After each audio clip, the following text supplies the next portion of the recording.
Big up everybody. The big Saturday stream with your boy Sniper. Yeah, you know what time it is, man. Come on, man. Who wants it with the F.T.K squad? Come on. Who's going to get it? Who's going to get it? You know how we do. We start with the intro, though, man.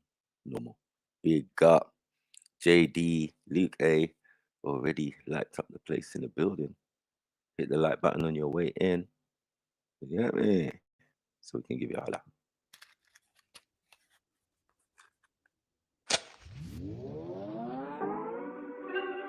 I got the fire, I got the fire, I got the flame, I got the fire, I got the fire, I got the flame, I got the fire, I got the I got the fire, I got the fire, I got the flame, I got the fire, I got the fire, I got the flame, I got the fire, I got the fire, I got the flame, I got the fire, I got the fire, I got the flame, he's on fire. Johnny's flaming them, way too much heat in my cranium. Like a hot boy push up geranium, make the lava splash like I'm Caperton. Or the block like the sun boy. Jado, I'm not entertaining them. I got brimstone on fire for raining them. I'm a hot boy from Monday to Sunday. Run up your skin like the sun rays. So my man's gag, one sun gaze. Try to see the heat I'm projected, I'm medium selected. You know the eye has a deeper connection. With the E for my chi is a weapon. I can melt concrete when I'm stepping. Cause I got the fire, I got the fire. I got the flame, the man them are liars, the man are not riders, the man them are strange, I'm trying to live righteous, but not like Mike, cause he were nothing the same, do not roll with vipers, the wipey snipers, quick to put one in your brain. We real ill, revolutionary but still deal, red pill, chill, will kill, if I shoot it won't be no nil-nil. We real ill, red pill, chill, will kill, if I shoot it won't be no nil-nil. I get 2 for 1 like a meal deal. I got the fire, I got the fire, I got the flame, I got the fire, I got the fire, I got the flame, I got the fire. There is not much they can say. We come with fire and rain, the essence of blessings and pain. Tsunami all over parade. We turn up and burn up brigades. Make you don't get in my way. Akibulanians up in the place. We do not play. We go when never expires. I got the fire, now who wants a flame? Huh? More time, I'm on my own wave. Scrap the book, I'm on my own page. White sparks, no cold gate. I got them fire bars and that's cold flames. Now why would I lie? Look, I come with heavenly vibes. If ever you try, disrespect what's on the line, more than your ego will fry. Highly explosive. This shit will damage you. Ether is flammable. Highly corrosive. Don't make me get animal. Move how a savage do. Why'd you provoke it? The flow kicking like kangaroo. Head up and cabbage you. Rip and unravel you. Fire and brimstone should avidly roll. I got the fire. I got the fire. I got the flame. I got the fire. I got the fire. I got the flame. I got the fire. I got the fire. I got the fire. I got the fire. I got the flame. Fire in my soul, fire in my Ross Club belly. Anytime I rhyme is Shelly, you wanna get scolded. Fire for a cheech and snitch dog, you know the cold man roll with. Young killies keep a mask and glove, 2 bells in a snub, they don't more than COVID. And it's food for the dogs that they lost, ain't nothing ever done for showbiz. I talk to the real, don't care if the fake ones listen. Come on. I think fire on ganja, more fire on Babylon system. Free Brody in prison. Free the Brodies that think that they free, but they chain to social addiction. Can't let go the phone, come like their whole soul is missing. I got the fire, I got the flame. The flow is insane, I drink till I'm drunk, then throw up on flames. Really don't play games, I don't know what them man for. When I rhyme, I'm the human torch. I see a rhythm get torched. Who wanna see a rhythm get bun down? When we land this lit, there's no sundown. Sweet one wants to get bum round. Make hood stand up and not calm down. Score pointing pussy like touchdown. I got the fire, I set shit ablaze. This fire can't tame, tryna lock it in cage. It's like war in the sun, so I'm gonna get blue. I got the fire, I got the fire, I got the flame, I got the fire, I got the fire, I got the flame, I got the fire, I got the flame, I got the fire, I got the fire, I got the flame, I got the fire, I got the fire, I got the flame, I got the fire, I got the fire, I got the flame, I got the fire, I got the fire. Come on.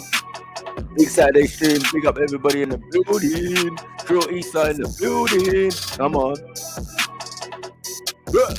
What?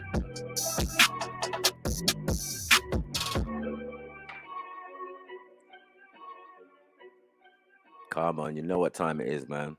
It's Saturday. Or Saturday. Come on. Wake up, man. This thing on?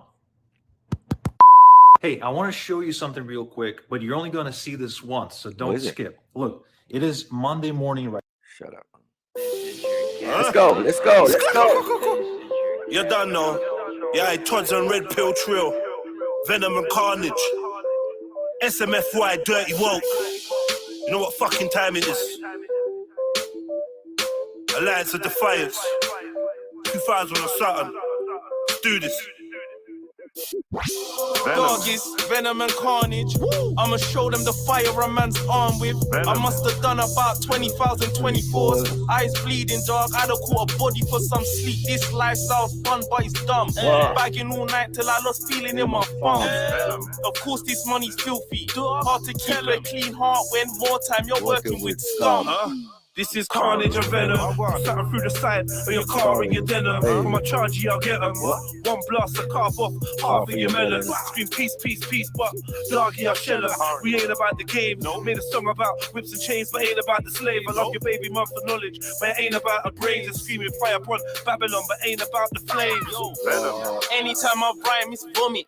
Guaranteed product, dog, I put my life on it. Flow sharp, bars cut like a Gillette to the jugular. Punch like a slap in the man, pussy pucker up. Pull up. Welcome. Yeah, Todd's on Red Pill Trill. Venom and Carnage.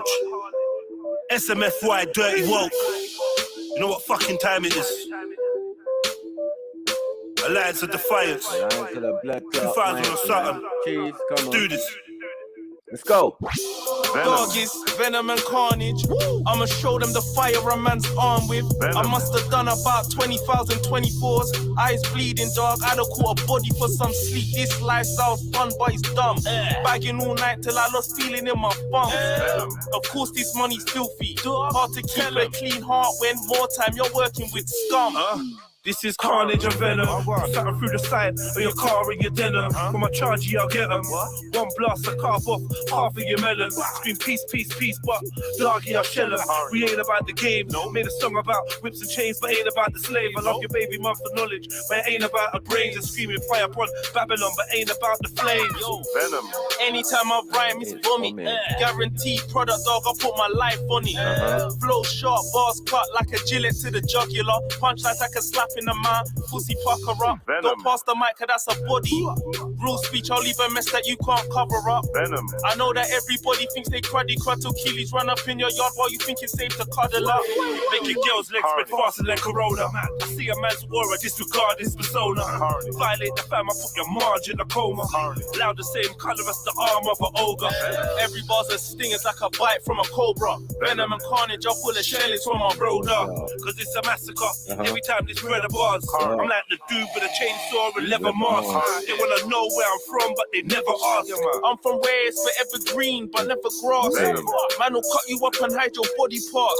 Phone crash into your forehead like a bumper car. I'm so hard I make your shadow scream, bomber claw. Hella hot. Anyway, they skid up, getting did up. And they won't even claim it, cause they don't need no big up. Young kiddies live wild, minimal smiles. Still they get about, they got hella street miles. And I'll be shelling freestyles. Pop up on the up like what you telling me now. Back to the bone, I've forever been down. Red pill Todds, we've never been clowns. Unorthodox brother, I'm no stencil. DODC, I'm pure truth like a red pill. Run up in your house like a treadmill. I kick you in your mouth while Todds holds your head still. Sound like a Rashid to me.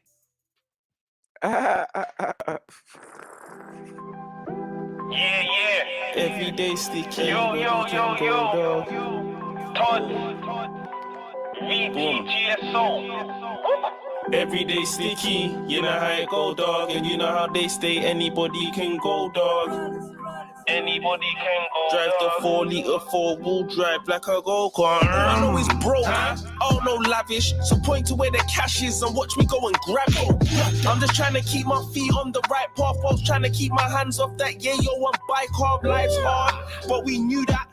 So we organize the works and get to that. Don't get to it. In the belly of the beast, everybody wanna feed, everybody want a piece, so nobody's getting peace. Ain't no easy choices on this road to riches. I've seen stress break the realest niggas. Cause life's realer than the pictures, real shit. I've seen kids have grown men scared shitless. They out late like fuck the boogeyman. The only thing they running from is CID and bully vans.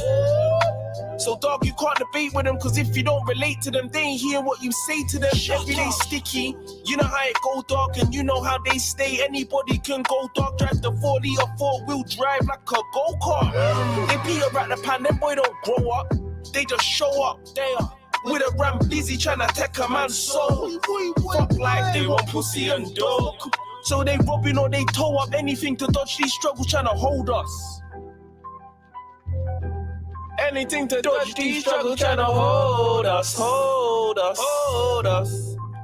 Dodge these struggles trying to hold us. Come on. Hey. What? Big up everybody in the building. Come on, hit the like button on your way in.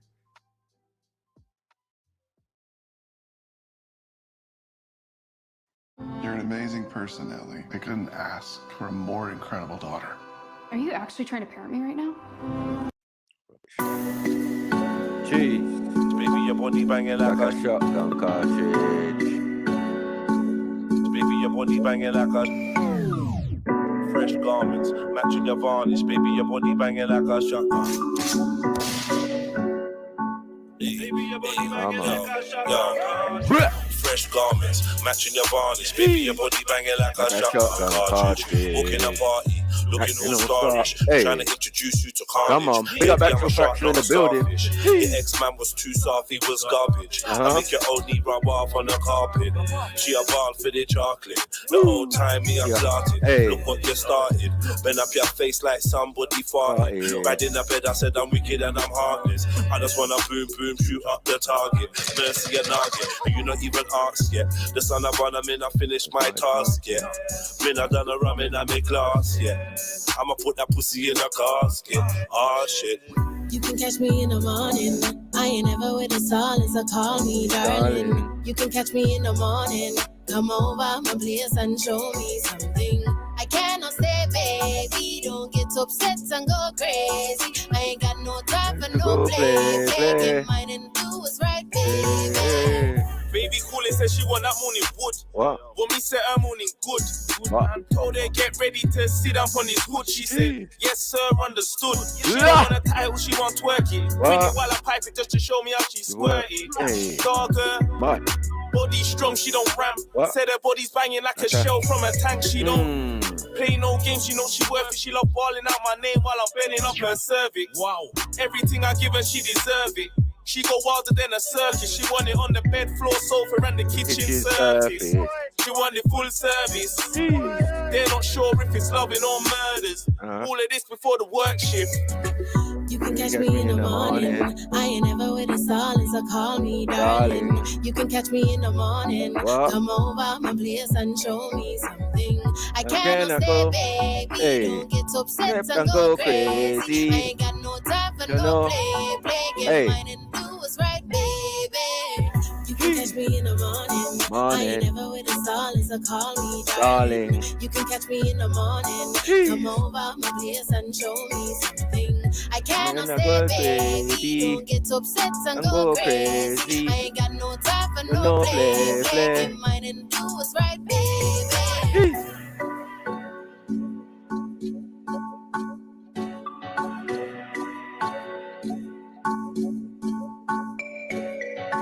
Fresh garments, matching your varnish. Baby, your body banging like a shotgun. Baby, your body banging like a shotgun cartridge. Come on. Big up everybody in the building. Yeah. It's gonna be a hot one. You know what it is. Come on, big up my like Uncle Barber. Gertie and J-Dub.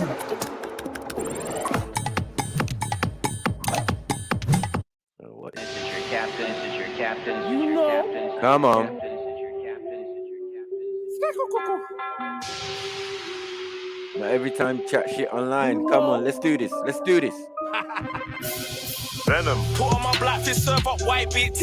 But not everyday brekkie. Not everyday Nubian You're queen. queen. Sometimes slops of Becky. Remember when we couldn't get lecky? Mad. Sometimes books and chess. What? Show me how sexy your mind is. Not everyday Becky body and and breasts. Not everyday link the bros. What? But it's always love when we check in. Sometimes gotta ride clean. Not every day carry the machine. Not every day link the wife. What? Gym jams and something sketty. Hey. Not every day peace and love. Sometimes got a slap man for something petty. Tell young bro come out the kitchen. Not every day be so chefy. Why tell him they not already? I came from mashing spaghetti. I'll go get. Give a fuck if they let me. Come on, bros down for the ride. Every day that thing's got paid.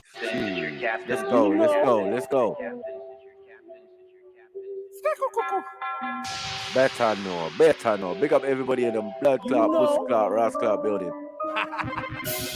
What? Put on my black fist, serve up white bits. But not everyday Recky. Not everyday Nubian Queen. Sometimes slops of Becky. Remember when we couldn't get lecky? Right. Sometimes books and chess. What? Show me how sexy your mind is. Not everyday bite your breast. Not everyday link the bros. But it's always love when we checky. Sometimes gotta ride clean. Not everyday carry the machine. Not everyday link the wife.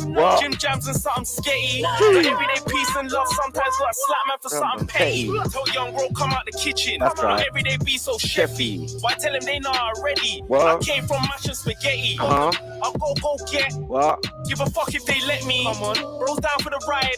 Every day that thing's got paid. Done did my thing, still doing it now. So they gotta respect me. In it wasty, coming home late, all bloody and sweaty. Sweat. Mum sees the vision, but she used to sweat me. Can't be on road without shit to show. Excuse not Becky. It's not every day. Sometimes. We shot in the rain, pray in the sunshine. It's not every day, but it's sometimes.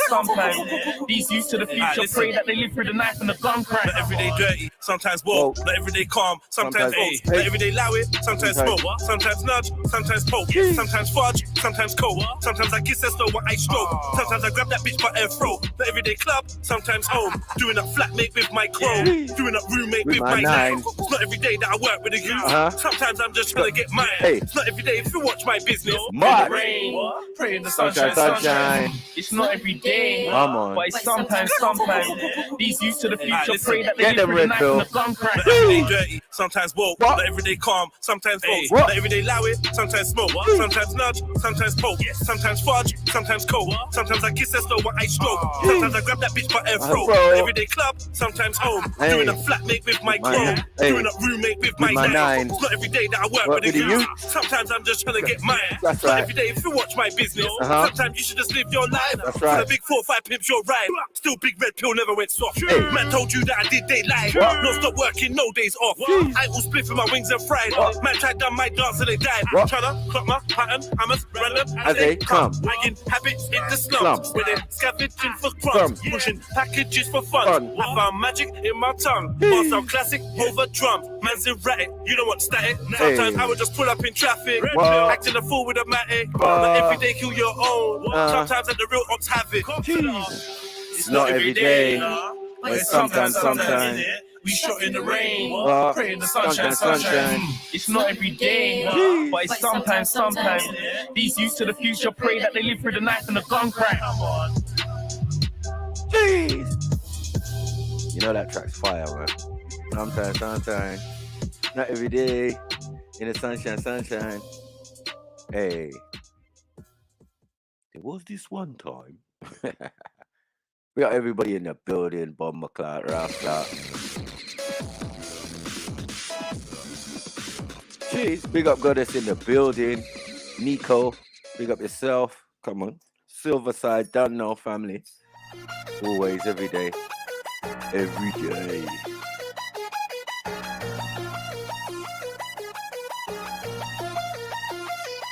I've been away for a minute, now I'm back. I met a couple of soldiers, had to put them on this track.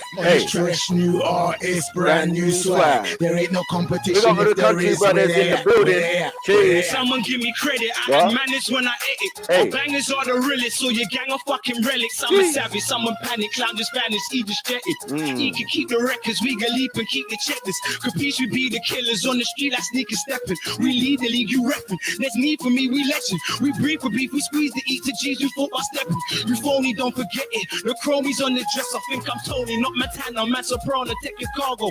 I play Simon Cowell, I run your ex, you Gary Barlow. Pop my power bread like Arlo, G my bought a new Gallardo. Bitches loving my Bagrado, Lano, I can take them all off.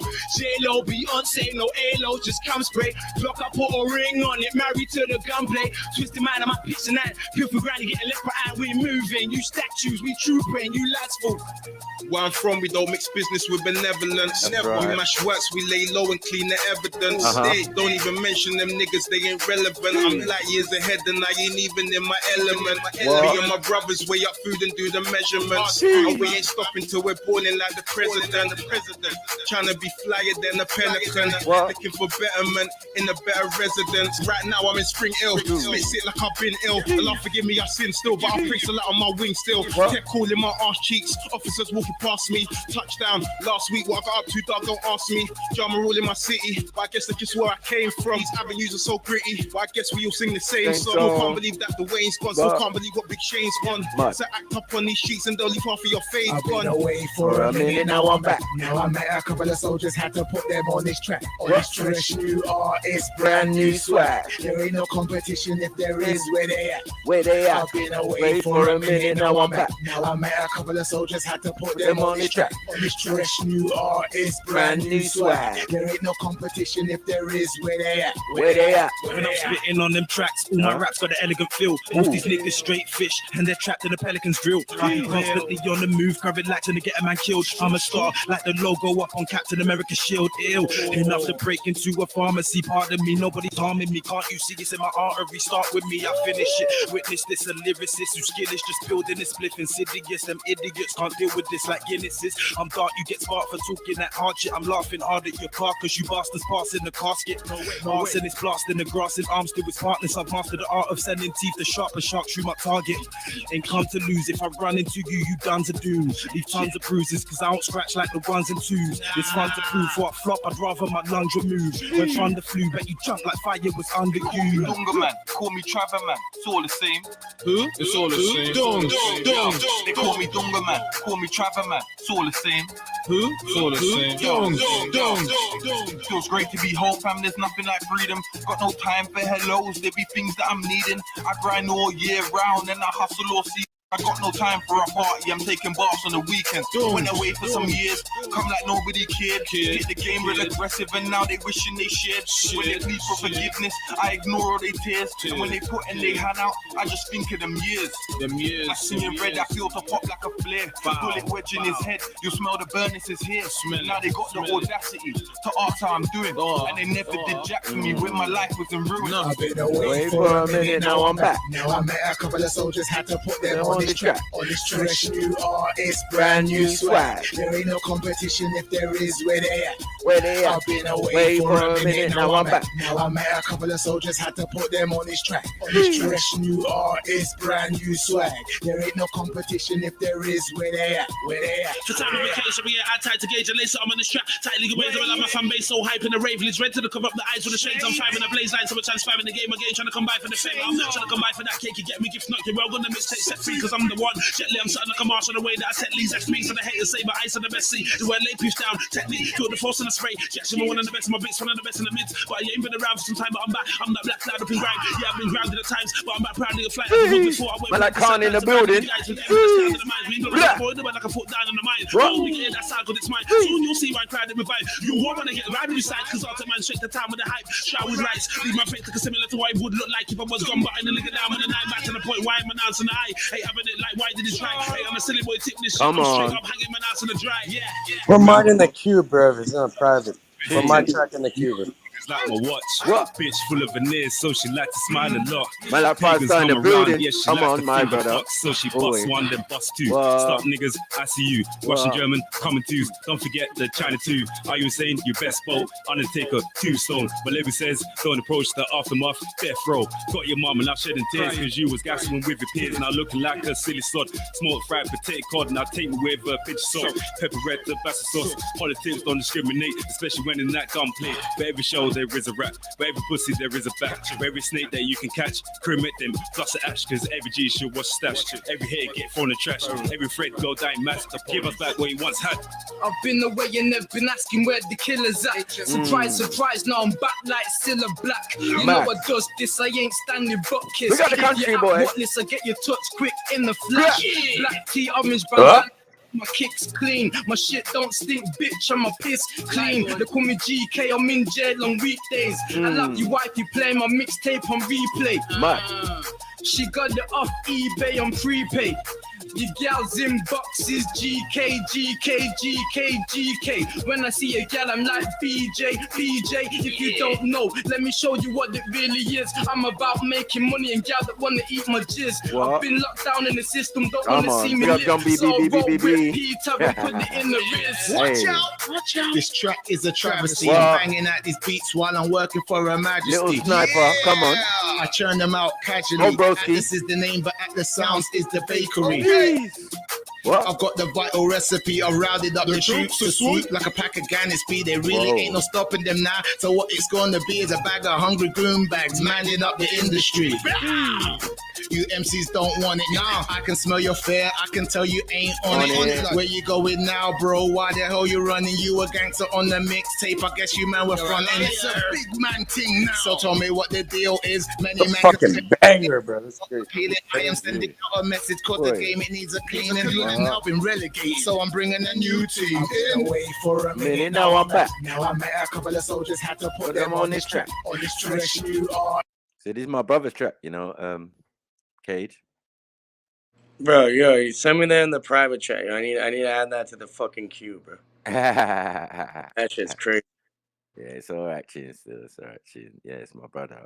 Back in the day. I like that. Big up to your brother. I think he's about 8 years old, no? 9 years old or something like that.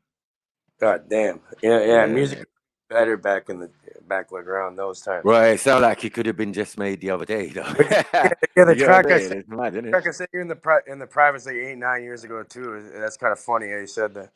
You know what I mean? Just want to add to it. It's in the private chat. I'm gonna screenshot that shit. I'm gonna look it up, yo. No, I got it. It's in the I put it in the private chat for you. I have a screenshot. I don't click links and shit. Boom, boom, boom, boom, boom. Well, you know about this one then. You know about this one. Let's go. Let's go. Mine after this. Take a picture by Doughboys. What? Take a picture. This is your captain. This is your captain. This is your captain. This is your captain. You ain't ready for this.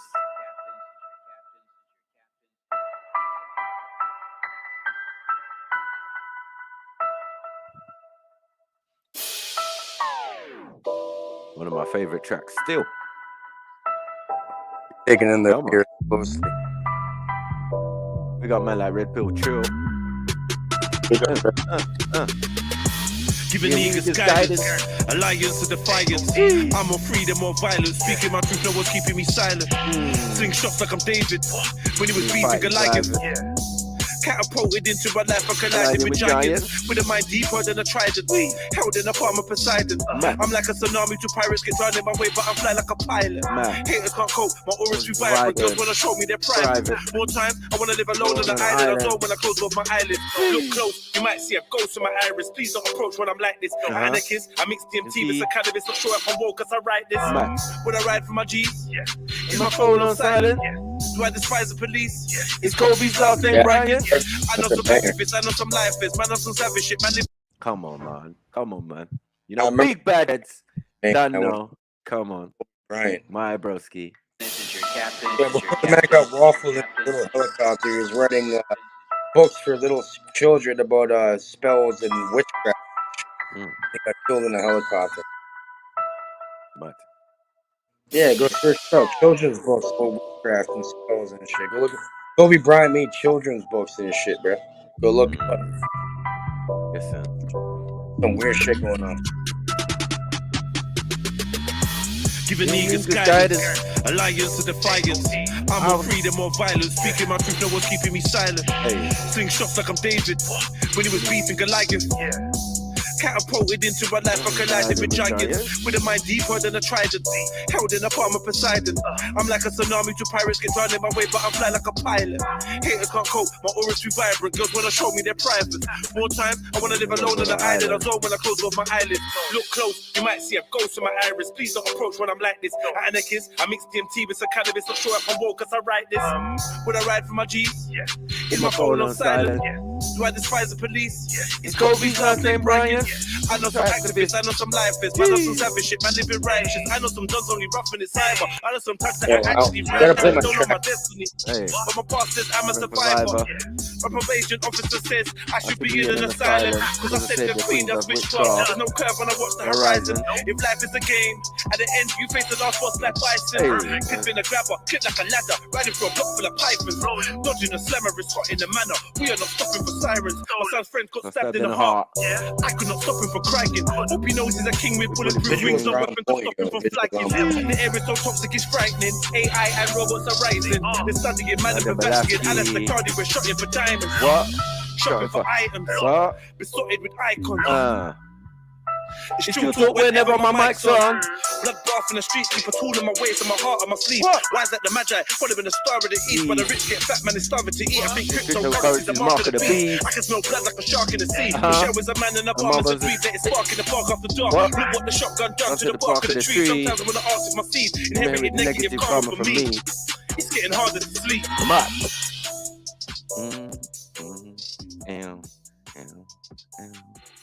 I have to play Zulu, man. I don't even care. Come on, bro. You better add me into the queue. Come on, man. I'm gonna fucking mute. I'm gonna enjoy the music. Humans, for the most part, don't have a clue. They don't want one or need one either. They're happy. They think they have a good bead on things.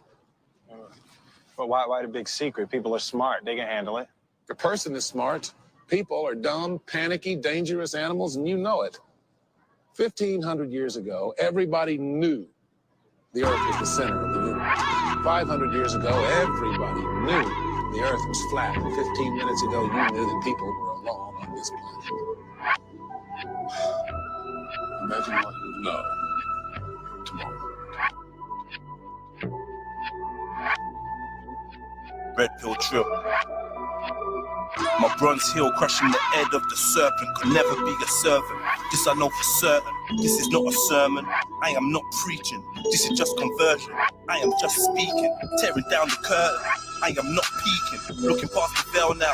Third eye tweaking. Channeling demons. They think they're just doing yoga. Couldn't open your pioneer with a crowbar. You need to read that fine print a little closer. That shit ain't from the divine. You're actually practicing obia. They say I'm wise like a Jewish core. It's not a lie. I'm wild like a Zulu at war. Jeez, come on. Come on. Humans, for the most part, don't have a clue. They don't want one or need one either. They're happy. They think they have I like the intro. Good bead on things. But why the big secret? People are smart. They can handle it. The person is smart. People are dumb, panicky, dangerous animals, and you know it. 1,500 years ago, everybody knew the Earth was the center of the universe. 500 years ago, everybody knew the Earth was flat. 15 minutes ago, you knew that people were alone on this planet. Imagine what you know. Play my show. I'll show you some real motherfuckers for real. Red pill trip. My bronze heel crushing the head of the serpent could never be a servant. This I know for certain. This is not a sermon. I am not preaching. This is just conversion.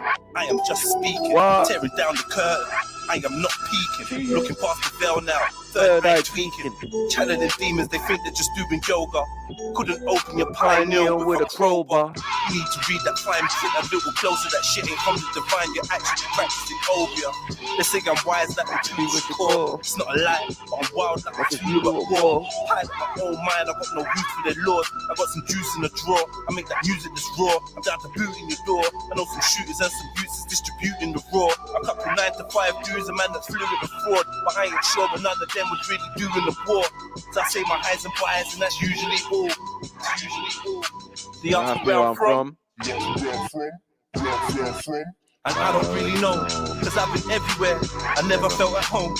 My soul glows in places you don't go. On roads, inhale it, and blow smoke. Watching the world moving slow-mo. Chicks worshipping trannies and rappers dressing like homos. Meanwhile, they stockpiling underground bases. Trying to fill another wing with 100 brown faces. Money rules everything. Love got downgraded. Microwave generation was popping, replaced with sacred. And I don't mean geometry, I'm talking about your sovereignty. Subconscious autonomy. Try to talk the things, I am deemed an anomaly. I ain't here to talk about drug dealing and shopping sprees. How often I bust my heat and scream on my fucking G. Free my philosophy, I'm deep in a Socrates and secret prophecy. Hidden by the Vatican and demonic monarchy. It's like ain't got nothing left to cry. Good die young, the bad guys are left alive. Saying a rhyme, it's a poem from a restless mind. Reminds me of some shit. The other day I said that couple guys eat them up like burgers, extra fries, keep the grass cut but still packing insecticide. Enemies of progress, forming a swarm of locusts. My brain's in a constant state of a normal focus. They say I'm going in. Of course I know this. I'm brutal body back beats, they're forced to know this. Lyrically I'm UFC, but physically I stick a blade in your neck like a USB. Born a hustler, now I ain't changing my occupation. I blaze haze and see my face in a constellation. What if the skies are hologram? I'm really underwater. They want a zombie fight, I'm weak for the slaughter. That's why they're trying to give your daughter an eating disorder. Your leaders are here to trick you, do not believe the reporters.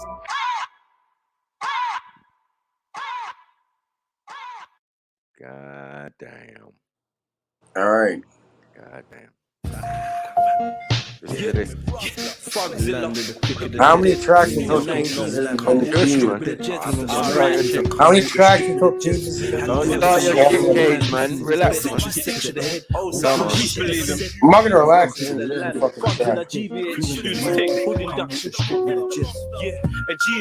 British fucking waffle. Damn fucking crumpets. You got punch, you got sparked or bang. If you breathed out, you ran. If you hung around, you cotched or jammed. If you're poor in your brass paper, cheddar funds, loot is your cash. If you got robbed, you got jacked. If you're man, you're fat. If you spit and you rap, if you're rubbish or whack, you blaze ting, you smoke crack. I added is a cat. If they're not on your level, they're minors. I blow them with shiners. You flex gums, you wear designers, pum pum with vaginas. Yeah, I always an ounce to leave it to bounce. Your yard is your house. If you holler, you shout. A cigarette is a snout or a fox. Your boys, your dogs, a kiss is a snog or a lips, a zoot is a split, your train is a kick, your girl is a chick. If she's got big tits, round arms and slim hips, then she's tick. Your gun is your stick, your gang is your click, a robbery is a lick. And if you're mashing peas and you're rich and in, form as a snitch or a grass, your bat is your arse, your whip is your car, a long ting is too far. A handbag is a tech, a whore is a sket. If we linked up, we met. If I walked it, we had sex. A knife is a borer, a Henry's the eighth, a daughter's a quarter, Charlie's cocaine and government juice is tap water. A haircut is a trim. If you're marker, you're thin. If you bleach, you lighten your skin. You skin teeth and you grin. If it's overdone, it's done. If I bust and I come, got burgled, you got drummed. If I'm missing, I'm gone. Welcome to the land of the quick and the dead. Fling on your Nikes and come walk the strip with the jets. Have you ever seen a grown man piss in his bed with a stick to the head? All for the shit that he said. Welcome to the land of the quick and the dead. Fling on your Nikes and come walk the strip with the jets. Have you ever seen a grown man piss in his bed with a stick to the head? All for the shit that he said. Here and south, we got it all. Chicks, funds, whips, guns. There's tons of bricks and bricks done. Blood don't mock me. They blow your brains out in broccoli. Beat a baby boo in Bermondsey and boot her out in Bromley.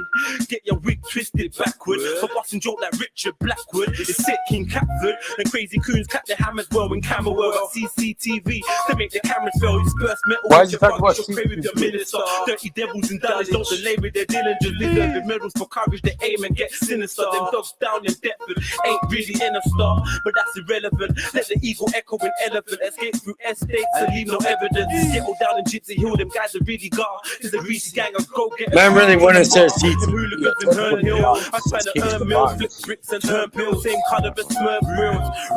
Rude boy, you're on my turf still. The serious out where they stick bricks and burst still. I'm your tour guide. Let me take you through Kenneth. One man will have more food in his mouth and two pelicans. Listen, they love loot. At a lady well and Lewisham, then fuck shoot and leave your head like a baby build. South of the border, birthplace of my baby girl. Maniacs and Mitchell with Max. I bust crazy shells, guys wanna bun jet.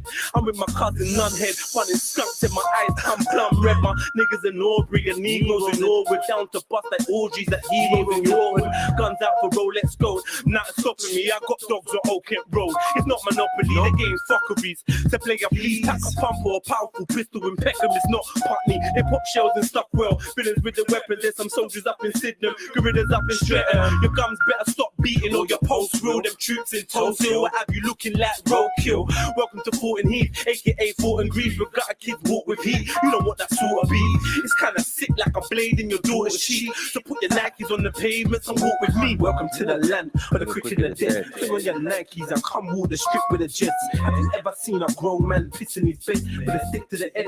All for the shit that he said. Welcome to the land of the quick and the dead. Put on your Nikes and come walk the strip with the jets. Have you ever seen a grown man pissing his bed with a stick to the head? All for the shit that he said. Jeez. Come on. We got Misty in the building. Don't fucking like piss the bed and shit. God damn. Or put them in Huggies and shit.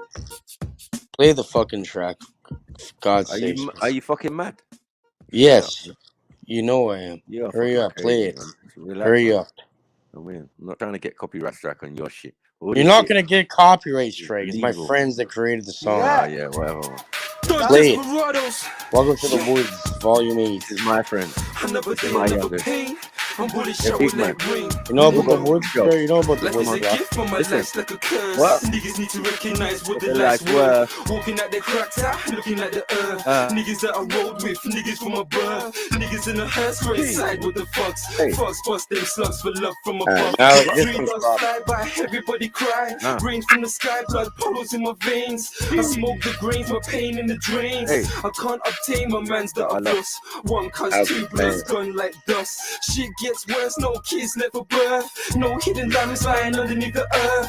Head of memories, my thugs in the cemeteries. I wanna easily, I'm trying to rob a couple G's. I'm trying to duck police, I wanna leave my mum at ease. Dress her on biscuits, show them how to do this. Turn around, frisk it, in the match, she flicks it. Phone ring, no long, team money decent.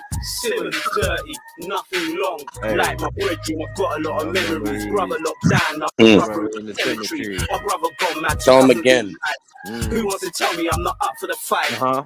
It nearly maddened me, I thought I couldn't handle. From deep inside, I came back and stayed true. I pay my taxes, the government claps it. I pay my bills. Fuck the CRA. What is the purpose? This life that is worthless. I know for certain it won't stop hurting. So when I'm sleeping, am I really dreaming? All this bloodshed grief that I'm seeing. All this beef that my brethren's being. So listen up, cuz it's not the right timing. Stick to the writing, it's not about the fighting. No hesitating, there's no half stepping. Sick braids rolling with a big Mac 11. The government's possessing the lethalest weapon. You heard me out. Heard me out, man. Oh, man. Lord, why is it like this? So much evil and it's hard to live righteous. Young and we're black, plus the system don't like us. It's brown, the crap, we're black on black, man. The streets is really gully, so you better watch your back. I left home when I was 16, started moving 16. Lost in between, Tottenham and Woodbridge. I seen niggas rob niggas that they grew up with. Young niggas roughing up their owners, come turn them into soldiers. I'm not a role model, too much weight on my shoulders, too much trimming my split. Niggas always wanna take, but they never wanna give. Niggas move like snakes on the ends. I love them Queen's faces, hustle hard to the BM. 97 rude boy, catch me in Coliseum. Afro-Caribbean, London, European. 5 out of 10 of my niggas is in the pen. Or they're trapped in the system, hustling with this gang. All I need is a pad and a pen, bottle of hen. And a pack of rolling with the ants and the leg. And I'm good, right? It's like a blood clot. Animal farm. Rats is snitches, pigs is the police, the dogs is niggas. Cats is the fiends that bring niggas to figures. Chickens are the hoes, but still pigeons get jealous. It's an animal farm. No matter what you tell us, the monkeys and nuts in jail for fellas. The gorillas are the killers, the click for real. And then you got the eagles and other tougher birds. Yeah, that's my favorite when you play something like that. Snakes is like rats, but they don't chat to police. They chat behind your back and act like everything's sweet. Desperado music make niggas wanna eat, cause it's an animal farm. Rompers in the street, children of the sheep. I could go on all week. George Orwellian shit. Don Desperados, Wig Splitters Entertainment. Yeah, Jimmy Gerard's, that's a banger. Yep, Formula on the board, definitely. Yep. Desperados, learn something. Nino, Desperado, Right. Simmons, yeah, De Niro, no. That's right. Myself. Pull that one back up, bro. That's worth playing twice. Oh, you like that, yeah? Yeah, I like that. That's my favorite track of hers so far. It's one of my favorites, so I ain't gonna lie. Another day, another pain. What? I'm body shower like rain. Nino. Life is a gift, but my life's like a curse. Niggas need to recognize what the life's worth. Walking at the cracked out, looking at the earth. Niggas that I rode with, niggas from my birth. Niggas in the hearse right side with the fucks. Fucks bust them slugs for love from above. 3 doves fly by, everybody cry. Rain from the sky, blood polos in my veins. I smoke the grains, my pain in the drains. I can't obtain my man's that I lost. 1 cuss, 2 blood gone like dust. Shit gets worse, no kids left for birth. No hidden diamonds lying underneath the earth. Head of memories, my thugs in the cemeteries. I wanna live easily, I'm trying to rob a couple G's. I'm trying to dodge police, I wanna leave my mum at ease. Stress it on biscuits, show them how the dick fits. Turn around, frisk it, in the match she flicks it. Phone ring, no long ting, money bliss it. Simple, dirty, nothing long. Like my brethren, I've got a lot of memories. Brother locked down, I've a brother in the cemetery. A brother gone mad, 2 cousins doing life. Who wants to tell me I'm not up for the fight? It nearly maddened me, I thought I couldn't handle. From deep inside, I came back and stayed true. I pay my taxes, the government claps it. I pay my bills, it leaves me with jack shit. What is the purpose? This life that is worthless. I know for certain it won't stop hurting. So when I'm sleeping, am I really dreaming? All this bloodshed grief that I'm seeing. All this beef that my brethren's being. So listen up, cause it's not the right timing. Stick to the writing, it's not about the fighting. No hesitating, there's no half stepping. Sick brain, with the big Mac 11. The government's possessing the leafless weapon. You heard me out. Heard him out, right? Man, like Weezy, Lord, why is it like this? So much evil and it's hard to live righteous. Young and we're black, plus the system don't like us. The brown, the crack, the black on black, man. The streets is really gully, so you better watch your back. I left home at 16, started moving 16s. Lost in between Tottenham and Wood Green. I seen niggas rob niggas that they grow up with. Young niggas roughing up their elders, cause we turn them into soldiers. I'm not a role model, too much weight on my shoulders, too much chewing my split. Niggas always wanna take, but they never wanna give. Niggas move like snakes on the ends where I live, and I love them Queen's faces, hustle hard to the VM. 97 rude boy, catch me in Coliseum. Afro-Caribbean, London, catch me in Coliseum. 5 out of 10 of my niggas is in the pen, trapped in the system, hustling with this gang. All I need is a pad and a pen, bottle of hen, and a pack of rolling paper with the ants in the leg. And I'm good, right? Skiffler, it's like a blood clot animal farm. Rats is snitches, pigs is the police, and the dogs is niggas. Cats is the fiends that bring niggas to figures. Chickens are the hoes, but still pigeons get jealous. It's an animal farm. And no matter what you tell us, monkeys and nuts in jail for minor fellas. The gorillas are the click gorilla. And then you got the eagles and other sorts of birds. Animal farm. Slugs is all you deserve. Snakes is like rats, but they don't chat to police. They chat behind your back and act like everything's sweet. Desperado music make niggas wanna eat, cause it's an animal farm. Robbers in the street, children of the sheep. I could go on all week. Sky, yeah, that nigga, yeah, he think kinda deep. Don Desperado, Wig Splitters Entertainment. Yeah, Jimmy Gerard, that's a banger. Yep, Formula on the board, definitely. Yep. Desperados, learn something. Nino, Desperado, Simmons, yeah, De Niro, no, and myself. What am I mind the cube, bro? We got the family. We got the family. So that's a banger. You fucking waffle, man. These two are my brothers. This is the one that you heard getting earlier. My dog said his food done, so I told the nigga text that. Break down the 4 pieces, see how much you get. Throw your hands in the air, if money don't you get that. That's right. 753, it's got a hell of a kickback. So I use 2 hands when a nigga grips that. That's that shit, littles go ahead and spit that. That your chick, her brother already hit that. Yeah, I put my mini-me right where her ribs at. That chrome rim, plus it's got a chrome trim. When the sun shines on it, watch it change tone then. Spent the last 2 days trimming down the whole thing. Yeah, niggas zoned in, I'm about to go in. 2 days trimming down the whole thing. Back to some old charge niggas 3-6 for a whole thing. Bet that met the phone. What's the money rolling? Back is where them haters try hold. Clap, everything the clip behold. Rap for anyone to be opposed. Whether it's beef or beats, Why the North London man always look like they're homeless? Come on. Nigga, where's your shower cap? Got money and respect, but nigga, where's your power at? Pay a fee to lick you down, that nigga, where's your marrow? All about peas and I ain't talking about marathon. The level has got me moving like a no loose balling everywhere we go, we travel strap. Try run up on the whip, my goony goons ain't having that. Straight clap time, catch them in your back time. 6 feet under the earth. Nap time. 9/11 bodies everywhere. That time. You know, Seagull and crack. Flatline, bad mind, hating while I'm trying to stack. All I'm trying to do is put my barrel on the map. Stand there watching dog, cause we about to lap. Like boat the way we running through them tracks. My flow's cracking, I be flying, that's a fact. The mother niggas mad because we running through the yaks. Wardrobe like Bond Street, bare design attacks. Bedroom like Foot Locker, that's what drives them mad. Mad with the self, cause they ain't getting paper. Pull up in something all black. Dark Vader.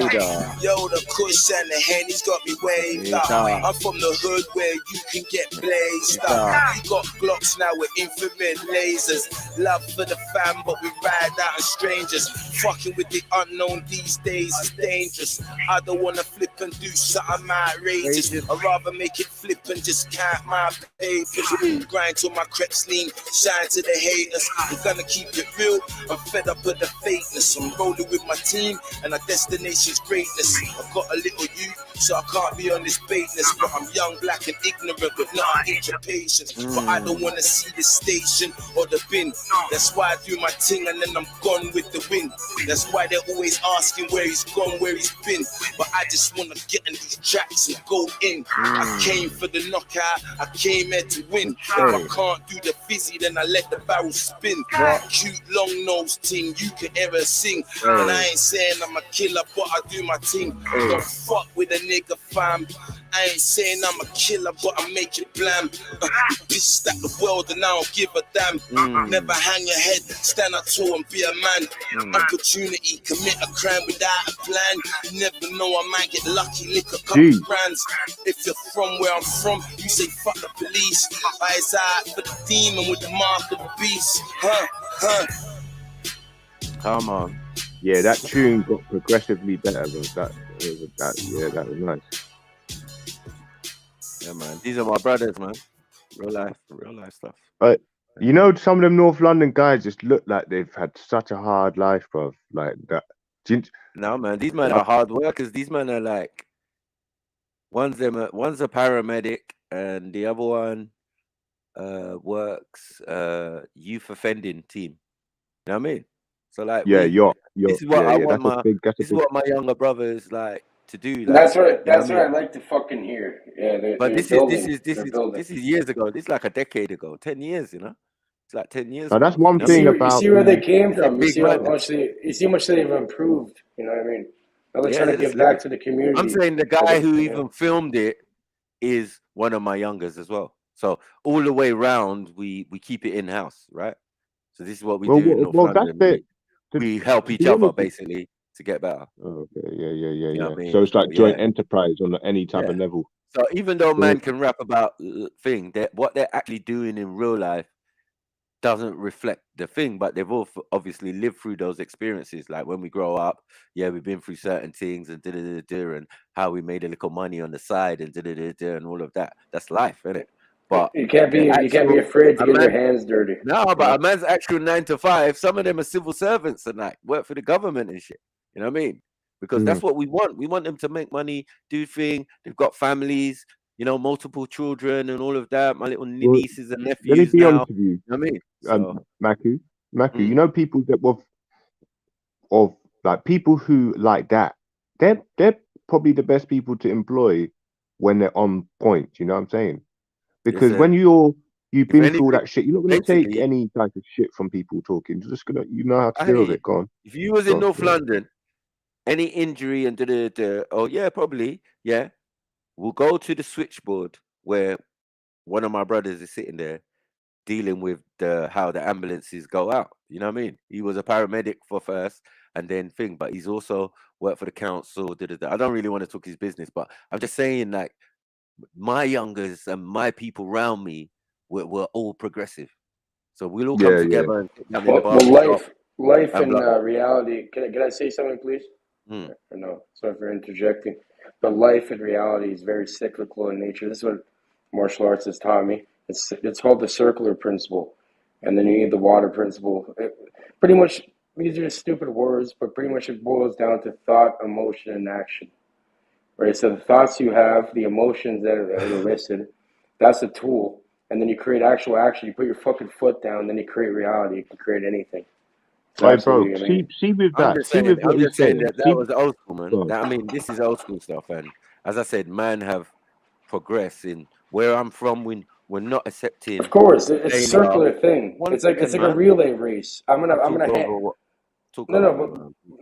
don't. I'm not trying to talk over you, but I wasn't done my thought. You are though. You are trying to talk. But I wasn't done my thought. Let me say one last thing, and I'll allow it. How are you going to say one thing on what I'm saying? Yeah, I'm telling you. It's like a relay race. You have to pass on the torch to people that are behind you. How do you put up with that when you own a channel and you're actually trying to speak? Because me, as a side man, I don't really mind if you're talking over you because it's your channel. So go on. If you carry on, I just in the back. You get me? Shut up, man. Shut up, Cage, man. Shit. Let me speak, man. Big up, Flame. Come on, my brother. Even me, I've got to say sharp to someone on the panel. Fucking hell, that's saying something. All I was trying to say was how we roll in my ends or whatever. Some of them have made great artists and gone on to great things and all of that, right? But others have done it for a while because this has to be done. How we did studio and music and all of that was a side hobby. Your 9 to 5 or whatever you was trying to do, hustle and all of that was different. You know what I mean? You had to Let me be honest with you, Matthew. And then in the evening, once you've done your hustle for the day or whatever you've done, or your work or whatever, or your training, you know what I mean? Because some of them was on apprenticeships and all of that type of stuff as well. Yeah, but they're gangster sounding though. So did they go to their interview like no? But just that's what that's what the people in the ends are. No one's actually a gangster. Everybody's a real person. They're road. So someone like me, I'm just saying, bro. You're saying road, but I'm saying they're from the roads. Yes. Listen to the progression. Man went school. Yeah, man got decent qualifications. Some of them, you know what I mean. Some of them are parents. The guy I'm talking about, his mum's a teacher. Do you get what I'm saying? Right. His mum's a teacher, so he's got an advantage in a sense. You know what I mean? So but this man with talent and natural good academically around. You know what I mean? It's sometimes the teachers trying to bring that out in a person, but us in the ends, how we end up is like, yo, okay, man, 17, 18, what you doing? Blah, blah, blah. You know what I mean? Oh, I'm going to go and do this course. Or I'm going to go and, you know what I mean? Man are still the same. There's no difference. It's just that we have different modes. You can go to work, and you have to be different at work. You can't be the same like when you're around a man. See, now that's what I was going to ask you. Yeah, that's normal. That's normal. But that's normal though. That's like called adaptation, really, isn't it? Really? We go to school, and when we go to school, we have to do that as well. We talk to each other in the playground. Hold on. We talk to each other in the playground a certain way, and then when we get to in the class and we're talking with a teacher or or you're in English, maths, or you speak proper English. You're not going to speak slang, right? Yes. It's not even office voice. It's just normal, right? Yes. We've got normal. We've got office. We've got telephone. We've got many different modes, and you have to know how to apply them. Because if my children came home speaking slang, it'd be fault on me and speaking slang to me. Do you get what I'm saying? You don't speak slang to your dad. You know what I mean? That's how I'm dealing with. No one's speaking slang. Why are we speaking slang in the house? Because that teaches etiquette, right? Right. Because that's what's going to get you a job, right? Of course. Right. So that's what we all teach and we all know. Good. So no matter when we're together and we're all talking anyway, slang mixed with patois and all of that, you know what I mean? That's different. That's just amongst us. Yeah, but that's just amongst us. When we're dealing with each other on a day-to-day basis, normal. What are you saying? How's things? Blah, blah, blah. You know? But then when it's official or something, or man's at his job, and you go there or something, you know what I mean? You're in an official capacity. He's in an official. What you saying, bro?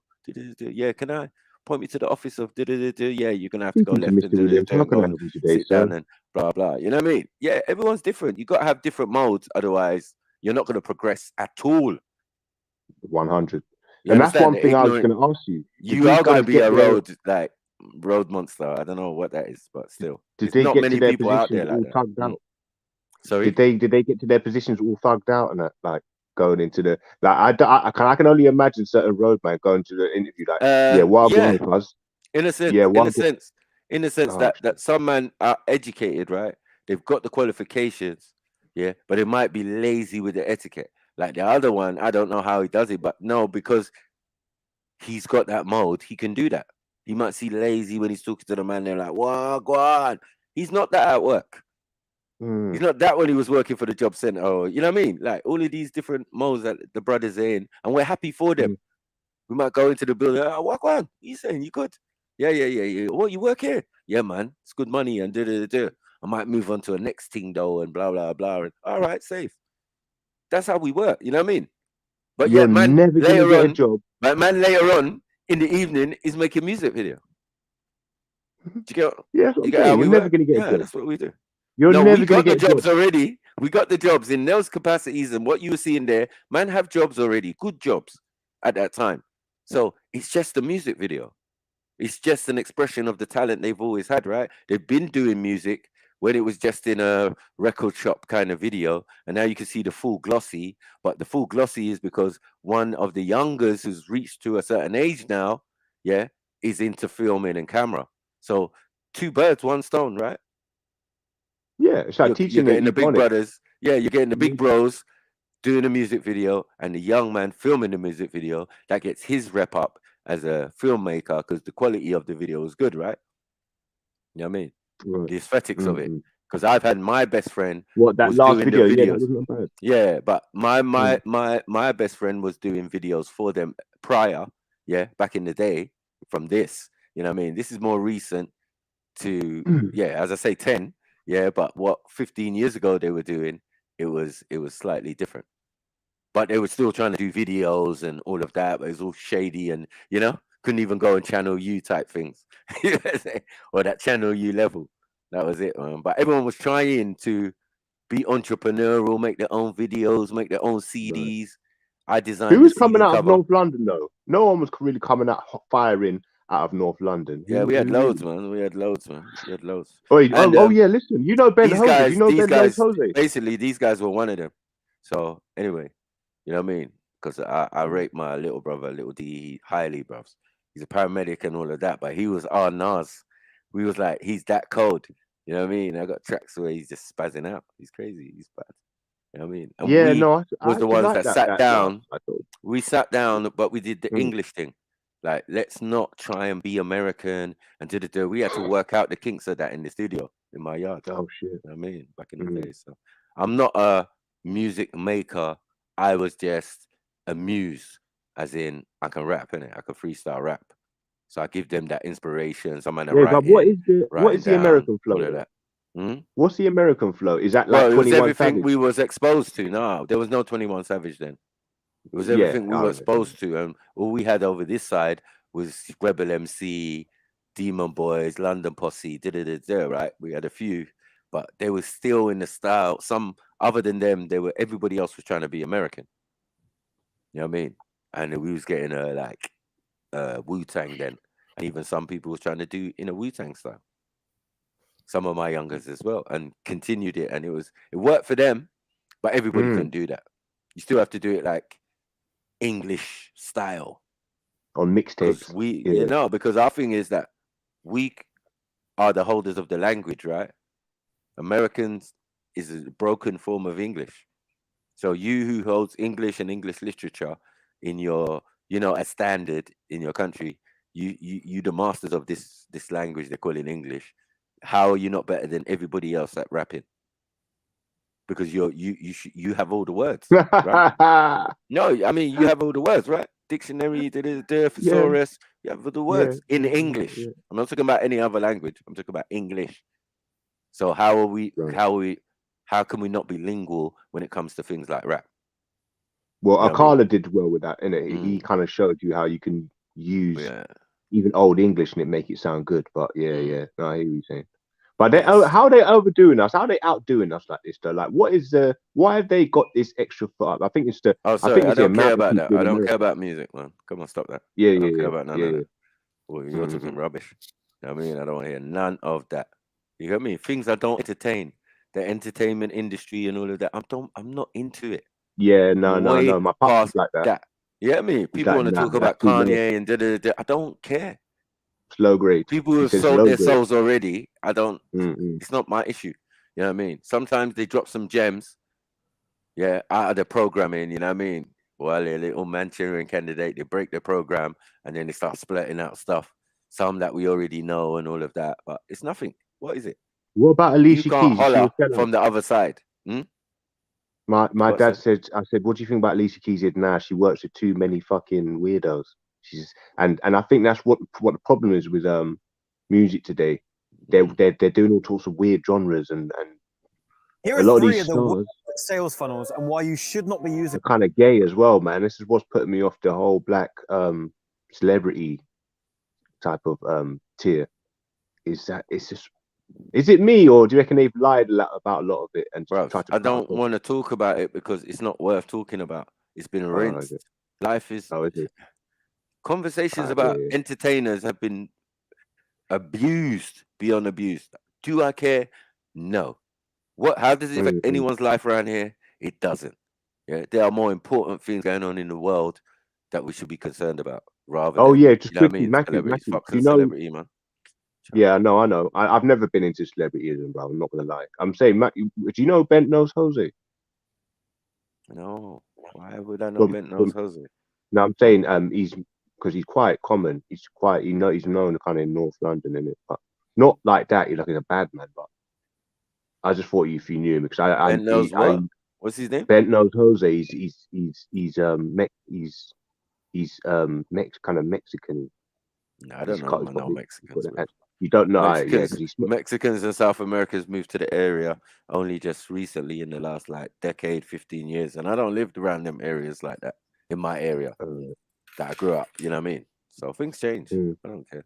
Yeah. I just notice things though, you know what I mean? But no Jose is going to be known person where I'm from. Unfortunately, unless he's been Jose there from a youth. With the man them, grew up with the man them, then we'll know that Jose. Oh, Jose, yeah, man, my G, yeah. But yeah, nah, he's a fiend I know, innit? Like, he's a fiend I used to know in the West End. He's a kind of well, not fiend, not crack. Like he's not on hard stuff, but he smokes and he smokes so much weed, it's ridiculous. Yeah, but how would someone know someone who smokes so much weed? No one cares. No one ever cared. Whatever weed you smoke, it's crazy. Anyway, let me move on. Killy. Come on. Let's go. What you gonna do? With the young killy with the big 4-5. You know him, I go shoot at you. Shoot at you. You better run and hide. Better for the shot of them find you. Tell me what you gonna do when the youth them find the truth. Them find the truth. Tell me what you gonna do. What you gonna do? With the young killy with the big 4-5, and you know him, I go shoot at you. You better run and hide. Better for the shot of them find you. Tell me what you gonna do when the youth them find. Come on, big up Max Savage in the building.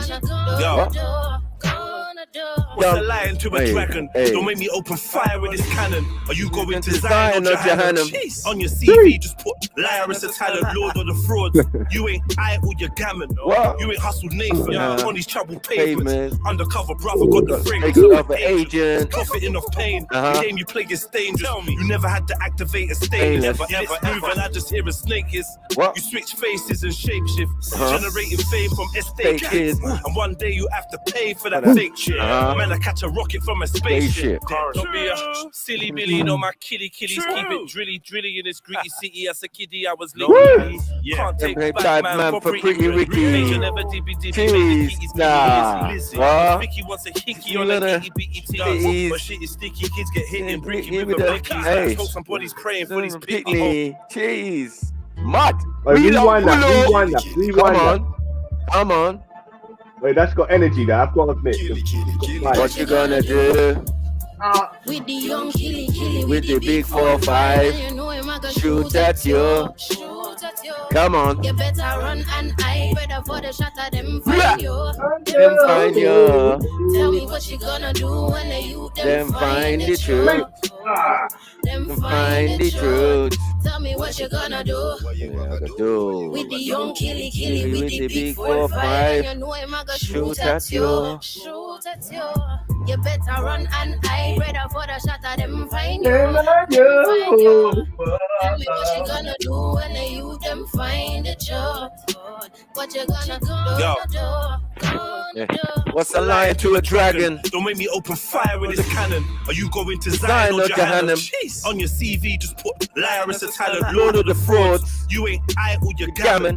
You ain't hustled Nathan on this trouble pavement. What? Undercover brother got the fragrance of an agent. Profit in the pain. The game you play is dangerous. You never had to activate a stainless. When I just hear a snake is what? You switch faces and shapeshift. Generating fame from mistake kids. And one day you have to pay for that fake shit. And I catch a rocket from a spaceship. Don't be a silly Billy, no my killies. Keep it drilly in this gritty city. As a kiddie, I was lonely. Can't take a bad man for pretty Ricky. Major never dibby, made the keys give me Lizzy. Cause Vicky wants a hickey on the itty bitty titties. But shit is sticky, kids get hit in bricky with a blickies. Let's hope somebody's praying for these picnics. How we gonna change it is a mystery. What you gonna do? With the young killy with a big 4-5, shoot at you. You better run and hide, better for the shot of them find you. Tell me what you gonna do when the youth them find the truth. Them find the truth. Tell me what you gonna do. Low, bro. With the young killy with the big 4-5, and you know him a go shoot at you. No volume. You better run and hide, better for the shot of them find you. Tell me what you gonna do when the youth them find the truth. What you gonna do? Young killies ain't menacing, and they ain't listening to anything. Okay, if it ain't ching, or a route to find the things that you ain't saying anything. No games, no quits, they want everything. Don't care about anything. One thing that you can guarantee is that they really selling things. Gotta get rid of the evidence. Keep up with the math and dodge intelligence. There's nothing you can tell them cause they know about the road. Nothing comes free and that's how it goes. Shit happens, gotta switch clothes. Gotta watch the roads, cause it takes souls. You learn to give thanks for what you're giving. When you came up bando living with that bandana vision. Serving kitties, we were driven. I don't wanna see the youth men in my position. I come from where the badness dwell. Them boy pussy dog, I know that smell. Anytime I ride my shell, if I could tell them anything, it would be no thyself. What you gonna do? With the young killy with the big 4-5, you know him a go shoot at you. You better run and hide, better for the shot of them find you. Come on, get up, silly chef. Tell me what you gonna do when the youth them find the truth. Them find the truth. Tell me what you gonna do. With the young killy with the big 4-5, and you know me I go shoot at you. You better run and hide, better for the shot of them find you. Them find you. Tell me what you gonna do when the youth them find the truth. What you gonna do? What's the line to a dragon? Jeez. What's the line to a dragon? Oh shit. Clean my Mac. Have to ask a question. But dragon is just another way of saying snake, right? Or reptile. Yeah. 0, 0, 0, Yeah. 1, 1, 1, 0, 0, We know what Komodo dragon is. What? Last one. Lost We like get we to drank some like 1,000 business. liters. What? We done like 1,000 features. What? Knocked out 1,000 geezers. Got brain from 1,000 divas. I can spot feds from 1,000 meters. Show me 1,000 leaders. I'll show you 1,000 readers. And guns are making the hood, but we got like 1,000 meters. 1,000 liters, probably done like 1,000 features. Knocked out 1,000 geezers. Got brain from 1,000 divas. I can spot feds from 1,000 meters. Show me 1,000 leaders. I'll show you 1,000 readers. L1006. I read like 1,000 books. Hot girl looking 1,000 jokes. After school, I was out with the crooks. Mumsy gave me 1,000 walks. Minimum died for £1,000. 2 Mac 10s and 1,000 rounds. Prison is filled with 1,000 clowns. No spells, just 1,000 frowns. That's a rack, that's a G, that's a grand. Every man want put peas in his hands. Catch works overseas with a gang. Hold the juice with your feet in the sand. Don't sell your soul to the beast for a band. You're worth more than 3 zeros. Look, you know if we keep to the plan, we can all be pharaohs. 1,000. Come on. 1,000. 1, 0, Tell me what you gonna do. 1, 0, 0, 1,000. 1, 0, 0, 1, 0, 0. Yo. Lost like we drank like 1,000 liters. Probably done like 1,000 features. Knocked out 1,000 geezers. Got brain from 1,000 divas. I can spot feds from 1,000 meters. Show me 1,000 leaders. I'll show you 1,000 readers. And guns are making the hood, but we got like 1,000 meters. 1,000 liters, probably done like 1,000 features. Knocked out 1,000 geezers. Got brain from 1,000 divas. I can spot feds from 1,000 meters. Show me 1,000 leaders. I'll show you 1,000 readers. L1006. I read like 1,000 books. Hot girl looking 1,000 jokes. After school, I was out with the crooks. Mumsy gave me 1,000 walks. Minimum died for £1,000. 2 Mac 10s and 1,000 rounds. Prison is filled with 1,000 clowns. No spells, just 1,000 frowns. That's a rack, that's a G, that's a grand. Every man want put peas in his hands. Catch flights overseas with a gang. Hold the juice with your feet in the sand. Don't sell your soul to the beast for a band. You're worth more than 3 zeros. Look, you know if we keep to the plan, we can all be pharaohs. 1,000. 1, 0, 0, 0, 1, 0, 0, 0, 1, 0, 0, 0, 1, 0, 0, 0, 1, 0, 1,000. 1, I'm always good for the joke because I know where 1,000 fiends are. No manufacturers, but I know about 1,000 dealers. I bet you 1,000. Them boy ain't about what they mouthing. But we don't ever stress that there because they only have a bad for the clouting. Brother had 1,000 raps and 1,000 traps, but I had 1,000 fuck ups. We don't ever stress no loss, got the heart of 1,000 hunters. Probably done 1,000 eats, got brain of 1,000 divas. Got 1,000 bars, every one of them shows I need 1,000 wheeler. 1,000. 1,000. 1, 0, 0, 0, 1, 0, 0, 0, 1, 0, 0, 0, 1, 0, 0, 0. Lost like we drank like 1,000 liters. Probably done like 1,000 features. Knocked out 1,000 geezers. Got brain from 1,000 divas. I can spot feds from 1,000 meters. Show me 1,000 leaders. I'll show you 1,000 readers. And guns are making the hood, but we got like 1,000 liters. 1,000 liters, probably done like 1,000 features. Knocked out 1,000 geezers. Got brain from 1,000 divas. I can spot feds from 1,000 meters. Show me 1,000 leaders. I'll show you 1,000 readers. 1,000 divas, 1,000 meters, 1,000 leaders, 1,000 readers. And guns are making the hood, but we got like 1,000 leaders. Come on, pick up everybody in the building. Yeah. La. Big up, man. You know, I stop in the morning, and I find that every time I stop in here in the morning, or in the things, it kind of gets me up, and it gets. I don't know what it does, but when people talk about these vampires stealing energy and all of that stuff, I find that it gets me kind of motivated, right? And I'm not going to take away that obvious fact that when you hear people's stories on here and whatnot, and their struggles, and people are quite honest about what they're facing, it kind of does make you realize that, okay, well, other people are going through certain things as well. So I know it sounds kind of a bit selfish, but yeah, I'm kind of getting motivated by, I don't know. So, but I'm not a vampire way, not in a vampire way, family. I don't know what that means really, because I've heard people throwing it around. obviously steal people's energy and whatnot. But yeah, man, I'm just happy that these things are here on outlet. But what's the topic today, though, bro? I'm gonna go out. I'm gonna go out quickly, so I'm gonna be on for 5 minutes. So don't worry. Get Cage back up here. You can get Cage back up here. Saying, man. Yeah. Big up. Yo, big up you, man. What you saying? Yo, big up Middlesex, man. I see you, Eddie. Yeah, what you saying, Gold? You good, yeah? Sniper, what's hood? I'm there, man. Yeah. Saturday. Sorry, man. Yeah, man. Sorry. Let me just get amped up a little piece.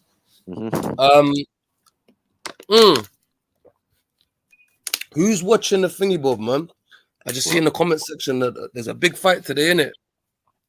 That Islam Makachev or whatever versus Volkanovski. Crazy fight. Was that boxing? Nah, UFC. MMA. Yeah. MMA. Yeah, UFC, man. Apparently, it's a serious fight, bro. Very serious fight. But I don't know, like, if mans ain't heard about them, then you get me. So I guess that Islam guy. What weight are they? What weight? Heavyweight. Not, he's under Khabib. Nah, you know what it is? It's the champion of 145 versus the champion at 155. So it's actually a super fight. Okay. Yeah, it's like a mad fight, bro. That's crazy. Man can claim both belts though. The smaller dude can claim both belts, yes, because he's moving up. Yeah, because he's moving to his weight division. You get it? So his other smaller belt ain't on the line, but the bigger belt is. Night. Like we saying, what's the Afro saying, Matthew? Do you reckon I need a haircut? You need. What a bomber cloud! That ain't combed it yet either. Mad. You got birds. You know what the funny thing is that they're saying before you come on camera, if you're a thought leader, you're respected as an intellectual. You've got to keep your face looking decent. You know what I mean? Come on, at least looking half decent. Man, listen, I look so good even when I look like this. I'm still. You listen, look like you get food in your mustache and that. I do. Wait, listen to that. I comb that out. That's what I'm saying, bro. I look Asian, bro. That's what I'm. This is why Kale's right. This is what going with conversations generally up here, man. They just go left in some weird way. Like, what the? How you could predict that? That's a multiple universe shit. Like, who could predict? Stick his camera on and be like, "Look at me! Look at me!" Yeah. No, it's not. I just literally put it on to see myself, to look at myself in a thing, and I don't recognize the same person that's looking back, bro. Look, I've never had a beard this big, but to be honest with you, it's outside. Have you seen how cold it is, nigga? You need a beard like that. You need a beard like this. That's true. That's true. Like a pharaoh. That is true. I ain't even gonna lie. That shit look warm as fuck. I'm telling you, I'm not fucking about. Just to look out, to go and what? To go look like you look like Chris Brown. I can go. Who you calling a nigga? Yeah. Who said that? Huh? Who said that? You did. You said that. Call someone a nigga? Yeah, man. No, I'm not calling no one a nigga. What do you mean? What, me? I'm me. Maybe I'm a nigga. You said a nigga needs to. You said a nigga needs to. What? Yeah, man. You need to call me out. I don't know. I'm not in that nigga category anyway. I don't know. If you must have been talking about yourself, but allow it. Yeah, at least I can grow a beard. A lot of black people can't grow a beard. I'm just saying you're not a nigga. You're niggerish. So. Do you know what's the funny thing? Listen, hold on. You know what? You're niggerish. You know when people listen, I'm telling you something. You know, people come up and they put all their attire on. You know, big up to, like, all respect to the people that are serious about this thing. They've got these things. They look like pharaoh. All different colors going on. They got hat on top of hat. They look like they just walked into a time machine and come forward. And then I heard certain thought leaders say, you know, before you come on camera, make sure you're looking the part, so people don't, you know, people take you seriously when you're trying to teach and whatnot. Listen, I don't give a fucking damn about that nonsense. I'm not gonna sit with, you know what I mean, in front of a table with all of the Afrocentric sort of art behind me, with a dashiki on for me to feel like I'm pop. No. That is when I start to say, no, this is too much. It's too much. People expecting way too much of me just to say who's what I'm playing doing. today? Sorry. What the fuck, man? No. Carry on, brother. Carry on. Yeah. No. Just I thought. I say I might need a trim, Maku. So I might have to take your number, mate. You have to do a mobile thingy round to me and give me a trim, mate. You would never do that. No, really. Honestly, really. I'll do it still. Yeah. Why not, man? Why not? More business. And the thing is that obviously, I've got better in it. I'm getting better. I'm getting better by the day. But there was a time when I was really fucked in it. So when Jedi and then we had an argument with Jedi. What I'm starting to realize now is that I've said information on here, innit? I've said stuff on here, and people are kind of like, when you get into arguments, you use it against them, innit? So obviously, big up, Jez. I know this is more of a what the fuck are you talking dramatic about, thing. Shush, But I'm just saying, obviously, when I was having a go at Jez, stop the apologies and allow it, man. It's a new day. No, man. it's not apology. It's not apology. But I'm saying it like you can don't need to in call a situation. people's name, man. Just allow it, man. Yeah. I'm not calling his name. One second. Matthew, can you hear this? Yeah, can you hear this? It's coming from my side. Ready now? Go.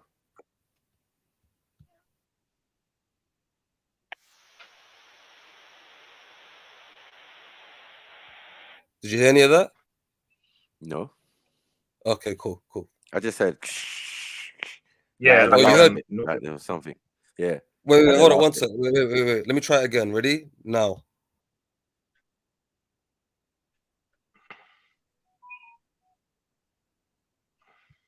Anything? Yeah, just like a breathing kind of noise. Like. Oh, you know what?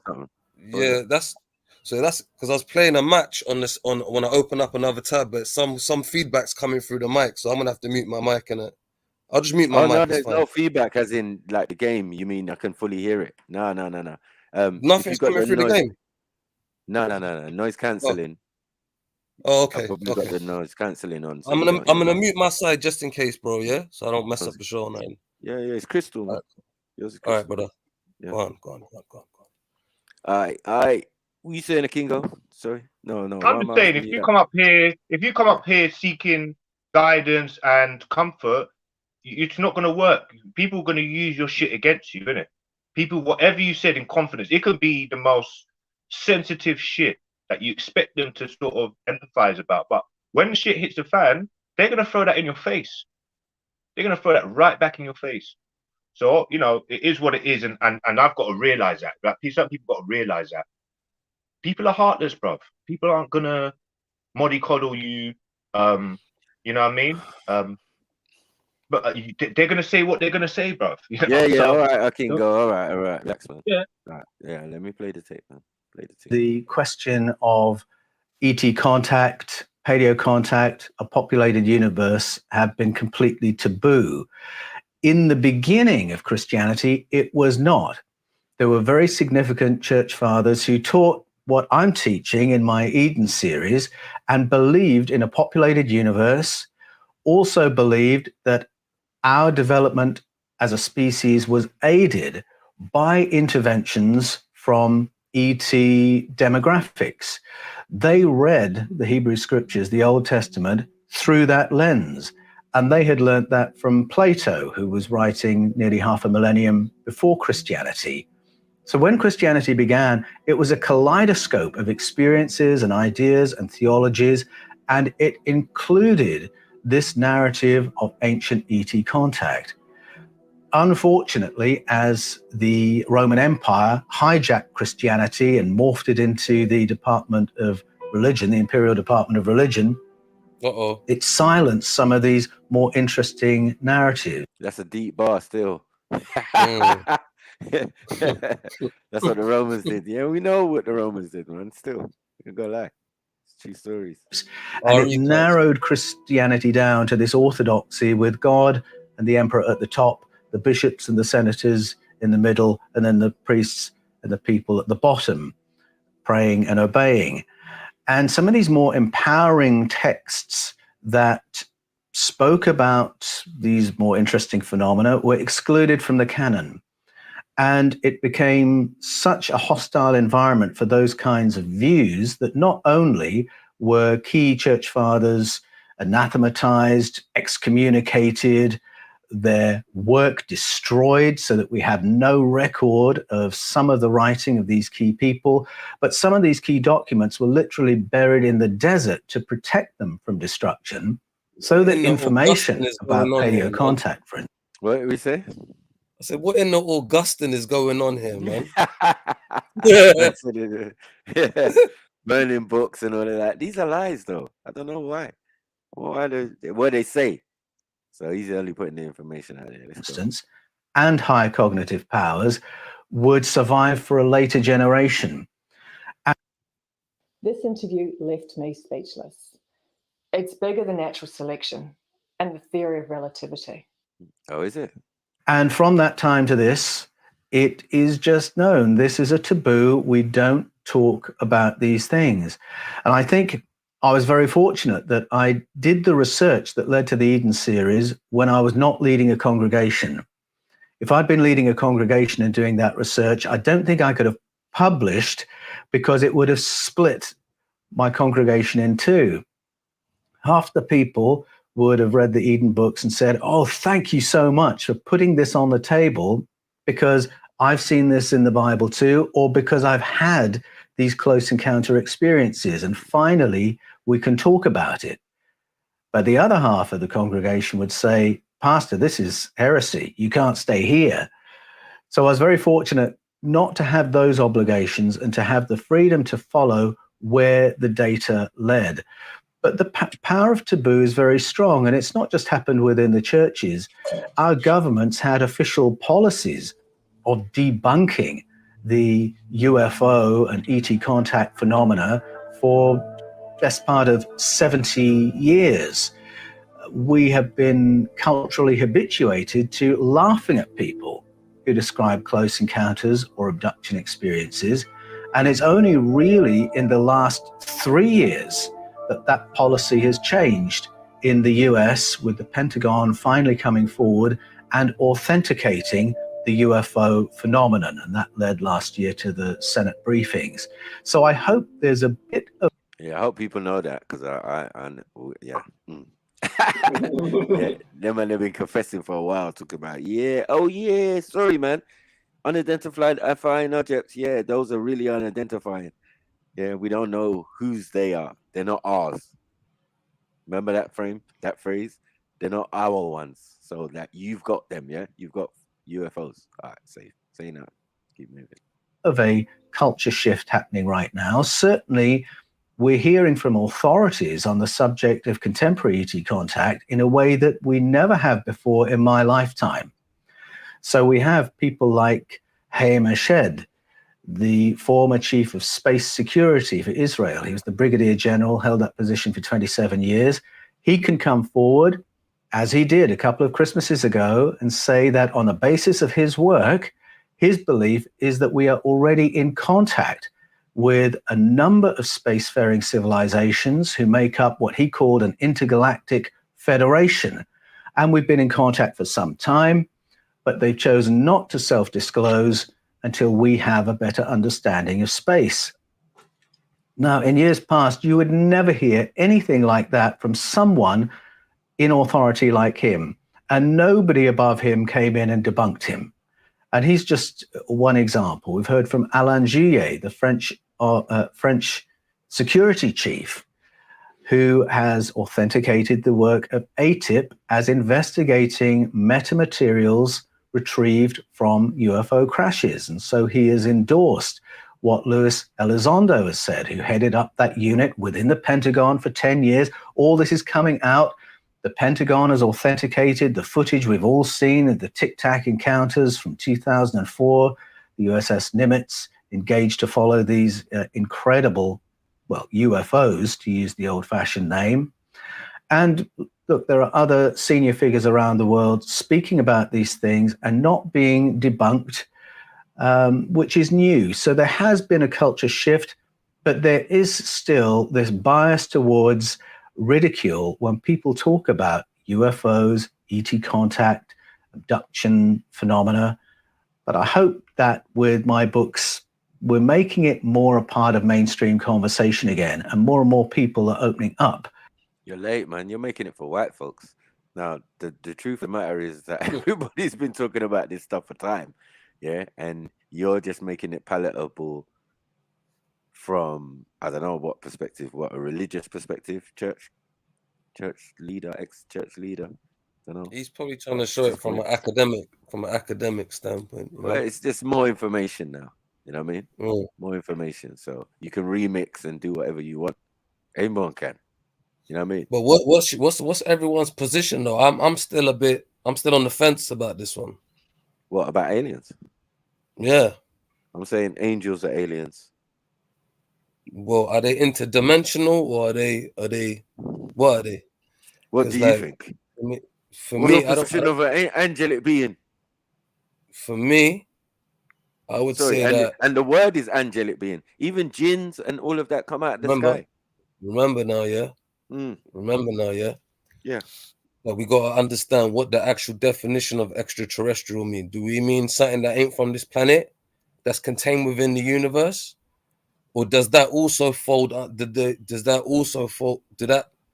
also encompass all creatures, whether they be across the universe, off this planet, or interdimensional? And if it does, it's going to be interdimensional when it comes to if it does encompass, sorry, King, if it does encompass the whole entire fold of every single entity that's on this planet, then I would concur with that I do believe in extraterrestrials. If it does also come in the fold of interdimensional beings. So that's my position. Okay. So if it comes in a form of interdimensional beings, you would more agree that could be classed as an extraterrestrial, is what you're saying? If that is classed as an extraterrestrial, then yes, I do believe in them.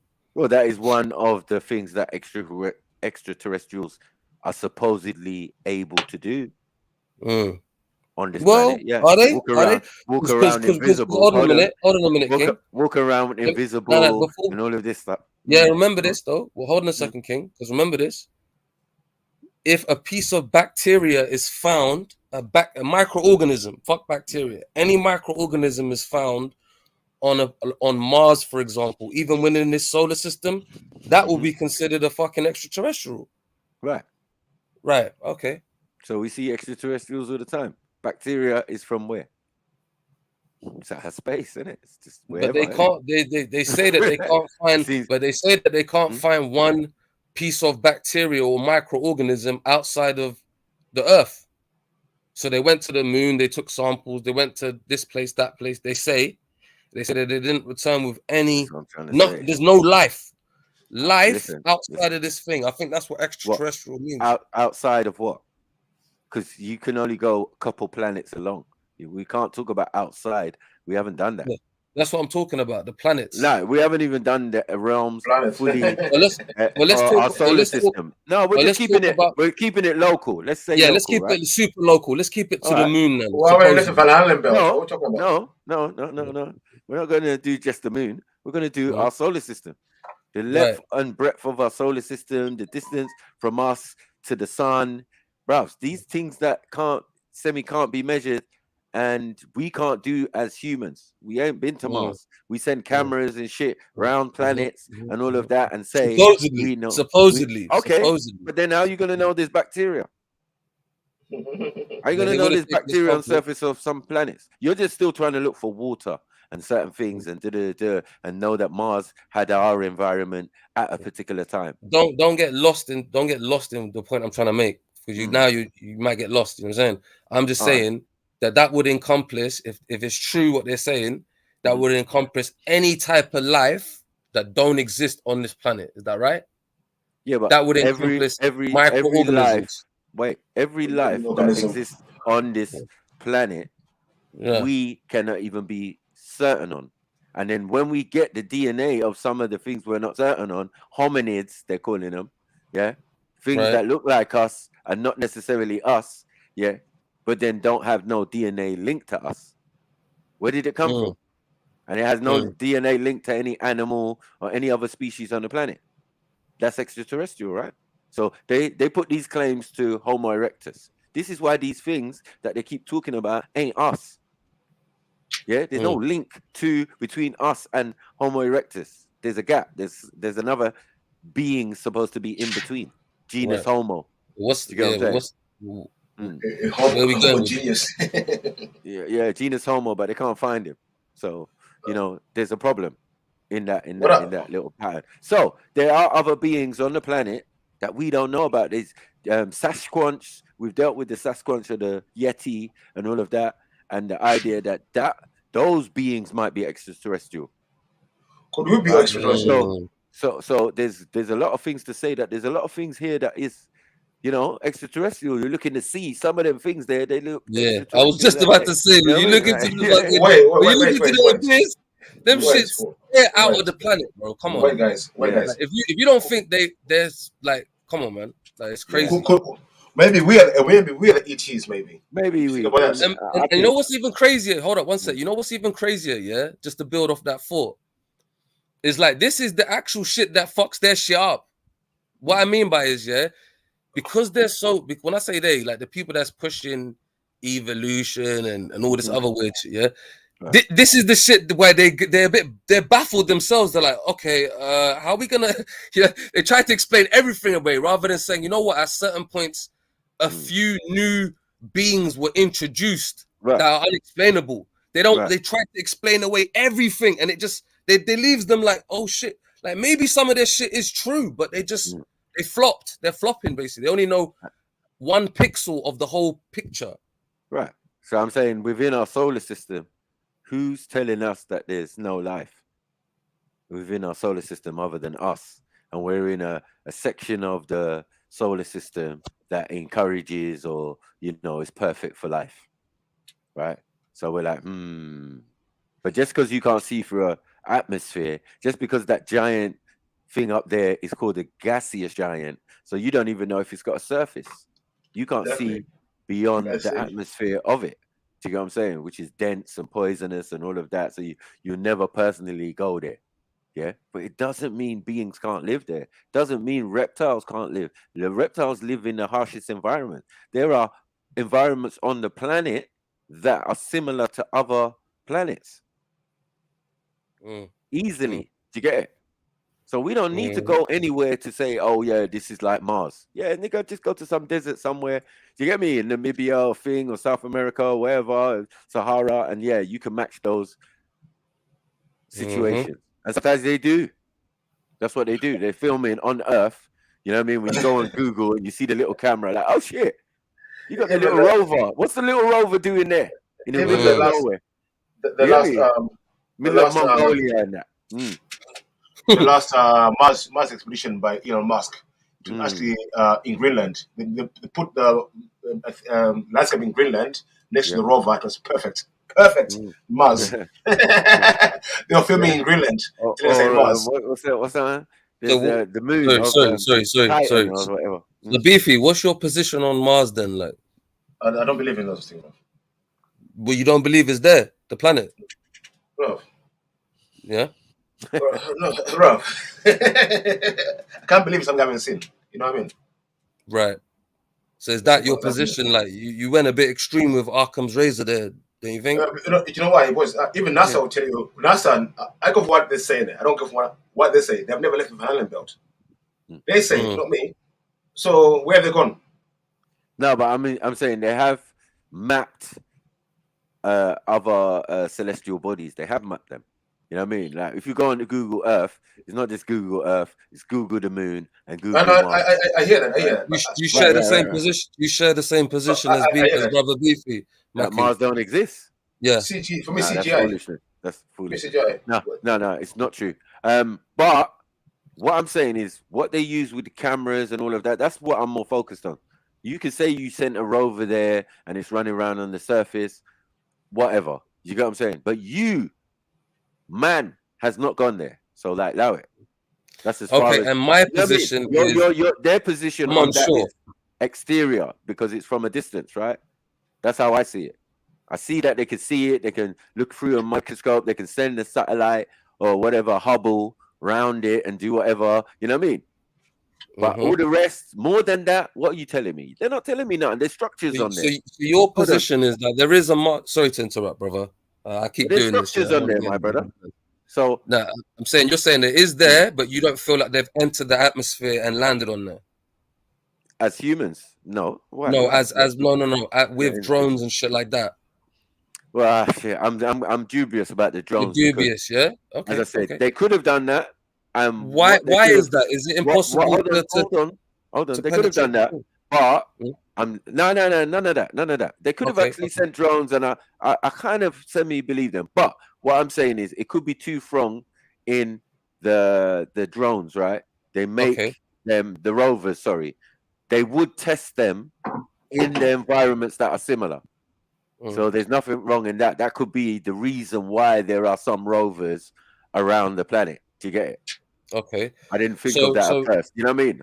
I just knew that, yeah, there's rovers here and there's supposedly rovers when they get there. But other than that, they are no physical human. They got plans. They're talking about Big Brother, Mars, and all of this type of stuff. And people who want to sign up, who have signed up for this thing to go to Mars to live and not come back.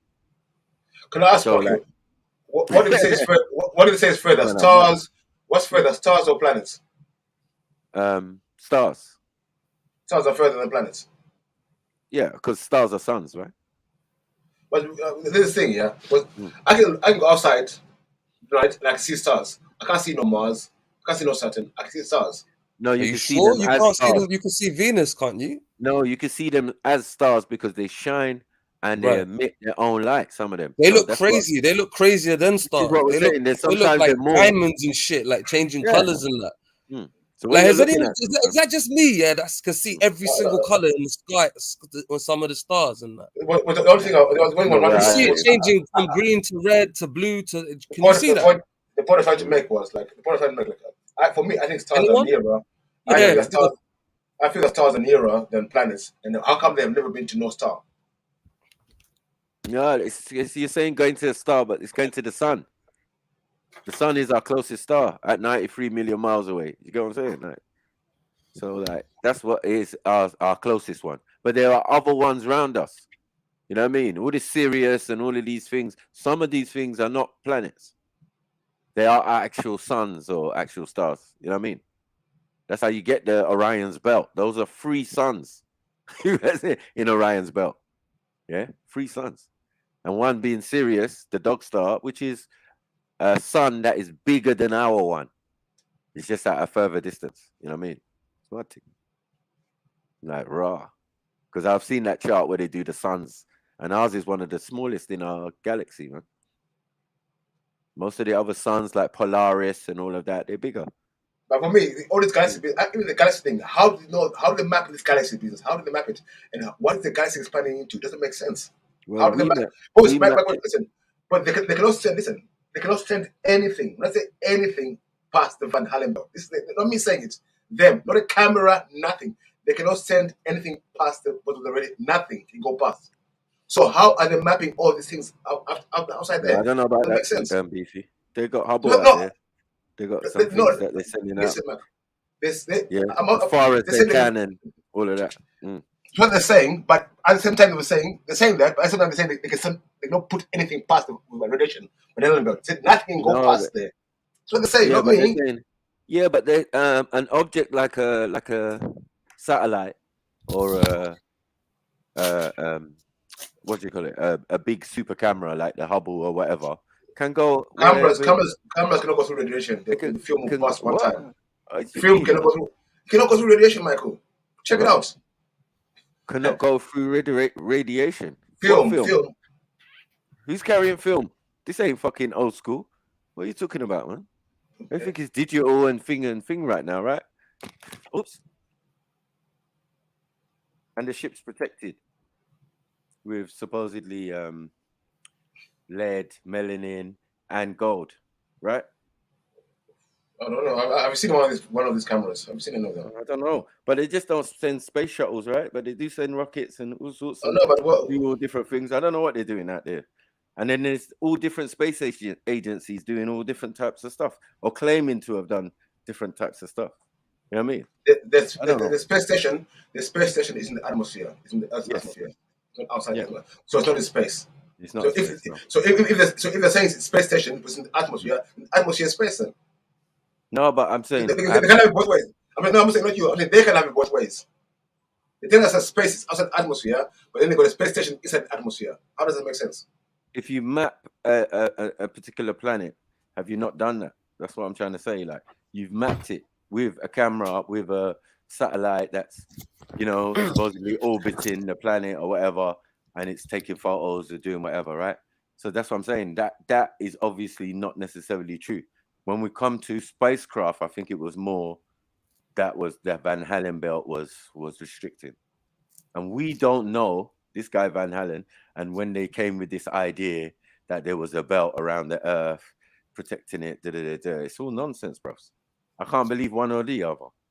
Because even the idea, say, like, how did you? If you don't, sorry, foolishness. Sorry, if you was gonna say and that's the point I was that Matthew just made there. That's quite poignant because he's saying if you don't take the information that's more rigorously tested because you got other countries competing and stuff like that, but you take the evidence of the Van Halen belt that then questions how do you take information?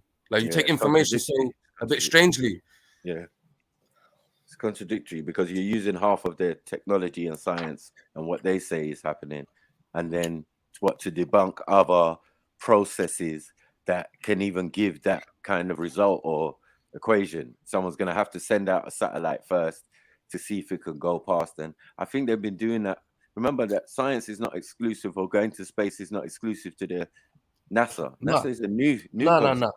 Yeah. When there was cosmonauts and Yuri Gagarin, they were sending into space dogs, cats, monkeys, all of this type of stuff.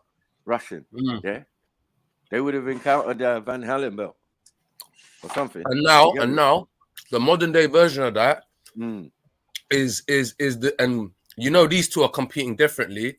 Is Jeff Bezos and the other Tesla dude. Yeah, exactly. Yeah. So, like, business. You know what I mean? They're actually literally chucking retarded money at this. They're taking the piss. Yeah, taking the piss. I swear. No, man, recycling rockets. They could bail out an entire continent, and they're chucking it towards this thing. Why? If it's all fake news, I don't know. Bit weird. Yeah, it's crazy. I think he's an extraterrestrial myself. But anyway, like, so it just goes more to things. Which one? What? Which one? What's his name? Musk. Elon Musk. Okay. Yeah. The other one looks kind of alienish too, as well. Yeah. You look like he's part of the X-Files. You look like one of them X-Files motherfuckers. But funny thing though, and the Facebook one, the first recorded UFO is actually in the Bible. Well, not first recorded, but yeah, it was recorded in Ezekiel 1. Ezekiel, the book of Ezekiel. But remember that everything in the Bible predates the Bible. I know. You know what I mean? But I'm saying you're right. So it's going to be amongst cultures and different types of people. But I'll explain the UFO which is in Ezekiel. Ezekiel said he looked up to the heavens, he saw the heavens parting, and down came the Lord, the cherubims on a throne with wheels on it, spinning around. That's a vehicle, right? Yeah, I agree with you, Gain. He did. I saw him recycling rockets. You know what I mean? That shit's landing back on the strip. Like, wow, that was some gangster shit. You know what I mean? It's like, listen, NASA, like, you could do with my thing. You see how my thing works? You go off, the rockets detach. Yeah, when it gets to a certain thing, and they come back down and land on the spot. Nah, I'm out. Okay, and how much did NASA pay him when he showed him that? They said, say nothing. You're just gonna do our thing from now on. Okay, and how much did they give him for that budget? I don't know. It's contract, isn't it? Like, I don't know. It's contract. Trillions, brother. Trillions. Yeah. Some idiot retarded money. Whereas for NASA, it's idiot money. You know what I mean? It's just like, oh yeah, you can do that. But then we're gonna start now involving you in our science projects. So he's getting double. You get it, double benefits. Okay, what do you need now? What you need? A space shuttle, new type space shuttle. That recycles with the same type of rocket thing. You see how I'm coming with the new tech? Yeah, exactly. Do you get what I'm saying? So it's like it's a mad thing. But Bezos wants that budget as well. He's looking at that NASA budget as well. Is his shit looking crazier? But can I ask a question though? If what they're saying about all these aliens and extraterrestrials is true, what does that do for religion then? What I say about religion? I would be lying about religion then. No, I think it is part of religion. It's quite clearly part of religion because the concept of beings coming down to Earth, whether you call them aliens, angels, you know what I mean? All the different names, astronauts, whatever you want to say. Yeah. In all the cultures of the world, this in one way or another is definitely relevant. You know what I mean? Biblically, Quranically, whatever, you know what I mean? Abrahamically, you should say. Yeah, all the other cultures, Hindu, this one, that one, you get me, Zoroastrian, everyone's talking about beings from out of here, coming down here. You know what I mean? Jinns came down here. This one came down here. Everybody came down here. Do you get it? So, like, if that's in all our cultures, in all our mythoses, of our where we're from, even though we might have our own, as I said, religion and whatever, right? But what it is your culture tells you about these things. Now, whether you want to believe them or not, or you're into it or not, just acknowledge that information is there. Do you get what I'm saying? So there's no, oh yeah, aliens, it's not in our culture. Your blood clot is. Yeah, because with people flying around in Vimanas and interdimensionally, and man telling you about levels of what the dimensions are. There's 9 realms or 10 or whatever. You know what I mean? Like, yo, deep like that. Why are we listening to modern scientists when we should be listening to the Asians who knew better? How are you going to make these superstructures, no matter whatever? Man's carving temple out of rock in India, out of a mountain. Yeah, that's tech, bro. That don't exist no more. Do you get what I'm saying? But when you ask them, it's part of the mythos and yeah, them beings came down and you know, boom, and yeah, set up base, did their thing. What are we lying? Look at this. You know what I mean? Yeah, you can put actual structures that don't make sense. You know what I mean? Around the planet, like, yo, who did that? Maybe I think with the structures and everything from ancient times, I think because we're in this day and age, we're being given wrong education. That's all it is. If you had the right education, all these things would be possible. But they're deliberately dumbing us down to keep control over us. So that's what I think. I think we've been naturally dumbed down because if you look at the achievements and the abilities of our ancestors, we definitely ain't the same no more. Yeah, and that's the point. Yeah, things have been locked off, things are calcified, the diet, things we eat, the environment we're in is not aiding our progression as a being. You get what I'm saying? It's not evolution. It's just, you know, how you're supposed to be. You're not fulfilling your full potential because you got a mobile phone, because you got this, because you got that, because you watch the TV, because you need Bluetooth headphones in your head.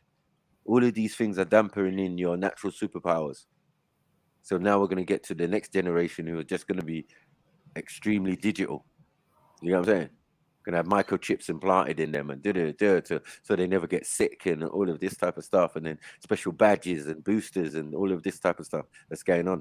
You know what I mean? All changing your DNA and all of these type of things that is being said. Like, so this is why we're losing our connection. You know what I'm saying? To a higher self or this knowledge that our ancestors also had. And these beings that are coming down, they're not just coming down and ruling, subduing the people, and then going about their business. They are integrated and becoming those people. So they're saying, look, that's why they're your ancestors, because those people are you. You get me? In some cases, as we know, they were not supernatural beings. They were just kings and, you know, of an ancient time before Europeans started measuring time. or measuring history and all of that, you know. That's why you got things like pre-dynastic Egypt and all of that, like shit they don't know about. Yeah, they only want to start from a certain point and say, yeah, that's the lifespan or the history of a place. Yeah, because if they add the rest of it, it would just be too far back and it fucks up their timeline of their little 2,000 years where they want to involve themselves in world affairs. But yet 5,000 years ago, say in India and whatever, they're practicing certain things that other people are practicing around the world. Well, yeah, they're building structures. They got roads and guttering and lamps, street lights and all of that. 5,000 years, 6,000 years ago. Written word, right, in India. So I'm saying, like, look, so we can't play with this thing. Are you talking about pre was it the Indus dynasty or whatever? Yeah, the Harappan. Okay. During the Harappan Empire. Yeah, but when you check the date of, are you saying in that time? I'm not saying I'm not saying you're 100% saying this, but are you saying that's the time when they had street lamps and stuff like that? Yes. Okay. And road, they found road and guttering system and all of that already. Yeah. You know what I mean? They man, build structures, they do all sorts. You know what I mean? But that history has been wiped in a sense. There's even photo. You know what I mean? We only know it now when it's India, when they use the Indus Valley or Indra to make a name. See, my thing is a little bit different. Yeah, I feel as if that there was civilizations on this thing. Please, there's so much motherfuckers remixing not remixing my shit, but like jumping on my shit. Like when people was running around, I don't even want to say that, but whatever. We'll wait until someone brings that shit up to me, and then I'll crack them in the face with it. Yeah. But leave that aside. Let's just stick to this then. But I personally feel, and there's a name to this. I can go and find the name of the science behind this, right? So there's not me saying this. This is what their scientists are saying. That basically that there could have been so many civilizations on this planet, ones that are lost, as you're referring to, yeah, or even way earlier than that, right? With, and listen to this, way more sophisticated technology that we have now, okay? But here's the actual, you know what I mean? Here's the actual bit of it that makes it all tie together. Why we have no traces of them left on the planet is because what? They're buried under the fucking ground. You know, as 10,000, 20,000, 40,000, 80,000 years move forward, all of those civilizations are so far down into the earth, the soil of it. I need to go and get a video on this and actually tell you the name of the science. It's a proper science. People studying this shit, at university. And basically, when they dig up old civilizations, right? And they let's say they fucking unearth an entire civilization or that's been that got like basically completely suspended in time because they either got mashed by an erupting volcano, so to speak. So when we unearth them, archaeologists unearth them, they go, oh wow, we see these civilizations here and there. Well, what I'm saying is the future crazy ones ain't ones that we were looking at now. They're too far fucking under the ground. They're 80,000, 100,000 years under the fucking ground. Even a million years under the floor. So yeah, it's a mad one. So that's my personal belief. Like they are here, we just can't see them because we ain't dug deep enough under the earth yet. And they will eventually. They get the ecosystem, laser technology, and they'll spot. Oh shit, we see another mad civilization 100 miles underneath there. You dig what I'm saying? Yeah, I feel that they can do that now from satellite. You know what I mean? It's called sonar imaging so they can track down different foundation of buildings. So if a building's built on a building, but what I'm saying is, beef. Let me make a sentence as well. 1 second, bro. Yeah, sorry, brother. Yeah. Of course.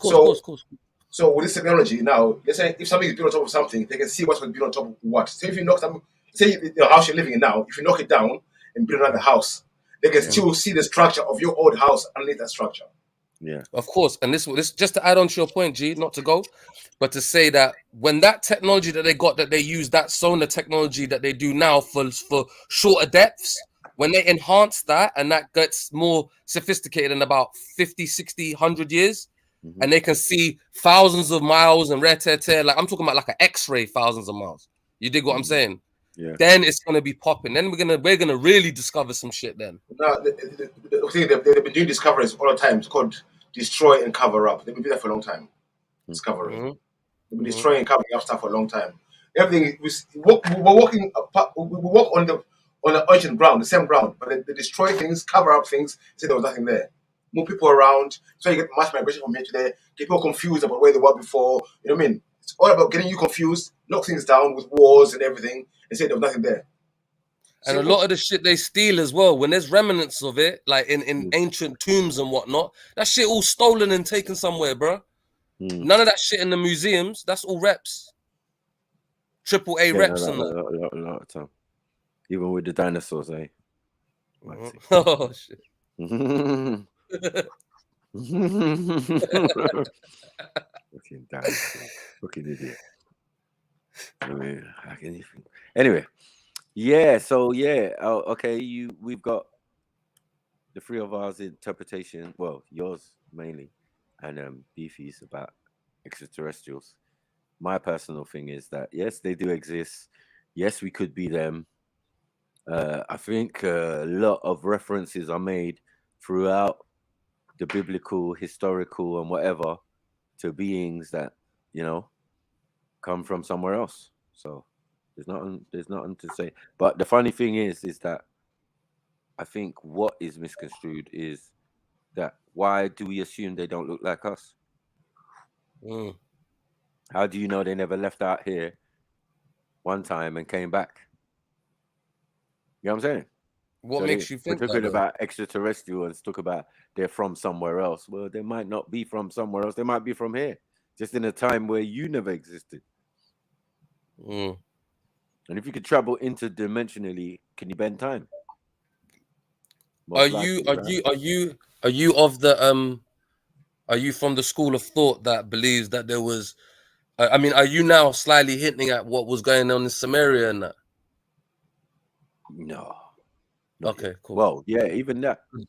They talk about the lizard and all this weird shit. Interdimensional beings and you say this weird shit, but this is your shit. If you're a Muslim, if you're a Christian, if you're anybody who thinks they're in a religious paradigm, especially Abrahamic, yeah. Abraham from Ur of Chaldea, where's that? That's Sumeria. So know where the stories that you have come from. So that's all it is. Well, that is one position. Hold up, brother. That's one position. Because you're saying it like that's a fact. That's not a fact what you just said. That's one position. It is a fact. There's also other positions as well to say that that's remnants of a story. This is remnants of a story. This is remnants of a story. And only we go far back. Only we have the ability to see how far the story go back to Samaria. It might have gone further back than that. Right? We're parroting off the back of other things like you're saying. Why is it only that? It's only because we can. That's how far our ability, archaeology and paleontologists have gone back to at the moment. In 2,000 years, they may evolve. There's a further one in the bottom of, you know what I'm saying, in Congo somewhere. That's where they found even a 10,000, 20,000 year older civilization than Samaria. Okay. Right? Yeah. Right. So that's So of course. So yeah. So you I agree with you. I agree with you. Let's not take the eye off. Hold on 1 second, man. You're taking your eye off the ball. Yeah. Yeah. You're forgetting that Sumerians and Egyptians are the same people. Yeah. One linguistically, they're the same. Yeah. And one what do you call it? Mythos based. Yeah. All these ideas of gods and Anu and all of this type of stuff is definitely reflected in Egypt, where it's Anu in Sumeria, it's An in Egypt. Definitely, there's definitely very much a lot of similarities, 100%. Because they're the same people. So if you move somewhere else for, at a particular time, you carry your history and your thing with you, right? And then you erect your monuments and whatever in the same vein that you always did. Well, You I know what I'm mean, saying? yeah, this is one theory that's out there that it's Well, I don't quite think good. it's a theory if yet mound builder work, the way they build structures, is conducive all around the planet. These locations that we're talking about, Egypt and Sumeria, same building type structures. Yeah, I mean, these are things. architecture. Sorry. Sorry, these are evidences that give credence to that theory. You're correct. Yeah. Yeah. So there's Yeah. more than just it's just I'm saying this based on. Nah, ain't for No, it to be a theory. It's strong. It's It's not not even a like a theory. hypothesis. We can't talk Yeah. about a theory about man's history. Yeah, man's history can be a mystery.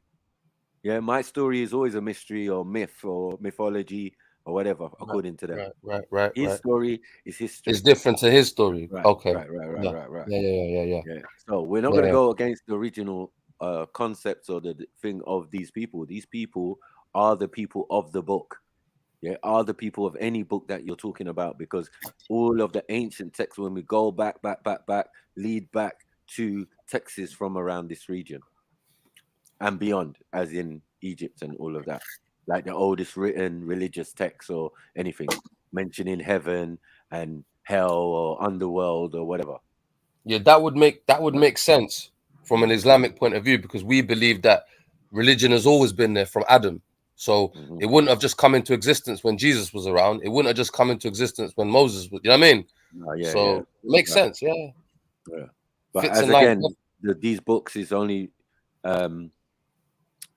generally based on these ancient texts and these ancient stories, so it makes sense. You know what I mean? As I said, when we go, the Sumerian stuff, but have we really gone into it to understand that where you got your ideas of the flood and certain other principles came from?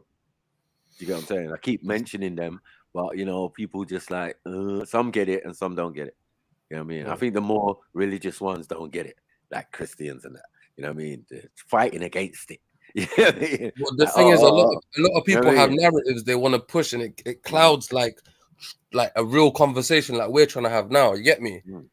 Like if you just have two people arguing, it's going to be confirmation bias, and they're only going to see the evidence that basically confirms their position, and it's like pointless.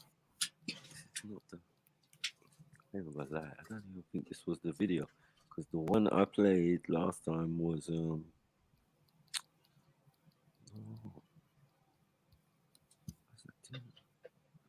right, let me just have to go to this.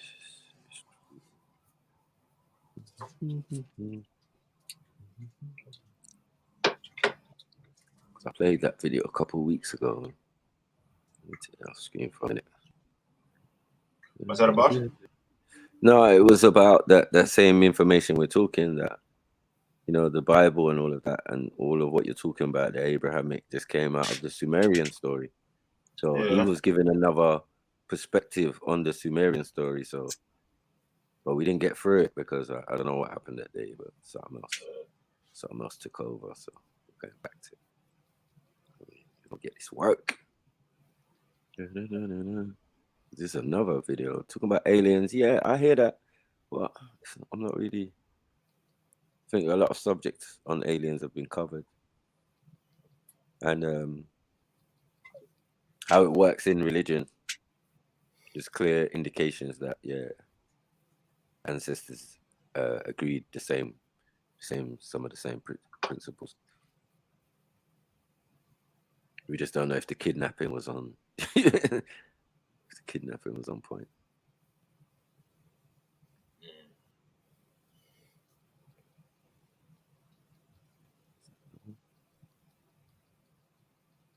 Big up everyone in the building. Stopzilla, Miss D, Gain, Baby, I see you, my bro. Sorry, brother. I'm here. Just give me 5 more minutes. I'm trying to send this text real quick. Bad Marsh, I see you. Naughty Dread. Mark Smith, I see you. Mary Jen, top of the morning. Top of the morning. Top of the morning to you. Top of the morning. Arrow Trill, big up my family. Who else in the building? John, baby. Shaq A. Mangwanani. Come on. Big up everyone, Silverside in the building. Nico, big up yourself. Licking Shiva's ass all the time. Big up yourself. R10, big up yourself. Man like flame. Mental Universe in the building. Big up on yourselves. Make sure you smash that like button. You know, all the good stuff. Hit the share button. Tell a friend to tell a friend we're live. I'm waiting for my Hebrew Israelites. Big up 5-star. Because Yeah, Beefy's on smoke. Beefy not playing games, man. That's why he just chilling in the cut, waiting. Just like even Black Jesus Minister can get that work still. Yeah, you run it. It's not, Listen, it's not an issue. yesterday people caught me the way for me yesterday. People going the way, but I was gonna. It's just talking bare S, bare Jesus Minister, bare S. About only one Christian story in the Bible. There's 2 Christian stories in the Bible. Man trying to lie in the Bible. How can man lie on the Bible? These Christians are. Pick up Big Feet though for saying something because I wasn't even interested. He wasn't saying much wrong, but yeah, there was a couple things I was like, yeah, ouch. Ow. Yeah, you really want to do that? Nah. I'm not even gonna lie. Thinking about ministers are all right. Ministers are all right. He's a good friend. He's a good point. But does he know? Yeah, does he know about this channel? Does he know about this channel? I don't even know, man. Probably Lady D showed him. Fired from his tenure. You can come in and get smacked the fuck up. But obviously, because I'm a Hebrew Israelite killer as well. In my past life. You get me? I was slightly offended when man was like, yeah, he's the Hebrewite, he's the GOAT. He's the GOAT for killing Hebrew Israelites. All right, safe. It's because I fall back. Oh shit! You watch your spot. He wants East Side Crippin. He wants East Side Crippin Maki to come through in it, all blued out and shit. Oh yeah. I remember that. That's when you took. That's when you took out a few Israelites got smoked that day. I ain't gonna lie. It was bad. You can hear me laughing in the back behind the camera. Fucky, bare fucky going on. Yeah, and then them Muslim brothers from Peckham, they was killing me. They had bare jokes. You know what I'm saying? They were like, yeah. Why did Abraham do that? Why did you see what I'm saying? Selfish religion. It's true. Mad. The man from Peckham, yeah? That killed it. Yeah, they were from Peckham. You know what I mean? It was like, it was like, yeah, safe, bros. Yeah, you get me Aki, but that's the geezer with all the tattoos all over his face, yeah? I think so, yeah, Batman things. Yeah, like these men were wrapped up. No, they had scarves. No, they're from Gypsy Hill. They're from Gypsy Hill. I know them still. Yeah. Okay. Gypsy Brixton. I know they're on the ends. Yeah, they was on the ends. I think you was falling back. You was falling back. Then you start hearing. You was like, hold on a minute. Is that my camera? That control everything. I told you, Uncle Tony went and got me, innit? I run this fucking channel. He was talking to Uncle Tony's sons, innit? And then Uncle Tony came and got me. That's what it was. I was far away, and then Uncle Tony must have had enough, like hearing him talk to his sons and like, nah, this youth's rude. You know what I mean? Let me go and get Sniper. And he went and got me where I was at Smoker's Corner, and then I came, and where's Wally? It was where's Wally after that? It was where's Wally after that? Mother. Yeah. Let's came in like, yeah, let me ask you. You sensed the tiny bit of fear, and you just was like, I like this. Yeah, I can live here for a bit. Let me just fuck this guy's whole life up real quick. Is this the light-skinned gazelle? Like, whoa, yeah, mad. Yeah. Mad. I ain't had one of them in a long 96.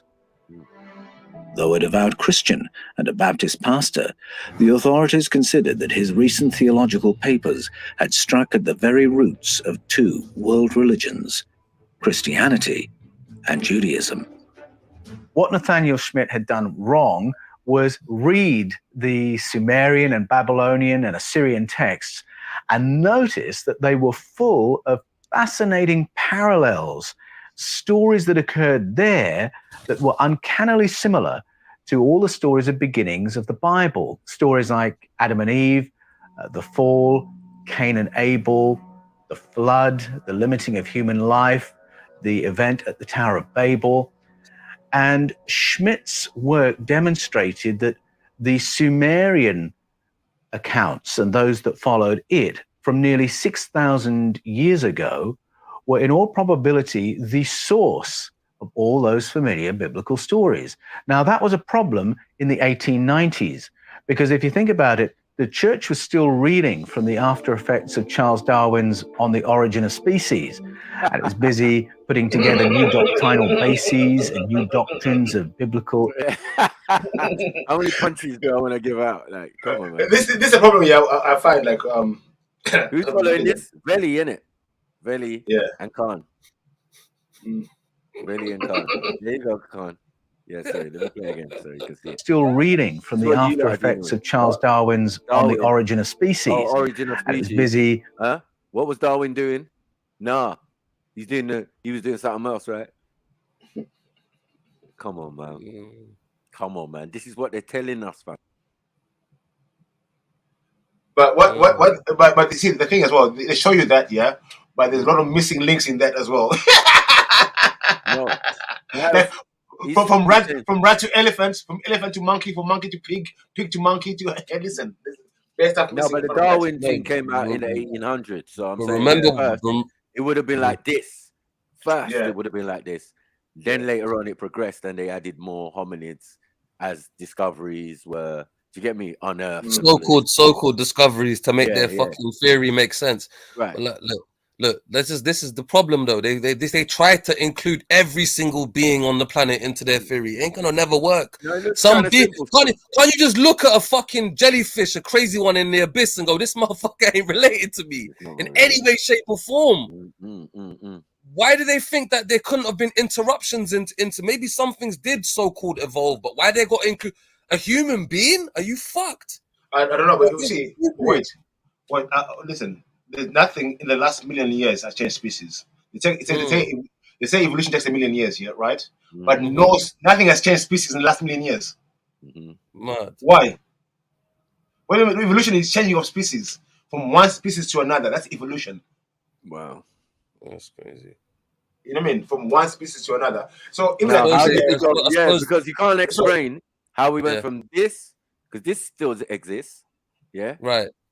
This gorilla still exists. Yeah, the monkey still exists. Gorilla to man, gorilla to man. There's a problem. That's there, mad. right? And then this is not man. No, this is Homo erectus supposedly at the time. So this is monkey man. Yeah, but they're still around. Those are still. All those things are still. Monkeys still around. When I mentioned monkey man to certain man was saying, nah, you chatting shit, Maku, blah blah blah. So if man supposedly came from monkey. Yeah, there's a stage that's going to be monkey man. Right? Yeah, there has to be. Right. And there are things that follow that pattern. The only thing that follows this monkey man pattern is some things like a Sasquatch. You know what I'm saying? It's like some ape-like creature standing up and running around and can't be seen. I know that gorillas don't have afros. That's what I'm saying. That's what I'm saying. None of these men got afros. No, if you're saying where he came from, that's cool, man. I can accept that. Because ours is talking about space and all sorts. Beings coming down, sons of God, and all of this. That's what we're dealing with. People from the moon, people in the village. Yeah, that's what we're dealing with in the village. Talking about sons of God before you even knew what God was. The concept, any kind of concept of it. Man start dealing with monkey man, though. It's all right, man. And this is caveman, right? Because he's got a club. And he's gonna lick people in the head. So this is what? Bro, that's a computer man. Putting together new doctrinal. That's Neanderthal man, my G. You hear me? Look with the club in his hand. Look at the club in his hand. Why are they always showing Neanderthal man the club in his hand? Beating up his wife. He had a few tailors. He's gonna beat up his wife. And when I said the old image of it was them coming out the cave, clubbing the woman on the head and dragging her into the cave by her hair. Yeah. Man said, nah, you're being racist. I'm saying, but that's what they say about themselves. Well, they show you the club in the hand. When I was growing up from things, they're showing bear cave films and, you know what I mean? They got animal skin on and Charlton Heston looking. Like, allow it, man. I never done that. They did. And then later on, they went round telling poor, my unsuspecting European friends that they've got Neanderthal man in their DNA. Yeah. One came to me, sad face. It wasn't the best day of the week for him. He would have expected more black stuff. He wanted more black stuff. But funny in his thing DNA. now, they're really embracing it. Some of them are really embracing this thing. I've gone a few channels when they call Neanderthal man. They're happily calling them Neanderthal. Yeah, I'm 10%, I'm 20%. And they're running with it. They're running with it. And I know that's only just recent. You know what I mean? But now they're saying, oh, Neanderthal died out a few years ago. A few million. I'm like, raw. Really? The way you're telling us now? Okay. No one had sex with Neanderthal, yeah? No. They're saying Neanderthals were around with more than humans, Michael. They were around at the same time. Yeah, they were. Supposedly, yeah. That's what they're saying now. We already existed. Their thing is like what? They went extinct 30,000 years ago or something like that. Only 30,000 years ago. So yeah, we're gonna be alive because we 300,000 years old. You know what I mean? So if it was mixing happened, there would be children, right? What do the children look like? Man and what do they look like? Monkey children. Monkey children. I don't know what they're. I don't know. I mean, Khan better come and defend this, man. This is so. I just saying the Europeans who have DNA. One of their grandparents was the Neanderthal. This is their family tree, not mine or yours. But I'm saying this is what they say about their family tree. Wow. So I missed everything you said for the last 3 minutes. So yeah, they even changed it that we are not part of this line because none of these are Australopithecines or Kenyapithecus. You understand?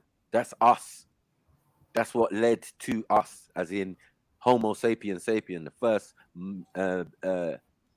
being on the planet that they know. Yeah, in the form that we are today. You know what I mean? Which is an African in Africa. So my point is, this is outside of Africa business. Yeah. Well, yeah, you don't find no Neanderthal in Africa. Right.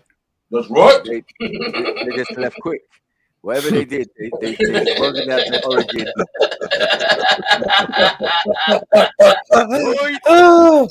Hold up, one sec. That's right. Yeah, no African girls are sexing that. You're not sexing that. No man is sexing that. Allow that. No. How are you gonna chirp girls with your monkey voice, with your monkey lyrics? I want to be like you, just like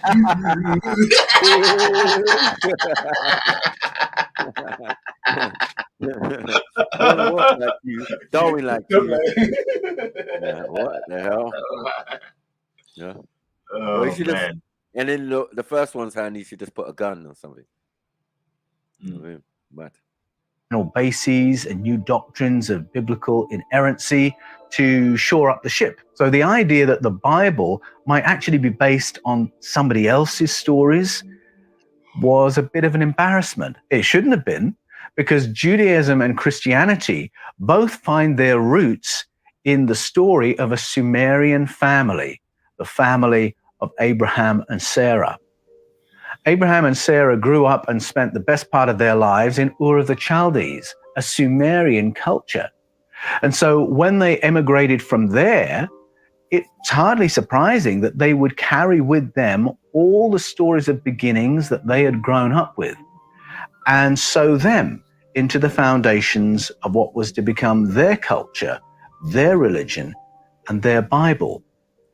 And so it shouldn't be a surprise that in the Bible we have a summary version of all these stories that pepper the Sumerian, Babylonian, and Assyrian texts. The problem and the shock horror is that the original versions, the Sumerian versions of these stories, make no mention of God at all. In the Sumerian originals, these are stories of our ancestors' contact with another species, a species called the Anunnaki. Could Judaism and Christianity's familiar stories of God really be a retelling of our ancestors' close encounters with extra? What is that? What is that? What are we doing here? Sons of God. No, I'm just saying. That's the scene from Prometheus. Yeah, but I'm saying like the architectures. Yeah, the architects. That's the word. Yeah. Yeah, they can't look like that. Just think about it. It's not conducive. Do you think there's any credence to this thing? I'm saying there's no credence to beings that look like that. There might have been beings that look like that, but bro, what about the theory where he drinks the I don't know if you can remember the actual scene, but he drinks the goblet of black goo, and then his DNA breaks down into the fucking stream, and then life begins. Do you think there's anything to that? Oh yeah, the concept. Listen, you want to take our stories and do what you will with them. It's all gonna end up back in Sumeria. You get what I'm saying? Because these men ain't smart. They ain't smart enough to come up with their own ideas. All ideas are based on other people's ideas. Nothing new under the sun. If you can do that with religion, that people hold dear, do you get what I'm saying? Imagine what they're holding and they're not telling you. Imagine. Okay. You know what I'm saying? And they just twisted it up. Like, yo, you're telling me that a being with no melanin is great around the universe. No. Not visually, brother. Not visually. I know this is bollocks visually. I'm saying the theory. Let's say it's a black guy, like a black face there instead of this white face. Would you think there's any credence to it then? No. Okay. I'm just saying that. Yeah. No, I'm with you. The concept and the idea and all of that they're trying to portray. It's pirated. Yeah, it's pirated. Yeah. It's just a madness. You know what I mean? Yeah. Like the stories that the Hindus told and this one told and that one told that predate any kind of concept that were even in Sumeria. Right. It's called billions of years old. Yeah, Sanskrit and shit like that. Right. It's people looking blue, people looking all sorts of colors, but not this. Yeah. What is this? Yeah. Right. Are they depicting these on the walls of Egypt and all of these? No. No, this is what I'm trying to say. You made this shit up. But you did make up most of your modern day history, you know, King Arthur, Sword in the Stone, and all of that in the Dark Ages, where you lost your memory of everything that you had. Does everyone remember the scene when the old man comes up to this guy? He goes, "I have come to get your knowledge," and next man just goes bash, just kills him instantly, knocks him out, rips his head off, and that. Like, they come to this guy to wake him up, innit? The space jockey or whatever. From Alien Part 1, because this is a prequel to Aliens and all that shit, right? Yeah. And this guy, when he comes and wakes him up, his god, he goes, I've become a god. I've created AI in that. This god looks at him and just goes, huh? And just batters and kills him, bro. It's a mazza. He starts killing everyone. But also, I mean, there is something to say that because the Sumerians made cylinder scrolls, we have kind of got what they would have looked like, and it's nothing like this. So, you know, just letting them know. Extraterrestrials. The cuneiform tablets, which had fascinated Nathaniel Schmidt, were first unearthed in the 1500s as colonial powers began to excavate the ancient sites of Mesopotamia. Over the decades that followed, some 200,000 clay tablets were uncovered. The tablets were adorned with strange etchings or glyphs made when the clay was soft. Scholars of the day were divided as to the meanings of these markings. Some believed the glyphs to be an unknown written language. Others refused to accept this, since the tablets appeared to predate any known language. They presumed the markings to be no more than decoration. Paleo-Hebrew. And so the tablets were archived, their secrets locked away for 3 centuries. Until, in 1835, Henry Rawlinson arrived in southwestern Iran. Pause, Michael. Rawlinson was a military. Yep. The funny thing is, like, all these languages were seem to be discovered at the same time, 1800s. Hebrew, Sumerian. Surprising that. All of a sudden, all these languages are revived. Hebrew is earlier, 1500s or something. No, 1800s. 18? I think better research yesterday. I went for my Hebrews today.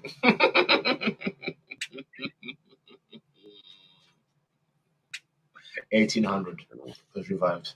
It was there for 2,000 years. Military man. He was employed by the East India Tea Company, and he was in Iran helping the Shah of Iran to train his troops. Now, it's worth pausing there for a moment, because if you thought that corporations rivaling nation states was something new, take a look at the East India Tea Company.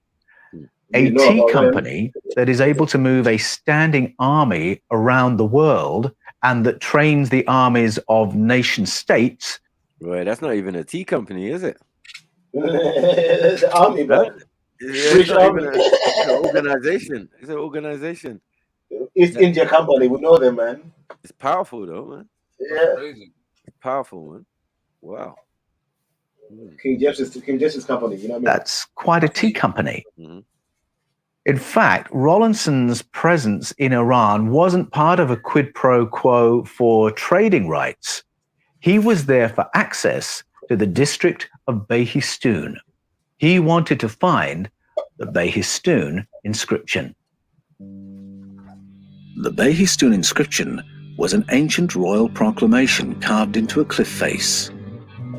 It was written in 3 known languages: Persian, Elamite, and Akkadian, which was the common... Hey, bring in Elamites. I thought he was going nuts when he had that the other day. He was like, yes, you see what I'm saying? Yeah, well, that might be you in chains. But this is the thing, we're talking about plagiarism, yeah? So maybe the Bible plagiarized people's old, you see, the Elamites was supposed to have come after this, but they are way before this coming on the Bible. Yeah, that's true. So historically, that the Elamites come to that region, but the Sumerian basically beat them up, nothing, or they came after, the Akkadians or whoever was there already. So this is way down the line for them. It seems like they've been around. One language of the Mesopotamian cultures. The inscription expressed all 3 languages in cuneiform script. It was the translation key the cuneiform tablets had been waiting for. The memories of Mesopotamia's ancient cultures were suddenly an open book. The glyphs were not mere decoration after all. They were banking records, business agreements, shopping lists, contracts, recipes, inventories, royal histories, and the most ancient narrative in the history of the world. Matt, game over. Bam. See what I'm saying? It's a lot going on. Yeah, it's a lot going on, man. Maths, history, and everything going on. I mean, yeah, you know what I'm saying? So when we talk about civilization and being organized, this is from thousands of years ago. How did we descend into relying on someone else to teach us these things? It's never been that. It's never been that, because we always got that. We always had that. So when they even came to us during the 1600s and beyond or earlier, yeah, we were already organized and civilized. It's what we're trying to say to you, man. What? They don't want to get it. It was in these ancient narratives that the source of the Bible's familiar stories began to emerge. Yeah. At an academic level, Nathaniel Schmidt was in good company. He was one of a small number who began confronting us with this new layer of our history. And I should mention, just to reassure you, that shortly after Colgate University fired him, he did get a new job with Cornell University, and he was professor of Semitic languages there for a full 36 years. So he did land on his feet. His work continued to argue that the cuneiforms reveal that our earliest histories are not about God. They are about our prehistoric contact with the Anunnaki. Many of the world's oldest mythologies claim that governance over human society began with dominance over human beings being established by superior beings or gods. And then the job of rulership is handed over at a later stage to human governors or kings. Egyptian mythology holds such a narrative. Similarly, the Bible speaks of King Saul as the first human king over the people of God.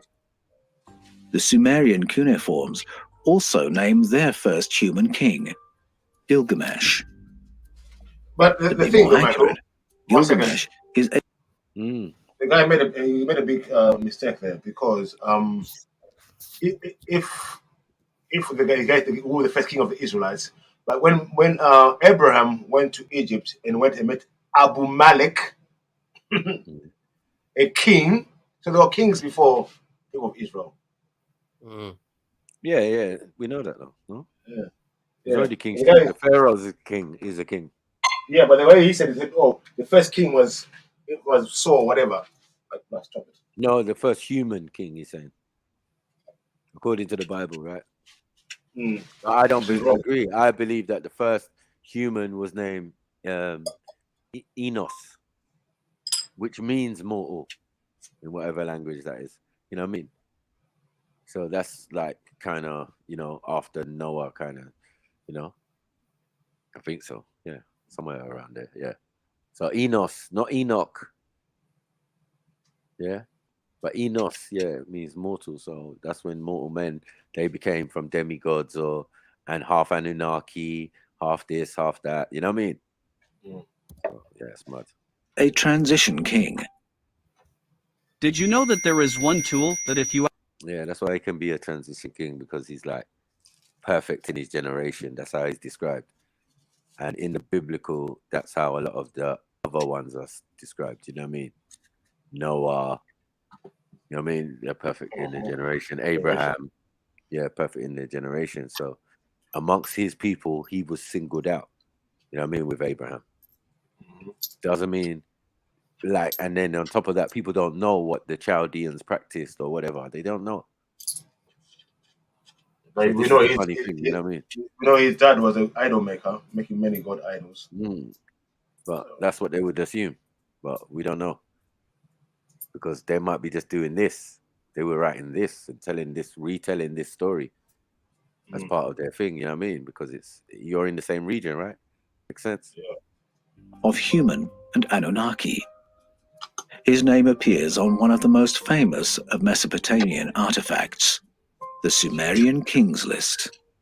As we go further back on the timeline, the Kings List starts running with some odd-looking information, because out of the blue, we suddenly read of a dynasty that lasted 24,510 years, 3 months, and 3.5 days. Now, that precision absolutely befits Sumerian culture, because it's from Sumerian culture that we get 360 degrees in a circle, 60 seconds in a minute, 60 minutes in an hour. So the precision doesn't surprise us. What? All things that Sniper said, but I just it's good to hear it from someone else, for a lie. We got the people then. Is odd is that dynasty of 24,510 years, 3 months, and 3.5 days was divided across no more than 23 kings. That's an average reign of more than 1,000 years each. And it's not a one-off. The dynasty concluded by the Great Flood lasted 241,000 years, shared by no more than 8 kings. That's an average reign of more than 30,000 years. Boy. Now, some have tried to make the dates symbolic or have... Sorry, what? Did man say pause? Yeah, and then I said, oh boy. I said, some guys were ruling for 30,000 years, isn't it?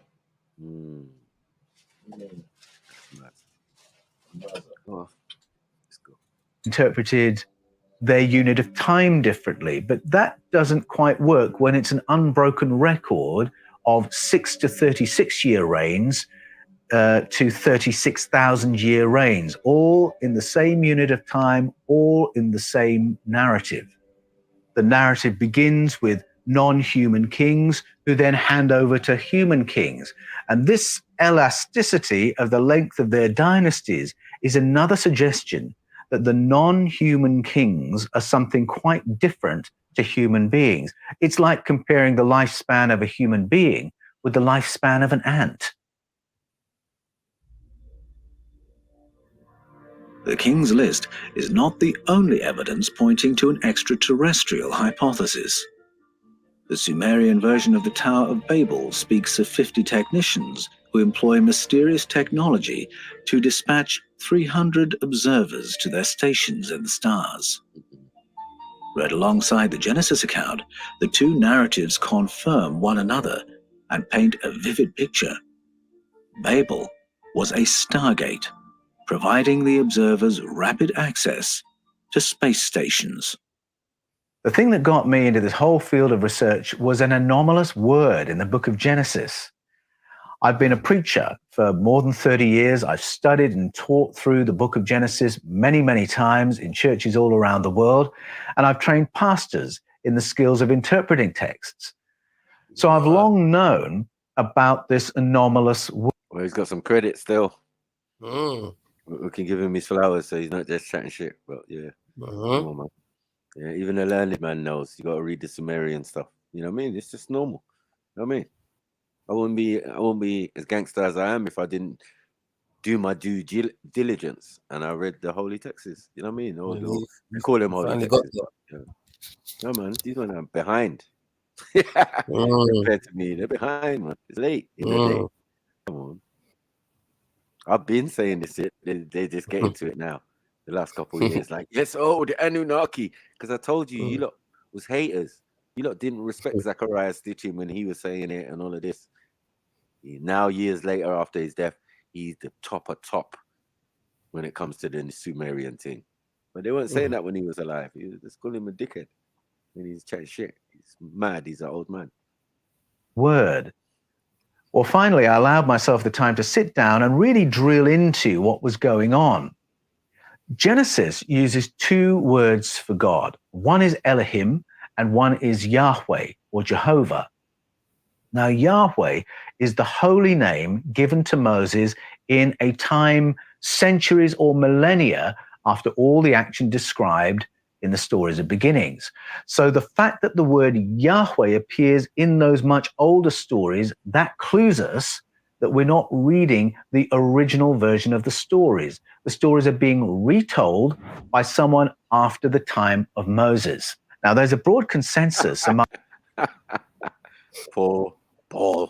No, anyway, yeah, that's nothing direct. Nothing direct's firing off. Who's this? He's like religious Phil Mitchell, yeah? Mad. Among biblical scholars, that the current version of the Old Testament, the Hebrew Scriptures, was edited or redacted sometime in the 6th century BCE, and that the redactor, by putting the name Yahweh into these older stories, the stories that Abraham and Sarah had brought with them, was telling the reader to regard them as God's stories. By using the later name, he's also telling the reader this is not the original version. Originally, they were Elohim stories. Now, that word Elohim is a very interesting word because it's a plural form word. It often exhibits plural behaviors. Let us make the humans to look like one of us. We don't want them to become too much like one of us, etc. The word Elohim often takes plural verb forms. It's sometimes translated as God, but in other places it gets translated as false gods, or demons, or angels, or chieftains, or land barons. So why this enormous elasticity in the word's meaning?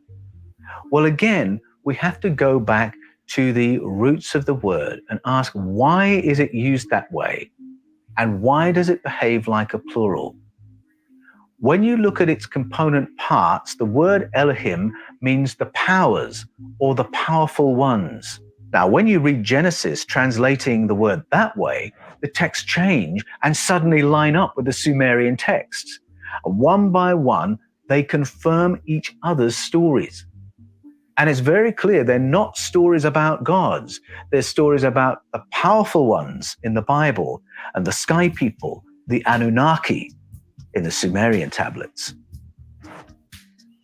But is there any material evidence that a non-human ruling presence ever occupied planet Earth?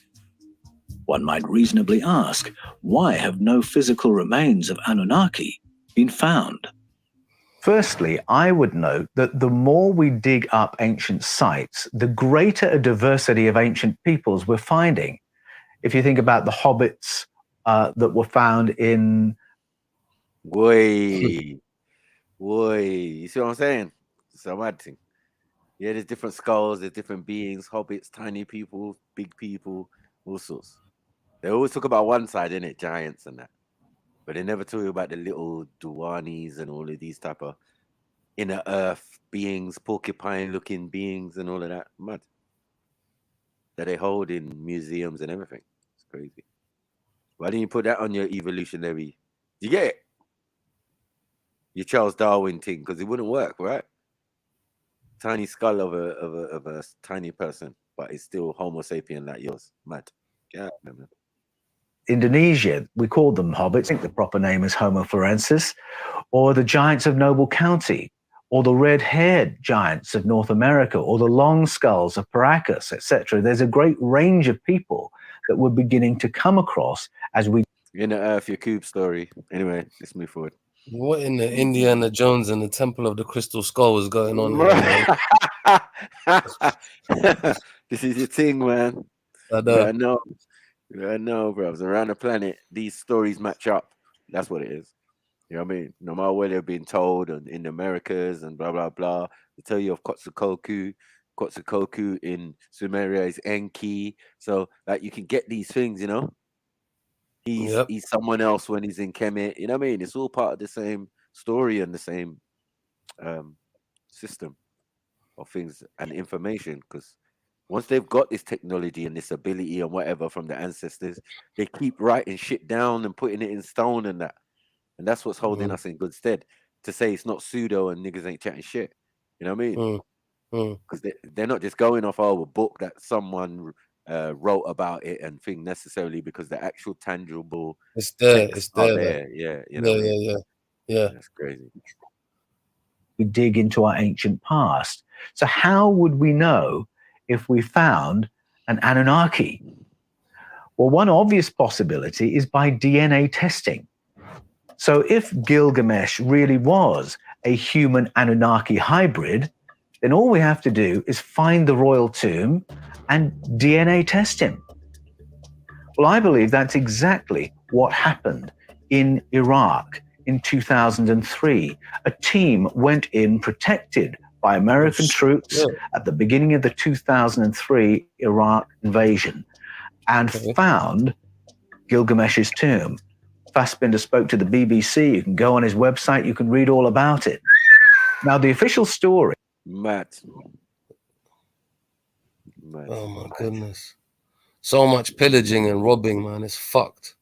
Yeah, I know. This is their main modus operandum, bro. This is to take all the, you know what I mean, the legendary, powerful shit. Why weren't you looking after it, Mezzo? Anyway, let's move forward. Blame it on Mezzo. Yeah, we put them there to protect it and look after the monuments and all of that. Look. Just letting people do anything with it. It's crazy. They've been doing this though, bro. Is that having located the probable tomb site 16 years ago, we decided not to investigate any further. Right. Similarly, in 1927, the British archaeologist Leonard Woolley discovered a person known as Queen Puabi. Now, she was a high-ranking Sumerian leader who lived around 2500 BCE. That's African, bro. I'm not even playing this game, man. Allow it, man. You know the hair, the amount of afro that went inside the both sides. I was thinking it looked a bit Greek. Does it look a bit Greek? Looks a bit Greek. Yeah, it's a little bit Princess Leia-ish. Princess Leia, exactly. Took the words out of my mouth. Star Wars, Martin. Another interpretation of a man's story. Exactly. There ain't no accident. Her hair was done like that. But let's continue on. But you know what I mean? This is. I swear, my nan's got those earrings, those same earrings. Greece don't exist. Greece ain't even in the Greece ain't even in the balls of any Greek yet when this is happening. You know what I mean? Keep telling Greeks, man. You lot are from Africa, and they just for some reason get really upset about it. I'm just saying, like all the way up in near Turkey, yeah, you're finding this thousands of years ago. We know it doesn't make no sense. Like We know we do this, man. Sumerian leader who lived around 2500 BCE, and they had found her remains. So again, here's another find, which with today's technology provides us with the opportunity to DNA test. We can now test Sumerian royalty to confirm whether it was entirely human. Okay. The result? Apparently, we've decided not to investigate any further. Oh my goodness. Very pussy all in the beginning, after a and like you don't have the keys, man. You're not a gatekeeper. You know, gatekeepers always get in. But fortunately for us, I have certain links, and I was able to get that information. You know the ones that, like, yeah, man. Like, how good is your connections, man? I like the way this guy. Like that, yeah? Have you noticed how this guy talks though? It's got like a Paul McKenna hypnotic Yeah. like cadence to his speech. Have you noticed that? This motherfucker, we're very well versed in the dark arts, man. Yeah, it seems it. Yeah, because the narrative he's spinning will get by his other fellow Christians will get him mashed up. Yeah, but it's cool, man. I like the frames as well. They're gangster. I need them frames. But you can't knock the credibility if you've been and you've taught other preachers to, you know what I mean? You've raised preachers in a sense. You that level. You ain't top of top like Pope level, but you up there, man. Cardinal and that. Now, what do you make of that? Wouldn't you want to know? In the 20th century, the writer Zechariah Sitchin began poring over the cuneiform texts. See how behind the man is? Like when man was actually watching the videos, like 20, it's coming up to 20 years ago now, man. Man was watching Zechariah Sitchin like, oh, this is the Sumerian, this is our solar system. The Sumerians discovered Pluto before us in 1933. All of this type of stuff, you know what I mean? Way back, Zechariah Sitchin looking like is that what he sounds like? Zechariah KFC Colonel. Yes, that's how he sounds. He looks like KFC as well. He looks like this KFC Colonel. My man, Stitches. Man, some SFC in that. You know what I mean? Some Sumerian fried chicken. The ancient recipe. No wonder it's a secret recipe. Them shits go back. You know what I mean? They died, but they do that. Probably was there. If we were there, there was such a thing as Sumerian fried chicken. Maybe not a store. Yeah, just a recipe and that. Yeah. Get your Enki burger and that. Like, let's move forward. Yeah, Zechariah chicken. Yeah, man. Zinger spelt with an S. What the fuck, man? That's it. He highlighted the clear implications. Hey, of the Sumerian stories. Hold on, 1 minute, Maki. Maki, what you saying? What? Tower of Babel burger, yeah? No.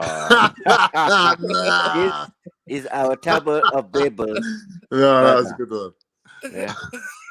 The Anunnaki burger. Sumerian burger. The Anunnaki bucket. Anunnaki bucket. Twin pack. Yeah, 20 piece box. 24 elders box. The Anunnaki were powerful and advanced. And hold on. Yes, the Nibiru burger. That's it. Done. Oh, finished. shit. Game over. Finished. Yeah. That's it right there. That's the popcorn Nibiru. Yeah. Popcorn Nibiru. Popcorn Nibiru's. Yeah, just little Nibiru's. Yeah. These little nibbles. Little nibbles of Nibiru. You can dip them. Little niblets. Yeah, dip them in the primordial ooze sauce. Like, stop it. What are we doing, man?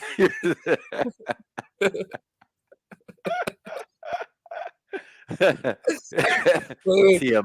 What was the N one again? What? What was the one that sounded like niblets? Nibrits. Popcorn nibrits. Popcorn nibrits. Yeah, that would be bad. Actually. Nice. Man. You know what I mean? Bring back the Sumerians. Extraterrestrial species. Their arrival on planet Earth put them at the top of the terrestrial food chain.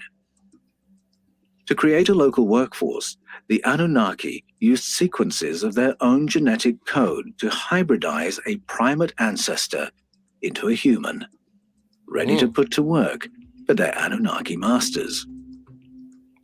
Sitchin argued the word Anunnaki means those who came from the heavens to Earth, a phrase that made clear their extraterrestrial origin. Zechariah Sitchin was not... Yeah, but he didn't get it right, you see? Yeah? Anunnaki. Yeah? So, Anu is the sender, right? Yeah? Yeah, and the Naki is sent down to Ki. Yeah? Right. Or came down. Came down and some sent down. Just like the idea of fallen angels and angels that came down from God. Do you get it? So this is where the concept's coming from. But the main thing is the Anu in it denotes rulership, who's sending, and where they're from or what species or whatever is going on, right? So they're the ancient form of us, our ancestors, and led by Anu. Do you get what I'm saying? So Anu is like the physical killer priest shit. No, he's the physical god in a sense. If God was physical, he would have the title, according to the Sumerians, the title of Anu, and it was a title given to you. It wasn't that you were that. Yeah, you would. It's just like a crown saying you the king or you the most highest amongst the beings. There's a lot of titles getting given out as well, which is mad. That also ties into the Adam and Eve story. But if you see his real name is El Elo, El Eloah, all of these things that you're gonna end up saying is the name for God. His name is Allah as well in the name that his real name is. Do you get what I'm saying? In the full title of his name. This is why these things are there. Because some people still going to find fault with the origin of the word Allah. Do you get it? It's older than the concept of these moon gods and it goes back to the Sumerians. Right. You understand? Right. So, and that's where it's coming from. So, well, I believe it predates the Sumerians, but as I said, that data is gone. Like that you get it. I thought the Sumerians were the oldest. Though. No, Sumerians that we can get hold of. Hold on one second. They're older. They have the oldest records of these events. They are not the people in the events. Sumerians and Anunnaki are not the same, right? Yes, it's the Sumerians that wrote about the Anunnaki, and then there's successive generations, the Babylonians and the Assyrians and the Akkadians. They wrote these things that we're talking about. Yeah, they're not. Yeah, because the time scale on record is 450,000 years ago. These stories are taking place according to the Sumerian text and time scale and the King's List and all of that. Do you get it? So as he's saying, there's huge amounts of time as you start to go back closer, and then even before that, before the flood, when they were there, you know what I mean? The numbers are just getting ridiculous as you go back to the original time of 450,000 years ago when the supposed Anunnaki came down. 450? How many years? 450,000 years ago, my brother. So when we're talking about a 4,500 year civilization of Sumerian, right? We know it's going to be more than that, but yeah, we're just saying, right? Because the only thing are you of the opinion that basically when you go further back into, let's say, like 250,000 years, where militant technology and stuff like that would have been on Earth, we just are not privy to that because it don't exist anymore. It's because the flood wiped it all out or something. Not just the flood, it's just matter has just fucking decomposed, like it's just gone. Yeah, circumstances. And well, I told you that in for my overstanding that a lot of these ancient civilizations, these motherfuckers blew themselves up. Right. Yeah. Right. They actually got extinct through their own ways. Yeah, they blew That's themselves up. probably gonna happen to ours, man. Imagine testing out Yeah, we're nuclear gonna end up technology. extinct one day. Yeah, Someone's gonna imagine be digging around under the ground. They're gonna find your old trainers. Imagine Talking about someone doing talking about McDonald's was like a religion. There was a McDonald's on every corner, and that was their religious place, the Holy M. I was going to say as well, quickly. doomed. Yeah. Was Adam the first Anunnaki? Maybe as well. Could Adam be an Anunnaki? No. Why? Because he's with an A. No. Listen. Let me explain why. Because remember, he was sent down by God to be the guardian of the planet. Yeah, I hear you. But Possible. I'm saying It's possible.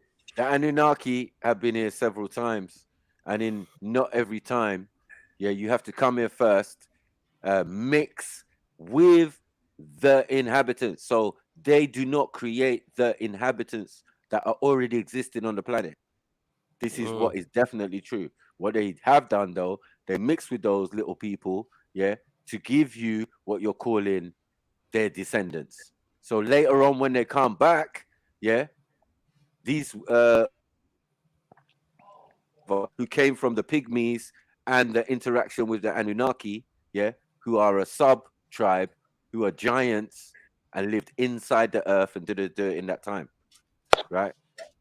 So this is why Adam has a father and a mother. You understand? Because they are from a tribe. So what Beefy's saying is he's half correct, because they are descendants of the Anunnaki on that side, where we're from, most of us, from the pygmy side, the Thais, who have already existed.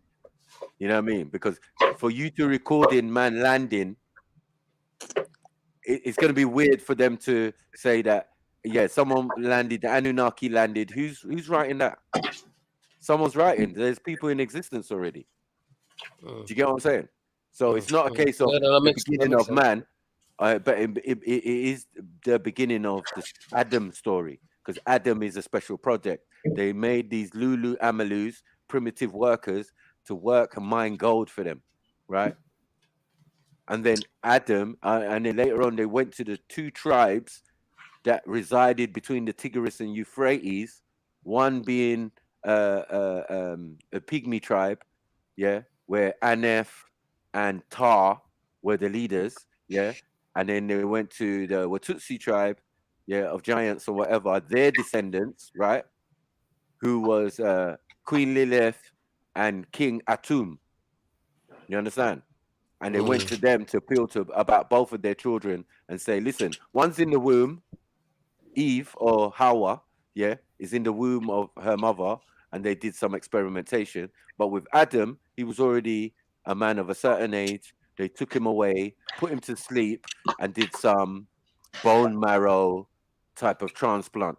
In that process, even Enki and Mother Ninti, the Ananagi scientist, he injures himself. So this is where the story of the rib comes from. It's actually Enki who injures his rib, and Mother Ninti who fixes his injury. Do you get what I'm saying? While they're on a project called the Adama project, where they've taken Adam and then they've taken genes from Eve, from her mother's womb, and then supplanted it in Adam, because those two Watutsis are not the same species. Do you get it? They're not the same species, so they weren't necessarily compatible. Do you get what I'm saying? The pygmies have been there from time, and then you beings came down, mixed with the pygmies to create a new subspecies, because you can do science like that. You know what I mean? So then later on, when that's like flourished a little bit, you've come back and you say, I'm going to take a sample child from you and a sample child from the original people and see if we can make something that's compatible or brand new. And then you get into the story of the enclosed garden and what we're calling Jahannam, or we're calling the Garden of Eden and all of that. To get it? But this is within the Sumerian thing that we haven't reached out yet. But then when you hear those things, you realize where your thing came from. Because unless yours supersedes it in text and information, it's from that origin. And it makes sense. It makes sense. It doesn't mean that it's not holy or it's not righteous or it's not thing, but it's not the way people have necessarily made it. And that's why once you read that, then you understand that when you're saying Yahweh or El, you know that's not God, because you know the story of Baal or Baal Hadad. You know what I'm saying? A descendant of a particular generation and within the Akkadian Empire or King's List. So everything sits in its place. You know what I mean? It just shows you that over time, people, yes, descend and go to places and say, okay, this statue of Baal, we're dealing with Baal. This is what we're doing now. This was not originally the modus operandum of why the statue stands there, why Baal is represented. Because we're talking about something from maybe 450,000 years, come 450,000 years down the line, yeah, it's going to be different. It's going to be statues and monuments that you don't even know nothing about. And it depends on the people coming in. They might be religious people. So there's a narrative that they can make up and use the statue and say, yeah, we deal with Baal now. Because it's all in an ancient time where those things was possible and could be misconstrued. Do you get it? Like, that's where we get the idol worship and you lot are pagans and you lot are this and da-da-da. A lot of that is misconstrued information. Or people taking it on and then making it into something that is negative or something you would consider shirky or whatever. Do you get what I'm saying? When that were in its original form. An academic. He was not a PhD or a professor. He had a degree from the London School of Economics and worked in commerce. The LSE, I should say, is a pretty august institution. He does look like the Colonel, right? I'm wondering if he was the Colonel, you know? I'm just wondering, because like that, the picture of the Colonel is old. That's too Colonelish, B. It's too Colonelish, isn't it? This motherfucker just... I swear he's entering a colonel thingy bob competition, bro. What's he looking like? Yeah, he's just like the real Colonel Sanders or whatever. Institution. He wrote at a popular level, that's to say for a general audience, and not with the kind of referencing and footnotes that you'd expect to see in an academic kind of tome. And academic critics don't like that. They think that's slack. Some might identify mistakes or bias in his work, and that's then their pretext to disregard his contribution, which is an important one. Now, some writers in the field reject Sitchin's translation of the word Anunnaki, and they would contend that the word's usage tells us that it simply means nobility or royalty, the rulers. I'm not persuaded by that. It's not that that's not true. It's just a very partial answer. It's a very lazy explanation. It simply doesn't ask enough questions. Who were the rulers identified by this word? Why is that word associated with the rulers? You see, if you look at the etymology of the word, at its root meanings, look at the component parts, you have Anu, which means heavens, Ki, which means earth, Anunnaki. Right. Thank you. Was I not correct in what I was saying? Now you just seen this before. Don't lie. No, I ain't seen it. I ain't watched. I'm joking. I think I watched about 5 minutes of it in the beginning, and they stored it and said, "Yeah, you know what? I'm gonna bring it to the thing so other people can watch it." You know what I mean? But yeah, man, that's standard. As I said, Anunnaki, all of that. Those that Anu sent down. Look how long it's taken them to get to the overstanding. You know what I mean? Over the years, it's been bullshit. It's been this one. We think it's that one. The Watchers, the this one, the that one. But like, if you go into the Sumerian story, you might get a better explanation. Because those that Anu sent down, yeah, he sent down and made his son. His firstborn son, whose mother was from this planet. Yeah. And Enki, and that's why his name is Ki. Yeah, Ki being earth. So he's the king, or he's the ruler of this planet. Now, Enlil, his brother, is the ruler of the planet-sized spaceship you're calling Nibiru. Or they would say their home. But that's another misconstrue again. Because they don't come from Nibiru. They use Nibiru to travel around. Oh, shall I tell you some weird shit now? In Turkish, right? they say Ana for mother, right? And N means to come down or to bow down or to lower. Wow. And they're saying that there's like quite a lot of Sumerian words actually in Turkish. Well, that's Egyptian. So where is Anu in Sumeria and it's An in Kemet for the creator, the unseen creator, the most high, basically. Do you get what I'm saying? But in Sumeria, it's not the most high, it's the most high physical. So the physical embodiment in human form, because we can't exist without a human. See, this is the thing what I'm trying to work at. Yeah, we didn't come by kun fire kun. Do you get it, what I'm saying? We didn't come by kun fire kun. There had to be somebody or some sets of people who looked and were like us for us to be us now. It's based on a model that's already been created by the creator, in a sense. You know what I mean?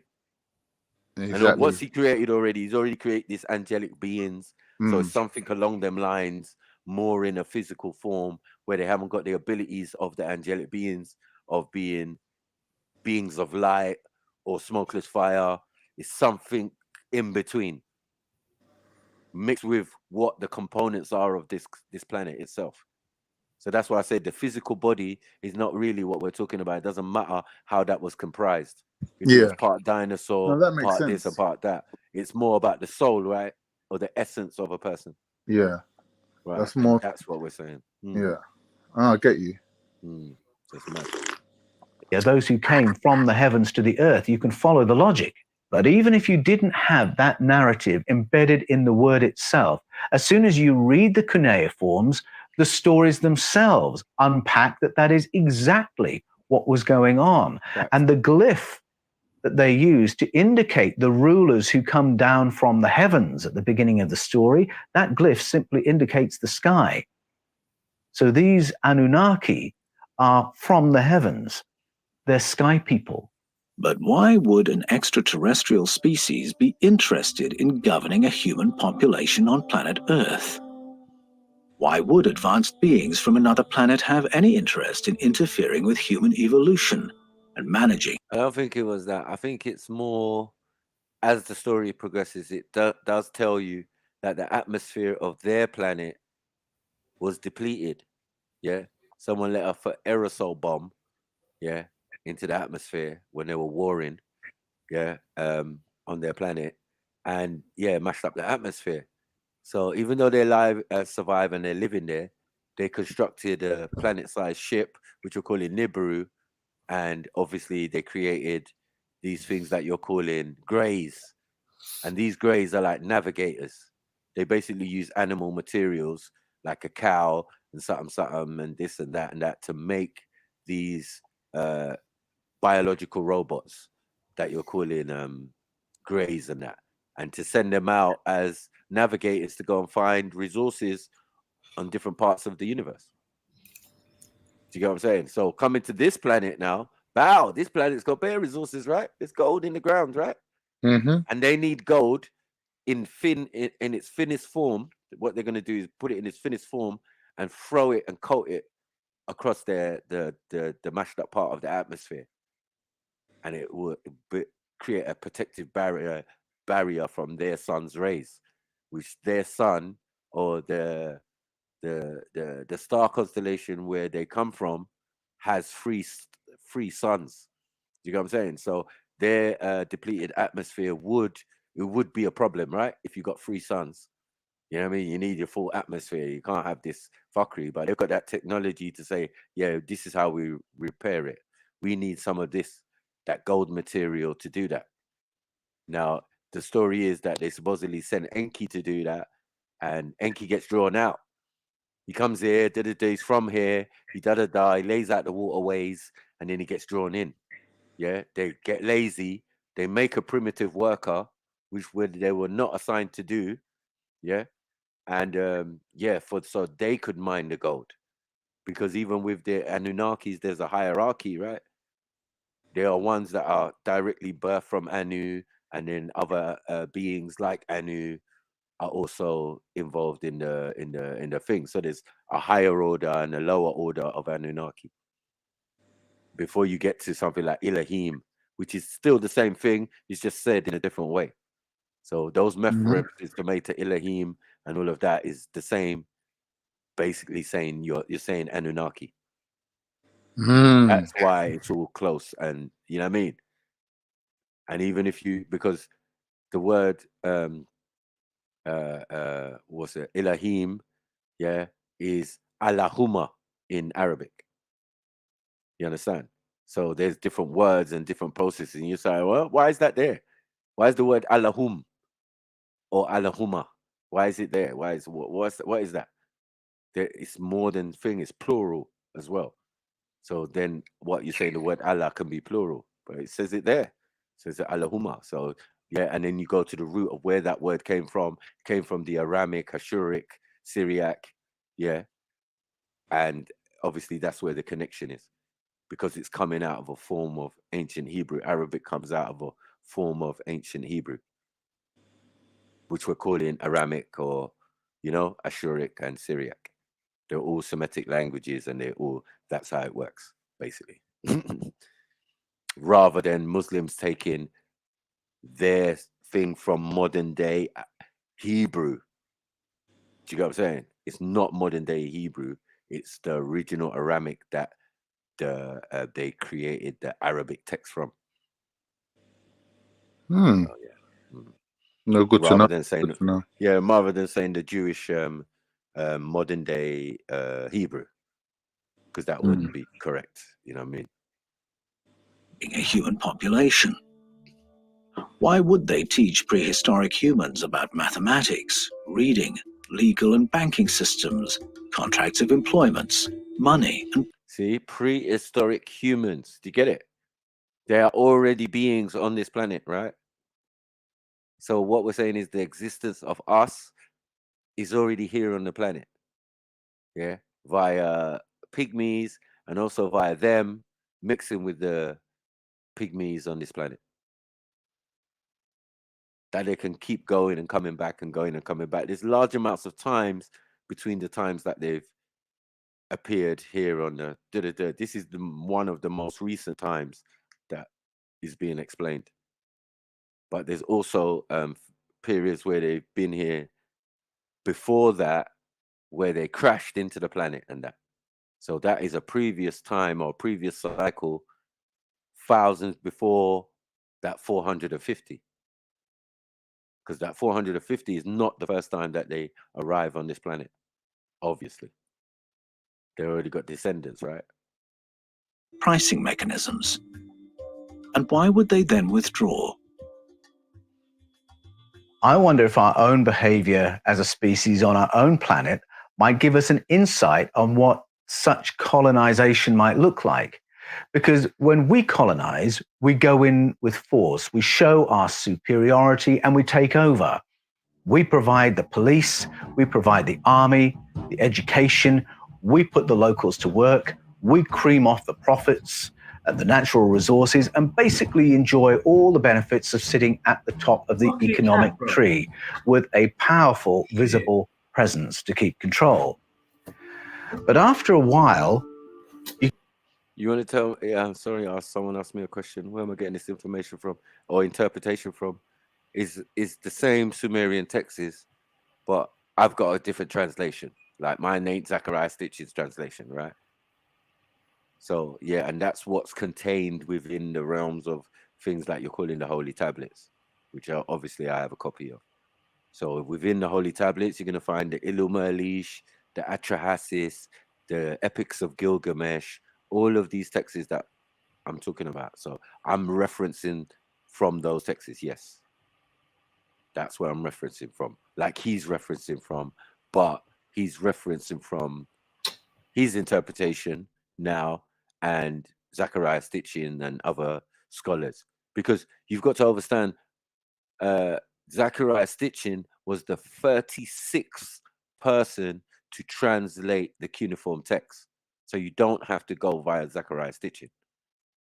You know, you got what I'm saying? And they don't necessarily do, because as I said, they scoffed at him until his old age. You know what I mean? When he was old, that's when every conspiracy theorist and everybody else decided that Zachariah Stitchin was credible. Crazy. You can get the locals to do their own policing and their own school teaching. Let the locals become the lawyers and the bankers and appoint a local as the governor. As long as you have some control of the value of the money and as long as you set all the commodity prices and exchange rates, you don't really need to maintain a visible presence anymore. And so you can go home, you can live in another country and still enjoy all the benefits of sitting at the top of the economic tree. Now, that's how we do it. It's how we've done it from the Roman Empire to the Spanish, to the Dutch, the Portuguese, the British, the American. That's how we do it. Is it possible that an ET presence may have colonized the world in our prehistoric past in a way that's analogous to that? That another species came and resided on planet Earth for a while. They sat at the top of the economic tree and enjoyed all the benefits of it, and then withdrew in exactly the kind of way I've just mapped out. You know, I wonder how much like the Anunnaki we are. And as for what they were looking for, it could have been minerals. I believe it was. I think there's strong evidence of prehistory. See? You see? See how long it takes, man, to get to where I'm at? Like, bro, it's not his fault, you know. It's just, it is what it is, man. You're back. Yeah. I didn't even know where you dropped off. Mad thing. No, I was trying to say my screen and that, and then just took me out, but I had to get a new background, you know what I mean? Yeah. Let me do that while I'm there. You're done now. No. That's good, man. All right, big up. Yeah, so what? Yeah, now they're saying what? We have minerals, right? Yeah, so minerals. Get to the bit that I'm talking about. Like, they came here for raw materials. But if you believe the story, why would gods need more raw materials? Doesn't make sense, right? But it makes sense that they're on a mission and they're on a project, and at somewhere along the line, you don't even know that the creation of the primitive worker and all of that goes against God's decree. You weren't meant to do this. So later on, when you announce it to him and show him and say, like, look, God, this is what we done. He's saying, what? This is bollocks. Go and sort that shit out. Yeah. You two or whatever. And if not, wipe it out. So this is where you get your first flood story. Because now then the God does kick in. The angels or the Anunnaki or whatever have done this thing, done this project, did the Adama project. Who asked you to do this fuckery? The Most High never endorsed it. So at the end of the day, it's nothing for him to say they're Most High in a sense, right? Yeah, Anu never endorsed this. So at the end of the day, he can also make that command and say, you know what? We'll wipe out that experiment you lot was doing. Yeah. The problem is a lot of them have gone down there and breeded, even Enki himself. So now these all of these Anunnaki, they've got descendants. So they're not going to want their descendants wiped out. And this is why Enki tells his descendant, which is Artnefishtim, or who they say is Noah. So then he goes to Noah and whispers to him and says, listen, there's going to be a flood. Save yourself. Save my bloodline, basically. Doesn't necessarily tell him, but tells him, yeah, save your bloodline. Gives him the hint, though. Right. But in the biblical, it's an angel. Do you know what I'm saying? In the Sumerian thing, it's Artnefishtim, and he's dealing with Enki, who is the god of this planet. And remember, he's dealing with his brother Enlil. So when we get to the Tower of Babel, remember, it's Enki and Enlil having beef. You understand? The one who gives the command to scatter their language and all of that is Enlil. You understand? The one who's in a sense endorsing the project or whatever necessarily, or has descendants who are doing that, is Enki. So he's not involved in it, but he's not disproving it, or he's not saying, nah, don't do that. Yeah. Where Enlil's like, listen, these ain't my youths. I don't even care. Yeah. I'll rather wipe them out. But you know what? I'll go down there and confound their language. because these men were meant to be wiped out from earlier. That was an earlier decree by Anu to say, like, wipe these motherfuckers out, man. They're too bossy, they're too thing. You're half Anunnaki and half thing, and they're running around and they know it. So imagine how intelligent and thing these beings were. That's why they tried to wipe them out.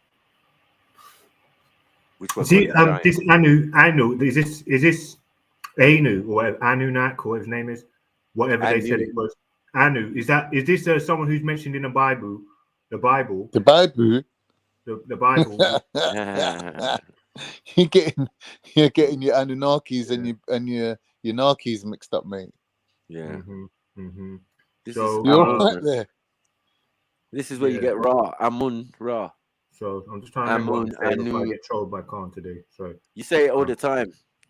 Anytime you so say the word new, when you say the word new, you're saying it. Yeah. So is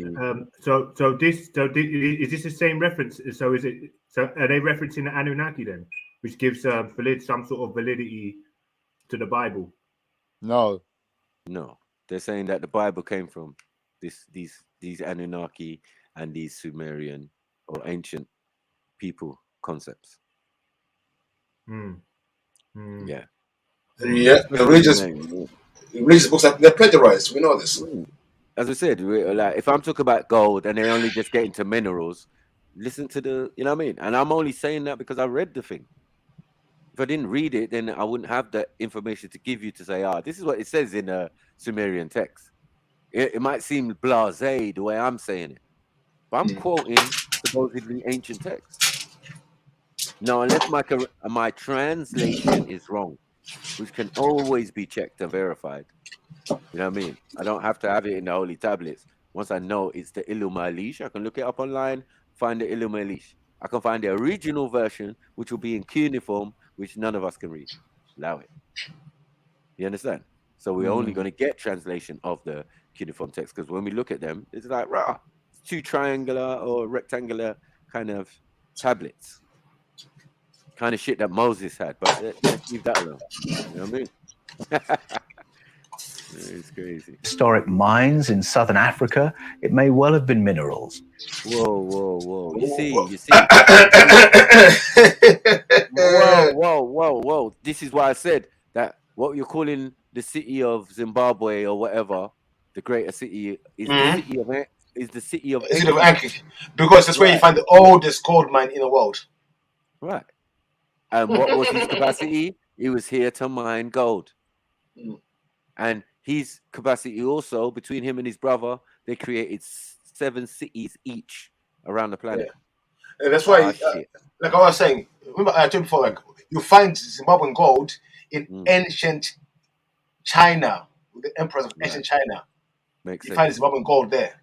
How do you get there? The problem with it is, Khan, which is quite clear, that these men got drawn out, started wearing the gold. You understand?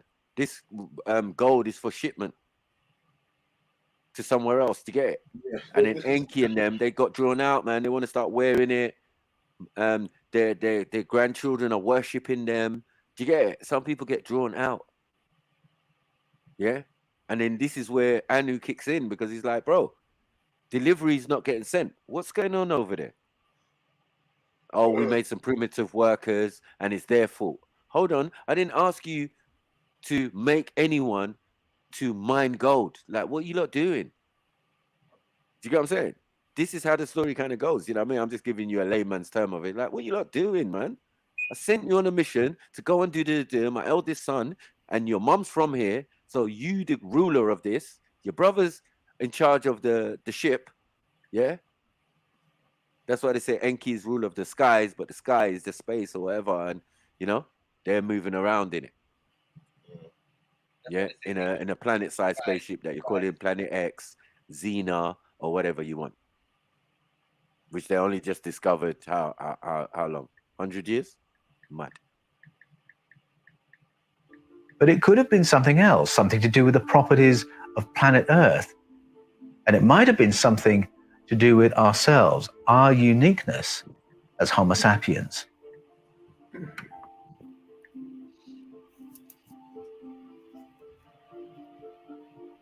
Were our ancestors really engineered as workers, toiling for the colonizers?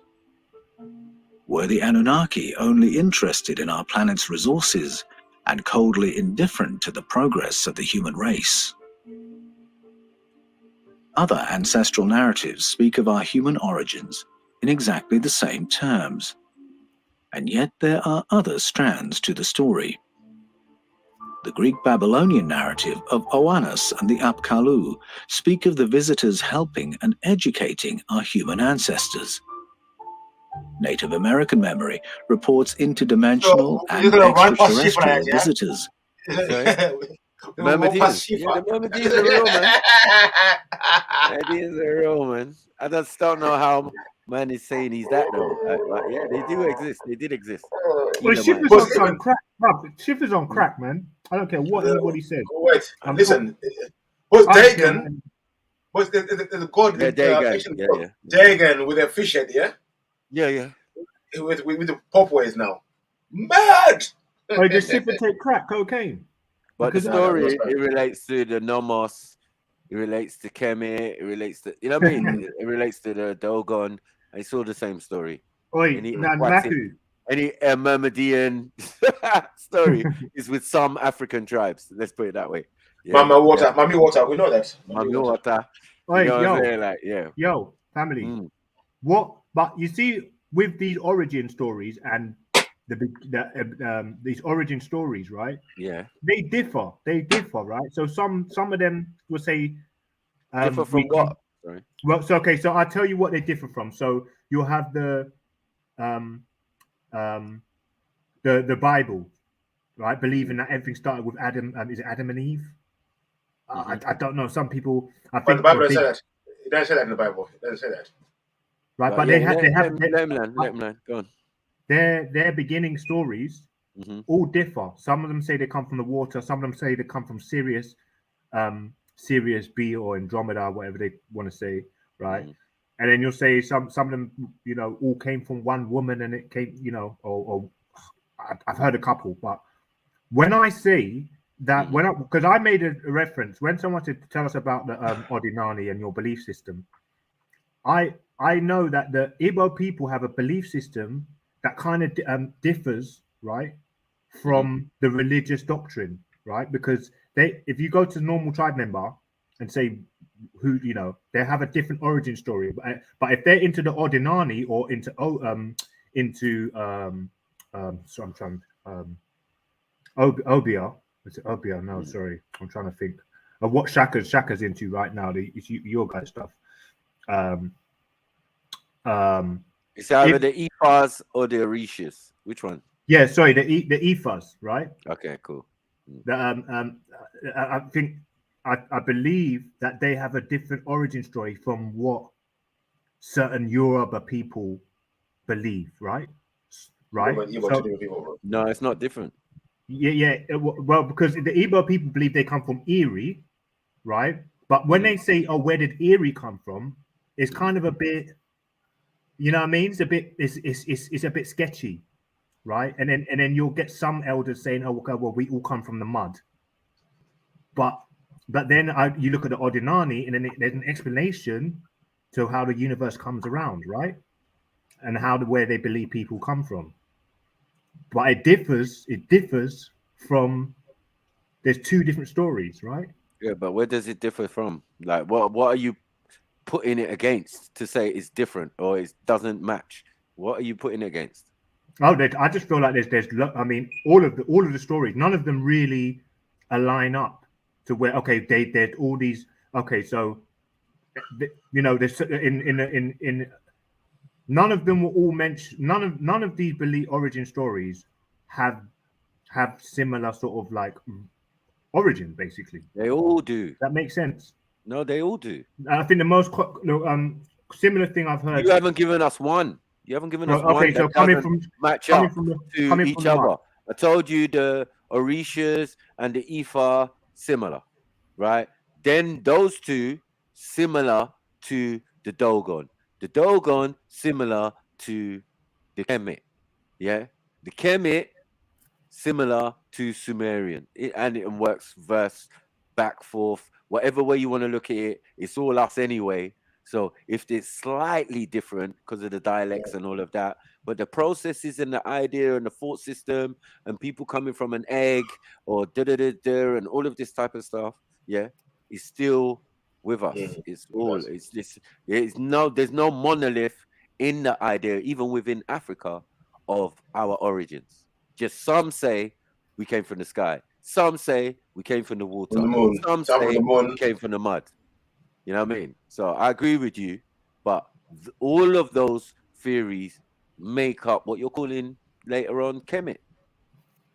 Yeah? Right. Because everything comes from the village first. Yeah? All of these concepts and these mythoses, and then we take it and we centralize it and put it in one place. Yeah. And we learn about it and theorize we learn about it and we can stylize it, do it in stone, all of that. The ancient stories that came from the village.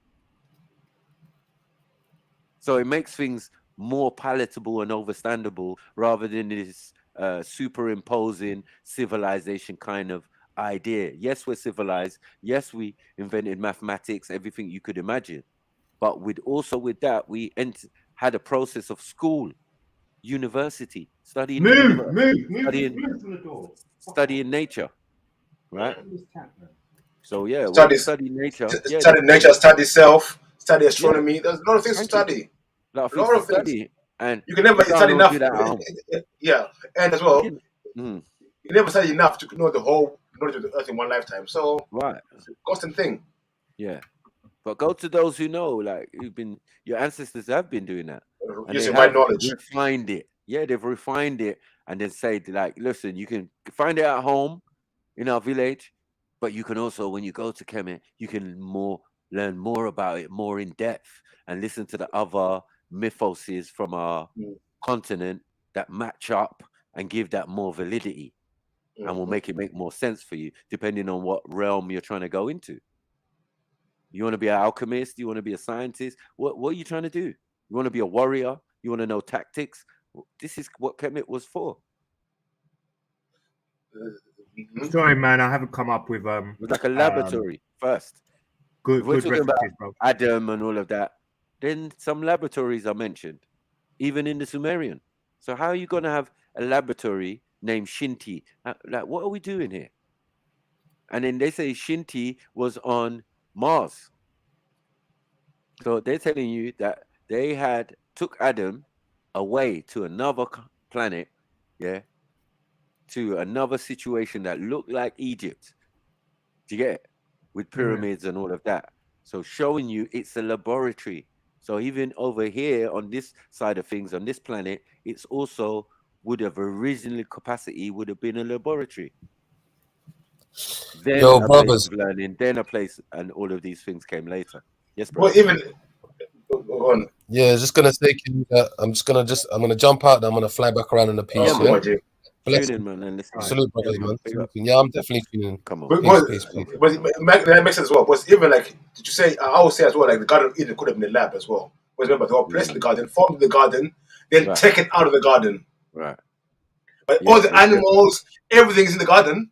Yeah. So that could be the lab. And once everything is done, they say, okay, now go and do your mission in the thing. We've done what we can here. Now you're going to do your mission.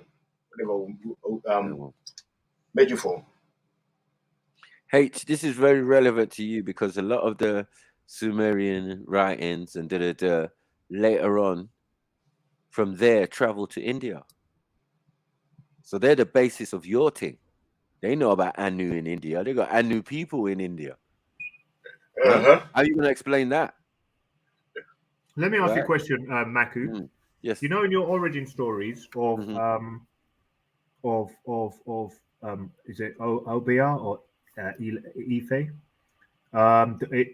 Does it specifically give you scientific references or references to how matter comes around or how the cosmos come into play? Of course it does. Origin. Okay. You don't even have the concept of atom or any of that before the Kemetans. That's where it's coming from. Chemistry, all of that. All of the subatomic part, the circle and the dot. on a cellular level, like nowhere else in the world prior to Egypt. But even in some school of thought, they talk about Geb. Egypt, then we're saying no other place in the world other than Africa. These things have already been discussed over thousands of years and led to the technologies and because the you books gotta understand their science is so deep, that I'm saying mixing two chemicals together and using uranium and manipulating uranium into plutonium, these men are doing for thousands of years. There's places irradiated that no man should ever walk, not far from where we are, to get it. Showing you that, they might have blown themselves up and realized that the idea of making a civilization rather than a place of learning and a university and and all of that, which helps everybody, to a place where you're trying to make an empire, you've got kings ruling and this is all later on in history. Yeah, but don't forget that what messes up a lot of African theology is that there's things like that make fuck it, I don't know why I can't think of basic words right now, but so you'll have sorry, when you're studying the Sumerian thing, you are studying African theology, my brother. Yeah, you are, but don't forget it conflicts. That's what I'm looking for. Right, we're never out of the realms. Well, it seems because Africans claiming, as just as these or the Sumerians were claiming, that these people came from outer space. Yes, so that no, but they don't. No, it doesn't say that listen. To be a Zulu, the name Zulu, the word for universe is Zuela, or Izu, So these Zulus that came from the Izu, which make them Zulu, or probably Lulus, and the Lulus are the primitive workers created by the Anunnaki. I rest my case. I just leave it alone. Can we say? But when you're dealing with all of this stuff, you're going to use words and things that you don't even know what they're describing. They're describing Africans in their different capacities, or as extraterrestrial beings and as human beings and as pygmies and all of that. That's what's being you don't discussed. hear about that though. It's not German, it's not Irish, Scottish, any of that doesn't exist yet. Yeah, it's true. And it's also in the names. It's in the names. You don't hear about Anunnaki post Obia. No, you don't hear about Anunnaki pre Obia and Ife. It's post Kemet. They talk about who are the Risha? Who are the Risha? Sorry. We're not even those people, and those people are our ancestors. So, like, we're not even the Orishas. We're not, right? We're their descendants, right? So, what we're talking about and what they're talking about comes in the time of their ancestors, which are these other people, right? Because when we go to other parts of the continent, those stories of them being before they became Yorubas, Igbos, and all of that is being told. Yeah, we are a new form of ancient people that live on the continent. We're the new version. So no matter what we say, it might go way back for us, but it still won't be before the tribes that made us up. Do you get it? Yeah, but the Anunnaki... They might lie. They might say, oh, our existence as, say, like the Yoruba tribe might be, what, 10, 20,000 years? Maybe. You know what I mean? So not sure. Isn't ancestors a better word to use? Isn't ancestors a better word to use instead of throwing people off by saying Anunnaki? No, I mean, the Anunnaki explains who they are and where they came from.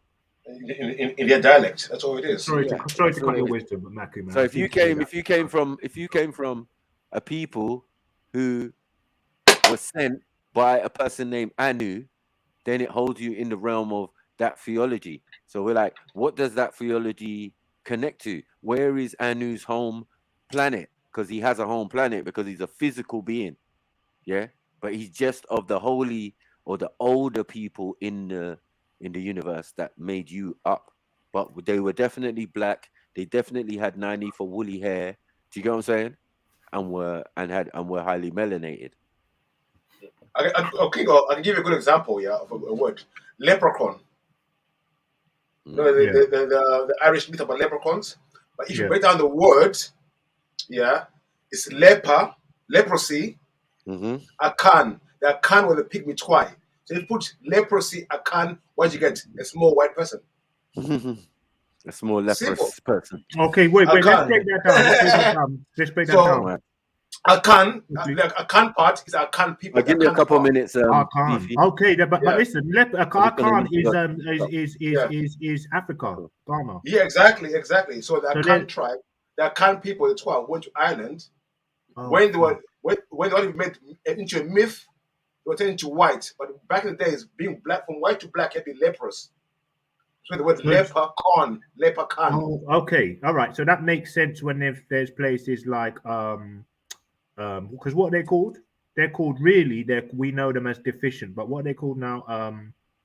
See, this shows I haven't had enough sleep during this week. When you're deficient in pigment, what's the word? Leprosy. No, it's not called leopard. It's albino. Albino, but there's also. But remember, they want to stigmatize these people. They want to put a stigma on them. You see what I mean? Leprosy. Yeah. Leprechaun. Yeah, but you can catch leprosy. Can't you catch leprosy? Yeah, as a black man, you turn white. Oh, fuck. You see? I thought that was melanoma. Whatever. But so, just learning words and learning etymology of words is very important. Where words come from, why they use, the reason why they use these words was come from somewhere else. Though. That is interesting. Someone just wrote in the chat like that. Is definitely. Akan is a place, but leprosy, they show them as white pig. Where do you see white pygmies anyway? I don't know. But then they change the thing and make them white and then everything. But we know the gold, Ghana and gold synonymous. There's so much gold in Ghana, it's unbelievable. The Gold Coast, all them things. Beefy. I thought they were the Twa though, no? They were the Twa. Same thing. Akan Twa. Yeah, the Akan Twa. People think pygmies are only in one part of Africa. Yes, pygmies are all over Africa. In Southern Africa, they're called the Khoisan. They're Twa. They're all the same tribe. You got the Congo Twa. You got the Akan Twa from up in West Africa. You know what I mean? See Tanzania, there's a lot of there. And if you look Albania, Albanoid and Ia. And the only thing with Ia was Albania, right? Tanzania. And they do say that Albanians are black. And most people say, if you ask the Europeans, they'll say that Albanians are black. Right. Albanian. So the origin of that land, whoever was there, was Albanoid and Ia. And when you look at like there's Syria, there's all these different type of IAs, but obviously the origins of peoples of that land, they've got to be black if you use your common sense.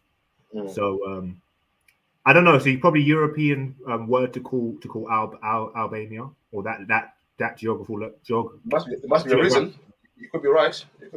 Yeah. But no, that's interesting, man. That's just mad. But just like, do you know what basically you're doing is from doing this. I hope you understand that white people are inadvertently going to say, well, that's racism, or anybody of these particular lands are going to say, well, look at black people trying to steal everybody's culture again. Because I've heard Egyptian people say that. A lot of Egyptians, that's their. But remember, one of the highest people in Egyptian mythology in history is Twa, pygmy, Imhotep. Yeah. You know what I mean? So nothing strange about that. And in Africa, we call the Twa the bridge builders. This man can build like nothing. So for them to transverse, I guess, to go around the world, it's nothing for them. They're very good animal people. They're Twa, animals. They're tiny people. They're not midgets, or they are tiny people. It's different at all. We need to get that. A midget and a pygmy are two different things. One's a deformity, and one is a being, a species, basically. Yeah. And I don't know why, like, these people aren't really. I don't see loads of like videos them saying, yeah, well, this is our this is our history, and this is what it is. I don't know. Like I hear like a lady called Sankofa, and she's got her own. I think Maku knows about her as well. She's got her own YouTube thing, but she seems to give you a lot of information, you know, about stuff like that. But these like people that these I don't really see Twa people saying, "Well, this is us, this is us, this is us." So, well, how many tribal do you see? How many tribal do you see around? Tribal people. Yeah, they still keep themselves. But now you go to Africa, you find them in more cities now, but they like to keep themselves in their way of life. Yeah, they're quite mysterious, you know. Oh, no, let's keep themselves. That's all. I think be serious about it. Right. What's wrong with that? I don't see the problem when people want to keep themselves. I know why people have to say no, we can't. I don't see the problem. You know what I mean? Like who is that guy who had a problem with African child? He had an African. He was. I forgot his name. Yeah. He's a Cameroonian, isn't it? He's the. Yeah. But is he? He don't look really Twa. He kind of looks a little bit Twa though. No, he's big. He's big, isn't it? Yeah. Okay. Like even like the word Ghana is actually Canaan. People don't even know that the word Ghana is actually Canaan. But the G came in with Arabic, but the Arabs couldn't say Ka. They were saying Ga. That's why Ghana came about. And people don't even know this. That's funny, you know, because I tried to look at like the connection between Anunnaki people from the Anunnaki and the Bible, and there was literally one reference. And it's a shame that there's not more. But that's why you get the pantheon of El. El and El come from Anunnaki. You talk about El, Elohim. Yeah. What do you think you're talking about? Yes, this group of people, the plural group of people, yeah? Super human beings. Right. Even the Bible says, the Elohim said, let us make man in our image. The Sumerian thing, they made man to send a text. So what, man like Zulu are walking around thinking that they're alien? They got some mad powers. And remember, the Bible is not about everyone, it's about a specific bloodline. Yeah? Wait, what's the word? What's the tribe? Lememba or Lemba tribe? What's it called? What are they? Lemba. So I keep on saying Lememba. I don't know why I keep on saying that. But they're meant to be one from the Yeah, me, they speak Shona. They don't speak Hebrew, but yeah, they say they are what they are in it. Okay. Because I don't know how many speaking Yiddish. Wait, what about the Dinka? The Dinka, they're from Sudan. Yeah, but they're sort of the recent, maybe mixture of the original. No. Oh, they're the original. You reckon? They're quite Asian people, the Dinka. Yeah. There's people from Sudan. They're Dinka. The tall people from Sudan. They're Dinkas. And they definitely stand out, obviously. No pun intended, obviously. They're literally like, they're complete. I don't really see many people with the same look. Yeah. No, it's, you know, it's so sad, man, that the Africans aren't like doing a big song and dance about what everybody is really interested about. No, the thing, yeah, everyone wants to be African, but the Africans don't want to be African. That's the I know. Everybody else say they're African, but tell the African they're African. Whoa, they don't want to hear that. It's mad. It's mad, man. It's mad. But I think things like this are better. I think because like when you think about aliens or the thought of aliens, you don't really think about it being black people. And they try and cover it by like, okay, where they're green, they don't have mouths. You know what I mean? They got big eyes. But even in Kemet, they say that we at one point we were blue people. It's oxidization of the earth which is making us go brown. It's like no. When you get to copper, it goes brown, isn't it? It's sending us. We were once blue and green, we're now brown because of iron. But even if you go to, like you see in Hindu mythology, even in Kemet, you see blue people on the walls. You're wondering, why are there blue people on the walls? Now they bring films like Avatar, all them things. You know what I mean? So this is why people who believe in this probably think that black people rule the world, because I can't really see how white people can be dominating or be like, you know what I mean, alpha, and there's people that are in the star system that have already come here. Listen, this rule the world, yeah. I hear what you're saying, but you think a person in the middle of the Himalayas is worried about what the Queen is doing here? This rule the world. We are the one who are fooled into this myth, this illusion of the rulers, and we give them that power. You know what I mean? Yeah. Because we give them power, saying we want you to be our government, we want you to be our leaders, we want you to think for us. It's our doing, not them. But no one wants to think for themselves or do for self. Then we complain when we give a hand to someone else and they start doing fuckery. Say, oh, what do you do that for? Well, you told us to look after you. We're doing it. You know what I mean? Right. And if you look, if you can believe in Anunnaki or give it some sort of credence, yeah, say, okay, well, this could possibly very well be true, then all the other metaphysical stuff, 11 dimensions, you have to project and you be able to levitate, all these things that people scoff and mock. It seems like, well, I mean, what's, you know, if people can travel here and, you know, what do they call it? Change the whole atmosphere for enable them to breathe and to live here. Then, you know, how do you know that they don't have the science to be able to detect all these other dimensions and be able to do telekinetic stuff? You know what I mean? Like move shit with their brains and all this other different stuff. Disappear. I don't know. I don't even know what to fucking believe now, bro. Yeah, it's not about believing. It's about trying to. It's information and trying to make sense of the information and try to do your own research and see what fits where. You know what I mean? Right.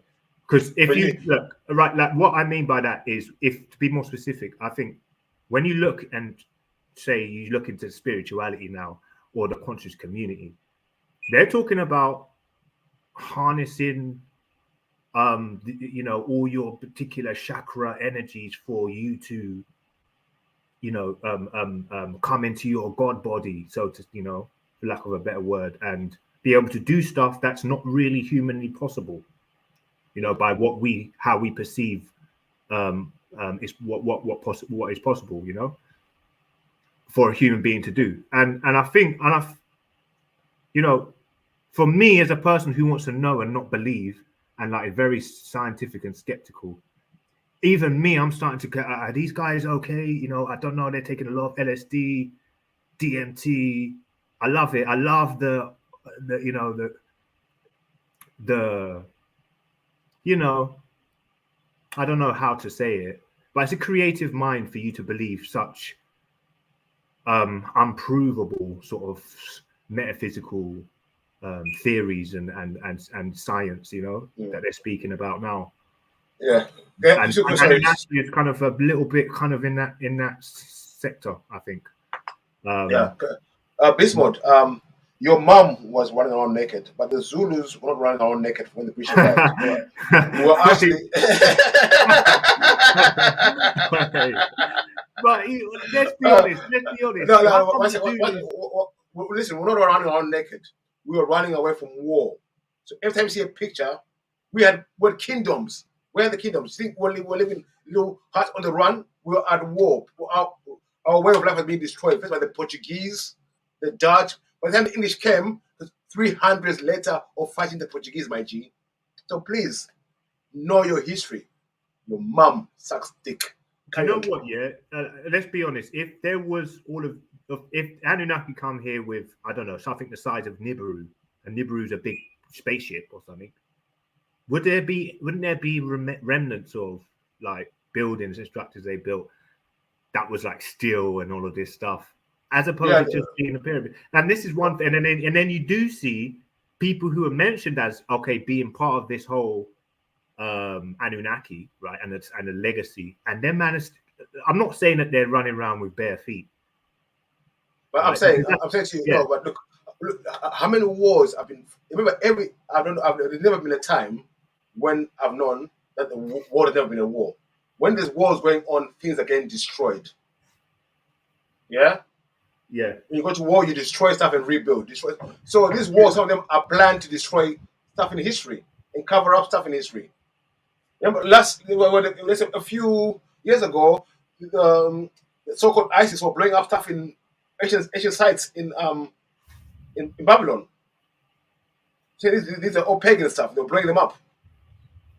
You know what I mean? Yeah. Then that history gone. You know what I mean? Because people have to put their own narrative now, bring up their own narrative. You know what I mean? Yeah. No, it's interesting that we're in a position where we're coming from the Western world, which is meant to be the civilized, technologically advanced place on the planet, back to parts of Africa to get in touch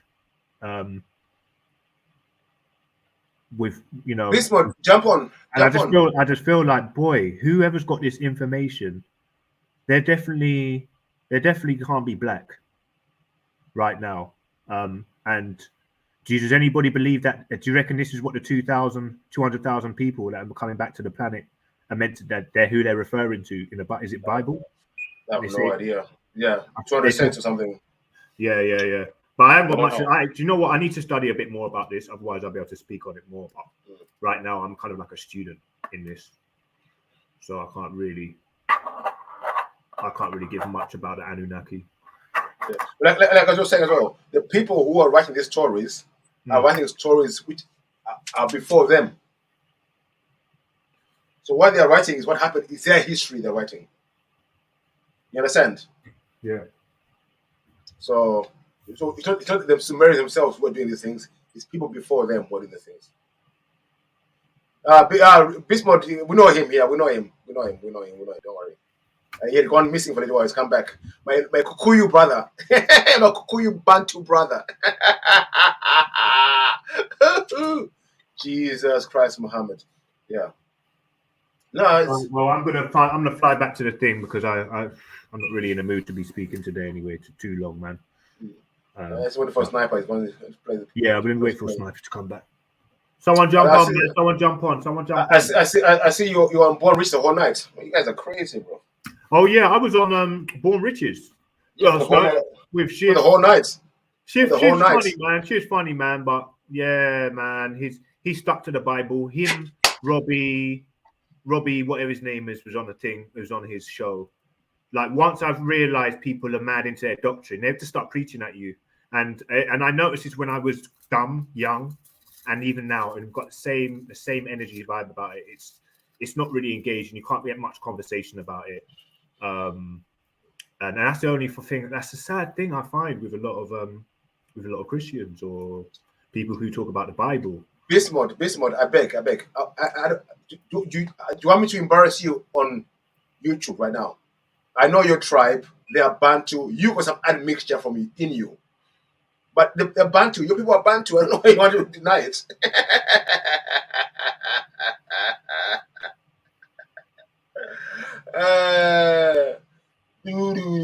Yeah, but your tribe. I don't care what you say about you. But maybe you're born somewhere else.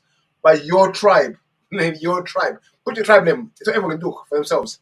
Put the tribe of your name in your chat. So everyone can go and look for themselves if your tribe are Bantu or not. Scoring bare on goals out here, bruv. Bare on goals. Let's put your tribe, man. I don't care about DNA's house. Put your tribe in there, bruv. Let's see where your tribe is from. What they are. You know, I've been studying history a lot, but mate, that's a bit too far back.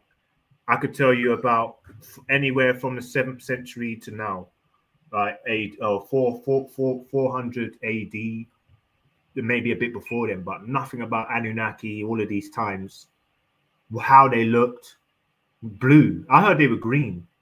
Yeah, they're green people, blue people. Yeah. Yeah. That's what they say. That's what they say. Yeah. It's on the walls in Kemet. You go to India and other places, you find all these people. Green. Shiva was blue. This person was green. This person was this. You know what I mean?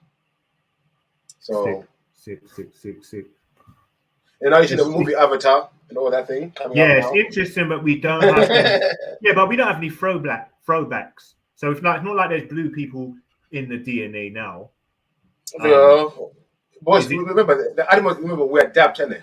Yeah. So with the atmosphere is changing. We adapt to the atmosphere. If the atmosphere stays the same, remember the atmosphere is not the same as it was 2 million years ago.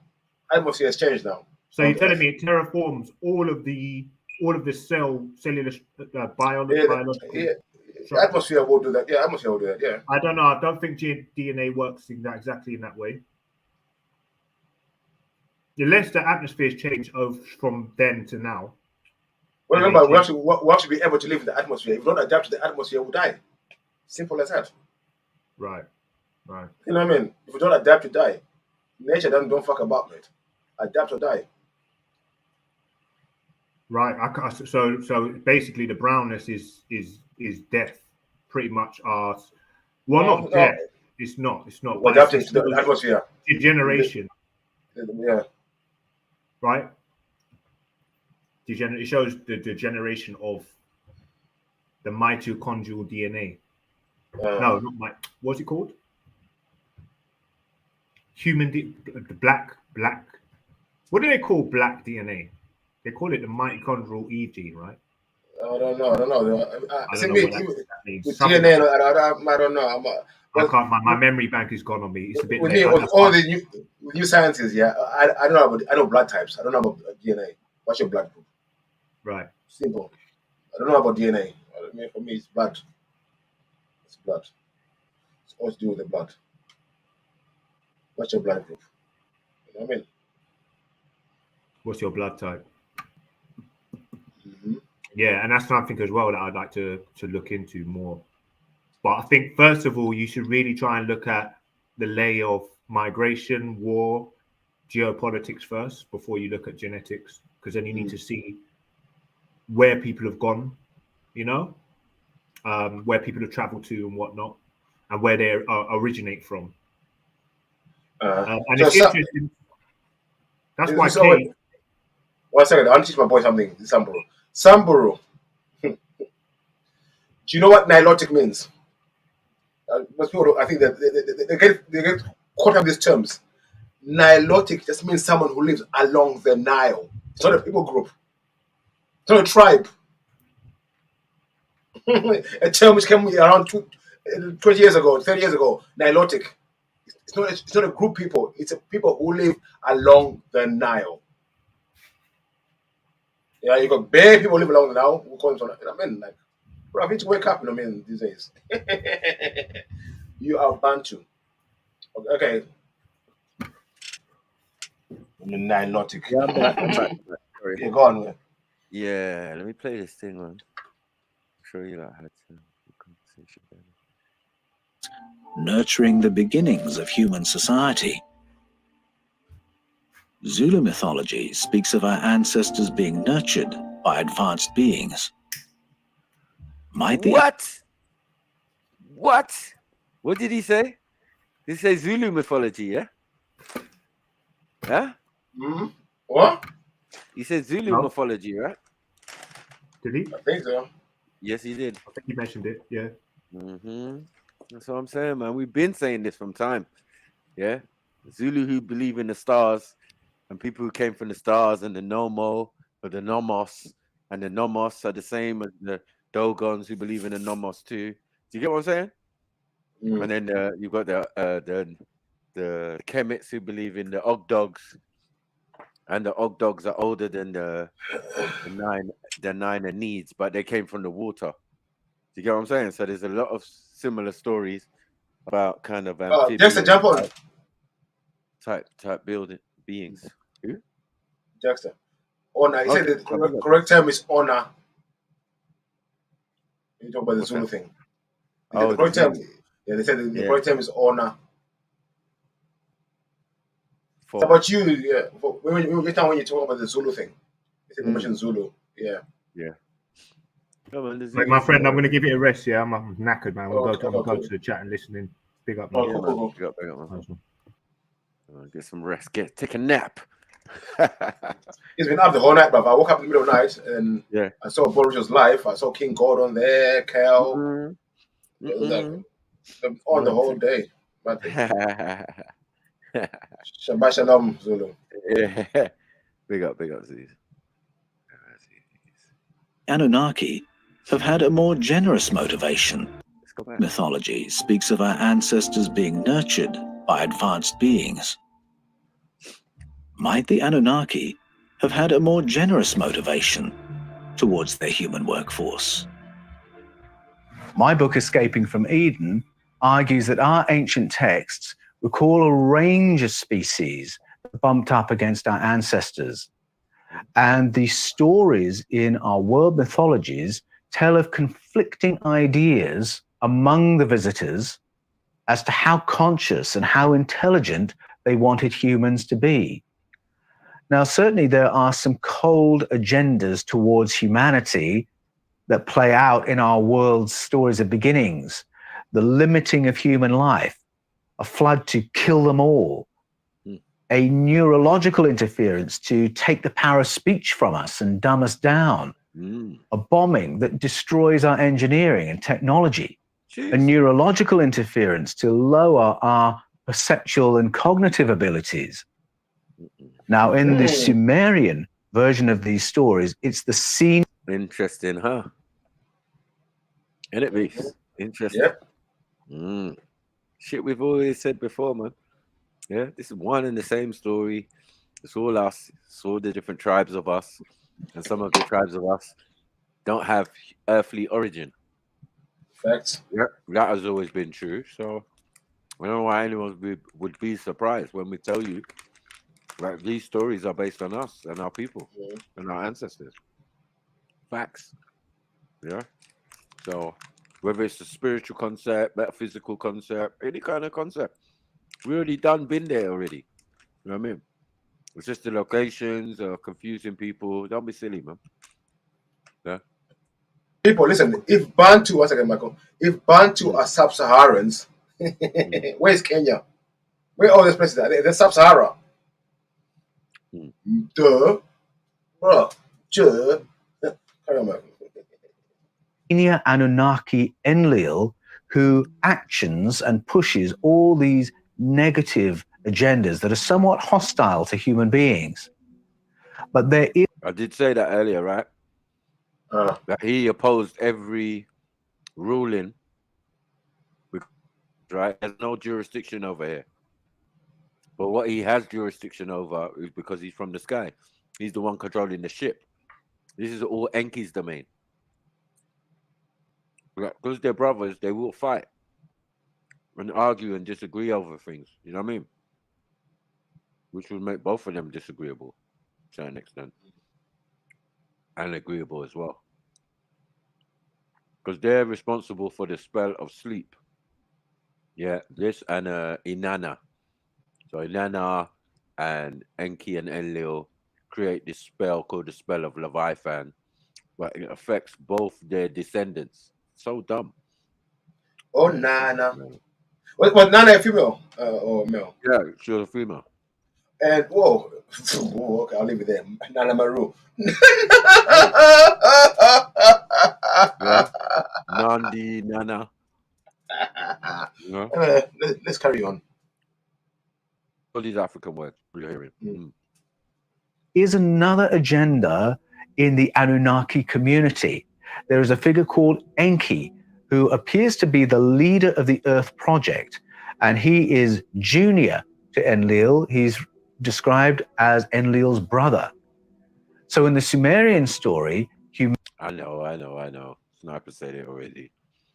But just to give you perspective, like when you read, I read my version, they read their version, it matches up with what's being said. So it gives you a better perspective on understanding the whole picture. You know what I mean? It's more than just guesswork to say, yeah, I knew that the Bible and most of these holy texts came from this region, and this is the original story where you're getting your latest stories from. I wasn't the only one to know that. Humanity gets caught in the crossfire of these mysterious beings in conflict. A number of our so-called creation myths begin with a rehabilitation of a devastated and flooded planet, shrouded in darkness. And that arrival is a positive interaction with this other species because they begin to nurture life on the planet. They nurture animal life. They nurture human life. And later in the Sumerian... But there's several beginnings. I know, but I'm saying, what it's saying there, it's when in the beginning, with the great void. Yeah. Oh, the one was what? Water? Water. It was always water. There's no way in the Bible says God created water. Water was always there with God. So it's not created. Well, that's what they named the planet Tiamat, which means maiden of life. As in water. Like a water deity or something like that. You know what I mean? Showing that this planet was plentiful.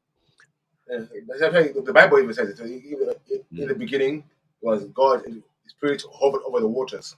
And everything else was, So this is exactly what it's saying there. Same thing he's saying right now. But in their form, it would be terror transforming. Yeah.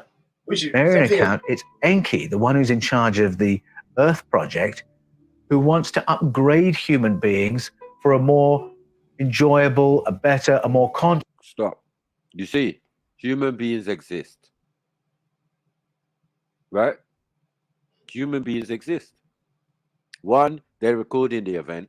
Two, they're already there. Two, you need some people to rule over. Two, you have to make your own type of worker to add to the already existing population. And what are you sourcing from? You're sourcing from yourself and the beings that already exist on the planet. Voila. So now as a human being, depends where you want to put yourself.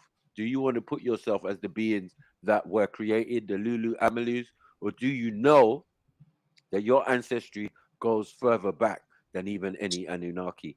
Or it could be the... oh, no. See, I don't know. Maybe the big forehead has come from Yakub.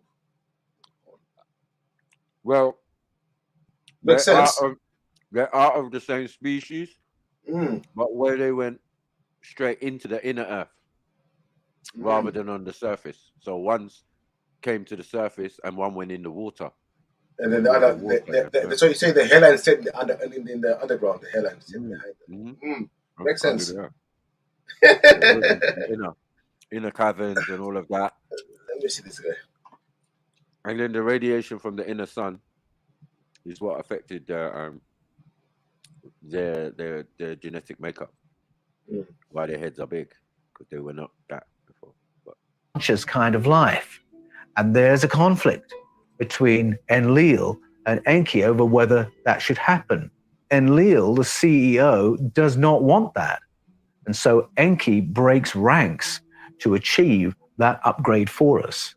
When Enlil wants to destroy the human experiment by devastating the planet, again, it's Enki who seeks out a favored family, the family of Artrahasis, aka Ziusudra, aka Utnapishtim, aka Noah, and gives him...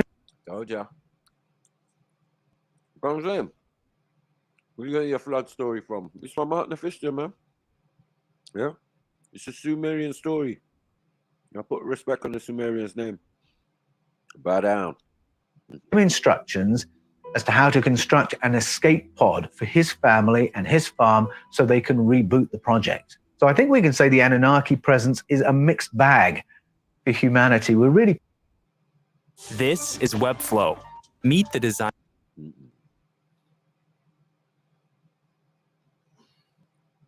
Terrence, you're the most battle-looking guy in the chat. Crossfires of this conflict among a species who are ambivalent about the progress of human society. There is oppression and slavery in the Anunnaki narrative, but there's also a concern for human welfare and a nurturing of human beings. So it's a mixed story. Today's reports of ET contact reflect a similar range of agendas, some harmful, some indifferent, and some nurturing. Are these contemporary experiences connected with the Anunnaki narratives, or are people today experiencing something or someone different? What difference does the Anunnaki narrative make to human beings today? If you and I are part primate and part Anunnaki, how does that help us? Whoa. And are the Anunnaki still present? Or are we now? That's what I'm trying to say. If you're a primitive worker, you might have that in your DNA. And there's evidence to say there's a set of people who fit that description. Mod! That's why I keep harping on about the existence of pygmies, and obviously later on Watutsis after they've come down and mixed with the pygmies.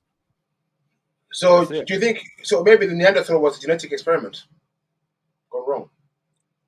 Yeah. All sorts, yeah. When you're trying to make a dinosaur man or a monkey man or a reptile man, Shifa, Median, all them things. You got centaurs and all them things, half man, half horse, mythology. All these things want to be you. This is the whole point. I want to be just like you. But it's not you as in you. They want to be you, but they can't, right? But in form, you can see they're adapting their bodies, yeah, adaptation, or divine intervention, which we're talking experimentation, right? Yeah. Which has changed their DNA from what they were to what they are. So this is what we can blatantly see. Splicing. You must splicing. We can't see the change from one species to another. We can't see that. The animal that makes it 30. You know what I mean? That's a lie, man. Come on, man. Love business. Own masters.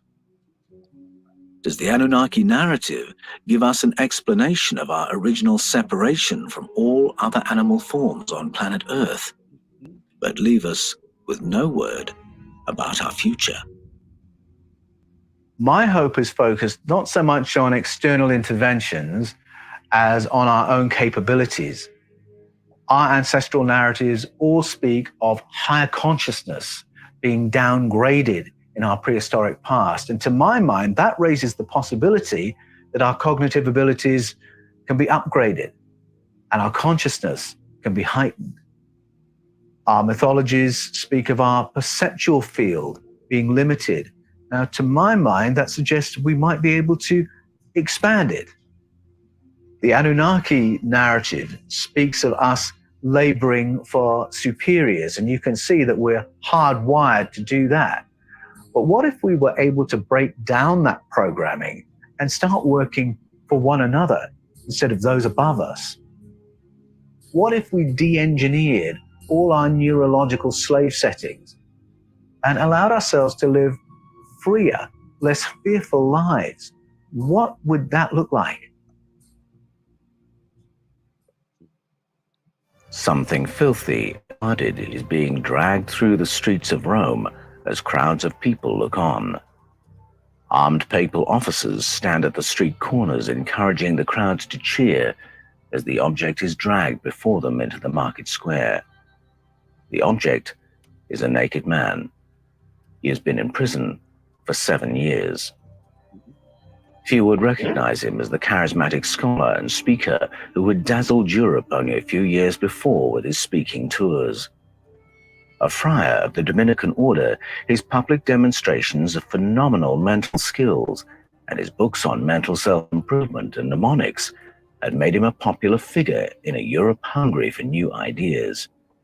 Now, he is an object of horror. The papal guards unchain the man and fix him on a stake, upside down. One guard now pulls the man's tongue forward out of his mouth and nails it to the stake.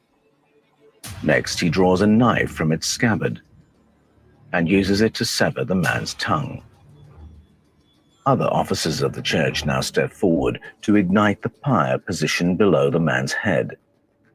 The crowd watches in fearful approval as Giordano Bruno goes up in flames.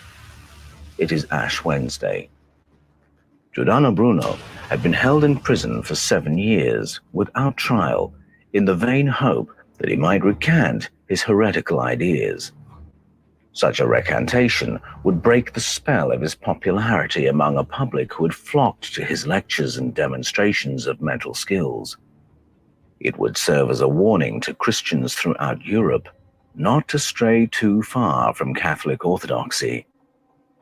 In the absence of a recantation, a trial has been hurried through to allow for his public execution, which will send shockwaves through Christendom for decades to come and leave people in no doubt that the ideas of Giordano Bruno are ideas to be avoided at every possible cost. So what were the dangerous ideas that had ended the life of this brilliant Dominican friar so tragically? Giordano Bruno was a very popular public speaker, and people would go and see him speak in the same way that people would go and see someone like David Blaine or Uri Geller or Joe Dispenza, and they would go to figure out how is he doing this, because he had these phenomenal mental skills. He was very popular with the public for those reasons, but he offended a number of stakeholding theologians, and he did that by his conversations about consciousness. He'd written books on mnemonics, which is about accessing the power of human memory, and he had a great interest in raising the power of human consciousness. He had got this by probing the works of Plato and the intellectual children of Plato. And in those studies, he had reached some other powerful conclusions. He was attacked in Britain for being a follower of Copernicus. Giordano Bruno had become convinced that the planet Earth orbits the sun, not vice versa. And that when we look into the night sky and see stars, what we're... Oh, that's what they moved to him for. Is this serious? What's going on? Actually seeing is other suns like our own, which have planets like our own orbiting them. And that maybe those other planets are home to other people like ourselves, other life, other civilizations. And that was regarded as completely unacceptable. The classic Orthodox Christian view is that creation happened at a fixed point and created a fixed creation. Giordano Bruno had a different view, and that was that creation is ongoing from an infinitesimally 0 point, as we would call it today, and that the universe is expanding infinitely. Bruno's beliefs about human consciousness left no room for the fear of hellfire with which his opponents tried to threaten him. In fact, when his sentence was pronounced in an ecclesiastical court, he famously looked at his prosecutors and said, "I can see in your eyes that you are the ones who are afraid, not I." Giordano Bruno's beliefs about human consciousness meant that he had no fear of heaven and hell, and that narrative with which Christian orthodoxy had manipulated so many generations of human beings. One of the theological things that Giordano Bruno said that upset the theologians was that maybe Jesus was somebody who was very aware of his consciousness and his consciousness preceding this material life and continuing after this material life. And he suggested that maybe Jesus shows us what God is like, what the source is like, not because he's different to the rest of us, but because he's the same. And so in that way, he was coming up against the powers of orthodoxy at that time. But you know, this wasn't that long ago.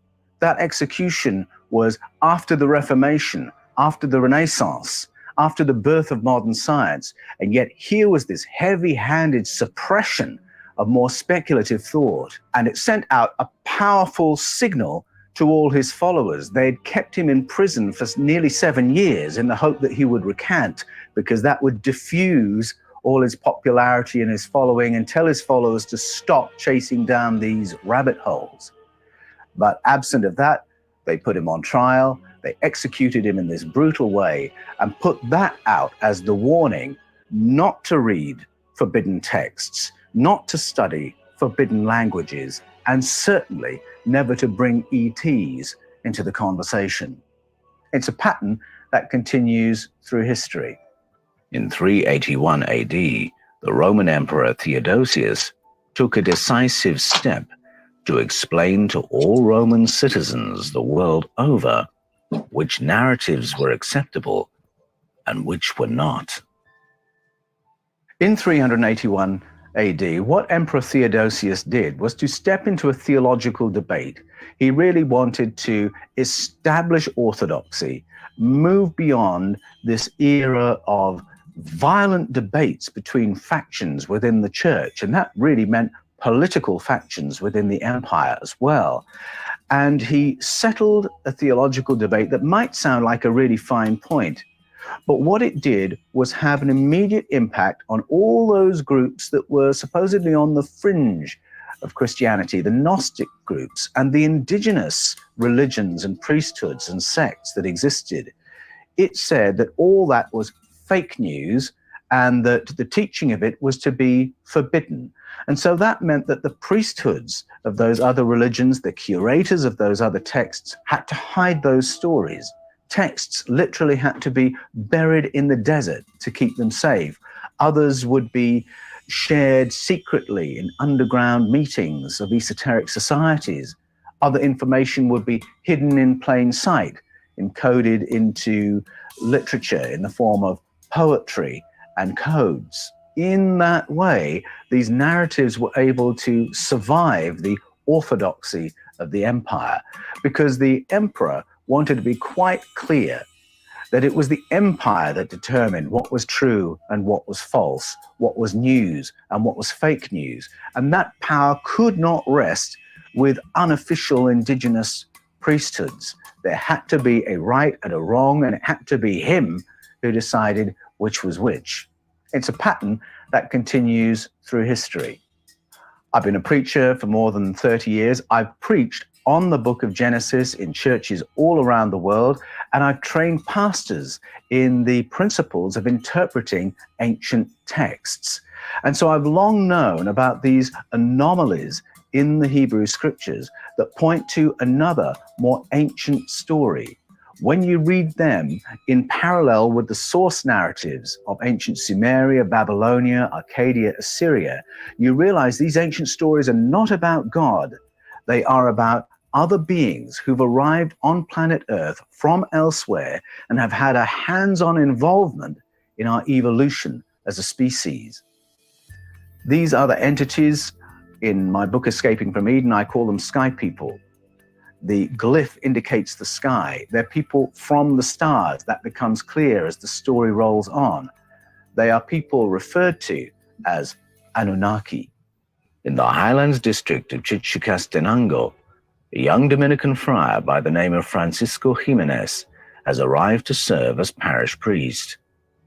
Francisco is a true enthusiast for the Dominican tradition he represents. This means he has a passion for scholarship and the study of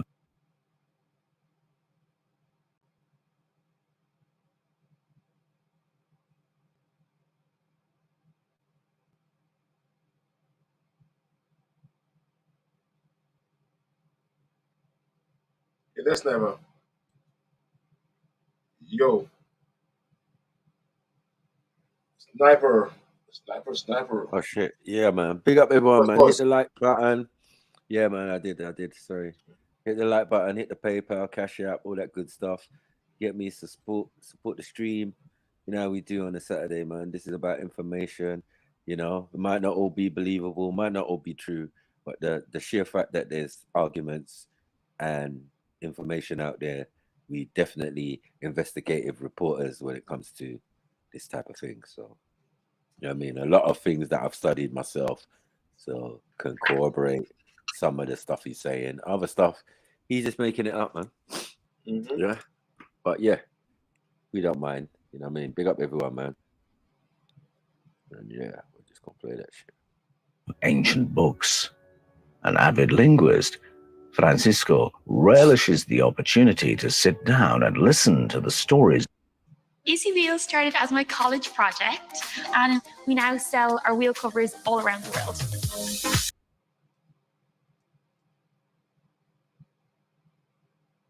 As he learns the ins and outs of the local language. Francisco's enthusiasm and his respect for his hosts gradually wins him the trust of the local community.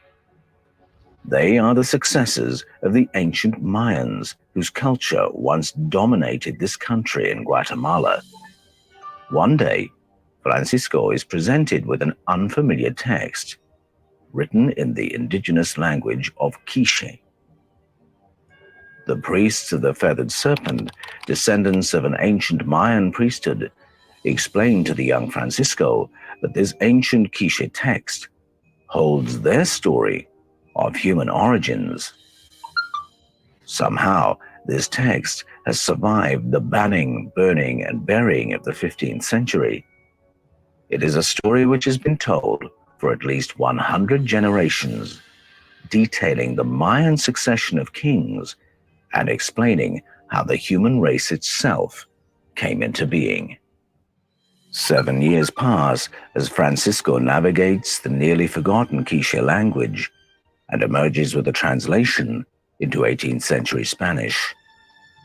What has emerged through his literary journey is an account of human origins which had been kept hidden for more than 10 generations.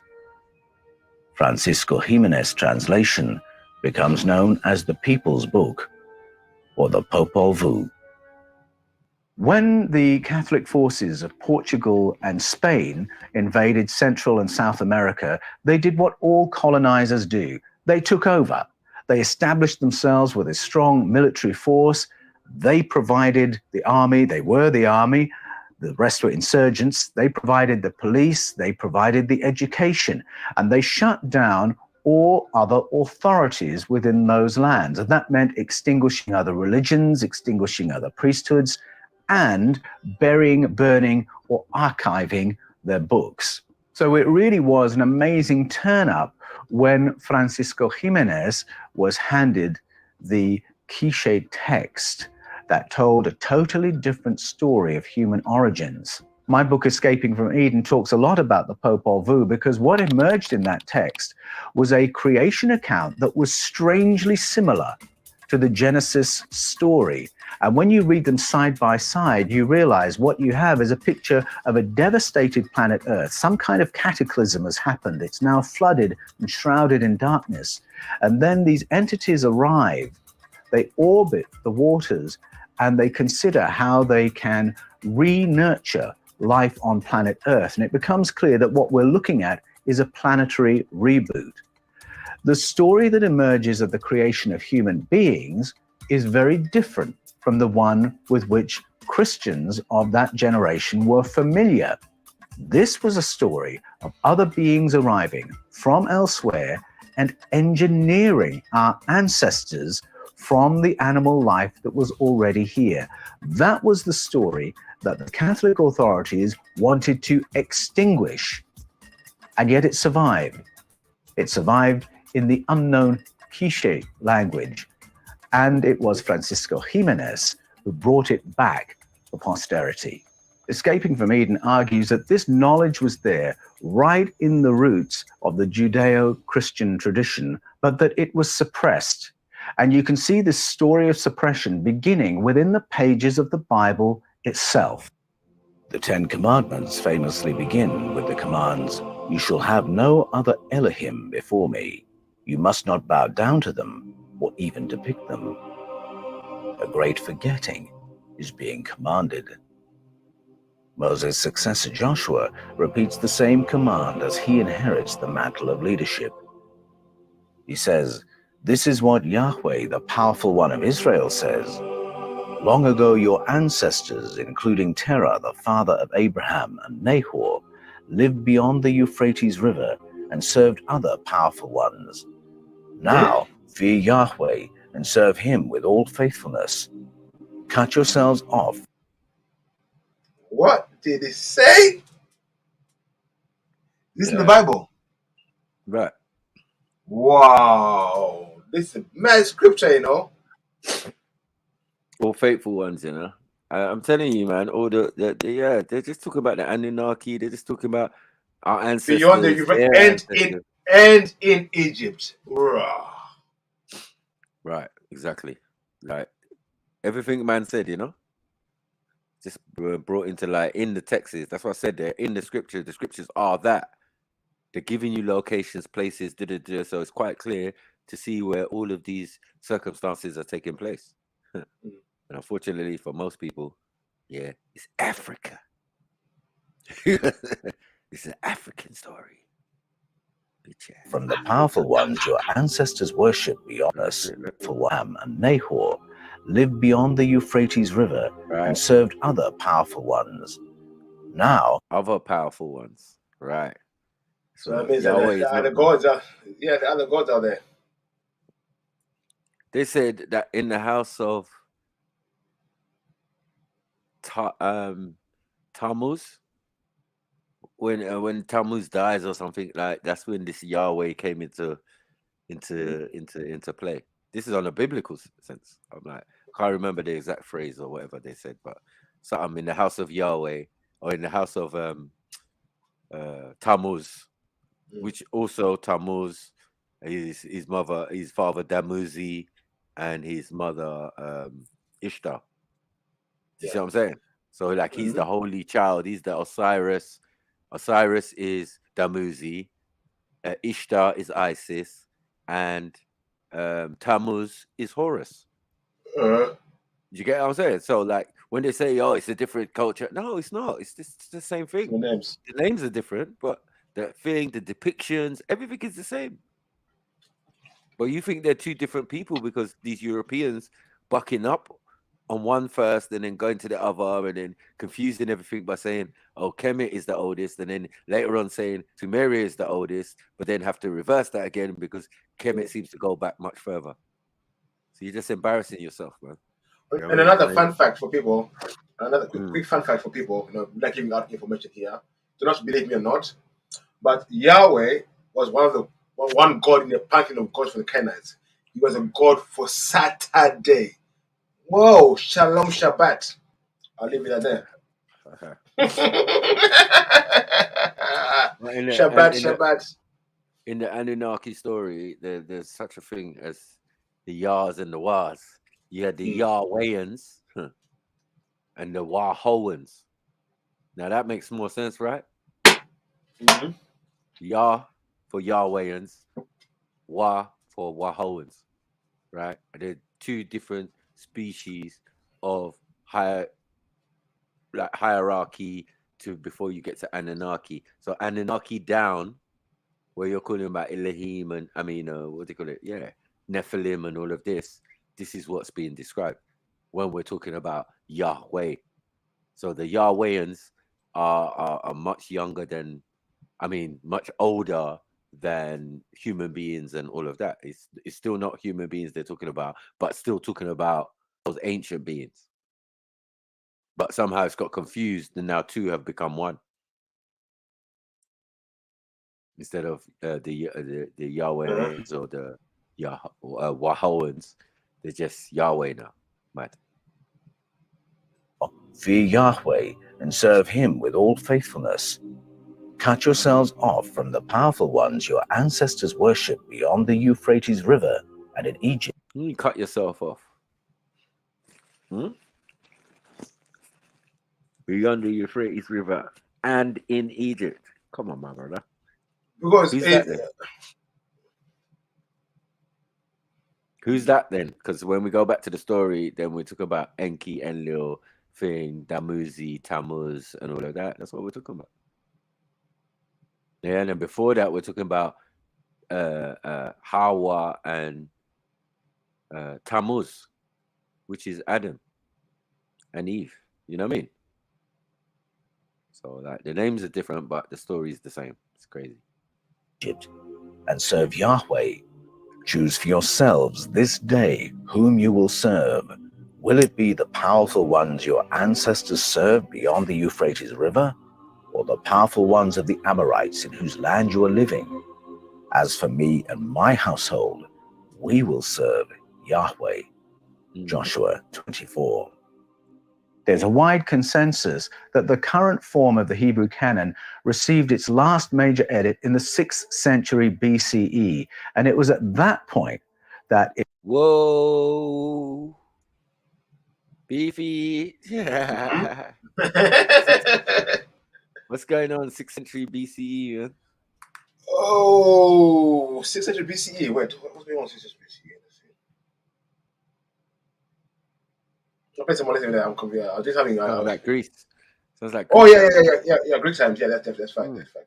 It was harmonized, monotheized, and this earlier story of contact with Elohim, a species from outer space, was airbrushed out of the picture, except that the airbrushing is a little too thin. You can still see the vestiges of those earlier stories in the Ten Commandments, in that command from Joshua, in the competition between Yahweh and the other Elohim. We realize that our ancestors were surrounded by another force more powerful. They formed something called a Sky Council, a group of species, all with a stakeholding in Project Earth and bumping up against each other in the process.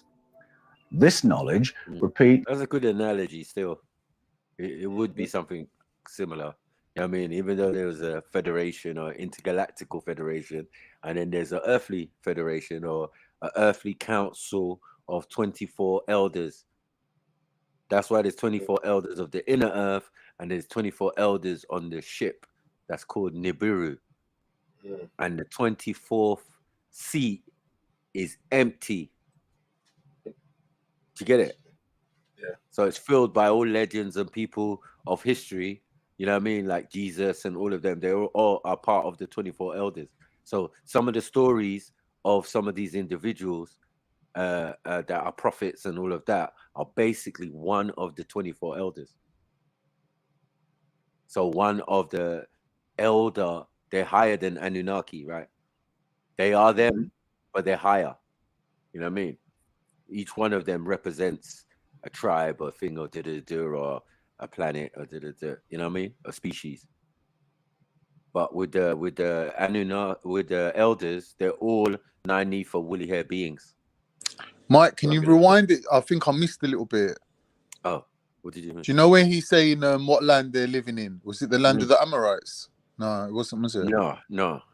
They're living in the Tigris Euphrates, like I explained before, which obviously is Iraq or Sumeria or whatever you want to call it, right? But I'm saying the first set of people were the Pygmies and were Tutsis. But the Tutsis come from the Anunnaki. Half of their ancestry is Anunnaki. You know the bit he's reading out of the Bible and he's going, "I'll forget the gods of the powerful gods of Egypt. Right. Yes, Let's worship the gods of this land." What land's he talking about? What country would it be now? It's no country. He's saying let's worship like the Amorite. Oh, he said Amorites. Oh, yeah. He said forget those stories of. Yeah, from there.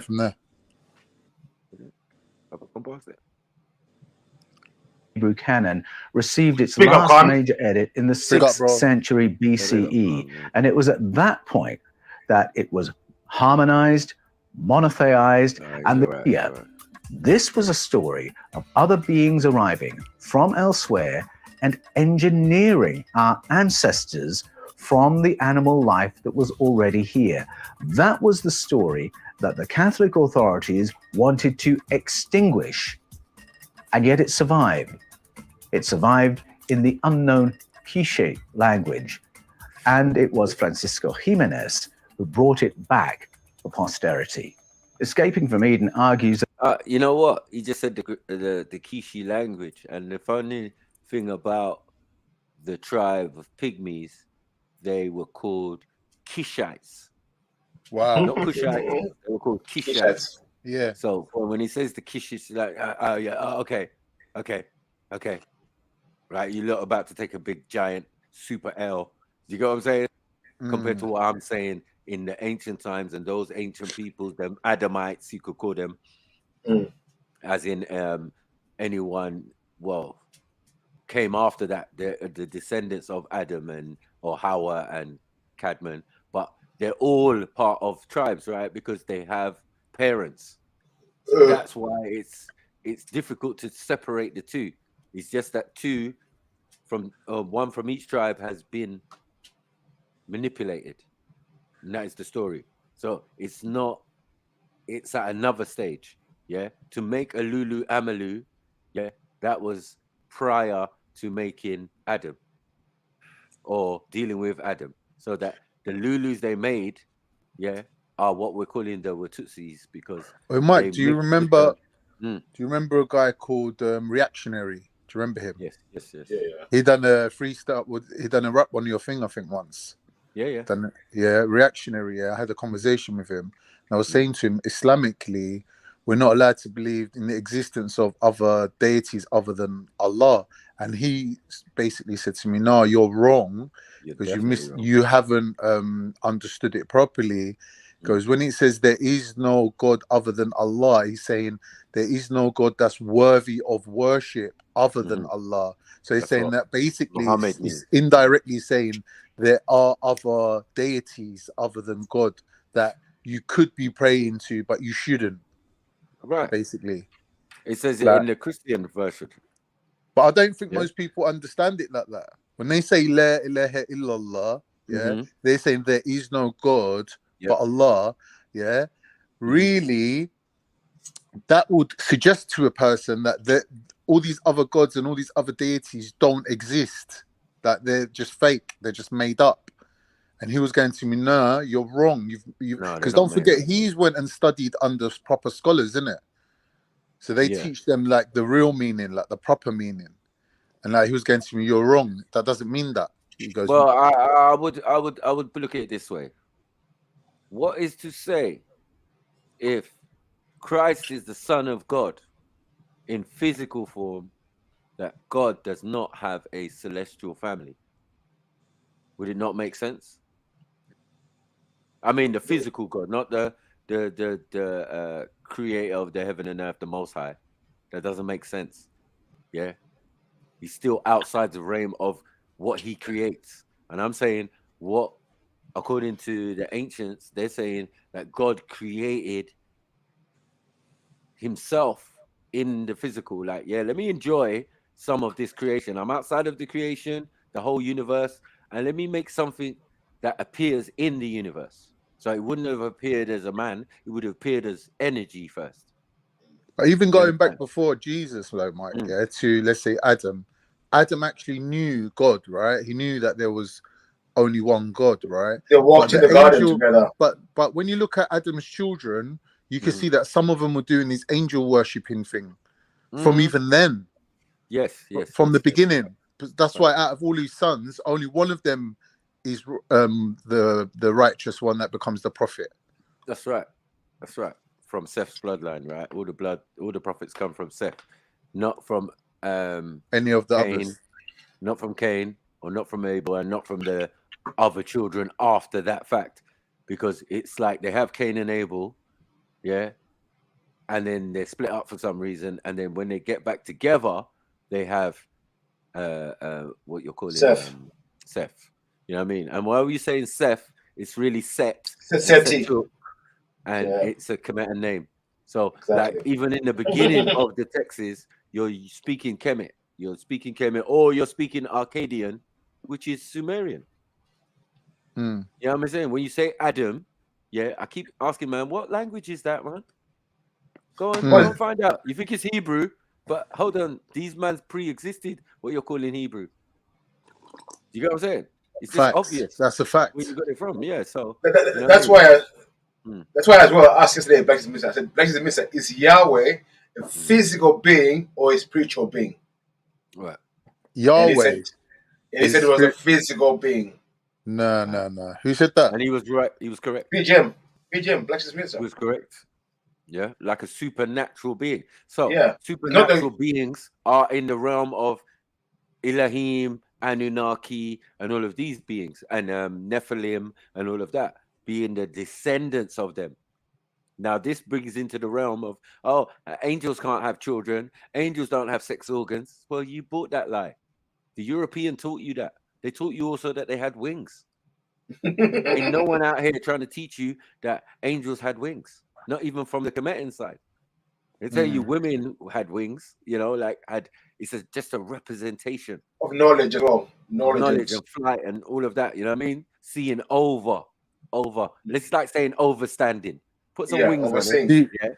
Another thing, let me quickly add another little thing, which when you mentioned Jesus, from what I've seen in the Quran, like Christians are like, the Quran contradicts what we believe about Jesus. But really, if you read the words properly, it's saying it's better for you if you don't believe this and you don't basically even think about those sort of things and try to, as a human being, try to understand it. It's beyond you.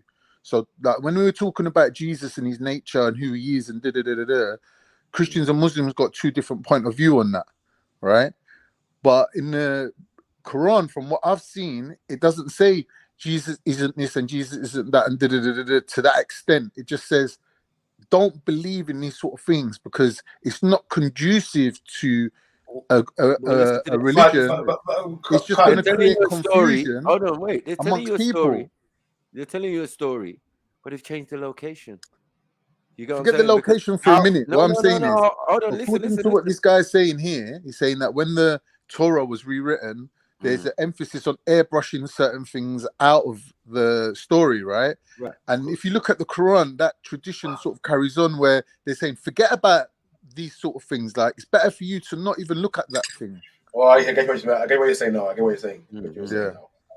Yeah, don't worry about that. Yeah, don't even worry about it. Don't worry about it.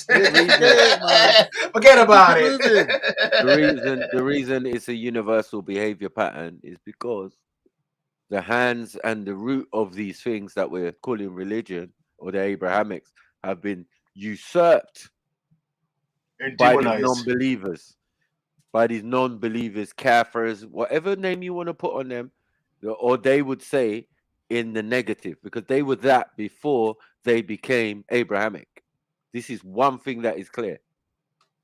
Prior That's to what they say about Sufis, isn't it? They say that Sufism existed in India before Islam. So when they became Muslim, they sort of brought their traditions over with them and then sort of infiltrated, basically. Well, not really, because, you know, the Prophet, peace be upon him, was a Sufi mystic. Well, he never claimed that, did he? He never said that. Like, it's not confirmed. He didn't claim Sunni or Shia. Tell you that. Well, they weren't even in existence. But what was in existence was Hanafi, isn't it? Yeah, Sufism. Like it's the No. essential part. Hold on, it's the central part of being a Muslim. Isn't the same as Sufism. It's not the same. Hanafi means that you believe that there's a line of monotheism that goes right the way back to Adam. That's what Hanafism is. It means that when you say, when did Islam start? You say it started with Adam. Basically, right. Hanafism believes in the succession of monotheism, and the people who practice non-monotheism, like pagans and that, they just basically went astray. They've separated off from the straight path of monotheism. That's Hanafism. Sufism is a mystical order. They believe that Prophet Muhammad ﷺ received, well, he was teaching some secret teachings to certain people, like Hazrat Ali and his nephew, and also to was it Abu Bakr in the cave or something? He taught him some secret things, and basically that's the basis. That's the basic belief of the foundation of Sufis. I got him wrong. I got him wrong. Sufi, hold on one second. There was Sufi in existence before the Prophet even existed. Well, that's what Salafis are saying. They're saying that it's a foreign. Not, one second. Addition. Anything Salafi or anything Sunni or anything Shia is baby in Islam. Exactly. It's like the last to come about. Don't you get it? Yeah. The whole point of the Prophet receiving the revelation is that those people in that region did not have that knowledge. Not that they weren't that. Not that they, it's like they've forgotten themselves. They've fallen into other things like Zoroastrianism and a man is coming and saying, listen, focus. Let's get back to Adam's road. Right. Abraham's road. Right. Because Abraham's capacity was only to unify the thought processes and give them a singular tawheed or a singular monument or a house to house these idols. Right. So under one house, that's the idea, the concept of monotheism or tawhid, right? Right. Yeah. That Abraham brought, not being from that himself even. Right. So where is he from? He's from the monotheistic. What's the monotheistic? Well, this is when we get into deeper realms. But even just let's say, right, that from Adam there has been an order, yeah, that dealt with the spiritual side of what we're calling Islam. Yeah, and that's all Sufism is. Yeah. Okay. So it's the spiritual side of what we're talking about. We're not talking about the human or the prophet or the Nabi element. We're not talking about that because even those guys were in it already. They had to be it. They had to be spiritual, connected to angelic beings and the Most High. Right. So you had to be a Sufi already. You understand? Mm. Because that's part of your training, part of your thing. That's why you're going into a cave to do what you're doing and then encounter an angelic being. That's how it's possible. Because there's already a pattern set before. He never did anything that wasn't being done. It's just being done by people who were like, oh, no, stay away from those guys. They read certain books, they meditate, they do all sorts of weird stuff. Yeah, even in his time, because you already had Israelites and, you know, Ishmaelites and and they were doing whatever they were doing. Because you know that the prophet's family is supposed to be Kafirs or pagans. What is their paganism? It's the worship of all these other ancient things that relate to them. And these descendants are meant to be biblical, meant to be from Ishmael. And then from Ishmael to Abraham. So they have direct connection. But yet when we see what they're doing, they're not doing thing, but they understand the concept of Allah and Alat and all of these type of things. Moon and moon deities and this deities and all of these deities. How do you think some of them was making statues older, further back? They seem to have continued the traditions without making the statues necessarily. Exactly. But knowing the concepts and believing in them and, you know, that type of thing. Carrying them with them. Because remember, these people are nomadic. These Quraysh, these, you know, they're nomadic Africans who are just traveling from Africa and all across North Africa, basically. All the way up to the Levant and back and like many of their ancestors have been doing. So that's what we know, like, Or that Yemen, Syria, that's all Africa, man. It's all at a particular time. I'm saying now, yes, of course, you can go there and look and see all sorts of people. But let that be a lesson to people and say, like, that might not be, and those people might not be from the time that we're talking about. When we're talking about any of this stuff, there's none of those people there. In any which way, you know? Johnny come lately. Johnny come lately. Well, yeah, then you get man claiming he's Sumerian. You know what I'm saying? Some man will claim he's and I'm saying, like, listen, how? I don't know how far back you're trying to go with your thing.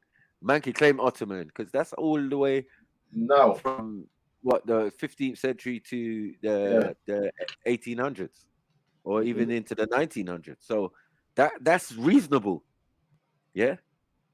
But there's a loads of people, especially after those situations, and especially after World War II, we get a big influx of Europeans into North Africa, and now man are saying they're African. It's cool, man, but don't claim those people who resided and had situations there, because Arabs even coming there was a command by the Africans to say, listen, help us get rid of the Romans, and you'll be allowed to settle and reside in those places.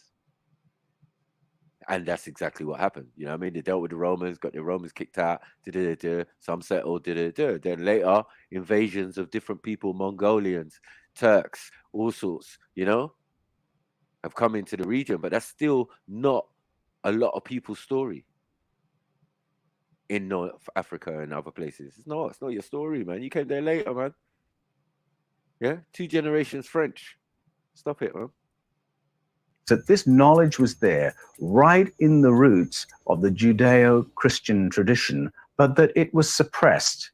And you can see this story of suppression beginning within the pages of the Bible itself. The 10 Commandments famously begin with the commands, "You shall have no other Elohim before me. You must not bow down to them or even depict them." Boom. I'm a jealous God. Oh, right. So the first statement made is what the Muslims would say is Tawheed. You get what I'm saying? The belief in one God, and that's what it says in the Bible. It says, yeah, thou shalt not worship any other God other than me. That's Tawheed, and that's one God. That's like, okay, same thing. You understand? That's why they're Abrahamic, because they're saying the same thing. how can God be jealous if he knows he's the only God? How? If you're the only God, why are you gonna be jealous for? That makes sense. But it makes sense if this is first said to the Anunnaki. I mean the Nephilim. Right? It would make sense if this was first said to the Nephilim. It's not said to human beings, it's said to the Nephilim. Yeah, because you're the descendants of the Elohim, right? And the Elohim are jealous. They don't want you to worship anything other than, you get it. And this is why I say the jealousy arose, because some are saying, I'm descendant of this one, I'm descendant of that one, I'm descendant of that one. Right? And it's causing madness in the earth because men are fighting, warring, using all the tech, and they've got the same knowledge that their ancestors had. This is why they had to change it. Do you know what I'm saying? Go to the original people of the planet and the ones that they have DNA connection with. Make sense? That they implanted their own DNA with another species from the planet and created those people, or the pygmies. So it makes sense that later on when you come back and you want to do a project, you use the best, use the original people, and then you also use your descendants of the original people. Do you get it? So that's why they're able to go to the Watutsis and go to the Kishites or the Thais, yeah, and say, listen, we want to do this project. At first time they denied it, you know. It says in the text they said no. You know what I mean? Two sets of Elohim or Anunnaki went to the two tribes and they refused them. You know what I mean? It took Enki to go there and bad them up, basically. You understand? He badded them up, basically, like made them cry and shit and all of that, like saying, "What, you won't do this for the Most High? You won't do this for Anu? Are you not mad?" He was moving like that, so it's like, well, since you put it like that, we ain't got no choice. He gave them an ultimatum. This is why later on, when Anu found out what they were up to, he was like, "Nah, I didn't endorse this. Why you run around telling them, yeah, this is what I said?" You know what I mean? It's making us all look bad. You know what I mean? I'm Anu, man. Like, yo, come on, man. I'm the top guy out here. They placed me in the top position. You're my sons and grandsons and all of that. Like, what are we doing here? Or descendants of the other 24 elders. Like, what are we doing here? What are we doing? Yeah, you're not messing up the project. We only came here for gold. Look where we at now. Jealousy, all sorts. No to worship no other god. This whole situation would not have been a thing, but we would have existed. That means our history would have been different because we already exist. So what's our history? Then we start talking about other stuff, Dogons, and you know what I mean? Yeah. So right, this is a situation at a certain point in the history of human beings. We already exist. One thing, and then that these beings that seeded part of us. That's why we're them. They're our ancestors because they came into the gene pool, mixed with us, creating a whole tribe of giants and big people. You know what I mean? Or tall. That's why I said the giant concept is different. To a pygmy, a Watutsi is a giant. To anyone, a Watutsi is a giant. You know what I mean? Or a Dinka or whatever. They're giants. 7 foot, 8 foot, 9 feet tall. Just like their ancestors, because the elders, 24 elders, are supposedly 9 foot tall, woolly haired, melanated beings. I mean, maybe just bigger eyes or something, you know. maybe because they're so big, but yeah, slender as well. So all this talk about huge giants, this is an afterthought or something that's happened after chemical reaction of mixing certain species with certain species. But it's always after the fact. So when we're talking about Watutsis and we're talking about pygmies, look at pygmies as the original species on the planet coming via a different route. Yeah. And then the Watutsis being the second or the first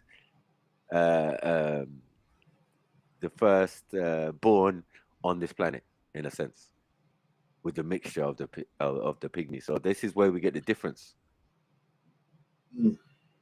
A great. They weren't mixing with themselves. This is where the thing might sound a bit weird, because it's like, well, we hear that the Tutsis are the fathers of the Watutsis and the what's they call them? What do they call them? With a H. No, with a H. What's the name? The Hanus or something like that. But there's like 3 species that came out of or types of African that came out of the pygmy. Yeah. And one of them being Watutsis or the Tutsis or the, what do you call it? Bantu something, whatever. Yeah, they've had Bantu to their name. But again, it's coming out of the pygmy. Do you get what I'm saying? So I'm saying like these 2 beings that they're talking about, pygmy and Watutsis, that have relation to each other, but their origins the origin of the Watutsis, starts in the Levant, and the pygmies were up there. So the experiment that was done and the subsequent tribe that's giving you us, supposedly, do you get it? To a certain extent, to giving us as the new tribes or the new beings from those older tribes. And as I said, those tribes still exist today. Yeah. When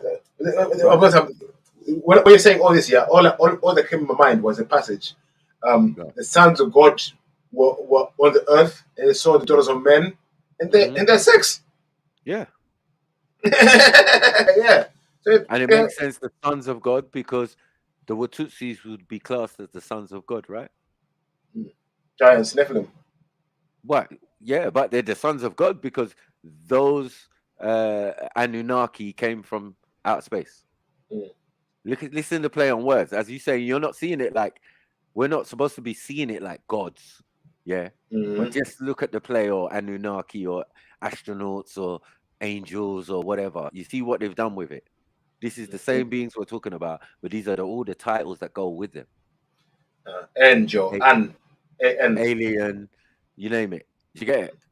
Extraterrestrial, all of that. But even in alien, there's L in alien. Let's not forget. Of course. Elohims. Yeah. And someone was talking about alien. Yeah, yesterday. Which is, as I said, you didn't use the full title. The name is Anu Eluin El. Do you get what I'm saying? So another thing as well, you find that as well in South America. Like most people, Mexicans especially, their name starts with L. El Chapo, El Dorado, El this, El that, El this, El that. But they're connected by the concept of what we're calling Kotsukoku. Yeah, who's happy. Right. They already got the Kemetan story of those tribes that have gone over into the Americas, but they've also got Sumerian. So where you're thinking it's something else, you know what I mean? Like, the story of Quetzalcoatl, and he looks like he's in a spacecraft, right? Yeah. Right. Looking up to the sky and he's got his foot on the pedal and all of that. Yeah. That is Enki. So when the Enki goes to the Americas, this is what happens. There's already descendants from various family members who've already gone over to those places. And various other species. Like, people think that the Hindus weren't real. They was real, fam. So they were just in a time before, like, similar to the Anunnaki and all of that, because there had to have been all different types of species on the planet this is not an unpopular planet. This is a very popular planet. And if someone comes along and terror transform it, it doesn't mean that they just want pure dominion over it, but they will definitely come back and check on their descendants or their experiments that they've been doing. Who told you that other beings and other species are not doing experiments too on the planet? Do you get what I'm saying? For even us to get to some of these insects and some of these things and some of these weird looking species and that's other stuff. And then there might have been a dinosaur man, there might have been a this one, because everybody is trying to get to the height of the ones that created you.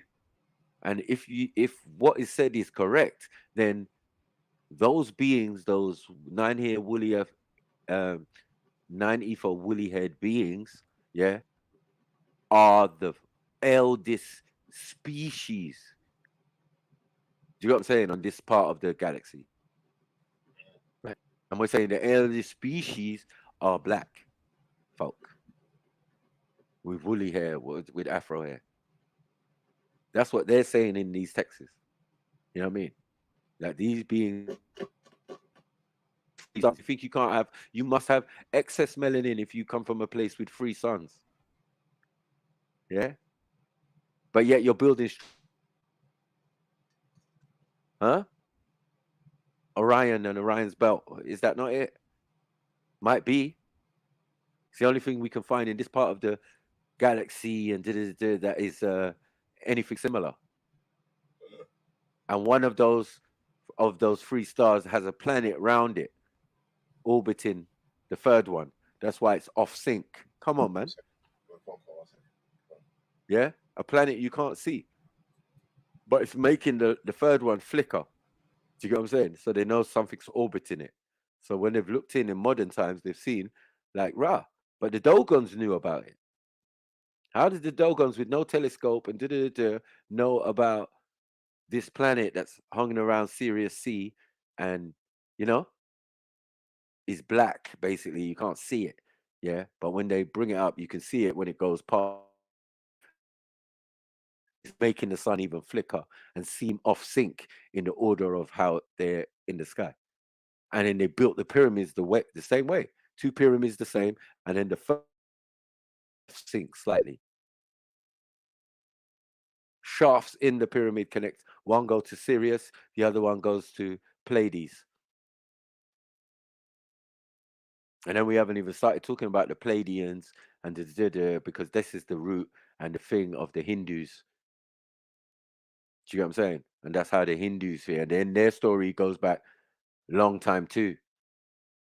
When there was no moon, and then there was a moon, and then they resided on the moon, and then from the moon they came to this place. And then when they came to this place, there's beef because other beings have followed them to these realms, and now there's a war in the skies being recorded in all the ancient texts and all of that. It's all one and the same kind of connected intergalactical, soup. And now they've all turned into holy texts where people were just trying to explain those situations. But those situations are so far back than what they're trying to say that, their existence and who might have written them and all of that. Some have no origin of writing. Now, where did that story come from?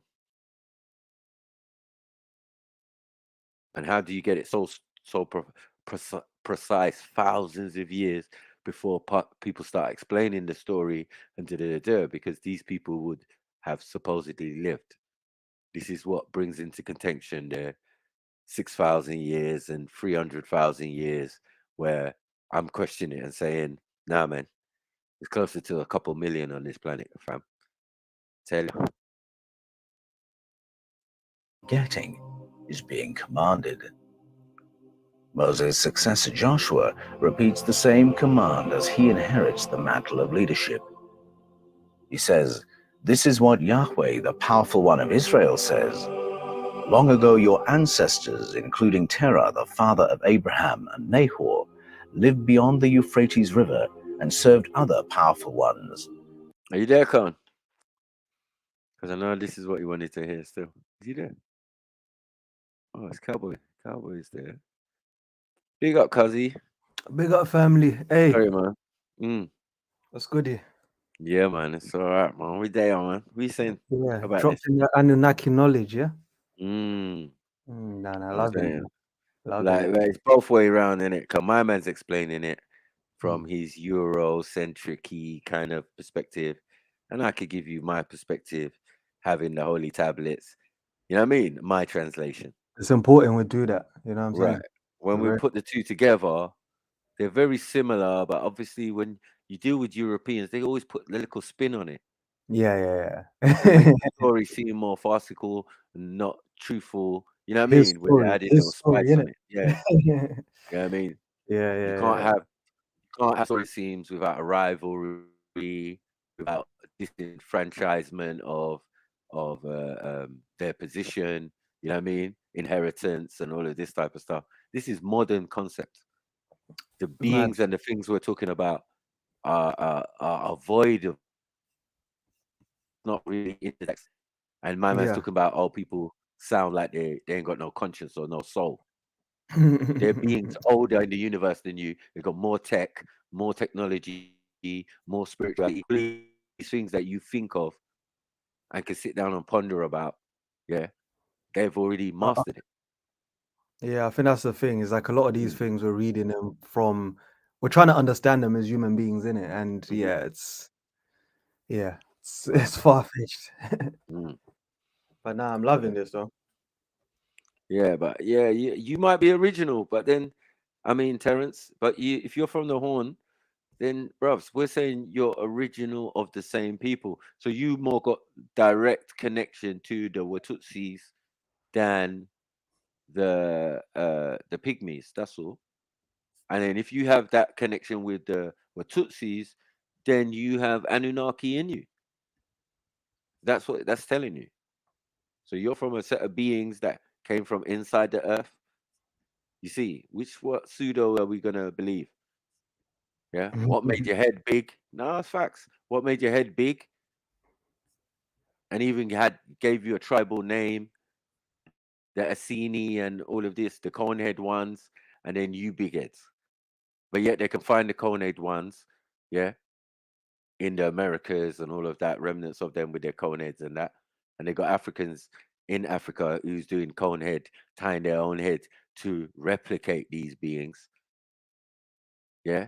And then you lot got big head, and no one knows how that came about. Yeah. Other than your cube story. Talking about he came up in Djibouti thing, and this is where he took all the people from. So, like, bruv, here's what it is, man. Used to be European, used to be and then man changed your DNA. Yeah, changed you white, and then next man turned you black back to black. That's why you look, some of you can be like Semitic Caucasians. It's true. Yeah, but you don't even really root to all that. It's mad. So yeah, man. Take your L, man. Or ball or whatever you're doing, man. We're just going through the story. Now fear Yahweh and serve him with all faithfulness. Cut yourselves off from the powerful ones your ancestors worshipped beyond the Euphrates River and in Egypt, and serve Yahweh. Choose for yourselves this day whom you will serve. Will it be the powerful ones your ancestors served beyond the Euphrates River, or the powerful ones of the Amorites in whose land you are living? As for me... Well, yeah, I'm not really... I know which one I'm choosing. The powerful... Yeah, it just sounds better. The powerful ones of your ancestors. Oh, it's family. All right, I'm going with that. Yeah, that's the easy one still. Yeah, we gotta talk about Amorites and that. Amorites, Archites, Horites. That's Canaanite shit. That's Canaan's descendants. What are we doing here? We existed before them. Like, stop that, man. Stop that, man. Stop your nonsense, man. I'm out of here. And my household, we will serve Yahweh. Joshua 24.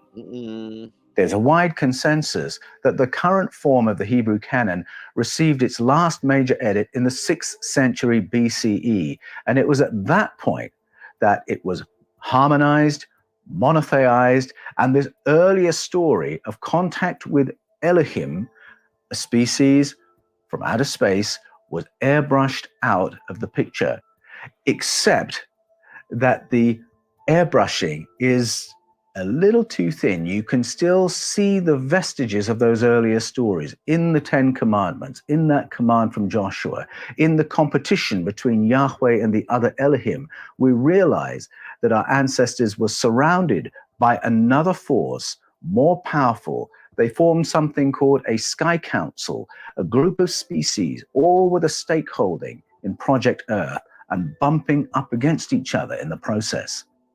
This knowledge repeats in narratives all around the world. But what's interesting is they're never the official narrative. They are the indigenous narratives. And so if you go to the ancestral stories of Aboriginal Australia, or if you go to the ancestral narratives of Mesoamerica, or West Africa, or the Philippines, or the Caribbean, this other story is still there. It is known by the people. It's part of what we call the folklore, and yet it never becomes the official news. It never becomes what appears in the school textbooks. And this is why I so value indigenous narratives and world mythologies, because in this way, the people tell one another the stories from generation to generation. And even if it's never acknowledged by government, authorities, or colonizers, or educational authorities, it is known among the people. Bars. That was bars. You know what I'm saying? We've been saying that for time. Yeah. When it comes to ancient civilization versus modern history, science, technology, and I ain't ever lost a battle on that premise. You get it? 'Cause it's pure and true, man. Our ancestors were smarter, cleverer, you know, more in tune than we are now. Sorry, should I say? You know what I mean? And that's not our fault. It's just been the dumbing down, extra dumbing down. We already been dumbed down. Yeah, we can tell that. Yeah, but we're even more dumbed down now with all the rubbish they're giving us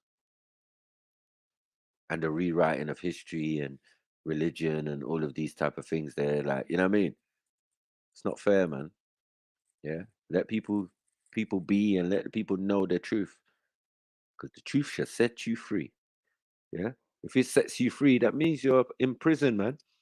Especially the prison of the mind and soul that these men are on. So it's good to know, learn what's really going on. You know what I mean? They call it pseudo, they call it do. They do that for a reason, because they don't want you to be interested in it. Interested in what they're interested in. That's the joke.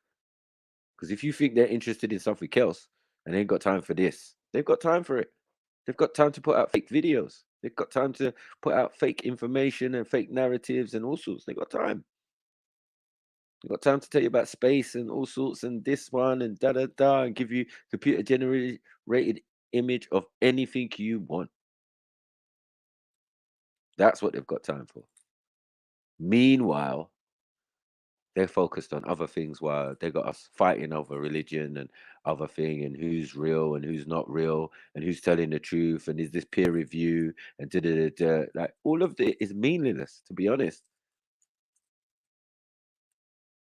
We just getting knowledge, and the knowledge, the gems will be inside. Whether it's truth or lies that they put out there, there's gonna be some truth, and there's gonna be a lot of truth, to be honest, and just things twisted in a certain way to suit some people's narrative. You have to know when you gain something, you see an incident or a problem or whatever, who seeks to benefit from it? You know what I mean? So who seeks to benefit for putting out narratives? Yeah, if not the system, it's the system that benefits that from that. Once you put out these narratives, yeah, it'll keep them busy for a little while. They won't be able to focus on what we're focused on. While we're building space stations, they're playing PlayStation. Phil, NAS bars. You know what I mean? Facts. Facts. You know what I mean? We're not concentrating, not looking up in the sky like the movie. Don't look up. Look up, man. Yeah? Imagine the fuckery they did when we was locked in our houses. A lot. Right. Fucking crazy. Yeah. Let alone when we've always been about. They didn't care anyway.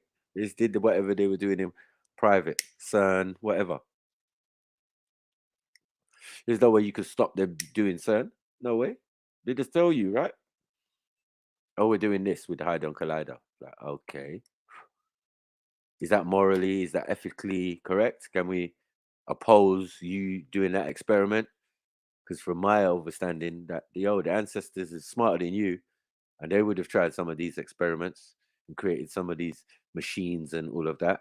Maybe out of pure stone or granite or whatever, crystals or whatever, I don't know. But they blew their motherfucking selves up. So let that be a warning to you. Because after they blew themselves up, they went back to basics. Traveled to other sides of the continent and did it there in the world and said, no, we're not replicating that shit again.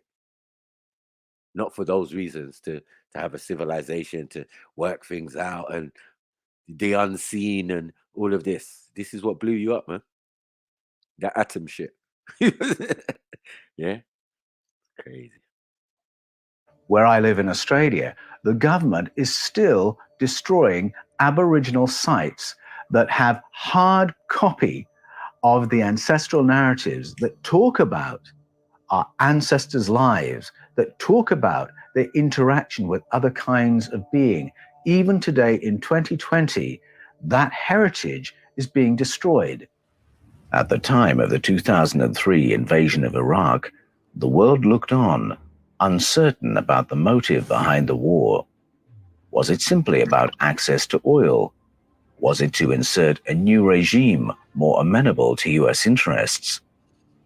Was it to confiscate weapons of mass destruction? Time has told it was not the last. Wars have many layers and many agendas may be served by a single incursion. The confusion as to why we aggress our way into someone else's country is felt the most painfully of all by the brave servicemen and women who have to effect the invasions. Report from that quarter often tells an unfamiliar story. In the time since I published Escaping from Eden, I've heard from many people who were involved in the incursion into Iraq in 2003, whose units were tasked with confiscating hard copy of ancient narratives that talk about who we are and where we came from. It would be difficult to exaggerate the importance of such retrievals. The archaeological sites in question relate to the most ancient known narratives of human civilization, those of the ancient Mesopotamian cultures of Sumeria, Babylonia, Arcadia, and Assyria. Any artifacts from the sites concerned would have a direct bearing on the authority of narratives that predate every civilization and every religion on planet Earth today.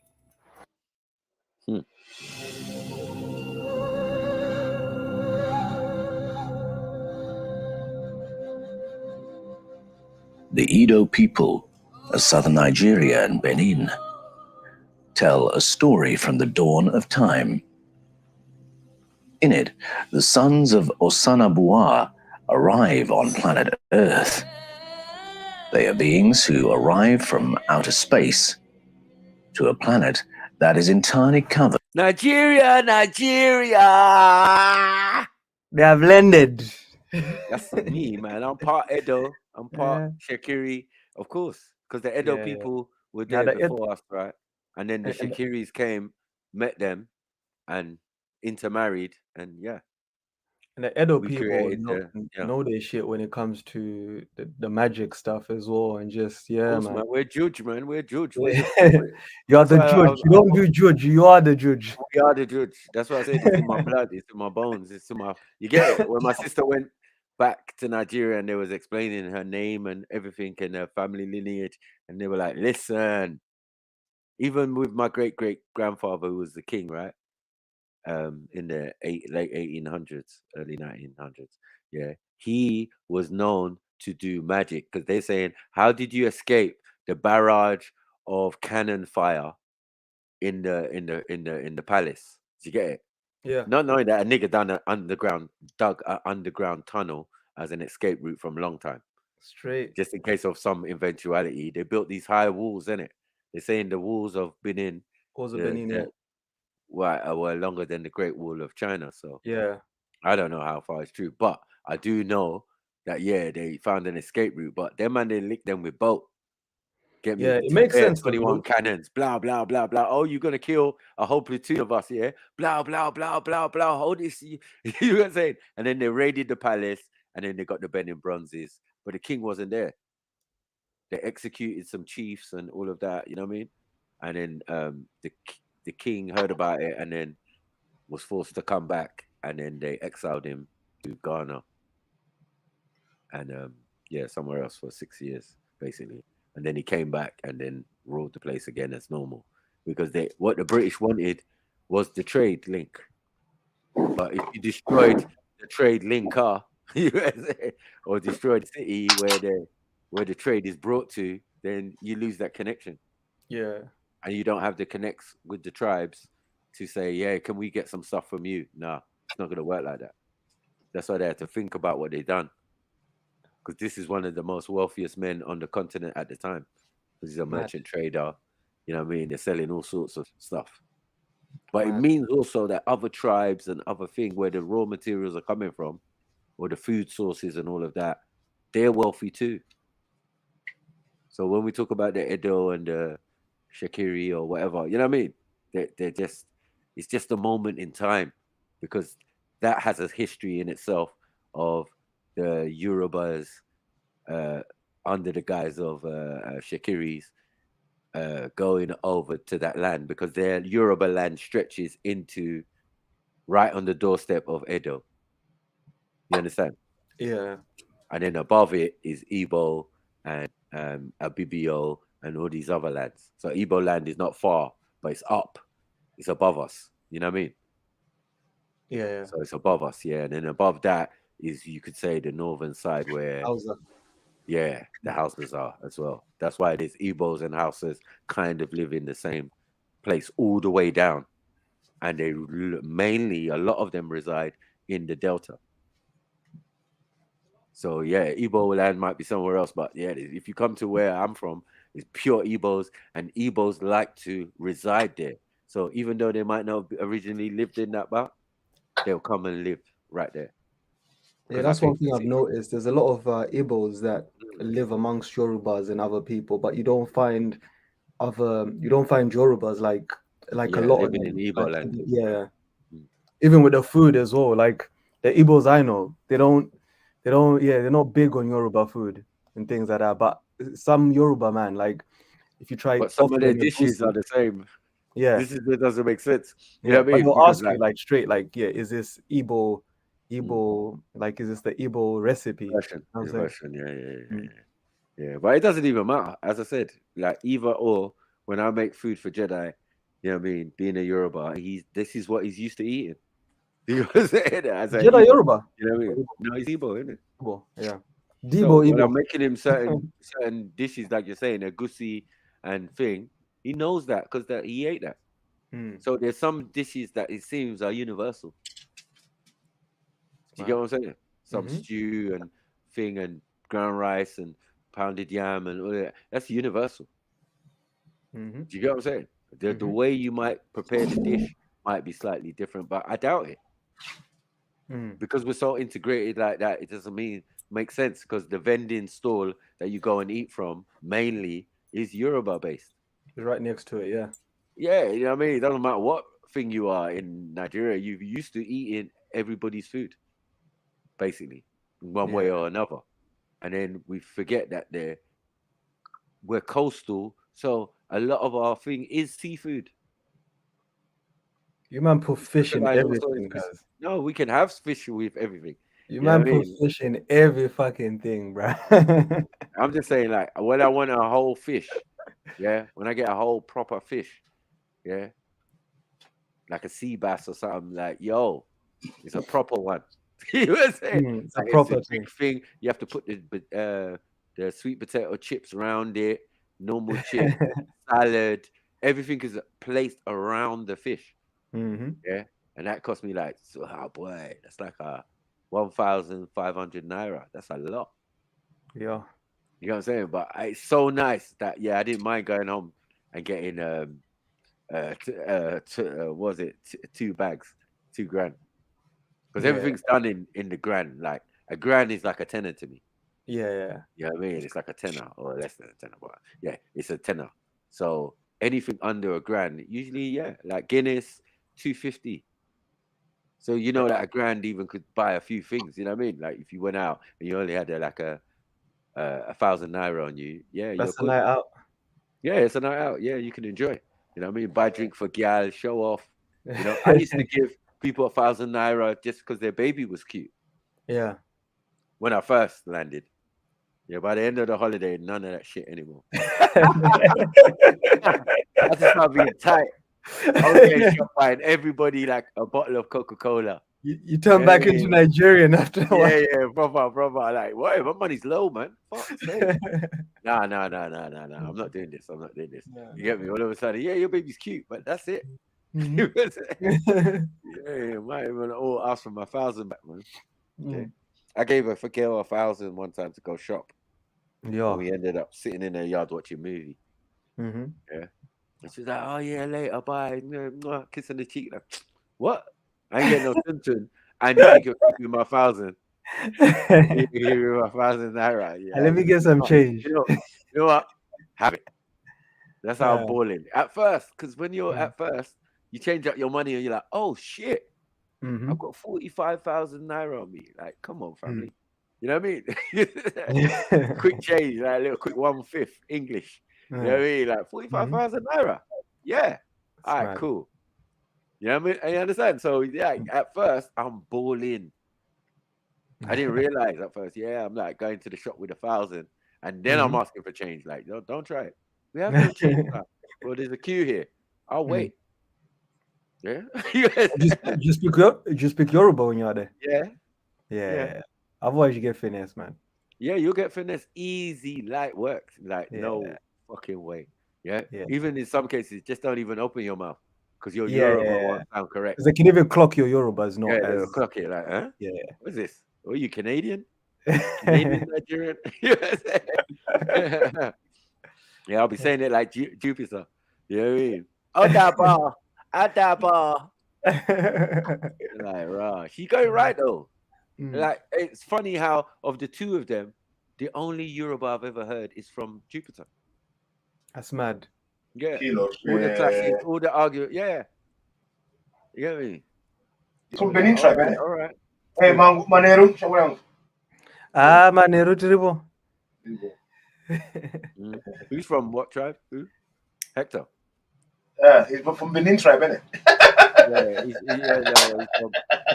He's from Benin, not the Delta. He's from Benin, the other side of the country. The country Benin. Yeah, the country Benin. Yeah. Because once you go there, then you got Diomi, all of these different other tribes that are connected to us. You'll find some Yoruba, maybe Igbo, Fulanese and thing there, but not much. Not much, yeah, not much. Because remember, that's the other side of Nigeria, right? That was a piece of Nigeria that they stripped and said, yeah, Benin Republic or whatever. And yeah, the Portuguese fucked that shit up. They got statues there, they got all sorts of stuff there. And most of those tribes got sold into slavery. Yeah. There's no lies about that. You know what I mean? But yet, their numbers are still small compared to the Yorubas. And no one on the continent of Africa had more people kidnapped than Yorubas. You know, you got the Ife. There's so many tribes in there as well. So many tribes. This is why now Jamaicans are getting the DNA and acting all confused. I thought I was Ghanaian. Shush. You know, goddamn Ghanaian. Yeah. Ghanaians are Nigerians as well. Because only the other day they went back to their country. So back in slavery times or back in, you know what I mean, in the 1800s. So that's the Kana River. The Kana River is called the Niger River. Nigerians. Yeah, the river, isn't it? Yeah, there's no river, man. The Niger River. I'm saying the whole region of the Niger River, isn't it? Yeah. You're right. Yes. The Niger River just connects everything. Yeah, so like there's trips you could take. Just get on one of them boats, go on the Atlantic, and it's going left. If it's going left way, it's going to Ghana. I'll be like, what is that boat going? That big cruiser kind of thing. You know what I mean? So, it's just going a quick trip to Ghana. It's like a speedboat. The top of it is glass, you know, and it's a passenger. It can hold a lot of people. It's not like a proper boat, but you know what I mean. It's a boat though. It's like a glass cruiser transporter kind of thing. Yeah, and I was like, "Where's that going?" And they were like, "Yeah, Ghana." I was like, "Huh?" Yeah, past Togo, boom, you're there. I was like, mad. Obviously, because on the Atlantic, I was by the beach, on Alpha Beach or whatever they call it. You know what I mean? And even where we're at is a lagoon. That's why they call it the island, Banana Island. Because we got a lagoon on one side and the Atlantic on the other side. We're basically a thin strip in the middle. Yeah, if there was ever a tsunami, God forbid, naked God, no more Lagos, no more island, none of that shit. And in all the hundreds of thousands of years we've been there, we've never had that. Imagine that. That's why they say that Nigerian are the most godliest people on the planet. They must be, because whatever they're doing in there, yeah, is as a reverse nature. Like nature says, yeah, just like the Atlantic is encroaching in Lagos. So where it used to be and where it is now, it's moving. Do you get what I'm saying? Inland. And places that used to have houses are underwater. So it's still encroaching, but never a tsunami type situation. Never. It hasn't happened yet. Pause. You know what I mean? Or touch wood. You know what I mean? But yeah, they're saying the only reason it hasn't happened is because Nigerians throughout fear the Most High. They're the chosen ones. They're the chosen ones, but they definitely pray more than your average. When it comes to prayer, we mastered it. Your worship. What is it? Jehovah's Witness. Oh my God, Jehovah. Yeah. If it's Israel, Yahweh, huh? The power of Yahweh, but it would just be messed up because it'd be so spiritual, yeah. Like this, if Yahweh was a real thing, it would enter the room. Trust me. When Nigerians pray, because don't make up shit for us. That's not true, because it's gonna work. Yeah, it's gonna work. It's a different thing, man. Yeah, I think it's just Africans in general. As I said, when we put our minds to stuff, that's the spirituality. Yeah, true. It's not a separate thing from what we are. Like, it doesn't make sense that someone could go and learn. Are you stupid? Ask any muti, anyone who does muti or thing, you have to study. You have to go and study that. And the average South African or whatever, that's not their interest. But we must have one in the township, whatever city. You know what I mean? It's in our family, it's in our thing. When we do marriages, we do it the same way we're supposed to. Woman's in the house and all of this type of stuff. You know what I mean? I've watched South African marriages and I said, wow. And then videos on the Zanusis and you know, the people who are doing the muti. You know what I'm saying? There was a white woman who wanted to do it. She joined. You know what I mean? She had to go through rigorous training. You want to become a medicine woman, yeah, you have to go through the training. She was there. Yeah, she knew the language anyway. So like, yo, but she was blatantly poor. Like blonde hair, blue eyes and that, like with the traditional gowns and everything on. Good on her. You get it? If you're gonna be somewhere, then be part of the culture. Like, this is what we're saying.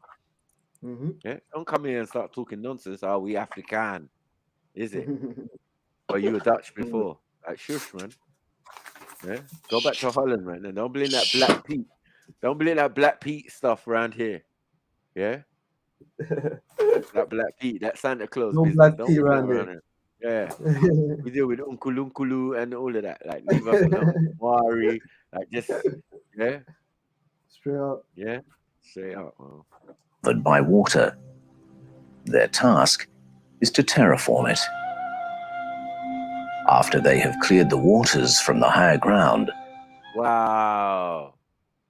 So they terror transform the planet. Oh, seen. It's already in my what? In my theology, yeah? Okay, safe, no problem. No wonder I was attracted to the information.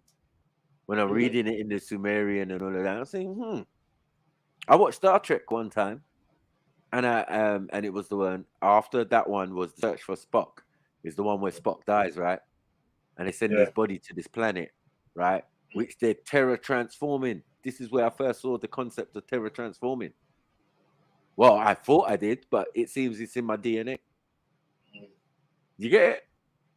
But it's that moment it clicked to me about terror transforming. Then I understood. Then I got into information about the Epcot Center in Disney. Oh yeah, where they're yeah. making artificial environments. Do you get what I'm saying? Doing terror transforming, seeing how they would work on Mars and what would they need to do. Then you saw the movie with Arnold Schwarzenegger. What was that one called? Total Recall. They even do it now on the West Coast. They call it geoengineering. Yeah, but I'm saying terror transforming was running. He had to put his hand in the machine, and the rods went into the ice, melted the ice, and the vapors went into the atmosphere and created an atmosphere, and all of a sudden they could breathe on Mars. Interesting, right? So I'm adding all these pieces together just through life. Yeah. And then I end up starting reading stuffs. Yeah. All of these stuff and all of that. And then I can put it together with the actual science and all of that and say, yeah, that could be plausible, you know. Later to find out, even within the adjacent culture to my own or part of my culture, yeah, they're already talking about terror transforming. Because then I'm going to ask which came first. It wasn't Total Recall. Yeah. And it wasn't even the Bible. So, like, what are we doing? Mad. The leader and father, or Sanabuwa, appears in the sky and descends from what appears to be a chain stretching as far as the eye can see into the heavens. Anubua is Oduduwa. You get it? Yeah. For anyone who wants to know, yeah. Like Odua. We used to call him Odua. They call him Oduduwa. Oduduwa, yeah, that's the one I've heard. Right. So Odua became Oduduwa. So now Odua is a prince of the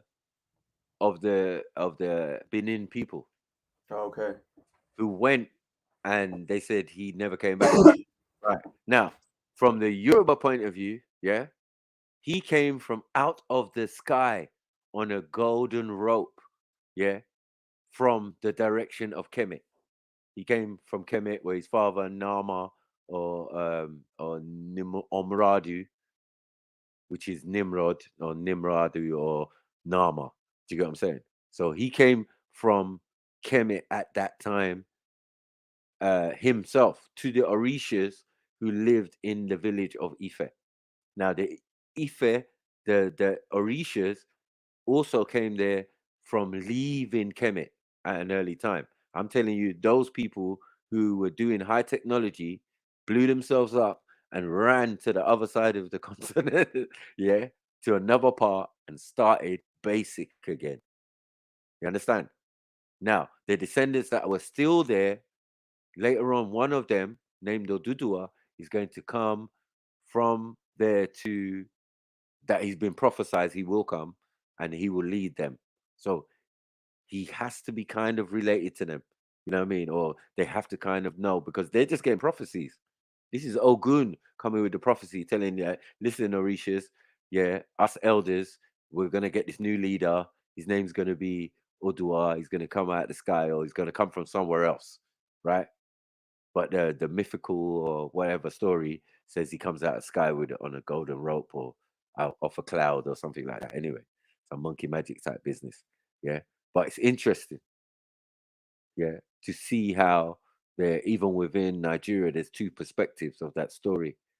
The people who they say he came from to become the sage or to become the main person for the Yorubas. Yeah. But yeah, it's coming from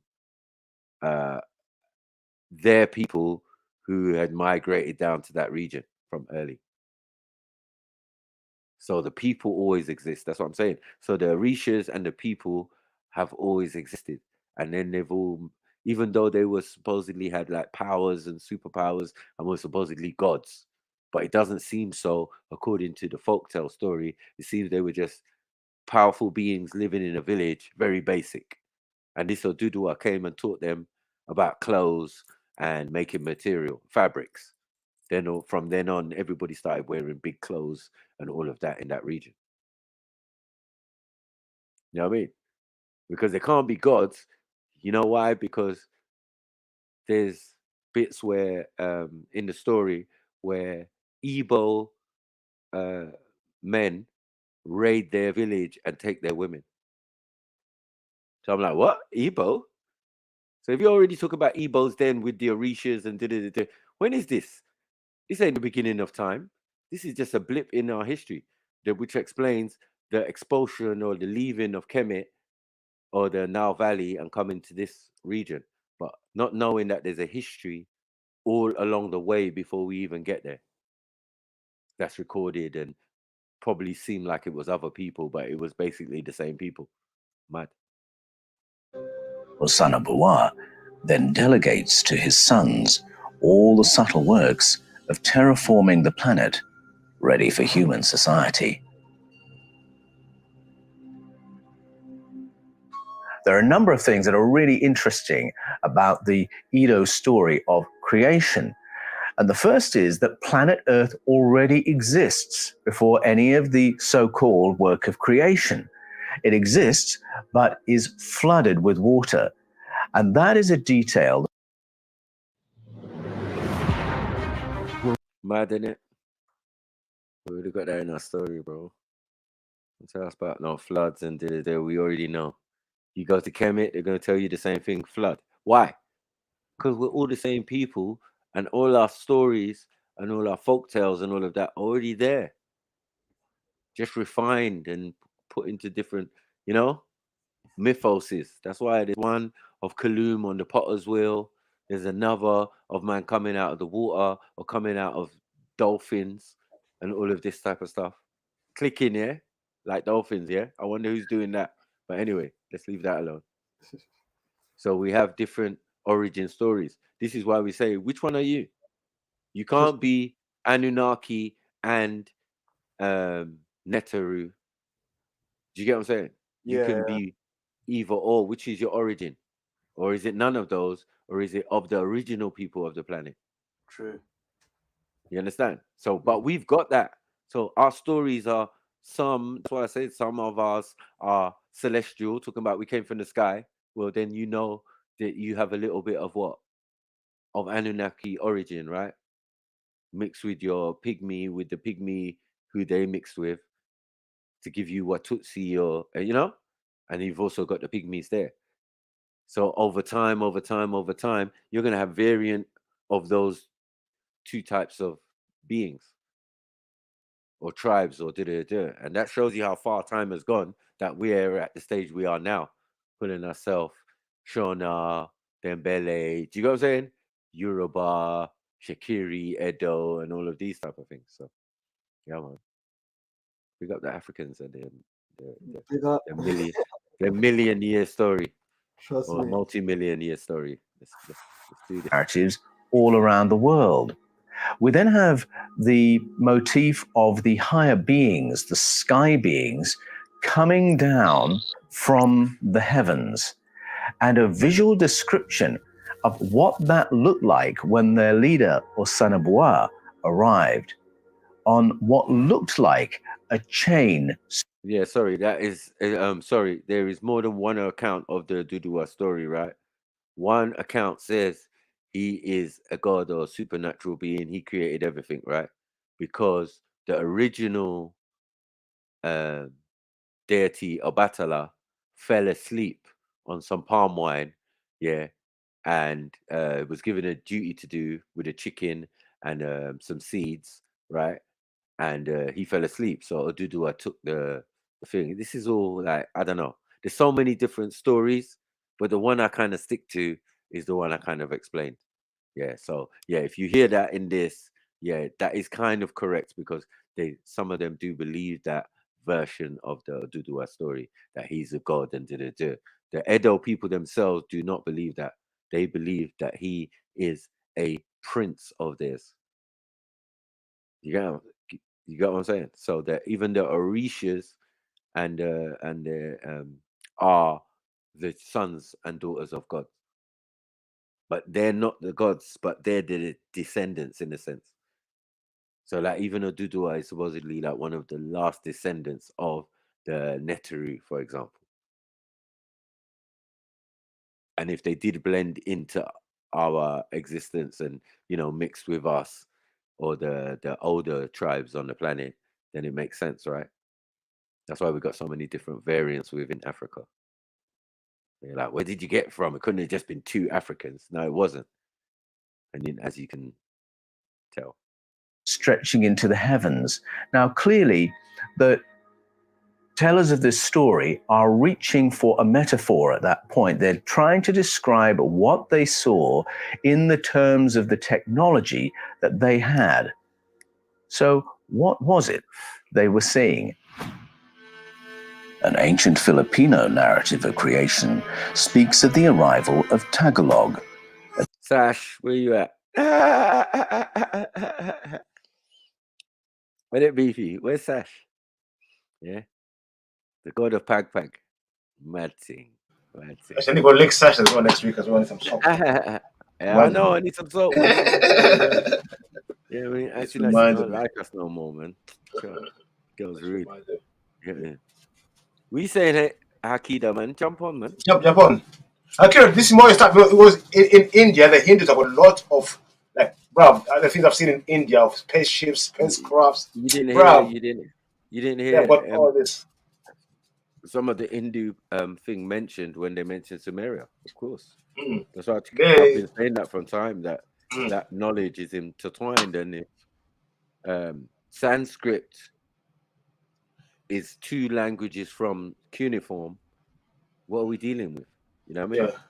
Was even like I didn't know, like, I thought Sanskrit was one of the people say, oh, Sanskrit is one of the oldest languages. I didn't realize Tamil is way much older. Of course. Like, I mean, there's different waves. There's different waves of people, yeah. there, right? But even the first Hindu script that was in Sanskrit was in Tamil. Oh, in Tamil, yeah, which they were speaking Sri Lanka, innit? Well, so they say someone came up with Sanskrit, but I beg to differ. Even they say Sanskrit came out with it way before they're saying, because those texts were found before the people supposedly had the ability to translate them. You know what I'm saying? That's crazy. What I learned, I don't know if it's true or not, but Sanskrit is a mixture of the Veda and the Tamil. Mm-hmm. So the European language, so that's why it's called the Indo-European language, the mother of the Indo-European languages. So Sanskrit, so it's a mixture of Tamil and whatever they're speaking here in the Neanderthals. So you mix that together, you get Sanskrit. Yeah, but on the other side, there was Tamil there already, which is long older, much older, and where all the scripts were written in. Most of all the scripts in India are only Sanskrit, they're in Tamil. And I was like, wow, this is mad. I didn't know this. I would say that this side of things of creation, that cuneiform is a universal language. This is what I think people are not understanding. That's why eventually other beings can come here and we can communicate with them, because then we have a link language that we all have in common. And obviously that link language is not spoken. It's not a spoken language. Yeah, just like the Khoisan. This is clicks. You get what I'm saying? Like a dolphin. Anyway, let's leave it alone, man. I don't want to hurt no one's feelings. Ain't ready for this knowledge. A giant bird who hovers hawk-like over the flooded waters of the planet. Tagalog then creates vortices of wind which pull the waters away from the higher ground to create the islands. And so the work of terraforming begins. This aspect of butterfly effect, yeah? Butterfly effect, yeah? I'm just showing you, I ain't doubting that story. Now, the reason why I don't doubt that story is, as I said before, if our ancestors is the one that's been recorded in Sumeria, yeah, other beings and other species have their origin stories around the planet, but they're not the same as ours. Yeah. No. But because they look like us and doing the images and oh shit, in Bali, they look African and nigga, who told you that was a human species? It's a human species that look like us, but I'm saying it came from somewhere else. So Just like we've got them in our stories, how can they not be thing? And then would that the species that they done their project on, would they not have an Adam and Eve story, no? Or creation stories? No? Of course they would. You understand? So this is what a lot of people have moved to those places and picked them up. Does that mean that they're them? No. So when I say Hindus and they're not the people of today. Those are watered down Africans, as we know. You understand? Dravidians and all of that. This is not your story. When we're talking about these deities and these situations that are written and left in your lands that you move to eventually.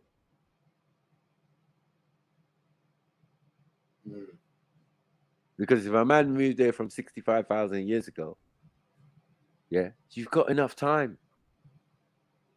Yeah? But how are we saying that 6,000 years ago? I mean, when you went there, you then became Hindu Kushites. It was Hindu Kush. Why was it Hindu Kush? Because the Hindu was the faith system and the texts that. So how can it be thing? Well, no, by a certain time, they were able to translate it. And in translated, they can say, this is Sanskrit now. You understand? But not that the existence of Sanskrit based at a particular time, because it doesn't make sense to the text. The text has no date or time origin other than man found it, came upon it, you know what I mean? Already written, in clay pots, blah, blah, blah. I'm like, okay, this is interesting. So what, is that extraterrestrial as well? Do you get it? Is that extraterrestrial as well? Because if cuneiform is a universal language, then it would make sense that a section of extraterrestrials who use Sanskrit that comes out of thing from Hindi and all of this and form all these other languages later on, Tamil and all of that. They still will have their root all the way back to cuneiform. Yeah. So anyway. The use of vortices of wind to clear land on a prehistoric planet Earth repeats in various narratives around the world, and not least of all the Sumerian stories, those told on the ancient cuneiforms of the Mesopotamian cultures of Sumeria, Babylonia, Arcadia, and Assyria. And when we read the Sumerian account, again, we've got the descent of beings from the heavens to planet Earth, to a planet Earth that is flooded. And the first thing they have to do is the separation of the waters, separate fresh water from salt water if they're going to nurture life on Earth, and the separation of land from water. Some technology has to be used to say to the sea, thus far and no further. And once again, we've got vortices of wind doing the work, the four winds of the Sumerian account. Is the same visual memory being told from culture to culture? And if it is, who were the eyewitnesses who recalled this ancient visitation? Francisco Jimenez was the Dominican priest who in the very early 1700s translated an ancient Quiche text which had been entrusted to him. It was the Mayan creation narrative, and it spoke of the arrival of beings from the heavens to a flooded planet Earth once again, and it's flooded and shrouded in darkness. And those who arrive hover above the waters, we're told. Hover above the waters and hold discussions as to how they're going to nurture life on Earth, botanical life, and then zoological life, and then intelligent life with which they can work. What the text leaves open is the question of what they are hovering in. But if we're willing to read these ancient mythologies alongside each other, it's actually the Bible that introduces the theme of technology and explains what these beings arrived in when they hovered over the prehistoric waters. In the book of Genesis, we're told that the Elohim, the powerful ones, arrive over the dark flood waters of the planet in a ruach. The word ruach is popularly translated as the Spirit of God, and in later texts in the Bible, it appears to be used in that way. In its first mention in Genesis, the text specifies that the ruach was hovering. The word for hovering, melahephet, is the word the Bible uses to describe how birds of prey hover in the sky, appearing to float in the air without moving. Malahetet, yeah? Ma'at. Oh, my days. This Hebrew word, oh, my days. This is funny, you know. This is so funny, bro. Interesting. Moving their wings. This is what the powerful one's ruach was doing. It was hovering in the sky without moving any wing. What? The ruach. Yeah. Oh, my days. You people listening? Mm-hmm. Rasulallah. Oh, my days. So you have I'm telling you, you're the physical being and the spirit over it. Oh my days! Oh my days! Oh my days! Well, maybe it could be a bottom of a craft, but anyway, let's move forward. Yeah. Wings. The Filipino narrative speaks about Tagalog, the hawk, hovering over the waters and with its wings creating vortices of wind to clear dry land. And so there's a really interesting note here in Genesis that talks about this ruach, which is hovering like a hawk. I wonder if the... Yeah, but what about when Nibiru crashed into the planet? It had 4 winds following it.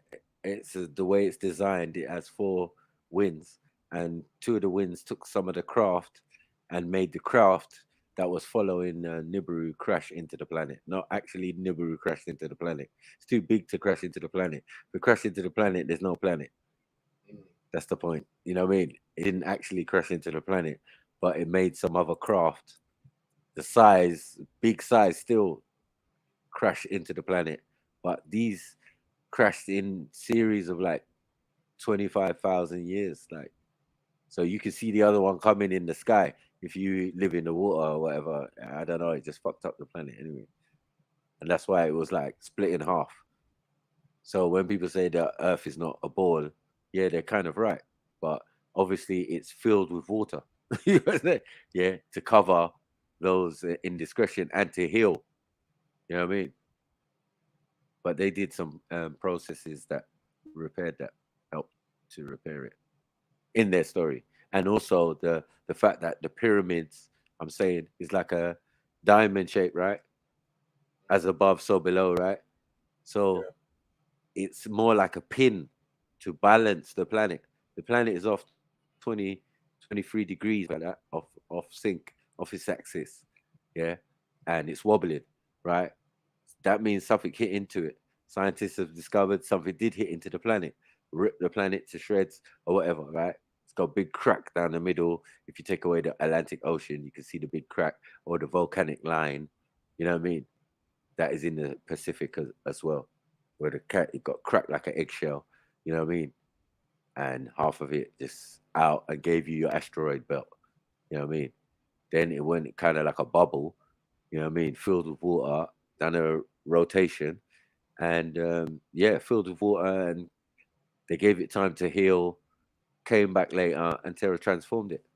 So brought up the land that used to be there up to the surface and got rid of some of the water. Magic. There's a connection there. There is another connection in the word itself. Mauro Biglino is a scholar of ancient Hebrew. For many years, he worked for the St. Paul Press in Rome. Is he Italian? Oh, fuck's sake. Man. Yeah, Mario. Mario Bellino. Mario Bellino.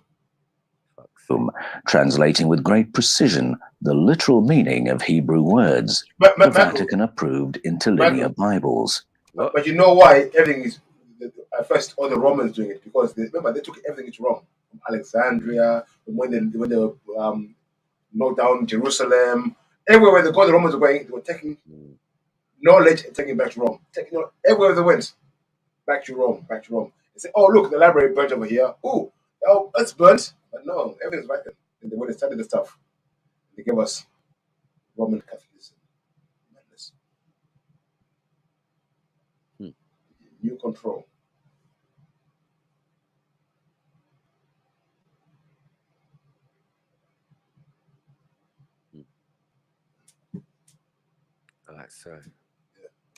Providing the interlinear meaning is a very exact discipline.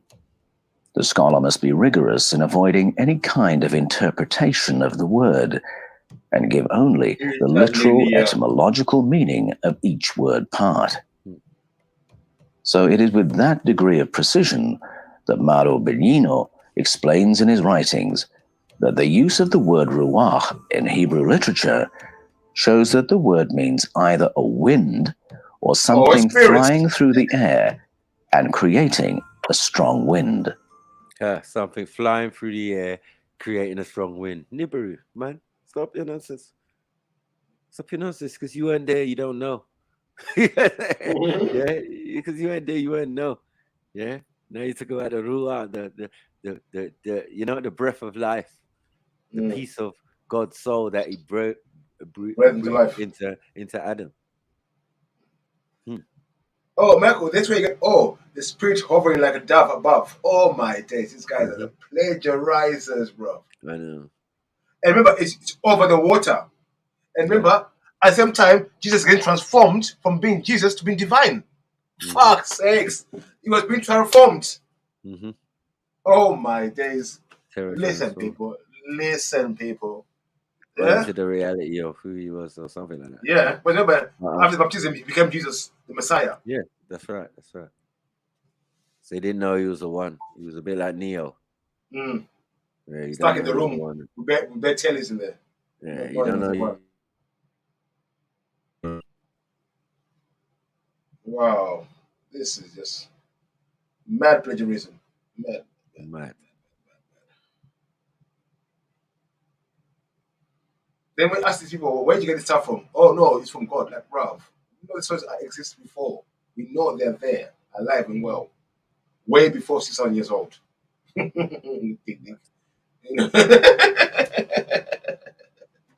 But let's carry on. This meaning has survived to this day in the Ethiopian Amharic word, roha. It means a fan or anything that moves through the air and creates a wind. What could this wind-making ruach possibly be? So just like the mysterious forces in the Sumerian narrative, just like Tagalog the hawk in the Filipino narrative, what we have here is a story of strong winds, vortices of wind, being used to terraform the planet. The winds are being created by a ruach. So what is that ruach? Mauro Biglino argues that ruach is a craft. Mauro Biglino asked the question of how this word would have been written in primitive cuneiform script. Broken into two phonemes, two elements emerge. One element is that of a body of water, and the second element is of something hovering over the water. It looks like an eye from some points of view, but to the modern eye, it's very difficult not to perceive it as a flying saucer hovering over a body of water. In primitive cuneiform, a flying saucer hovering over a body of water is pronounced ruach, and the writers remember that it created a strong vortex of wind used in terraforming the planet. Now, it's fair to say that not every scholar agrees with that interpretation of ruach, but in actual fact, the word's meaning is confirmed if we go further into the Bible, into the stories of Moses and Ezekiel. Ezekiel speaks about a ruach. I told you, Michael. Book of Ezekiel. They told you to read the first. I told you the UFO. Remember, I said the UFO is in Ezekiel. It's mentioned in Ezekiel. The UFO. Mad. Right knowledge being brought by Beefy. Mad biblical scholar. Black is ministry. You don't touch me.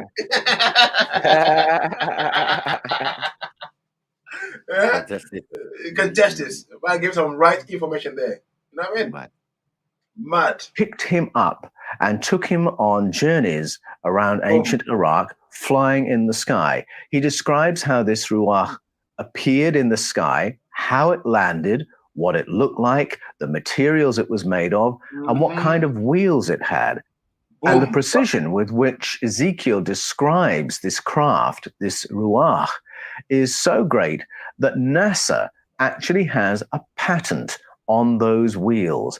It was granted in 1974 to Joseph Blomrich. It's called the omnidirectional wheel. Now, those who want to translate ruach as the spirit or spirit of God have a bit of a problem here. How can NASA have a patent on the spirit of God?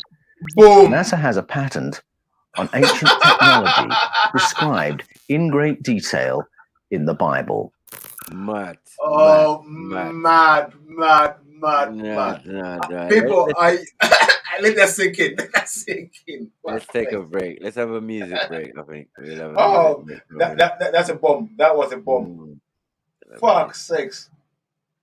That was interesting. So the spirit of God is patented by NASA. Let that sink in, people. Yeah.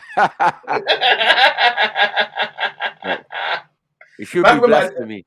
It should be blasphemy. Remember, I did say wheels. Remember, I said some wheels, innit? Yeah. Yeah.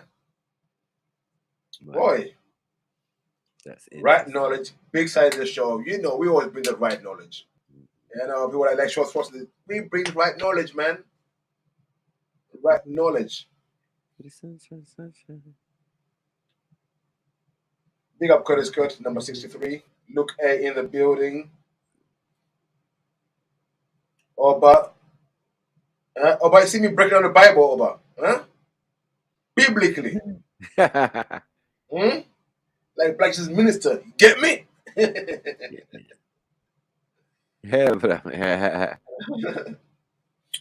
was going to get you that as well, you know. He even knows tomorrow. But he knows this. Oh, yeah. You can do what you want tomorrow. No, for tomorrow, I want the thing planned with about who wrote the Bible and in the Hebrew. I'm going to put them together. Right. I mean, well, it makes sense as well. Like when in the Bible, you get all these stories from different times. But even the Bible itself, like for example, Genesis itself, was not written at one time. But Genesis 1 and Genesis 2 are written in two different styles. One was from an earlier period, and one was a later period. You understand? So even the one is saying Elohim, and the other one is saying something else. Using two different terms for all like it's big. I'll break it down tomorrow. Break it all down. 1 0 0 0 1 0 0 0. I didn't need some. Big up, Max. Red Pill Trill. Venom and Carnage. What? SMFY Dirty Woke. Sniper, Beefy, Big Friday Show. You don't know F.T.K. What are you talking about? Alliance of Defiance. Please. F.T.K. in the building. You don't know. Hey. Doggies, Venom and Carnage. I'ma show them the fire a man's armed with. I must have done about 20,000 24s. Eyes bleeding, dog. I don't caught a body for some feet. This lifestyle's fun, but it's dumb. Bagging all night till I lost feeling in my bum. Whoa. This money's filthy. Hard to keep a clean heart when more time you're working with scum. This is carnage and venom. Something through the side of your car and your denim. From a charge, I'll get them. One blast, I carve off half of your melon. Scream peace, peace, peace, but doggy, I'll shell them. We ain't about the game. Made a song about whips and chains, but ain't about the slave. I love your baby mum for knowledge, but it ain't about a brain. Just screaming fire upon Babylon, but ain't about the flames. Venom. Anytime I rhyme, it's vomit. Guaranteed product, dog, I put my life on it. Flow sharp, bars cut like a Gillette to the jugular. Punchline like a slap in the mouth. Don't pass the mic, cause that's a body. You gone too far. You gone too far. You gone too far. You gone too far. Rewind. Rewind. You gone too far. Listen. Mac on the building. Cowboy. Big Field. Mac like Sniper. Big side the show. Stop it going. F.T.K is in the building. Hey, come back. What's going on here? Alliance of Defiance. Beefy, all right? What's going on here? I know. Dog is venom and carnage. I'ma show you the fire a man's armed with. I must have done about 20,000 24s. Eyes bleeding, dog. I'd have caught a body for some sleep. This lifestyle's fun, but it's dumb. Bagging all night till I lost feeling in my bum. Of course, this money's filthy. Hard to keep a clean heart when more time you're working with scum. This is carnage and venom. Something through the side of your car and your denim. From a charge, I'll get them. One blast, I carve off half of your melon. Scream peace, peace, peace, but doggy, I'll shell them. We ain't about the game. Made a song about whips and chains, but ain't about the slave. I love your baby mum for knowledge, but it ain't about a brain. Just screaming fire upon Babylon, but ain't about the flames. Anytime I rhyme, it's vomit. Guaranteed product, dog, I put my life on it. Flow sharp, bars cut like a Gillette to the jugular. Punchline like a slap in the mouth, pussy pop around. Don't pass the mic, cause that's a body. Real speech, I'll leave a mess that you can't cover up. I know that everybody thinks they cruddy till killies run up in your yard while you think it's safe to cuddle up. Make your girl's legs spread faster like Corona. I see a man's aura, disregard his persona. Violate the fam, I put your marge in a coma. Loud the same color as the arm of an ogre. Every bar's a sting, it's like a bite from a cobra. Venom and carnage, I'll pull the shellings from my brother. Cause it's a massacre, every time this bread of bars. I'm like the dude with a chainsaw and leather mask. They wanna know where I'm from, but they never ask. I'm from where it's forever green, but never grass. Man will cut you up and hide your body parts. Put them crash into your forehead like a bumper car. I'm so hard I make your shadow scream. Anyway, they skid up getting did up, and they won't even claim it cause they don't need no big up. Young kiddies live wild, minimal smiles. Till they get out, they got hella street miles. And I'll be shelling freestyles. Pop up on the up like what you telling me now. Back to the bone, I've forever been down. Red pill tods, we've never been clowns. Unorthodox brother, I'm no stencil. DODC, I'm pure truth like a red pill. Run up in your house like a treadmill. I'll kick you in your mouth while Todd holds your head still. Come on. We have to give you some of that. We have to give you so you know what we're dealing with, man. Yeah. Everyday sticky. Yo. Todd. VPGSO. Everyday sticky. It's sticky. Yeah, go dog. They stay, anybody can go dog. Go dog. Anybody can go. Drive the 4-liter 4-wheel drive like a go. Make sure you go subscribe to SMFY YouTube channel now. I'm just trying to keep my feet on the right path. I was trying to keep my hands off that yayo and bicarb lights. But we knew that. So we organize the works and get to that. In the belly of the beast, everybody wanna feed, everybody want a piece, so nobody's getting peace. Ain't no easy choices on this road to riches. I've seen stress break the realest niggas. Cause life's realer than the pictures, real shit. I've seen kids have grown men scared shitless. They out late like fuck the boogeyman. The only thing they running from is CID and bully van. So dog, you can't debate with them, cause if you don't relate to them, they ain't hearing what you say to them. They sticky, you know how it go dog, and you know how they stay. Anybody can go dog. 40 or 4-wheel drive like a go-kart. They be around the pan, them boy don't grow up. They just show up there with a ram busy trying to take a man's soul. Fuck like they want pussy and dog. So they robbing or they tow up anything to dodge these struggles trying to hold us. Everything to dodge these struggles trying to hold us. Dodge these struggles trying to hold us. Come on, so we're rolling, man. Keep moving, keep it moving, keep it moving, keep it moving. Racism. Oreo cookies. What? These Oreos.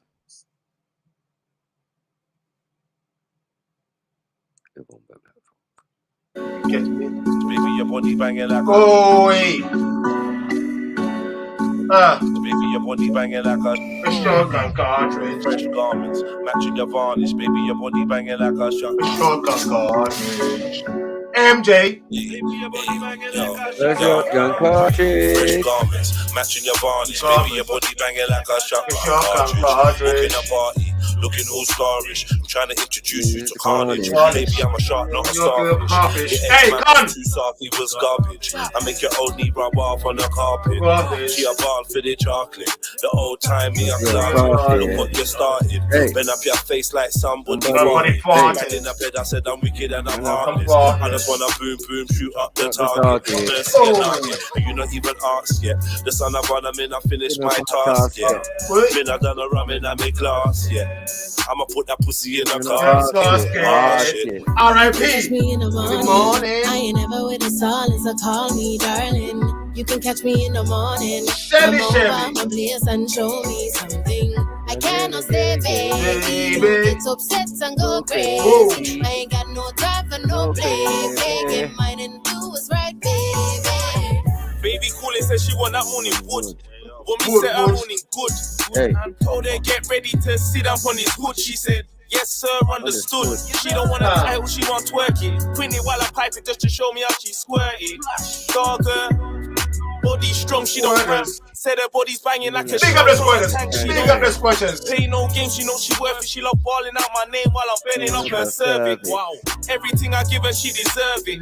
She go wilder than a circus. She want it on the bed floor, sofa and the kitchen surface. She want it full service. They're not sure if it's loving or murders. All of this before the work shift. You can catch me in the morning. I ain't never with a solid, so call me darling. You can catch me in the morning. Come over my place and show me something. I cannot stay, baby. Get upset and go crazy. I ain't got no time for no play. Get mine and do what's right, baby. You can catch me in the morning. Morning wood is the best. So call me darling. You can catch me in the morning. Morning. Trying it.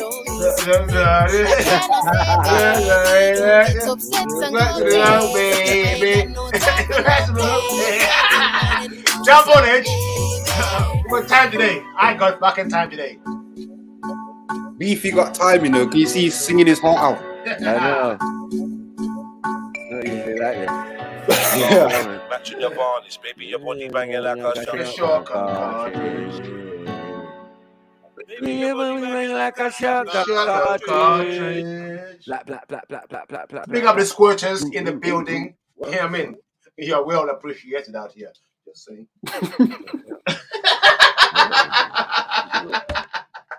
Is a man talking about squirting? Like, I said big up the squirters, man. You can come on, big up the squirters, man. What? Why? What? When? No. Not every time squirting.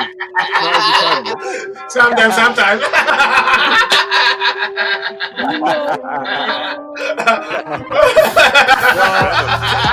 Serve up white bits, but not everyday recce. Everyday new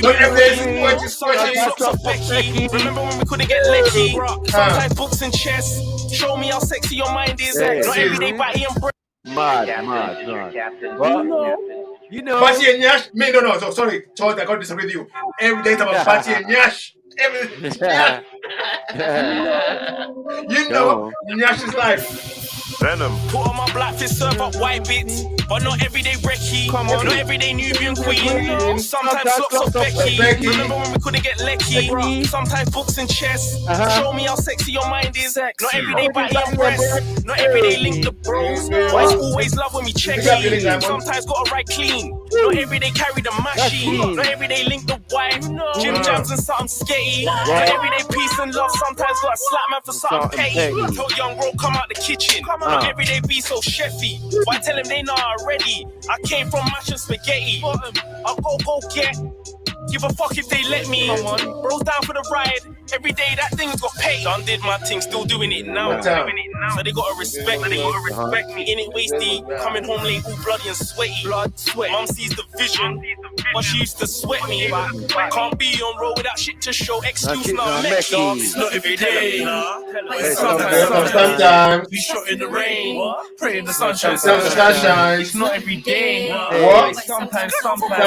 These youth to the future pray that they live through the knife and the gun crack. Not every day dirty, sometimes bold. Not every day calm, sometimes bold. Not every day loud, sometimes smoke. Sometimes nudge, sometimes poke. Sometimes fudge, sometimes cold. Sometimes I kiss as though what I stroke. Sometimes I grab that bitch by her throat. Not every day club, sometimes home. Doing up flatmate with my crow.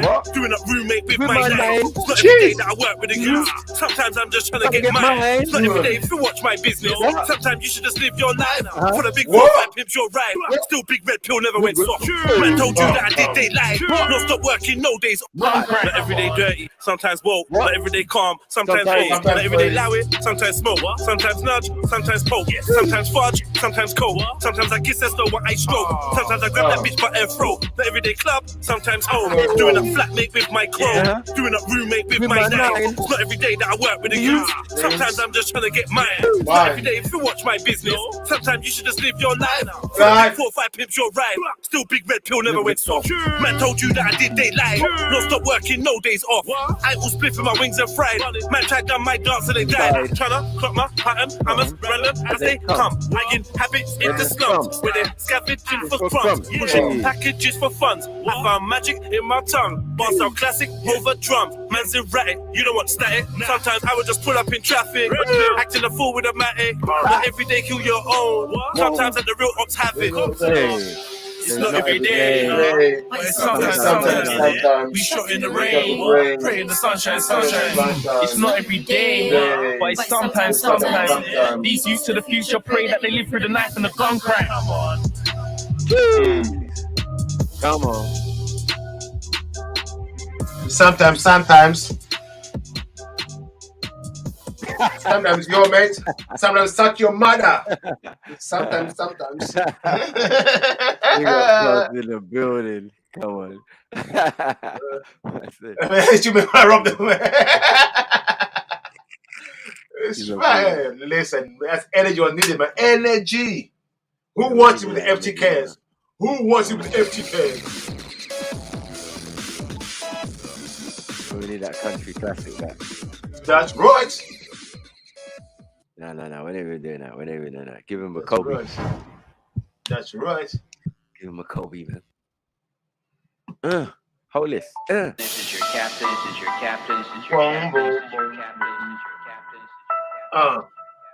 AOD.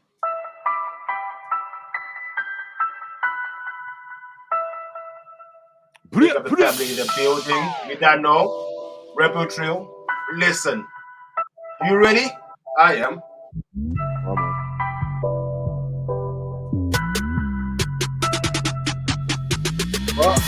Giving niggas guidance, alliance to defiance. I'm on freedom or violence. Speaking my truth, no one's keeping me silent. Swing shots like a baby when he was beating Goliath. Catapulted into my life, I collided with giants. With a mind deeper than a trident. Held in a palm of Poseidon. I'm like a tsunami to pirates get drowned in my way, but I fly like a pilot. Haters can't cope, my aura's too vibrant. Girls wanna show me their pride. More time, I wanna live alone on the island. I zone when I close off my eyelids. Look close, you might see a ghost in my eyes. When I'm like this, I mix DMT with some cannabis. I'm sure I can walk as I write this. Would I ride for my G's? It's cold on the side.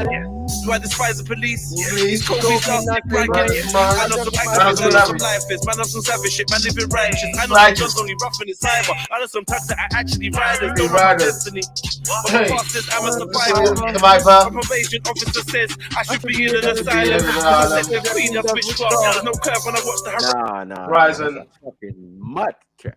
Bars upon bars. That's how you get dunked on, man. This is your captain. Kobe Bryant style. Like, yeah. Hold that. Fuck you, bro. They ain't gonna have to ask Pingo. Listen. Come on. Murder. Yeah, they're busy nesting gliders over there. Allow me, man.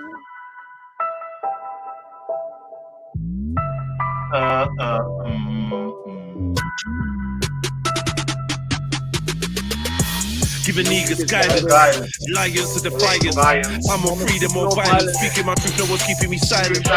Swing shots like I'm David when he was beating Goliath. Catapulted into a life I collided with giants. With a mind deeper than a trident, held in the palm of Poseidon. I'm like a tsunami to pirates, get drowned in my way, but I'm fly like a pilot. Haters can't cope, my aura's too vibrant. Girls wanna show me their private. More times, I wanna live alone on the island. I zone when I close both my eyelids. Look close, you might see a ghost in my iris. Please don't approach when I'm like this. Anarchist, I mix DMT with some cannabis. I'm sure if I'm woke, cause I write this. Would I ride for my G's? Is my phone on silent? Do I despise the police? Is Kobe's driving in brackets? I know some activists, I know some lifers, man, I know some savage shit, man, living righteous. I know some guns only rough in the cyber. I know some thugs that are actually riders, don't know my destiny. But my past says I'm a survivor. My probation officer says I should be in an asylum. I said the queen does witchcraft. There's no curve when I watch the horizon. If life is a game, at the end you face the last boss like bison. Tipping a grabber, clip like a ladder, riding through a block full of pythons. Dodging a slammer is hot in the manor. We are not stopping for sirens. My friend got stabbed in the heart. I could not stop him from crying. He knows he's a king with bulletproof wings. No weapon could stop him from flagging. The air from toxic is frightening. AI and robots are rising. It's starting to get mad and Blavatsky and Alice the Cardi were shotting for diamonds. Shopping for items. Besotted with icons. What? It's true talk whenever my mic's on. Blood bath in the streets, keep a tool in my waist and my heart on my sleeve. Why is that the magi? Following the star of the east, where the rich get fat, man is starving to eat. I think cryptocurrency, the mark of the beast. I can smell blood like a shark in the sea. Michelle is a man in a bomb as a dweeb, let it spark in the park after dark. Look what the shotgun done to the bark of the tree. Sometimes I wanna ask if my seeds inherited negative karma from me. It's getting harder to sleep. Don't play with us, man. Don't play with it. F.T.K, the big side of the stream. F.T.K in the building. Come, who wants it? Who wants it? Who wants it? Anyone war? You want war? You want a war? Want war? Yeah. Don Desperados. Yeah. Another day, another pain. My body shower like rain. Nino. Life is a gift, but my life's like a curse. Niggas need to recognize what the life's worth. Walking at the cracked out, looking at the earth. Niggas that I rolled with, niggas from my birth. Niggas in the hearse, right side with the fucks. Fucks bust them slugs for love from above. Free doves fly by, everybody cry. Rain from the sky, blood puddles in my veins. I smoke the grains, my pain in the drains. I can't obtain my man's that I've lost. One cuss, two bloods, gone like dust. Shit gets worse, no kids never birth. No hidden diamonds lying underneath the earth. Head of memories, my thoughts in the cemeteries. I wanna live easily, I'm trying to rob a couple G's. I'm trying to dodge police, I wanna leave my mum at ease. Shows her on biscuits, show them how the dick feels. Turn around, frisk it, in the match she flicks it. Phone ring, no long, ting money decent. Civil is dirty, nothing long. Like my brethren, I've got a lot of memories. Brother locked down, other brother in the cemetery. Our brother gone mad, two cousins doing life. Who wants to tell me I'm not up for the fight? Come on. It nearly maddened me, I thought I couldn't handle. From deep inside, I came back and stayed true. I pay my taxes, the government claps it. I pay my bills, it leaves me with jack shit. What is the purpose? This life that is worthless. I know for certain it won't stop hurting. So when I'm sleeping, am I really dreaming? All this bloodshed grief that I'm seeing. All this beef that my brethren's being. So listen up, cause it's not the right timing. Stick to the writing, it's not about the fighting. No hesitating, there's no half stepping. Sick brains rolling with a big Mac 11. The government's possessing the lethalest weapon. You heard me out. I heard them out, right? Look, Lord, why is it like this? So much evil and it's hard to live righteous. That's right. Young and we're black, plus the system don't like us. It's brown, the crack, the black on black man. The streets is really gully, so you better watch your back. I left home at 16, started moving 16. Lost in between Tottenham and Woodgreen. I see niggas rob niggas that they grow with. Young niggas roughing up their oldest, come turn them into soldiers. I'm not a role model, too much weight on my shoulders, too much chewing my split. Niggas always wanna take, but they never wanna give. Niggas move like snakes on the ends where I live and I love them Queen's faces, hustle hard to the PM. 97 rude boy, catch me in Coliseum. Afro-Caribbean, London European. 5 out of 10 of my niggas is in the pen. Or the trapped in the system, hustling with the skank. All I need is a pad and a pen, bottle of hen, and a pack of rolling paper with the ounce of the length. And I'm good, right? Skipper, it's like a black cloud. Animal farm. Rats is snitches, pigs is the police, and the dogs is niggas. Cats is the fiends that bring niggas to figures. Chickens are the hoes, but still pigeons get jealous. It's an animal farm. And no matter what you tell us, the monkeys and nuts in jail for minor fellas. The gorillas are the killers. We click for real. And then you got the eagles and other sorts of birds. Animal farm. Slugs is all we deserve. Snakes is like rats, but they don't chat to police. They chat behind your back and act like everything's sweet. Desperado music make niggas wanna eat, cause it's an animal farm. Robbers in the street, children of the sheep. I could go on all week. Sky, yeah, that nigga, yeah, he think kinda deep.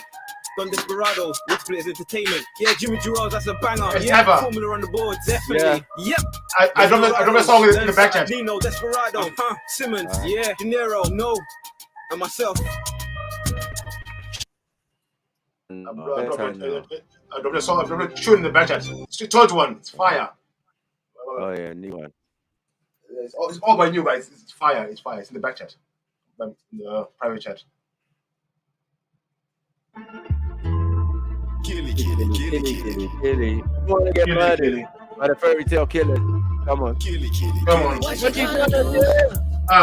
With the young killy, with the big 4-5, and you know him, I can shoot at you. Shoot at you. Sniper will shoot at you. I'll fucking stab you. Them find you. Them find you. When we find you. Them find the truth. We got my like doubling in the building. Facts, truth, knowledge. F.T.K. With the young killy, with the big 4-5, and you know him, I can shoot at you. Shoot at you. You better run and hide, better for the shot of them find you. Them find you. Tell me what you gonna do when they you them find the truth. Find the truth. Yo. What's a lion to a dragon? When we open fire with this cannon, are you going to Zion or Johanna? On your CV, just put liar as a talent, lord of the frauds. You ain't I or your gammon. You ain't hustled Nathan on these troubled pavements. Undercover brother got the fragrance of an agent.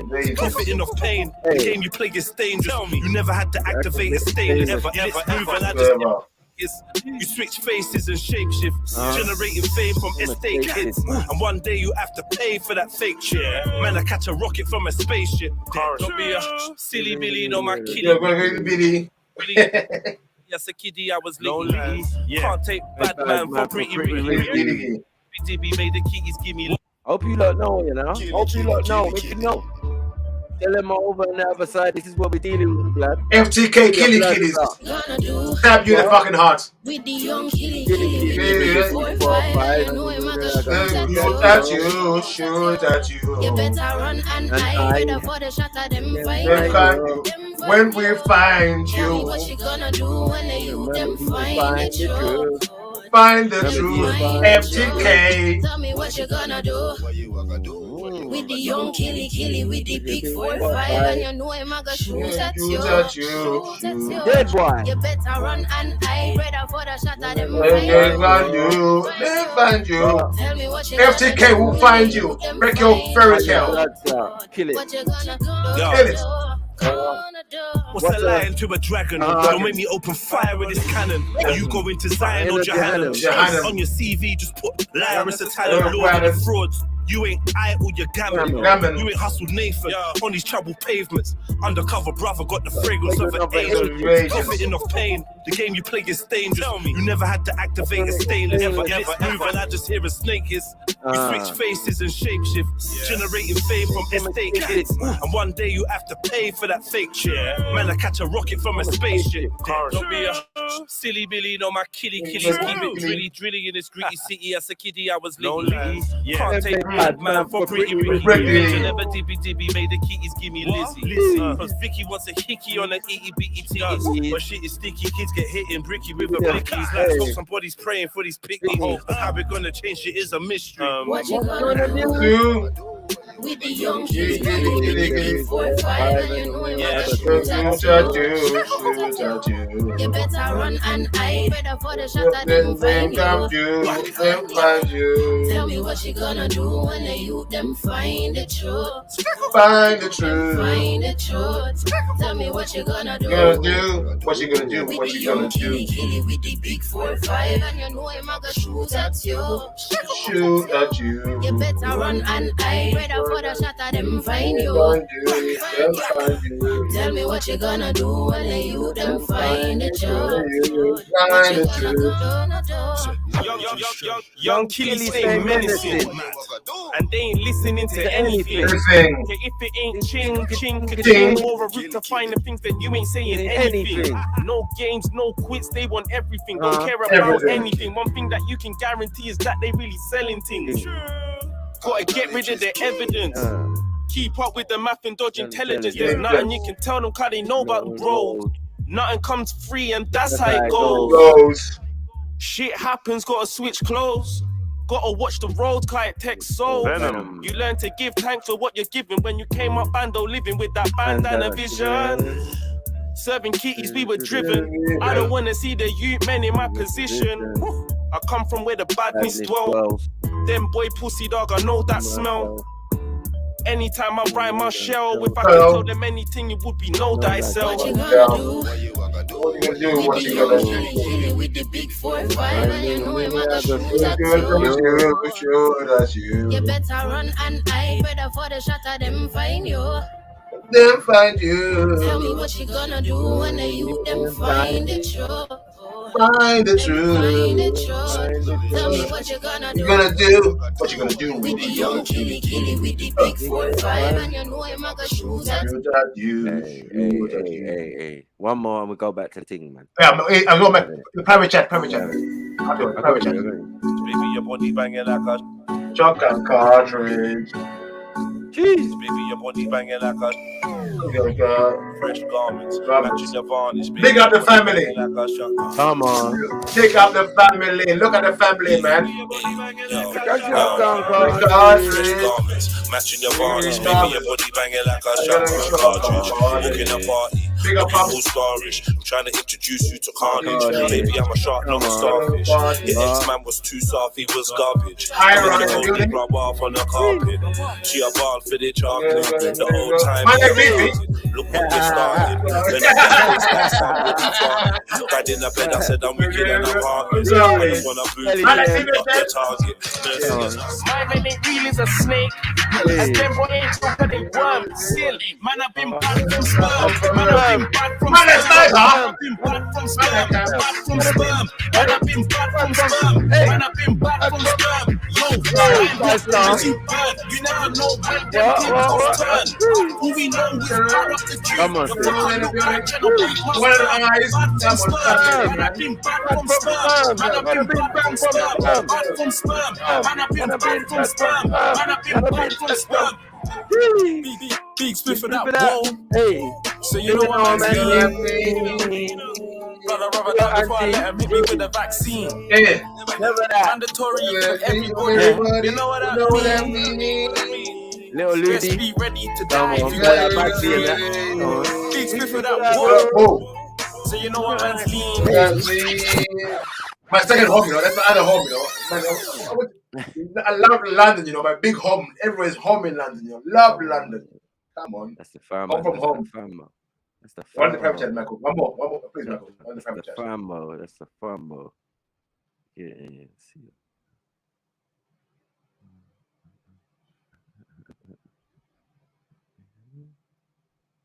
Big space for that. Whoa.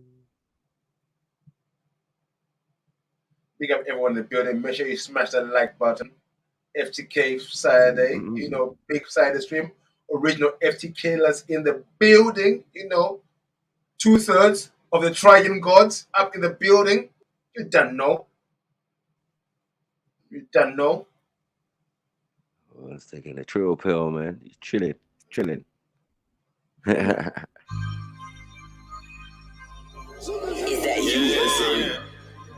Yo. 5 Music. They know the wire, not the how. Yeah, wow. I am off the sweat of my back and my brow. Naughty knows not the west, but it's still wild, wild, wild. Grind to get them pesos pulled.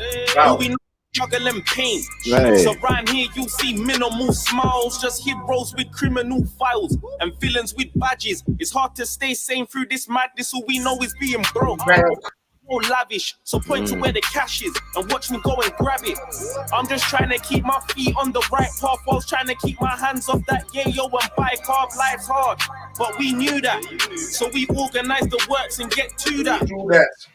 In the belly of the beast, everybody wanna feed, everybody wanna peace, so nobody's getting peace. Round here, anything or anything, but loyalty is everything, and I won't sell out for anything. No way, dog. I put that on everything that I own. Ain't no easy choices on this road to riches. I've seen stress break the realest niggas. Life's realer than the pictures, real shit. I've seen kids have grown men scared shitless. They out late like fuck the boogeyman. The only thing they running from is CID and bully vans. So dog, you can't debate with them, cause if you don't relate to them, they ain't hear what you say to them. It's for the real ones to reach out and show them how our journey took a reroute. We gotta show. And I just tell them to stay safe, cause once you involved in this life, there ain't no safe place. Car every day sticky, you know how it go dog, and you know how they stay. Anybody can go dog, drive a 4-liter 4-wheel drive like a go-kart. They peter at the pan, them boy don't grow up, they just show up. Ram busy trying to take a man's soul. Fuck life, they want pussy and dough. So they robbing or they tow up anything to dodge these struggles trying to hold us. Fuck cards, but they play poker, cause if he ain't got his, man gon' chef him with his poker. Crazy mentality to grow round. But where I'm from, that's how it go down. Where I'm from, dog, that's the norm. Best can stand by your word, cause round here word is born. It's sticky every night, every morning, someone's morning. I can't wait for the boring. They're boring. Music.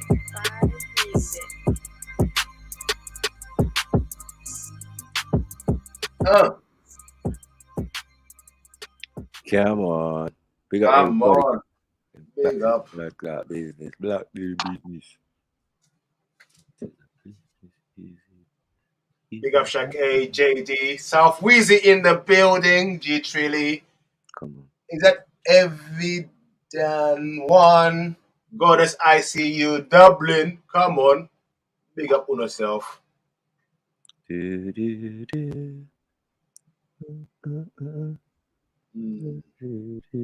Chronic, big up yourself. Mark Smith ICU. Aero ICU, man. SICU. Come on. You know, the family lamb. All right, let's go. Part 2. Part 2, second section.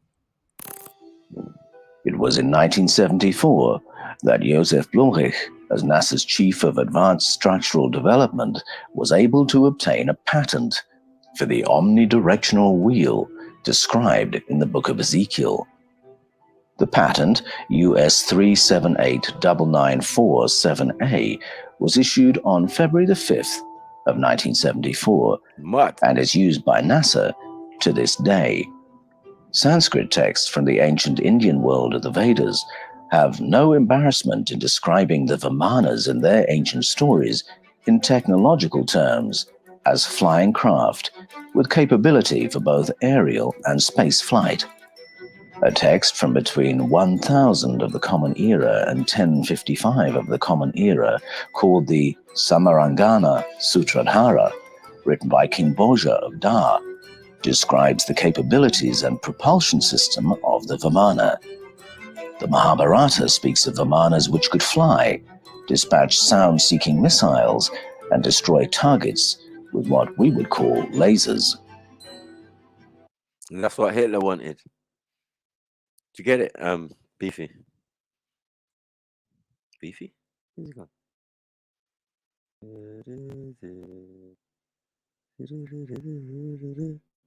You're mute, Beefs. We told you about bananas and all that. Bananas. Interdimensional flying craft in the Hindu text. Or the Sanskrit text. Smart. Told you. Get someone else tell you. Once again, the ancient writers reach for metaphor to describe unfamiliar and powerful technology in earthly terms. Some Vimanas are described in terms befitting earthly palaces. Yet there's no attempt to make mechanical devices or physical technologies sound like something ethereal or spiritual. Another word the Bible uses for ancient flying technology is kavod, and it means a big, heavy thing. And the way it's used in the text shows us that these big, heavy things could fly, but when they landed, they created quite a ruckus. They would arrive in fire and smoke, the earth would shake beneath them, and a sound like an enormous waterfall would emanate from the craft. And it's in one of these that the character Yahweh appears in the book of Exodus and meets with Moses on Mount Sinai. Mad. So it's not God. On Mount Sinai, it's Yahweh. Or God in a spacecraft.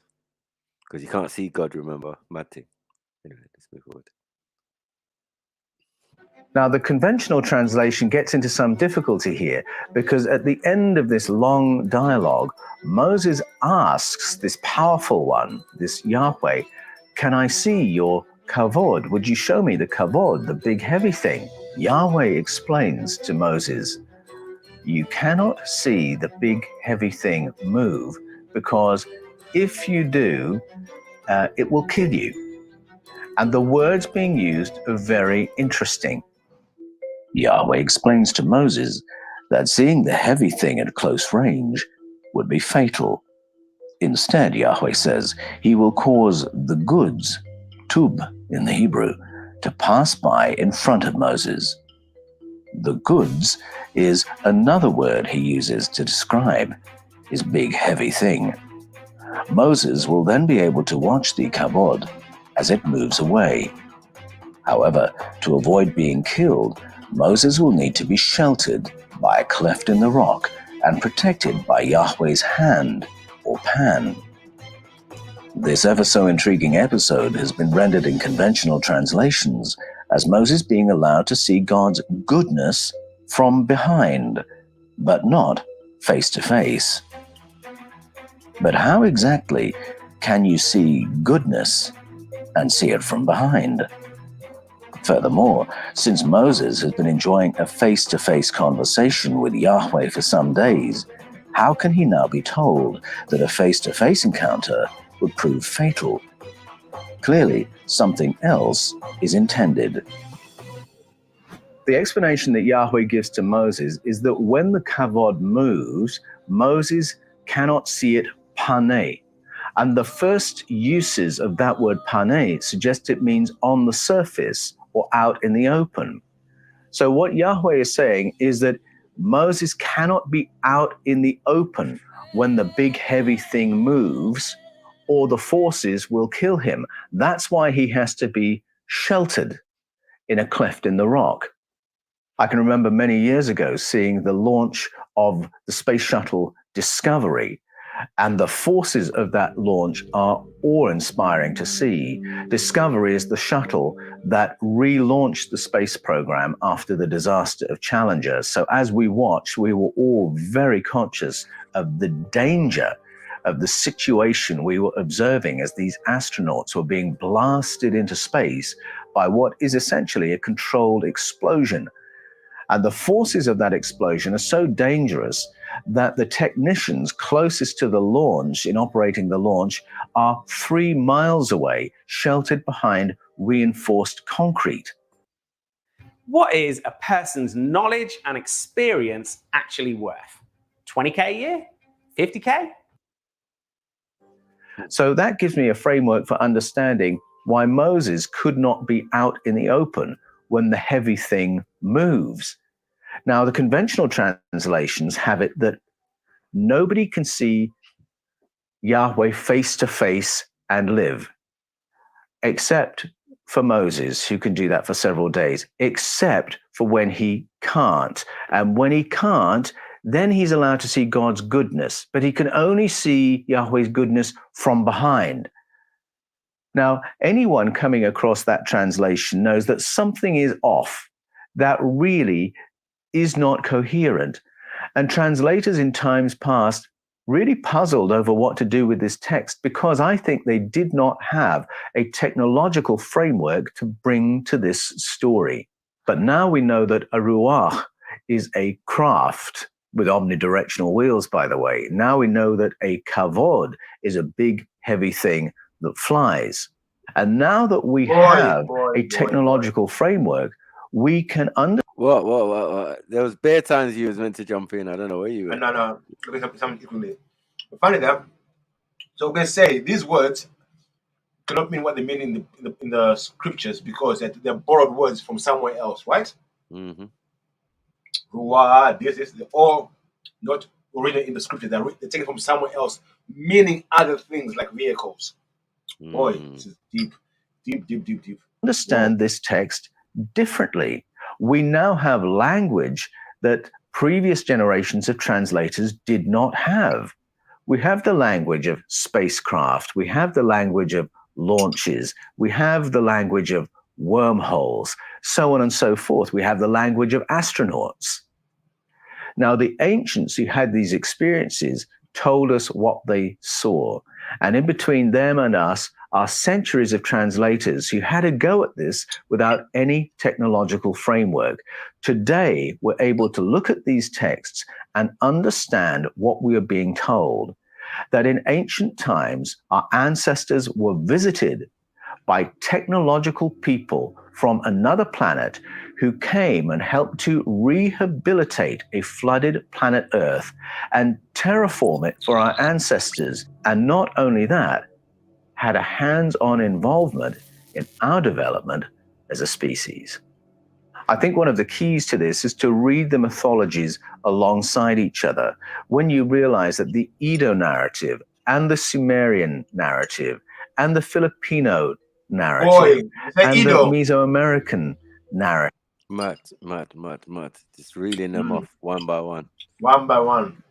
Smirking as well. Mad thing. And the biblical narrative are all relaying essentially the same story, and in a way that is very, very visual. It's not reiterations of the same oral tradition. But you see how you could just squeeze a tribe in there, right? Mm-hmm. Right. In the beginning, Star Wars business. So when I'm saying that everything comes back to the tribes, comes back to the natives, and not everything you see is that's when it started. For you to get a Kemet, for you to get anything like that, a Sumeria, you have to have the people first, and they have to be in existence, and they have to have the right knowledge and all of that prior. Do you get what I'm saying? Before going and making settlements and putting certain information down to remind themselves of experiences in that land, or it's not the beginning of time. Dumb. These different peoples all have a visual memory of what happened. Now, I find that very, very interesting because of visual memory. If you think about our development as a species, visual memory is going to take us much further back than any oral tradition. But what difference does it make if a flooded planet Earth was rehabilitated by visitors from outer space or by an almighty God? What are the implications for us today, one way or the other? When our ancient ancestors saw beings who had the power to create these incredible vortices of wind, who had the power to terraform, who had the power to do genetic engineering and help life on Earth back onto its feet, of course, these are godlike powers from the perspective of our ancestors. If you've got a being who can literally say to the ocean, thus far and no further, then our ancestors would naturally say, these are our superiors, these are our gods, and worship them. The problem is, these terraforming beings were not God. And they did things that gives this away, not least that they modified our ancestors to be a slave species for them and treated us with great disregard in a number of ways, not least that in a number of these narratives, there are genocides committed by these visitors who have an interest that supersedes their interest in humanity. And so when you've got these leaders who actually have no empathy towards the human race. William Jones. Big up, my brother. What's going on?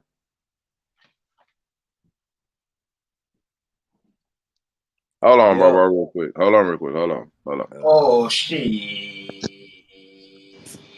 Willie Jones in the building. Bro, what you doing? What you doing, bro? Who? You, nigga. Oh, me? Just chilling, man. We're doing what we do, right? Knowledge. Kind of slow motion today, man. What you got going on, man? What? Some movies going on, man. Got some information going on, man. Oh, yeah? As we usually do, man. Yeah, we ain't got no beef. Because we ain't got no beef over here at the moment. You know what I mean? You know how it goes. Only the people here really want to learn something. You know what I mean? We can save all that for later. You know what I mean? We always get that later. You know the numbers have changed and shit. It's just a mad thing. It's up and down. It's the day, man. That's how it goes, man. No one ain't restricted over here. You know what I mean? I was just wondering. You know what I mean? What the fuck? Cause it's some shit I want to ask you about. Go on. But it got something to do with Turkey, man. Shit been on my mind for a little bit. Yeah. So this whole thing, bro, do you think this was a coincidence, or do you think this was meant to happen to them? I don't know. I don't really know. What I can say, it's two-pronged. They live on a fault line, but yet they have technology to cause earthquakes. So either or don't look good for anyone who's responsible for that. You know what I mean? Okay, so I don't know if you if it's not nature. If it's not nature, then yeah, bro. Some people's responsible, and yeah, that's fucked up, man. But do you fuck with the Bible? Hmm? Do you fuck with the Bible? Do you read the Bible any? Of course I do, man. All right, so you know about the Euphrates River and shit drying up, right? And all of that, right? Right. All right, so you know those earthquakes, you know what I mean? The 7.5 and the 7.8, where it hit at, that starts at the beginning of the Euphrates. Okay. So do you think that this could possibly be biblical? Like how they say after that shit happens, the angels that are going to be released to kill whatever of mankind. Do you think this could be happening right now? Or do you think this is just if we're talking about Revelations and the things that are taking place in Revelations, I do firmly think that we're firmly placed somewhere in the middle. Do you get it? So events are taking place into the deal, but I don't know if that particular earthquake, you know what I mean? Yeah, you might be correct because it's close to the Tigris, Euphrates, and all of that. Hell yeah, it's like, bro, it's like right the fuck there. Well, it's kind of there, but whatever, innit? You know what I mean? I just feel it's a natural disaster. Shit happens. Them places are always have had that type of situation. This is why the ancients built their cities a certain way. You know what I'm saying? They built them earthquake proof. You don't build buildings in Sumeria earthquake proof if there's no earthquakes. There's earthquakes, right?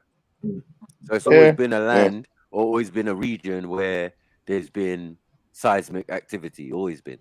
You know what I mean? And it's amazing that the building and the structures and the ziggurats and all of that and Kauna and all of these cities are still standing with the amount of volcanic activity. Because if you go up the road to Iran, earthquakes all the time. So it doesn't surprise me. They're kind of all along the same fault line and the same mountain region above them and all of that. So yeah, you're showing usually where there's a mountain region, there's two fault lines. And that's what creates the mountain region. So just above that is the Caucasus Mountains that goes all the way into Afghanistan and there and all of these type of countries. You know what I mean? Right. It's a long ass mountain Big range. up, man. I Big love up, this man. talk, man. Big I love up, this Natty. talk, man. Yeah, I'm just asking. On the prophecy thing, on the prophecy thing, on the prophecy thing, yeah, William, what I'll say to your biblical prophecy, for me, Bingo. I think that the people pushing biblical prophecy, actually the governments, they're the only people who are pushing the end times, the gay agenda, this agenda. It's not us. Yeah. It's the government. So nigga not taking it from you. You Nigga might be not right, denying it. You might Nigga be not right, denying it. Yeah, Some he people like might nigga be not denying it. Pushing some agenda. people might be forcing. And if we look in other aspects of this thing that's going on in the world, or this revelation, or what's going to happen at the end time, it is being pushed by the people who have an agenda, depopulation, all of these type of things. It makes sense, right? And I'm saying they're the ones in control of the type of weaponry that causes earthquakes, serious earthquakes, light earthquakes, tsunamis, bloody. We're even taking into question Israel's got a weapon New Orleans. Israel's got a weapon. That's fucked Russia's up. got a weapon called. Russia's got one called Sonar. Israel's got one. They got Scala. Russia got that Poseidon. And Russia got Lucifer. that Poseidon They missile. got a laser called Lucifer. But Naku, when you're talking about the Caucasian Mountains, I was watching this documentary about Harut and Marut, which is basically about Agog and Magog, right? Yes. And where they're talking where the Dajjal comes from. Now, right. When I was watching it, they were talking about obviously, the Islamists were going around freeing people, doing good things, basically fighting good versus evil and all this. And then they said that they came across a land far north of the last Muslim country. So they would have said like Spain and all these places here, yeah? Right. And then they said they came across a place that had a black sea. It was dark. And they named, how they didn't name it Black Sea, but they said it was a dark lake, dark sea, yeah? Yeah. Then they spoke about some people who said they needed some help from these demons, basically, giants, right. Terrible people, in the land of Agog and Magog, right? Right. And then what they're saying is they asked them to build them a wall, and they asked them to build the wall out of. So they said, they said no. They said if you help us, we'll pay you. So he said no. We will do it in the name of Allah. Don't worry, we will help you. We'll free you. Just all I need is off of you is I need your labor of your men to help me build the wall. Yeah. So they built the wall out of bricks. Then they set it on fire and it turned to iron. Now what they're saying is that they managed to keep these people away, kind of like at bay, yeah. Right. And what the description of these people were like: tall, redhead giants. Right. They had elongated heads and all this. Now, yeah. Now let's go. I'm watching another documentary, all the way over in Peru, because in Peru they didn't allow these. Where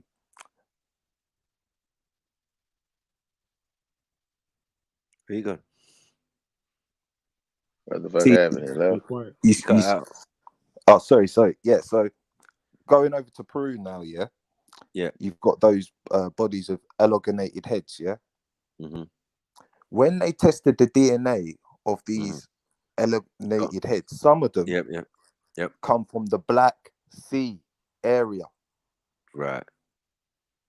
Now, how can you make that be up? in South America and be right in with red you know hair, what it is? With blonde hair? How can you make that up, man? No, it's not made up. But what happened is that if you understand that what we was watching on Jed's the other day about Shambhala and Under Earth, and you know what I mean, there's an underground network, meaning men are crossing continents and turning up in other places, because the Conehead thing is in Africa. Do you understand? Being told about, and then told about the expulsion of the works of Yakub. This is an 8,000 year ago story, right? So this is basically before the Bible, right? So his story is that his people that he made, these blonde hair, blue eyed people, basically, were driven out of their land, which was in Arabia somewhere, right? Near Mecca and all of that. Well, it was called Becca at the time. Yeah, so they gathered them up and traipsed them across the Arabian desert to the Caucasus Mountains.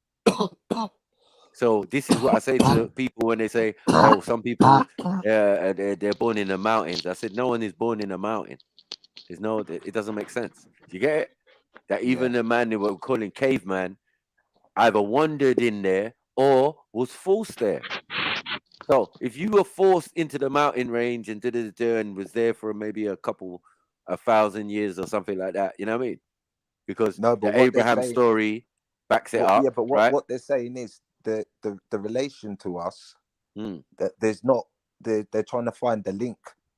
Oh, That is sorry, you're like, talking about the Coneheads. The Coneheads really yeah, are the other tribe of Yaqub's tribe. They're called the Asini, right? In the Yaqub story. So this is what adds validity to the Yaqub story. That everyone's laughing and scoffing, but yet they've got Coneheads in there. And they look oriental. Do you get it? Mm. And they come in all But how colors. do They you come in fair but skin. how do you explain all the pyramids and all the tombs that they found with these certain type of 8 foot, 10 foot giants? Like how do you Giant. explain that? Well, I mean, you explain it in the sense that, as I said, there's other beings, and in the biblical stories, and what this guy's saying here, where you see where that all comes from.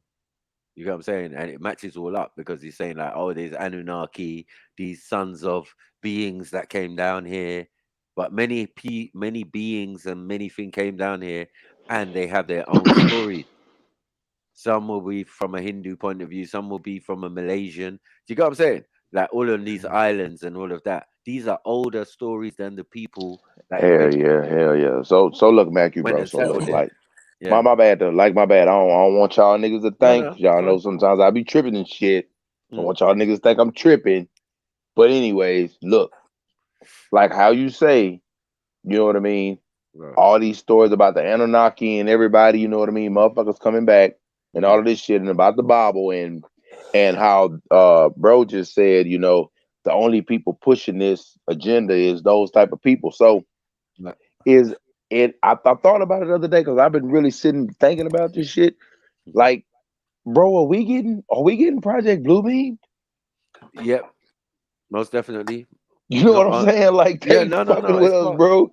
They're fucking with us. So that's the agenda, right? So like all of this will start to match up, but we're just dealing with text. You know what I mean? And information that is around the world that is the same and similar. Do you get it? Or have some similar origin. And the reason that is because it's all based on the same thing. There were people before the time they say people were. There were things flying in and out. There have always been in everybody's culture, in everybody's system. Everybody from the sky. Other people talk about people coming from the water. Some people saying they're coming from the soil. You know what I'm saying? So there's multiple stories, but when we go back to the oldest people on the planet, they're the originators of this story. They're the originators of these civilizations. They're the originators of these concepts and these individuals and characters and things from before the flood, or for example. You know what I mean? Prior to the flood, they were flourishing all around the planet, doing So does that pyramids, mean that all sorts of things. does that mean that they so does that mean there was obviously there was the war in the heavens, Yes. or there was let's say an accidental occurrence where they discovered Earth and that they decided to not be in one place on Earth, but they decided to be in several places on Earth? Well, no, that could be one species story. Do you get it? But it's not our story. When it's our story, we talk about Anunnaki and all this Elohim, anything from the Middle East bit. You get what I'm saying? That came out of the Middle East concept, yeah, and North Africa, as in Egypt and all of that, right? Because Egypt and the Middle East is one and the same story, right? Names are different, situations are the same. You get what I'm saying? So the ideas and the theologies and all of that is the same, right? So well, I think I lost my point, but yeah. Anyway, yeah. The main thing is, yeah, that most of that Abrahamic and all of that is all from the Sumerian, and then the Sumerian is connected to the Kemet, to the what you could say Atlantean, you could say Mu, and all these ancient civilizations that pre-existed some major cataclysmic event that changed the whole planet. Do you get it? Right.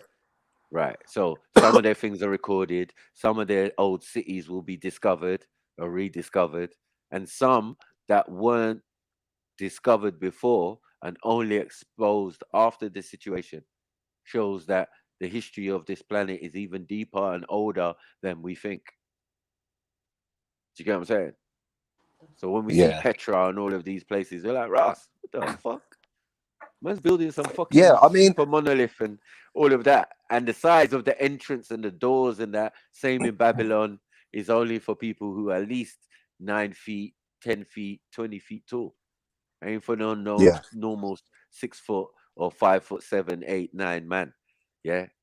Just the So what building made structures, like why are you building like so that? what made them need to go underground then? I mean, did we turn back the tides? Is that the Yes, I story would of say multiple cataclysmic events. When it was a meteor shower that affected the beings on the planet, only some people can record that because they weren't around. Do you get it? But we're talking humans though. So there were human beings around, or some form of human being descendants, you know what I mean, or ancestors around when there was a meteor shower. In Kemet, it says uh, Kiket and all of these ones that came way before any of the Ogdods. Yeah, they're like the original ones, it seems, in the old times, but they were wiped out in a meteor storm, and then it's all replenished and start again. And then you get to the Ogdods who came out of the flood or the water situation where the whole planet was flooded, you know what I mean? And then after the Ogdods, you get Ra, Shu, and all of those who are the 9 Ennead generation of the ones that came out of the water. So there's many concepts within Africa that is going to be replicated around the planet. It's just is what it is because we're one big set beings, and there's more. There's more. Okay, but so origin stories that are similar because Mm. there are beings that were trying to do the same kind of experimentation that your ancestors was doing. You know what I mean? Mm. How so if you believe beings though, that's only if you believe that though. You know what I mean? And I can't say there's nothing to say, like you're saying, redhead giants, all of this, giants with horns, 6 fingers, 6 toes, all of this shit. How is this possible? Because we still got that today. People with 6 fingers, 6 toes, you can look it up online, you see 6 fingers, 6 toes. Or people who are supposedly normal. and larger, very Yeah, I larger mean, yeah. eyes. Exactly. The reason in our ancestors having the large eyes and all of that is because of the size. The beings we came from were 9 feet tall. Yeah. And the other ones we came from were pygmies and short. But So I you mean, mix them being that together. tall, being that tall, you'd need to eat a lot of food as well. Nah, you're slender being. You see, the beings we came from were slender. They weren't big, tall, 9 feet, and hench. You get it? They weren't. The descendants of them, from the small hench pygmies, you mix a pygmy with a really tall, slender, nilotic kind of being, and then you get this boom. You know what I mean? All sorts of sizes, different sizes. Some of us look like Kenyans. Some of us are like, you get it? But all of these distinctions that we talk about, Kenyans and thing, they're the newer versions of those older versions. So we have to go back, and all we can go back to is the original ones who were pygmy, little people, and these tall, nylon foot and above people. Yeah. But they came out of the little people. Someone else is involved in that situation. Do you get it? And they're calling those people the Anunnaki. So one side of the family has that in their origin. The other ones were always been here. Okay, now look, another Right. question for you, bro. Another question for you. This Gog and Magog thing. A lot of people like to associate Gog of Magog being from Russia. It's going to be in that Russian area. But, I don't think so. It's not. It's not. It's not. Yeah, it's not. You know where the fuck is that? It's in fucking Turkey. Mm. It's in fucking Turkey, man. It's in Turkey, man. Because In England, yeah, they class it Gog and Magog are two giants. no.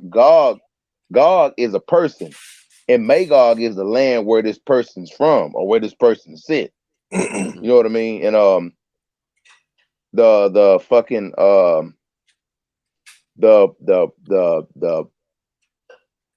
the two sons was Meshach and Tubal. They didn't go off into Russia. They settled in Asia Minor, which is now Turkey. You know what I mean? With so a lot of people are pointing at Russia of being that, but it's not that, bro. And that's why I was saying in the chat the other day, just looking at this shit, like I wasn't even fucking with it at first, but I was like, damn, after this earthquake and that comet and that big ass weird ass cloud that appeared above Turkey, I was like, I'm gonna pay attention to this shit. Well, So if I there's a started big paying ass attention cloud, to it. hold on, wait. If there's a big ass cloud that appeared above Turkey, which I've been hearing reports of, that's even more adding more validity to saying that they might have used a harp. Yeah. Just that's what I'm saying. I'm not saying Right. like I'm not saying like harp. yeah, that's what I'm Yeah, saying. it's a So harp. if this You know what I mean? So Scarlet, regardless, as I said, either way don't look good. Yeah. Yeah. One we can understand the same nature. We can't do nothing about that. The other side says if this was artificially done, yeah, this is a travesty and this is something that the higher powers could do, but I don't know why they would do. They obviously have their own agenda. because of the Bible, Mac. You like this why I'm this Nah, it's like not because of the Bible, bro. They're not religious. The hierarchy are not religious. They gave you religion. Okay, so hear me out. Yeah. If they are, it. so I'm not going against you, bro. I'm not going against you. Yeah. You know what I mean? Some people believe in the Bible. Don't get me wrong. Mm-hmm. But if the way that this shit is going on, and the way that it's happening is in correlation to the Bible, this may mean that they wrote this script. Yeah, but they did. Yeah, amen. You get what I'm saying? You get what I'm saying? They are literally acting, and so I decided to, you know what I mean, follow it a little bit. You know what I mean? So if it's either God's word or they wrote this script. You know what I mean? What if they are the gods though? Yeah. What if Jesus was a facade? Then that would mean the government's God. You know what I mean? So it's not like a motherfucker not. But just looking at this shit and just watching it, the whole fucking thing. How the fuck that cloud opened up above Turkey, and then not even long after that, that green ass comet shot across Turkey. I don't know how people not paying attention to this. And that green ass comet. Wait on what? Did you hear the sound? There's like a sonic, like a boom in America, right? I don't know exactly where it was, but they said that there was no like trace of what the sound was. Did you hear that? I don't know. I don't know about the sonic boom shit, but I just know that big ass cloud appeared. That big ass cloud appeared above Turkey, and then that green ass motherfucking comet went by, and then like damn near immediately after, not immediately, but pretty much right after that, they got fucked up. They got fucked up big time. But who got fucked up? Turkey. Ah, bro. Do you know who lives in the earthquake zone? The Kurds. I'm not going all in that shit. I'm not going all there. Yeah, but the problem with that is thing. You know, in them situation, one, they might have placed those people there, but two, there might be resources there that they're trying to acquire to get it. So they will put them on land that they blatantly can't own, but they only just reside in there. But that's regardless. Like if someone is using an artificial machine to cause earthquakes in Turkey, that's what we need to look into. We kind of know that could be a possibility, but we're just leaving it a natural disaster right now. Do you get what I'm saying? Let's just deal with that. But I understand what my brother's saying, William Jones, coming from, a military angle, and he's got a different eye on situations that are going on. Do you get what I'm Hell saying? yeah, because it's like, I look, heard that bro. cloud thing. I heard that cloud thing. I was like, huh? Cloud. I'll try. I'll try to find the shit for you. I'll try to The find it so you can same see it. cloud that was over Japan on the day before the meltdown of the nuclear power plant. You've got to see where these things started to find their validity in the idea of a cloud and certain, electrical storms and all of this happening. But this is applications from the HARP machine that they put out there almost a decade or 15 years ago. That when I put that information out there, people's like, harp, yeah, like the play harp, like the musical instrument, yeah, whatever. Yeah, well, they got a weather machine, yeah, chatting shit. Then the thing happened in Japan, and then people started calling me, asking me what was the name of that thing that you said controls the weather, and I said harp, and they said, yeah, that's what they said they used to mess up the nuclear power plant, basically. And that the day before, there was a cloud in the sky. Do you get what I'm saying? And this is why they're saying it was doing some electrical shit, yeah, and it wasn't raining. And they're saying this was the harp being used. Do you get what I'm saying? Now, when I learned about the harp, I watched the documentary on it. 2 representatives of the company, one who made the technology and the other one who just represented the company. One was chatting shit, the other one was talking about military applications. Yeah. And when they say these things, no, say they're already in use. So they were saying, listen, this is a billion gigawatts of electrical energy produced, in these HARP plants, right? So what they've done, they shoot 1 billion gigawatts into the atmosphere, and it causes holes in the atmosphere. But these holes are temporary. After like 2 or 3 days, they close back. Yeah, I'm saying, is that how you get space shuttles out of here or something? Maybe. I don't know, right? But anyway, this maybe is where global warming is coming from, right? Because you talk about holes in the maybe atmosphere. so. We're like, we ain't got Maybe no holes so. in the atmosphere. But yet, you're the nearest one to where they say the hole is the HARP machine in Alaska. Don't get it twisted like they ain't HARP machines all around the world. Exactly. Yeah. So they've got one in Alaska. The one in Alaska is closer to the North Pole and all of that. And they say over the North Pole, there's a big hole. Interesting. Do you get it? Right? So then later, Al Gore comes and debunks the global warming theory, saying it's lies, that most of the pollution is caused by volcanoes. And we can't do nothing about that. Al Gore is saying that there's global warming, that China should stop burning fossil fuels and that. No, That's what we're saying he said Al Gore's saying all of what we do is like 15% of the overall. All of us across the planet, no matter what industry, and the rest is coming from shellfish and all of this. I hear And that, but Al Gore's he's the one making the CO2, the myth of global warming. No, back in the day, he made a video debunking it, and that was a Are documentary. you sure? Yeah. Swear Al Gore's going around the world trying to get everyone to like cut down fossil fuels and this and that. Man, he been doing that shit for years. Yeah, but it doesn't go against what he's saying. He's saying, yeah, that it's global warming, but it's not for the reasoning they're saying. They're causing it. You get what I'm saying? They're causing it, and nature's also causing it, but the planet will deal with it accordingly. If there's too many volcanoes going off and pyroclastic clouds covering the sky, causing what you could effectively call nuclear winters, changing the whole environment of the planet and sending us into a deep freeze, which has happened many times. Yeah. So what we're saying is global warming, and then that the Earth has its own heat source. It has its own sun within it. So what is global warming? When the planet produces heat. Do you get what I'm saying? It produces energy and otherwise, That's where's some the volcanoes? bullshit. Yeah, Yeah, I'm saying, some... where's the volcanoes? No, coming not from? you, but I'm saying Al Gore's that's some on some bullshit. bullshit, Yeah, no. I'm saying in the general about this global warming and but that's beside the point, right? Let's get back to the HARP machine and their beam. So they said, listen, We pump 1 billion gigawatts into the atmosphere, but what happens, aside from making big holes, they get thunderstorms that are even stronger. Obviously, because what goes up must come down, right? You pumping 1 billion gigawatts into the atmosphere, it's just moving around and going in other places and creating electrical storms, heavier electrical storms than normal. Do you get it?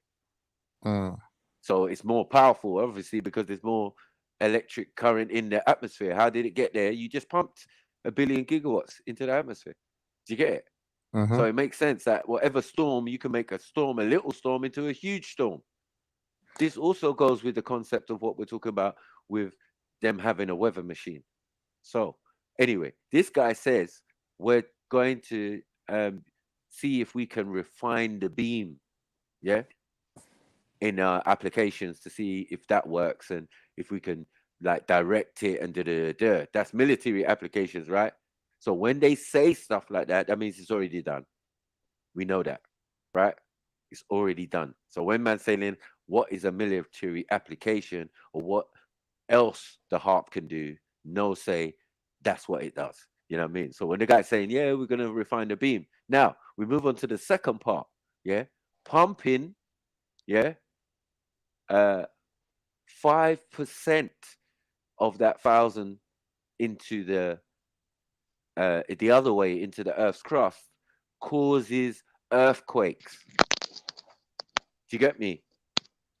So if 5%, like they don't even put in, they can't pump 1 billion gigawatts into the Earth, otherwise it probably cause some mass problem and we'd be fucked. Yeah, they're saying, but only 5% causes earthquakes, right? Then we get tsunami in the middle of the Indian Ocean, which is basically an earthquake that happened in the middle of the ocean. Oh shit. Then we got New Orleans, yeah, where they say they used some aerosol kind of chemtrail kind of things to guide in the storm, yeah, using the harp. I was like, ah, shit. To get it. Then the Japanese thing happened. And then that's when it came to public light that, okay, now more people have interest in the harp. But these are happening over years, you know, Khan. No, I hear you.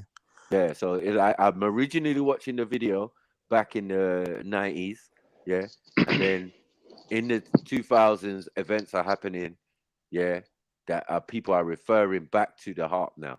Like, oh yeah, what was you saying about the harp? Because they were talking about what happened in Japan and that they use this harp machine. What's a harp But machine? who's that one? That's the Israel one, though, isn't it? What's the Russian one? No, it's the harp machine. Everybody's got one, it seems. No, there's Wherever a different one. Russia's got their own one. They're all sharing the same one, man. No, they don't all. There's not one. If you look it up, there's not one harp machine. No way. Yeah, and anything they make, they always make duplicate. So if they say there's one satellite, one observatory, new millennium one, sponsored by the Vatican, in Australia or New Zealand, yeah, trust me, around the world, somewhere else, they've built an identical. So especially with this harp, a free energy concept, yeah, there's many places around the world they can put a harp machine. It just has to be it could be away from normal civilization, like in the middle of a desert or I don't even know. Yeah, for the Alaskan one, they're dealing with methane gas, which is coming free from out of the ground and then turning that into electricity. So it's free energy concept from Tesla. Do you get what I'm saying? This is Tesla technology that they've taken and privatized and used it and patented and called it harp. But yeah, it also, as I said, Jed said in the song, or Papoose said in the song, it also affects your bowel movements, how you think and feel. This is why Monday weekend is nice because the weather's bright, the machine's not on. But as soon as Monday morning comes, the machine comes on, it turns drizzly, people moody and have to go work. Hey, who was that on the end of Rebel Talk when he said, you point that bitch toward the ground, it causes an earthquake, it'll make you nauseous. Right. That was on the end of Rebel Talk. Whoever that guy was that was talking. Yeah, that was Papoose. Yeah. Oh, that was okay. Yeah, that's the same shit. You know what I mean? You point that bitch toward the ground, It'll cause an Right. earthquake, but it makes you nauseous. Right. You know what I mean? That's So, why them motherfuckers was talking about bomb rushing Area 51. Everybody was like, shit, you do that shit if you want to. They got a So beam. now we ain't got no shade on Turkey because I'm saying that event that's happened, yeah, is two pronged. But regardless, we definitely care about the people who But it's might look, have lost Mike, their it's lives and all of that. suspect, isn't You know it? what I They've mean? been fighting over the Mm. area for like 4 years. How long is it now? Mm-hmm. Do you know what I mean? And it's like, And as soon as that whole thing's resolved and someone's in full control of the area, then this happens. Now all of But a sudden the how whole much world's how much involved. money have Turkey gotten off of this allegedly? Let's just Oh, just the vibe whole in it world's real quick. we don't involved. The even whole know, man. world's there now. We don't even know yet. Everyone. We'll find out after. Money's Like coming how from much? everywhere. Yeah, how much? Everyone How wants much a piece Turkey of the is pie this? now. It's like Okay, something's okay. actually going on there. Okay, so check it out, Con. Check it out. So if you know what I mean, I don't believe the Gog of Magog is in fucking Russia somewhere. I believe this is just me. If I'm wrong, I'm wrong. But this nigga's in Turkey. This nigga's in Turkey. This nigga is sitting in Turkey chilling right now. Cause you remember, and I was saying this, shit, Turkey, like for a second, Turkey had the Ottoman Empire, they smashed shit. And that's what the fuck they're trying to get back to. Bro, Turkey finna rise. And niggas paying attention to other shit. They better watch Turkey. But do you know what they're Turkey gonna finna do? smack some Actually, do shit, you know what bro. they're gonna do? No, but that's Think what we about say it, about yeah. all of them. And then 20,000 people died, yeah. They ain't nothing to these lot. They just imported 5 million fucking Syrians into the country. 20,000 Exactly. ain't nothing to them. All they're gonna bring out the JCBs, clear out all that rubble, and just rebuild that whole area from Turkey, and they're gonna keep building straight into Syria. And they're gonna annex half of Syria into Turkey.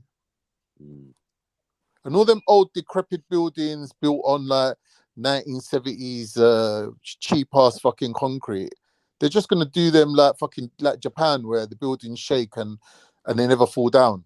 They're just gonna upgrade all of them. But that's why the cities built in top of cities in Turkey But because Mike, of look how smart they are. They're gonna the move all seismic them activity. Kurds out of that area. All them terrorists that's living there, they're all gonna have to move.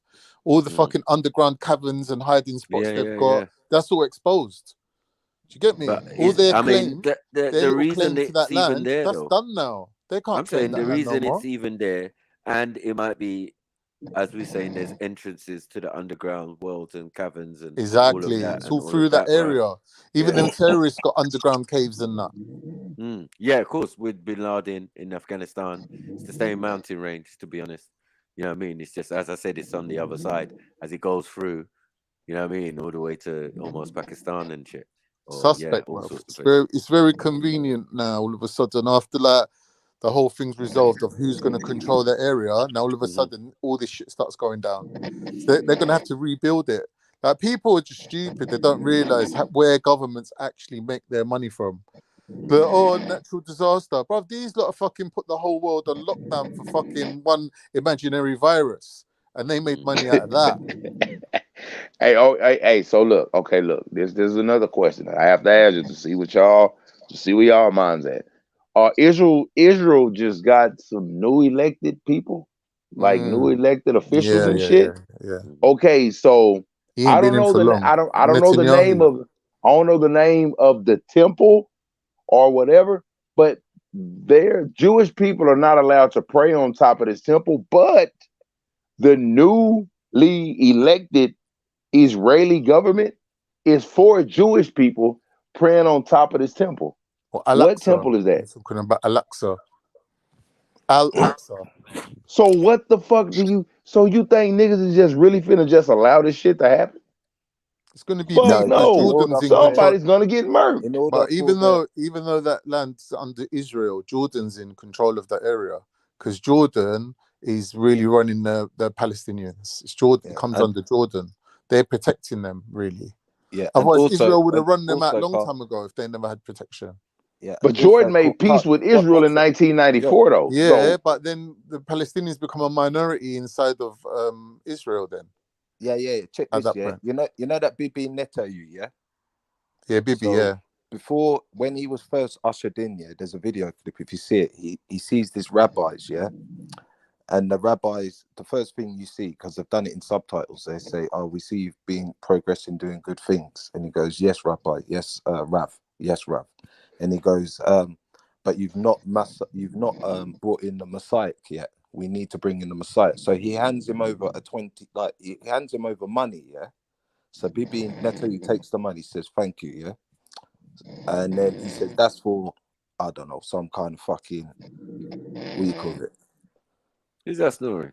Somebody snoring like a motherfucker. Who's on? Gold, man. Huh? No way. That wheezy Well, man, just sort yourself out, man. motherfucker. It is him as well. That is funny. Mad, man. Yeah, so anyway, yeah. Mm. So he's telling him, you haven't ushered in the Messiah and all this type of stuff. So he's telling him, yeah, that's what we want to do. So going back to the Temple Mount, they believe that's where their holies of holies is, the Dome of the Rock. Right. And if we want to go to the Bible, this is what I was trying to understand about the Yom Kippur thing, yeah? That on the Yom Kippur, they have 2 goats. And one of the goats, they tie a ribbon to it, and they whisper all the repents of the sins of all the Jews, and they send that goat off into the wilderness to the Azazel. Yeah. Then the other goat, they slaughter, and then they sprinkle the blood of the goat on the altar where the Ark of the Covenant is, and there's a veil, the ripped veil, which is supposed to reveal on that holy time the most all-seeing one, the you know what I mean, they're all-seeing God. Right. But also, if you look at the text where they talk about, beings being locked up, I think that fits a good description because it's on the dome rock. It's got a cap on it. You know what I mean? It's called the Holies of Holies. And according to the Muslims, they call it the Well of Souls. So, yeah, it makes sense. But yeah, we can go further back as we're doing with this guy, where it all came from. Who have engineered as much as we would engineer Dolly the sheep, and are terraforming the planet not just for our benefit, but for something that they are looking for. Now you've got a very confused picture if you think that's God, because suddenly you've got a God who can be very violent, genociding, cannot be questioned, and has no fellow feeling with the human race. If that is your image of God, and that's what you come to when you translate these other entities, the sky beings, the Elohim, as God, then the image of God you end up with is not some beautiful image of the cosmic source, a source of harmony and love and order, the source of all things. You end up with a being who is very much like an abusive and alcoholic father. And if you can imagine what happens to these abusive and alcoholic father, really? That's what you're going to compare us to some ancestors to? Maybe yours, not mine, though. Psychology and well-being of a child in a home with an abusive and alcoholic father, I mean, the happiness and self-esteem of that child absolutely eviscerates. Well, that's what we do to the human race if we put the human race in a household where the ultimate being, the God, is to be tiptoed around, cannot be offended, is incredibly violent, will kill everybody if we go too far. That's where we end up. And that sort of image of God has been used by religions, it has to be said, through the centuries as a way of fear-mongering and manipulating human populations. Now, that is a confusion, I believe, we have put on ourselves through bad translations of our ancient texts. So it's not just about retranslating ancient texts and finding technology in them and how fascinating that is. It's doing the translation work to separate the idea of the cosmic source from all the activities, beneficial and otherwise, of the ancient visitors who came to our planet after a cataclysm, terraformed it, and managed our ancestors. A God figure who has to be appeased and tiptoed around for fear of genocide is a profoundly disempowering vision for humanity. But if we can perceive ourselves as a unique race in a populated universe and finding our source in the cosmos itself and not in servitude to a superior being, does this offer a more empowering vision of humanity? Though generations of translators have translated Elohim as God, Abraham, the progenitor of the Hebrew tradition, was very familiar with Elohim as plural beings. The word means, if we take the root meaning, it means the powerful ones. Now, some scholars have argued that it means the powers of God, and that's why it's in the plural. But that doesn't quite relate to how other pluralizations work in Hebrew. A kerub is a cherub. Kerubim is many cherubs, not the many qualities of cherub kind. When translators want to say that it means the powers of God, what that fails to take into account is that these powers conflict with one another over agendas for the human race. These powers go to war against each other, and human beings get genocided in the process of those conflicts. So, no, it's not the powers of a divinity. We are talking about ET demographics who arrived as a colonizing force on planet Earth, and our ancestors were caught in the crossfires as they went to war over Project Earth. The ancient Norse mythologies speak of conflicts among advanced beings as they conflict with one another over the management of the human race. These stories can be found to echo all around the world. The ancient Indian Vedas and the stories of the Mahabharata tell of kings warring against each other with advanced technology as they battle for hegemony over Project Earth.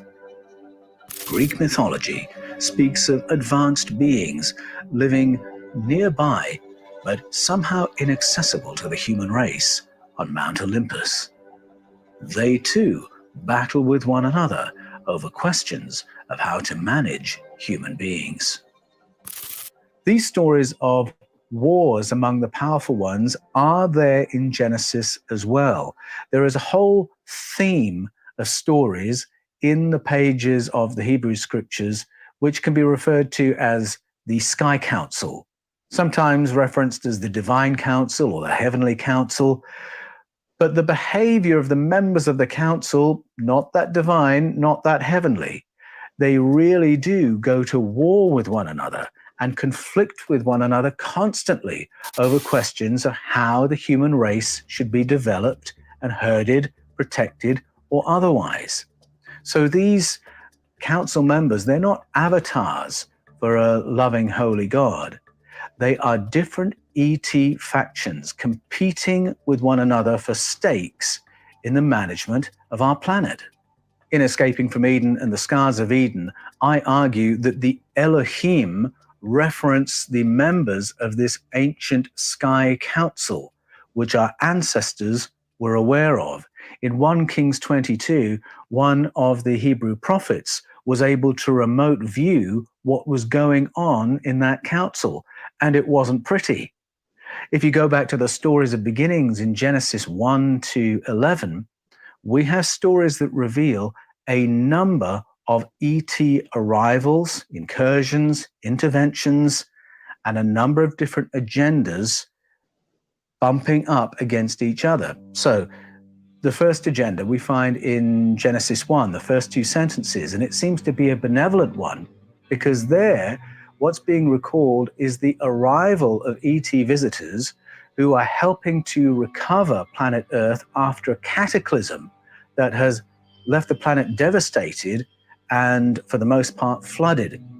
And so it's a benevolent intervention to rehabilitate life on Earth. And that's a story that you can find echoed in ancestral narratives and mythologies in cultures spanning the globe. And the details that correlate are very, very interesting. If we come to Genesis 3, here we have two agendas for humanity conflicting with one another. One is saying, let's upgrade the human beings to be more like us. And another is saying, we don't want them too much like us. One faction wants the humans more conscious, more intelligent for a better human experience. And the other faction wants the humans kept so unintelligent that we don't even know we're naked, wants us at an animal level. And there's a conflict, and it's actually the subordinate who goes ahead and does the genetic modification and does the upgrade. Now, all those themes can be found in the Sumerian stories. And what happens the moment you translate Elohim in the plural is, of course, you realize we're reading the Sumerian stories.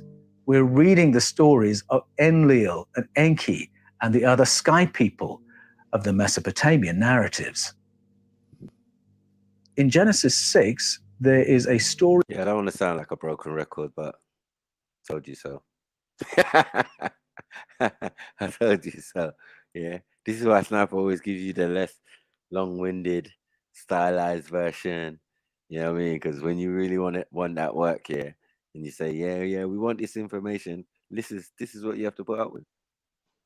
Yeah, people going the long way around to get to the same spot or to say the same thing I said time ago. Mad in it, mad in it, in it. Big up, Mike. Yo, big up, people. I'm back. I'm back. Get back. All right. Interesting, Nana. Mike? Yeah, for real, fam, for real. Like, I've been trying to tie this shit together, but everybody's got different stories. So, right. Do you know what I mean? The threads are just dangling right now, and it's been like that for a little minute.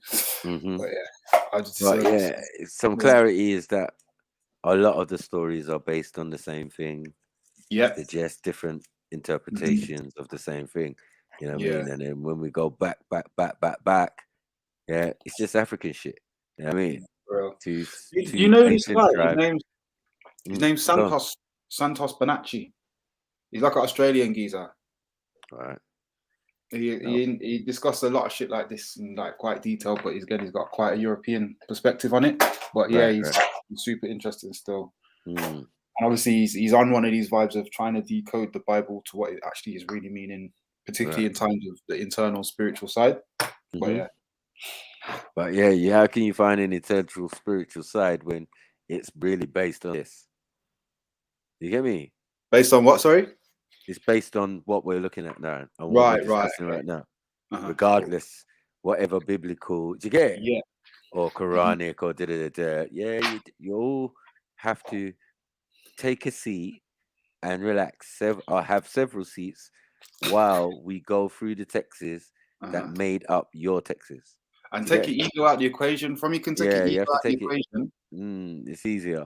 You know what I mean? It's much easier. It makes more sense, you know what I mean? And it's just like, okay, that's where they got that from.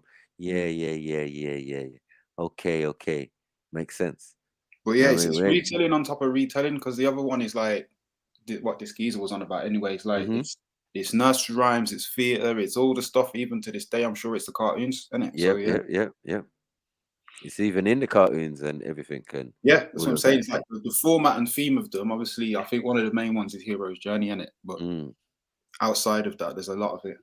Well, Dungeons and Dragons, all sorts. Man. Yeah, exactly. You know what I mean, they talk about Tiamat. From what we was chatting about the other day, I don't know specifically stories, but game as well. I think that is going to be the next realm of where this story is going to get remixed and overlaid again. Of course. You know what I'm saying? Of course. It's been done many times. But if you wanted to do this as a movie, it'd be probably the greatest movie ever. I'm telling you, just one story. Nah, for real, man. It's one of the things, like the Epic of Gilgamesh, for example. That's a fucking movie. Yeah. You know what I mean? So I'm like, okay. That's just one. And then they have the things called like the Epic of Creation. Yeah. So telling how life formed in the universe in the first place. From a line into a circle, and from a circle into a square, and all of this madness. It's mad. and then on the atomic level and subatomic level, starting at the lightest hydrogen and all of this and all that. What? Xeon and all of that. And they're like, what? Triple darkness. Like, okay, I'm out, you know. Completely told, which echoes in cultures all around the world. You can find it in Africa, the Caribbean, the Philippines, India, in Nordic countries, in Celtic regions, Scotland, Wales, and Ireland all have versions of this story. And it's a story of ancient hybridization. What's interesting, the way Genesis 6 reports that, is that it is the second wave of ET arrivals that our ancestors appear to remember. And these ones, the Bene Elohim, the ones like the powerful ones, the second wave of powerful ones, they're here for another reason. They find the human race very attractive and want to be more like us. And so they take human females in order to improve their own gene pool. It's such a bizarre story. It comes from the blue. The writer of Genesis 6 assumes we all know the story from somewhere else. And indeed, you can go anywhere on the planet to hear ancestral versions of that story.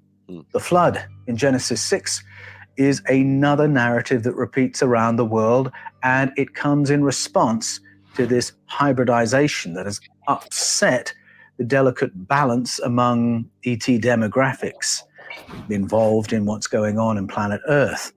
They argue about how many humans there should be on the planet, how long-lived they should be, and then there's this genocide that's perpetrated.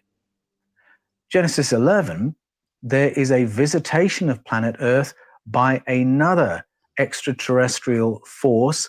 The way it's translated right now, it's presented as a Yahweh story. That's the holy name of God given to Moses. But this is a story from ages before the time of Moses.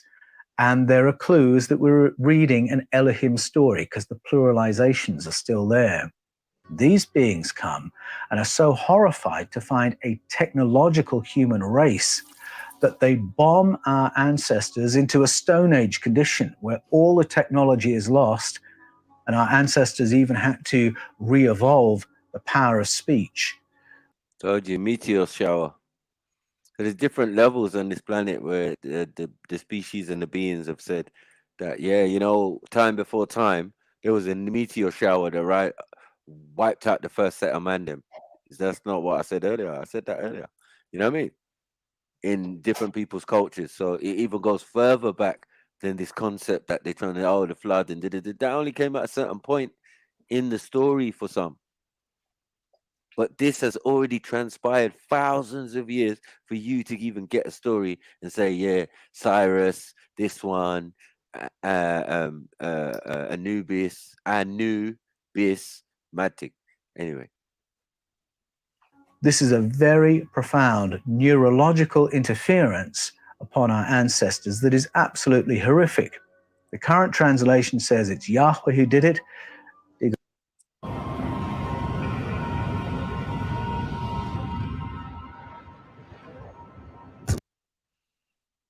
A little deeper, and you realize these were the actions of the Elohim. What were these ancient ET presences doing on planet Earth? What were the motivations behind their presence? And what were the agendas that brought them into conflict? You see, if you fail to realize we're talking about a council or a federation that is debating and arguing and going to war, if you translate all that as the actions of God, because Elohim equals God, then all of a sudden you have a God who's double-minded, argues with himself, goes to war against himself so violently that the human race almost gets wiped out in the process. You think about the conflicts over how intelligent human beings should be, the flood story where one demographic wants to kill them all and one wants to save humanity. These are conflicting agendas. They are not the conflicting thoughts of a deity. They are the stories of ancient conflicts that our ancestors have recalled in different ways, using different images and different metaphors, but making it very clear the same memory is being evoked, and it's the story of an alien presence on planet Earth. In 2020, Haim Eshed, the former chief of Israel's Space Security Agency, gave a briefing in which he referred to an intergalactic federation. In effect, a council of ET presences, all with a stakeholding in planet Earth, but who wish their presence to be kept a secret. Haim Eshed is only the latest of a number of senior officials in 2020 who have made such comments. Chris Mellon, the former Assistant Secretary of Defense for Presidents Clinton and George W. Bush, along with Eric Davis, the physicist, have given briefings regarding ET technology, materials from off-world vehicles not made on this Earth. That is another acknowledgement of an ET presence around planet Earth, a council of ET demographics.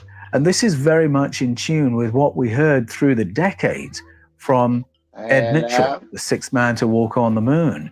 He, from the 1970s until his death in 2016, was a constant advocate for the USA declassifying its UFO files so that the human race could take its place as part of a community of space-faring species. And that was his hope for humanity in the light of all that he had discovered. Now, bearing in mind that Ed Mitchell and all involved in the Mercury and Apollo programs would have been bound by layers and layers of official secrets laws, the fact that he said that publicly so many times, I find very significant. Now that we're hearing from Alain Juillet, the former head of French intelligence, from Eric Davis, from Chris Mellon, from Luis Elizondo, who headed up the Pentagon unit for investigating UFO engagement and crashes, and now that we've heard from Haim Eshed, the former chief for Israel's space security program, a picture is emerging that lines up with what our ancestors told us about the Sky Council.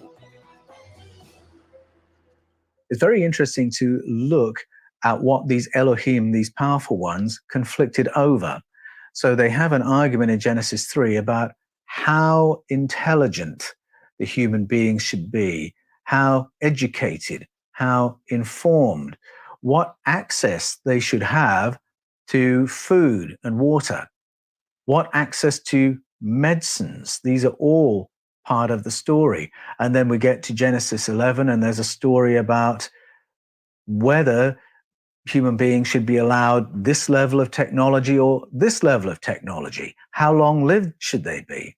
How many should we have on the planet before we take action? These are all the fights that they have. What's interesting about those themes is they are very relevant to the 21st century. And anyone reading these stories might ask, are these stories about our past or about our present? Because even today, people will debate human population. Do we have a problem? What is the best or the most sustainable population for planet Earth? And what action should we take if we think there are too many humans? Debates about access to food are very topical. Food and water in the 21st century.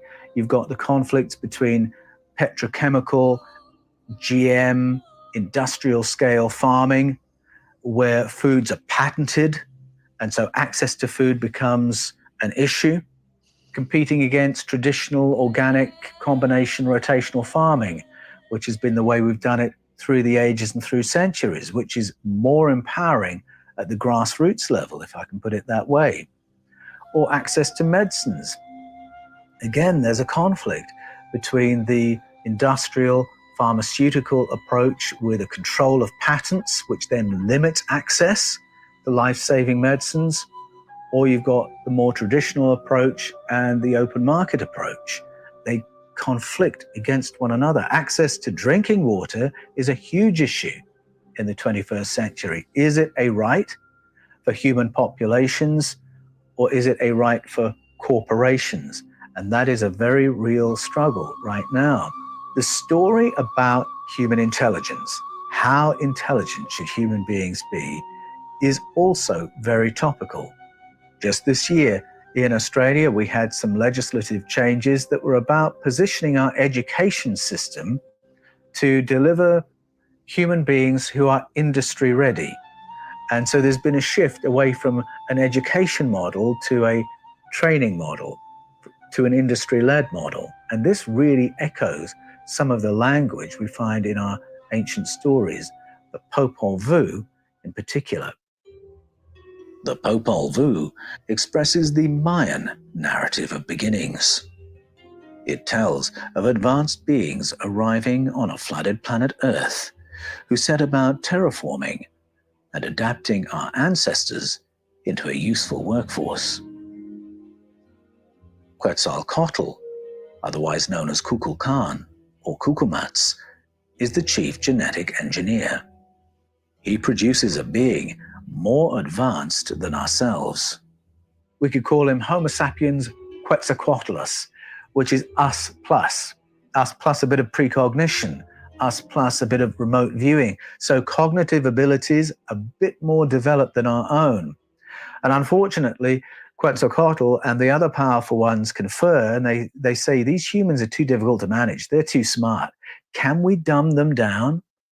And so the final experiment involves Quetzalcoatl producing a vapor that, when sprayed over human populations, damages their neurological connections so that their perceptual field is brought down to the 5 physical senses. No more remote viewing, no more precognition. They can just see and hear what's around them. Now they can be corralled and managed. Now, this is another story that when you hear it, you think, wait a minute, a vapor sprayed over human populations to dumb them down. Are we talking about the past or the present?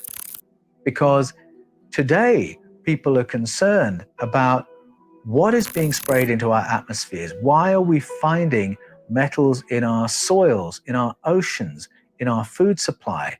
And is that good for us? When I was a boy back in the 1970s, I remember the stories coming in as investigative journalists followed the research that was suggesting what we were pumping into our atmosphere from our road vehicles was damaging our children neurologically. Children who lived in highly polluted areas, went to school in schools that were surrounded by idling traffic, were found to be more aggressive and less intelligent because of lead in the fuel we were using. I'm very thankful for that research because it has produced a result whereby we're now driving vehicles that are hybrid vehicles that use lead-free fuel, and it's because we didn't want to brain damage our children. So this story of a vapor that creates brain damage is contemporary, it's ancient. In ancient Rome, they used water that came into their city through lead-lined pipes. And in the 1800s, researchers began to suggest that this could have had an effect on the behavior of the ancient Romans, making them less intelligent, more aggressive, because, once again, of lead poisoning. Now, even those who want to debunk that story, who don't think that was a significant factor, have to acknowledge that the lead level in Roman water was 100 times the lead content of the spring waters in the districts around. So these concerns about what's being pumped into our environment, they are very relevant today, and they were relevant thousands of years ago when our ancestors wrote these stories about the vapor and Quetzalcoatl and their agenda for humanity. But what is a mythology? Is it a vehicle of ancient memory, or is it a metaphor to convey moral teachings or philosophical ideals? When you see some of the extraordinary correlations among the ancestral narratives of cultures, ancient cultures that apparently had no contact with each other, for me, it's those overlaps that first drew my attention and made me realize I'd been reading some of these stories wrong. Some people read them in a fundamentalist way, as if every detail, every word, that's what happened, word for word. Others try and look for a moral in the story. You can't really read the Genesis stories that way. The morals that would emerge from them would be ridiculous. But as I saw the correlations, I began to realize these are carrying memory. And sometimes what's being brought to us is a visual memory. And different cultures have different language and different metaphors, different images, but they're reporting the same visual memory of what happened to our ancestors in a time long ago. And so it's very possible that these stories have been curated, not just to tell us about the past, but to give us a grid for understanding why things work the way they do today. Are our world mythologies given to evoke a picture of hope, or are they a counsel of despair? Do the ET narratives suggest humanity as a noble, sovereign species, or as a species engineered to slave for an alien presence? I actually find the idea of a council of ET presences somewhat reassuring, because the ancient stories tell us that among that spectrum of agendas are some agendas that are very pro-human, that there are some demographics who are here because they care about Homo sapiens, they care about human beings. Their presence on the council is a stabilizing and reassuring one.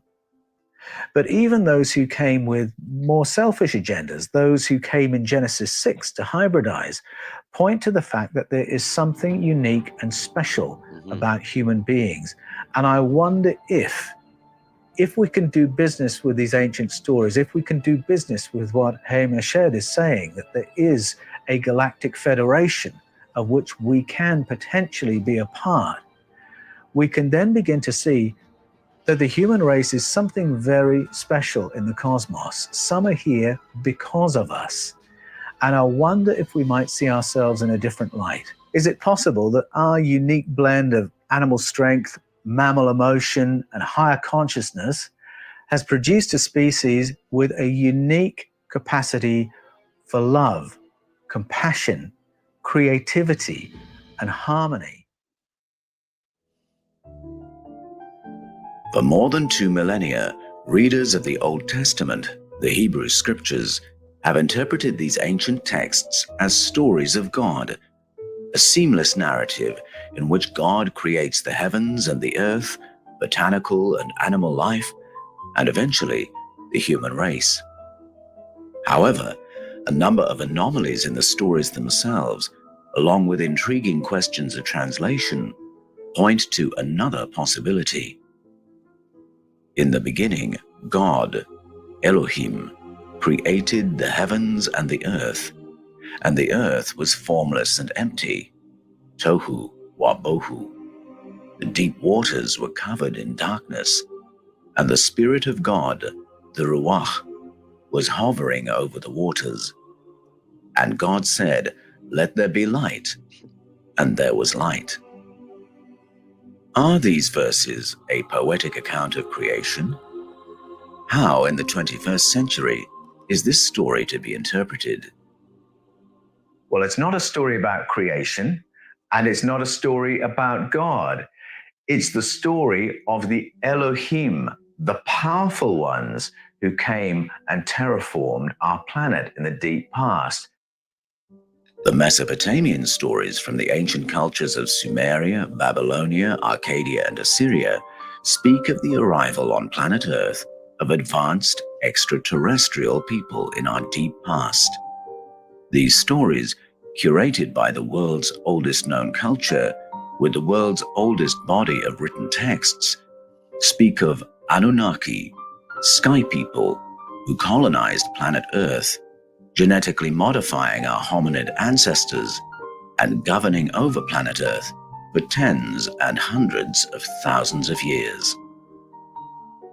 These Mesopotamian stories are not religious texts, nor do they speak in any length of an almighty God.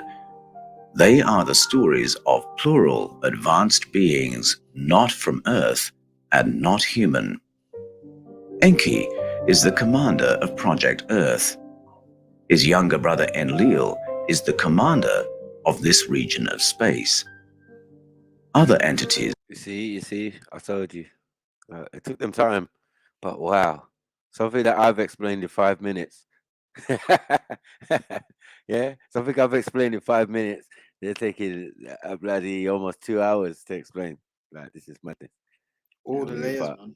Yeah, it's layers to it, but all the layers, man. They just went through the whole everything. Yeah, but I just to kind get of, to this. I kind of piece this stuff together, man. Because even the Dogon tribe, when they talked about that planet that nobody knew about, and they were like, "Oh shit, there's this planet, and there's these," and they've got their own style. You get me with wearing the masks and all that stuff there. And then if you look at like the American Indians and all that, they had the same mask kind of thing. Do you know what I mean? That's right. That's right. Deities and all that. So I truly do believe, yeah, man, maybe there is a federation of them all, or maybe the big bad there man. Can't be just one. There can't be just one. Nah, there can't be just one.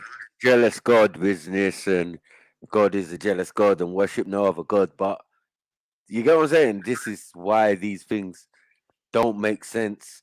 But if you look at things in plural and many different species of beings coming here, then it makes sense. But if we're dealing with, the Abrahamics and go on. Yeah, if I basically said to like everyone, listen, I'm gonna take the secrets to like creating life, or we're gonna run away, go down to this planet Earth and do our own thing, but I promise everybody that follows me that I'm not gonna be this jealous person. I'm not gonna be this. I'm gonna give you all a piece of the land, and you lot can have your own different religions and have your own people follow you. I'm not gonna be the leader like Jehovah, Jah, or you know what I mean, the mighty God. I'm gonna promise you freedom. All you gotta do is come down here, and we just gotta take over the place and do our thing. I definitely do believe after a while, bruv, Mr. Devil, Mr. Satan, man, or whoever he is, ain't gonna be happy with people, because look, he didn't like it that God was getting worshipped, so why is he gonna like it that other angels that he's brought down with him are gonna be able to do their own thing on earth? So they must have started having war, and they must have needed us in order to like mine, procreate. And also, I mean, look, if you can make a human being that can build you temples and build you spacecraft, so why not interbreed and make them beings? But then them beings there, bro, they might turn on you all. You get what I'm saying? Now you got a bigger problem. Now you got your humans, you got your little children then, and you got your bitch yourself, and who knows, you might have the big man up there himself, but everyone's at it now, you get me? Well, there's levels to this. As I said, the humans, they don't create humans, they create a set of their own. Do you get it? They add their DNA to a something that already exists, something that's already on the planet. So they're not the mothers and fathers of us. They're mothers and fathers of a part of us. But if our story goes way back, then it's more related to us than any other people on the planet. Do you get it? Us being the oldest people. So this definitely has to relate to us, right? Because this is the oldest story that we've got about all of this stuff. That's the problem. You know what I mean? So they might say, yeah, Samaria, but this is the oldest versions of any type of concept or story that you understand. And then if you want to go further back, then you end up in Egypt. And if you want to go further back than that, then you end up in different parts of Africa and different parts of the world where all the stories came from in the first place, or where they traveled to, because Quetzalcoatl is Enki. So, yeah. Nama, Nihursag, Kingu, Marduk all play their part in a story of conflicts over their agendas for our planet and our race. The stories of the Elohim, the powerful ones of the Bible, appear to be a summary form of these even more ancient recollections of sky people. The moment you put Elohim back into the plural and read these stories as the stories of the powerful ones, you realize what we have is the summary form of the Mesopotamian stories about Enlil and Enki and the Sky People. So are the early narratives of Genesis creation stories, only giving the credit for that work of creation to a different kind of entity? Or is something else being recalled? The reason I'm so confident this is not a creation story as we imagine it to be is that before any word of creation is spoken, before the let there be light and the advent of the sun and the moon and the stars, planet Earth already exists and it's flooded and shrouded in darkness. Now, some would say you're over-interpreting the order of the sentences, that we've been told that in the beginning, the earth was in a chaotic state, and now we're going to be told how we got there. The reason I don't think that is the right reading is that almost every ancestral narrative concerning the origins of our civilization begin with a planet that is flooded and shrouded in darkness. We find it here in Genesis. I am saying this is a restatement of the Mesopotamian stories, which begin with the descent of the Sky People to the flood waters, which then have to be separated using vortices of wind. You go to the Philippines and you've got stories of the Tagalog, the hawk, hovering over the flood waters, using its wings to create vortices to begin clearing land so that the planet can be terraformed. You listen to the Edo people of Nigeria, and they talk about Osanabuwa, the almighty one above the waters, who arrives and begins terraforming. You listen to the story of the arrival of Viracocha over the waters of Lake Titicaca. It's the same thing. Now here in Genesis, we have the arrival of the Ruach. And again, the root meaning of that word implies something that creates a wind. And that is the story of terraforming we find all around the planet. So that's why I'm confident that the order of sentences in Genesis is quite correct. Our memories do begin on a planet that is flooded and chaotic. And the phrase in the Hebrew, tohu wabohu, implies the planet has been devastated by a cataclysm. And that is when the powerful ones show up. These correlations among ancient narratives in which our cultural memory begins on a flooded and devastated planet hint at the possibility that these stories have their roots in the ancestral memory of Earth's most recent planetary cataclysm, the global impact of the Clovis comet, an extinction-level event, along with the trauma of the Younger Dryas Cold period from 12,800 to 11,600 years ago. These planetary changes would have caused sky fires, rapid freezing, and immense tsunamis on a global scale. Other anomalies in the stories of Genesis raise questions about the departure of Homo sapiens sapiens from the array of other hominids occupying planet Earth in the distant past.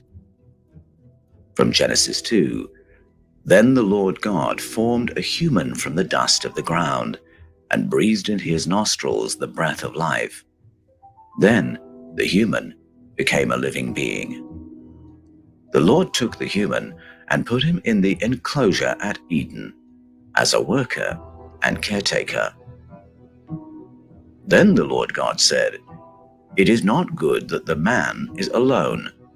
I will make a suitable helper for him." Now the Lord God had formed out of the ground all the wild animals and all the birds of the sky. God brought them to the human.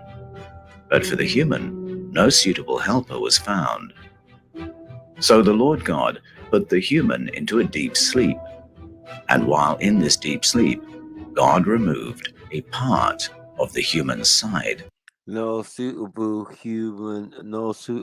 partner was found. That means there's women. No? Or is it just me? Oh yeah, there's women. Okay, cool. and closed up the wound with flesh. And from the extracted part, the Lord God made a female. The human said, "This is bone from my bone, flesh from my flesh." Well, it's curious, isn't it, that the creation of the female of the species is an afterthought. That's how it appears in the way the story is translated at the moment. How could an almighty God leave it as an oversight that Adam would need an Eve, that there would need to be male and female if this was to be a happy human story? Curiously, there's a pattern here that you can find in other ancestral narratives, and the pattern is this, that we begin with a society of all males. So that's not a species, that's what we would call clones, each directly, genetically engineered. And then we have males and females, but they're not fertile. Again, they're directly genetically engineered. Much as we would hybridize a mule and then the mules can't reproduce, that was us in the beginning.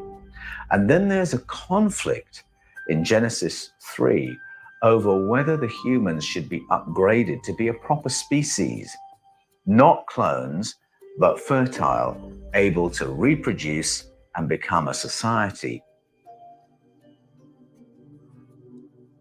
And the Lord God commanded the man, "You are free to eat from any tree in the garden, but you must not eat from the tree of knowledge of good and evil, for when you eat from it, you will certainly die." Now the serpent was more wily than any of the wild beasts the Lord God had made. He said to the woman, "Did God really say that you must not eat from any tree in the garden?"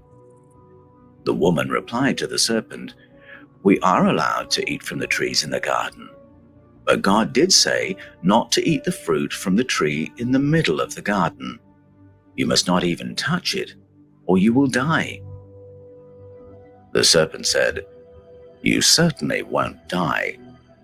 God knows that when you eat it, your eyes will be opened, and you will be like God, with knowledge of good and evil." When the woman saw that the fruit of the tree was good for food and pleasing to the eye, and also desirable for gaining wisdom, she took some and ate it. She also gave some to her husband who was with her, and he ate it. Then the eyes of both were opened, and they understood that they were naked. So they sewed fig leaves together and made coverings for themselves. The Lord God said to the serpent, "Because you have done this, you are cursed, and I will make the woman and her offspring hate you as an enemy." To the woman, the Lord God said, "You will now bring forth children in severe pain. With painful labor, you will now give birth to your children." To the human he said, "Cursed is the ground because of you. Through painful toil you will eat from it all the days of your life." And the Lord God said, "The human has now become like one of us, with knowledge of good and evil. He must not be allowed to reach out his hand and take also from the tree of life, and so live forever." So the Lord God banished him from the Garden of Eden and placed at the entrance to the garden cherubim with a flaming sword flashing back and forth to guard the way to the tree of life.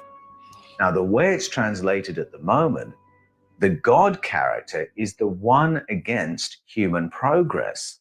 The God character is the one who wants to keep the humans so unintelligent they don't even know they're naked.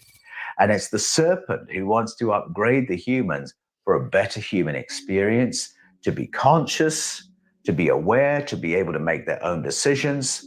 And it's quite clear that the God character feels very threatened by that idea and says, if you do that, they'll be like us.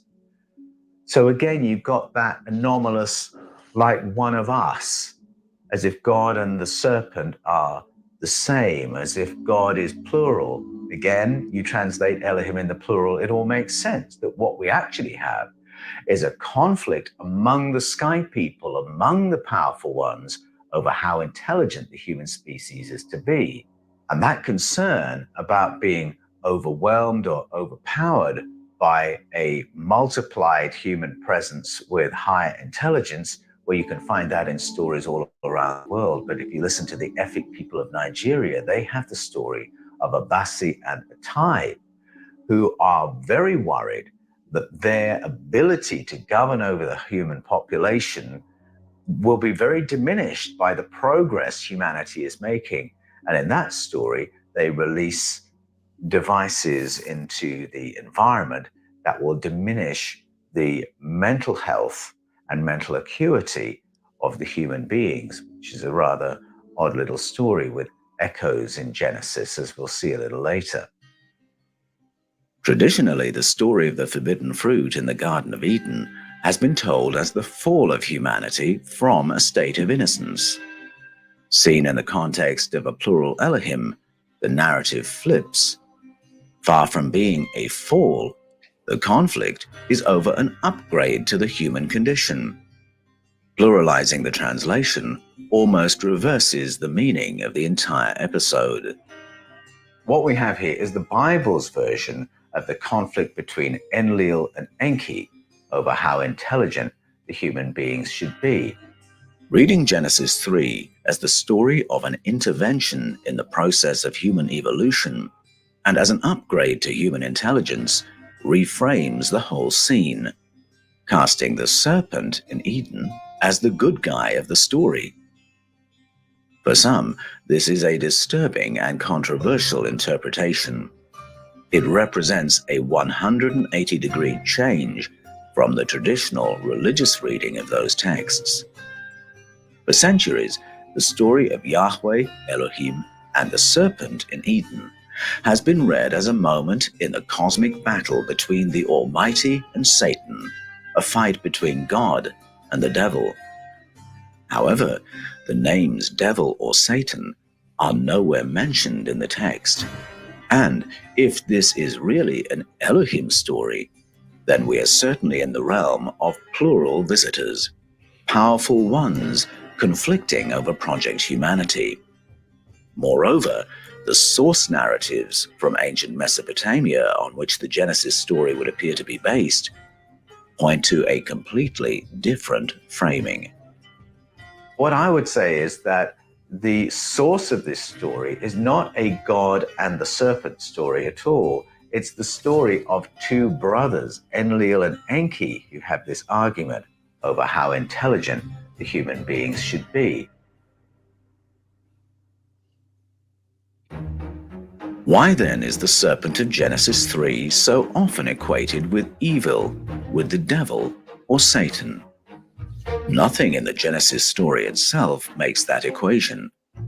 So where does that association come from? The answer lies in a correlation with a verse in the New Testament book of Revelation. Go to the book of Revelation, and there's a verse there that talks about a dragon being cast out of heaven. And it says that dragon, who's clearly the bad guy, is that ancient serpent, the one known as Satan or the devil, the text says. And so all of a sudden there's this equation of, well, I only know of one serpent in the Bible, that's the one in Genesis 3, so it must be the devil. But that really is not a correct equation at all. The Bible is full of serpents. And that text in Revelation reminds us that by serpent, it means dragon. In fact, the Bible contains 34 mentions of dragons. Translation choices throughout the centuries have often obscured the presence of these dragons in the biblical texts. What? One word more commonly used is serpent. So there are many ancient serpents to which the Revelation text could be pointing. It's hotting up, man. Boy, these are a big deal, you know. Yeah, This serpent thing is everywhere. It's everywhere. Yeah. India, South America, North America, etc. Right. It's all over the thing. Africa, everywhere. So what All we're over saying, the thing. like these species and these beings that are like reptiles but can talk. Scaly. Oh man. It's all this Please. scaly talk, man. Scaly reptiles that can talk. We always talk about dragons and things that are smaller versions of what they were before. And we know whales had feet, and that would look like a pretty kind of monstery kind of something walking around. You know what I mean? Back in the day. Without ultrasound and that. What the fuck? Yeah. What the fuck? You know what I'm saying? So You don't yeah, wanna there's come across that, monsters, man. there's dragons. Yeah, we say these stuffs, but they know what they're talking about. But that one in particular is called a tannin, and there's an image of this thing they call a tannin. It's like a serpent dog. It's got a tail.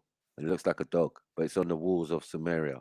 Do you get what I'm saying? But it doesn't obviously exist no more. Could it have gone extinct? Is it a species that it's we living don't know in about? Earth, You know, isn't it? Them shit's living in Earth or something. could be easy. Could be easy. You know what I mean? Could be. Moreover, there are plenty of clues remaining in the texts to indicate that these serpents are not snakes. Indeed, in the book of Revelation, the words for serpent and dragon are used interchangeably. One episode in which these enigmatic serpents appear occurs in the Hebrew canon in the book of Numbers. It speaks of a time when the people of Israel are starving in the desert, and they ask Moses for food. On hearing this, Yahweh decides to punish the starving people for complaining. This he does by sending fiery serpents to attack the people. What? Why are the serpents described as fiery? What exactly is a fiery serpent? The words for these fiery serpents are Saraf and Seraphim. The book of Mad. Is it a comet or something? What? Is it a comet or like, you know what I mean? Asteroid. Yeah. Seraphim, all of that. We know what that is, man. Seraphim, Nephilim, all sorts of blood clot, bomber clot, pussy clot, fim, skim, milk, whatever. Yeah, their chest is burning, man, burning. A lot of people's chest is burning. This is just overlaying. Oh, Sniper said something like this before. Oh, Sniper said something like this before. Oh, yeah, Sniper said that before. Sniper. Yeah, just allow me, man. Just leave me. The guy talk, man. Nothing to do with me. I'm out. Isaiah describes in some detail what these fiery seraphim looked like. Each seraph had 6 wings. With 2, they covered their faces. With 2, they covered their feet. And with 2, they were flying. Then, would you ever want to see that? No. Have you seen the one of these? It's like an eye. Fucking hell. It's got eyes on it. It's got bare it's eyes just on one it. eye with all them same wings around it. Nah, allow it. I'm not interested. Is that meant to be holy? Like, is that what we're holy? I see mad shit like this, man. I went roaming it in summer. I saw too much of these little chicken wings, mad, detailed, like, yeah. Raw. You do that with passion. Don't mean it's true, mate. No, it's not even true. It's carved. Yeah, carved with passion, but don't mean it's Carved true. as The well. other ones, like, your fantasy is your imagination is excellent, man. From back in the day. Mosaiced out, man. Fucking Yeah. hell. But yeah, a lot of that iron seraphim shit was going down. Definitely. You know what? It makes me think about Da Vinci's paintings, man. When they do that mirror image shit, and you start seeing some fucking shit, boy. Yeah. But it's shit like this. And all of this can be represented when you go to Sumeria. You see these kind of griffin-looking things with wings and all of that. Yeah, this is where they they got it got from. all that there as well, man. But they got a This lot is of where they got it from, though. countries. Yeah. Remember, these are the first places they went to excavate and do before they went to Egypt and all of that. It was in Sumeria, like digging up, and Babylon and all sorts. They wanted to prove the Tower of Babel was real, and they've done these things like hundreds of years ago, or more in more recent time. You know what I mean? Mate, even there, actually, they've got a bunch of that stuff that they've took and put in Rome in it. Mm-hmm. Do you know what I mean? Loads of it. Yeah, of course. Obelisks as well, everywhere. Yeah. With the Egyptian They know what's hieroglyphs. real and what's not. Yeah. Because all of that supersedes any of this fantasy, wings, multiple, all of this. Love it, man. Love it. And we're talking about Genesis, right? You don't want to see that turn up. You don't want to see that turn up. All this time we've been talking about Genesis, genealogy of ISIS. I'm out, fam. So, like, where they say, yeah, Sumeria, I keep telling you, bro, all roads lead to Kemet. It's not nothing. It's not nothing big, and that the Kemet and the Sumerians, they're the same people. So their shit's going to reflect each other. It's not a cultural appropriation. It's not one civilization taking it from another civilization. No, they're essentially the same people over different times and different points in history, telling and holding the same stories, you know? Big up, Axel. Yo, bless up. Bless up. So this is what you're doing when I'm not around, yeah? You know this is my thing. Wow. Man. Yeah, they've been getting the sweat today, man. Mud. This guy's just been breaking down exactly what man they've been saying for a long time. So yeah. just aiding in that fact, you know what I mean? Like, Yeah, but this video is sick. It's all right, man. It's all right. You know, we've had to have breaks in that because so it's so good. It's long. Oh shit, it's long, man. What's up with the rest of the panel? Come on. Natty Mag. Yeah. Kingo. Yeah. Come on, Axel. Bless up. This is sick. But he's got like interesting interpretations still. Like, right. I mean, most of his interpretation is interesting. And definitely, you know what though? What this has done for me is I've pieced certain stuff together. Like I said to you earlier on about there being not just one place, there's different places where these beings landed. That's right? Correct. That's a fact. Yeah. Right? Yeah. Everywhere's got their own tails and everywhere's pointing up. Yeah. We've got places, where was I looking at? India, underground, tunnels and places like that. Turkey, the hyperdomes underground. Everywhere. You get me? Like everywhere. Beings, elevated things, DNAs where they're saying some of them were head binded by obviously like us, and some places where they were obviously they're saying they can't understand how this could have happened, whether it's a mutation or whether it was a out of being. So yeah, man, because boy, like I say, bro, like the way the human race is, like we are smart and intelligent, yeah. And if I was like see, like when you got a dog or a lion, right, you have to train it, yeah, no matter what, because it's dangerous, yeah. So that's the way how I see it, how we're being run. Like we're run like dogs, innit? Cats. Yeah, but what happened to us though, Natty? What happened to us? Lost all of the knowledge we used to have?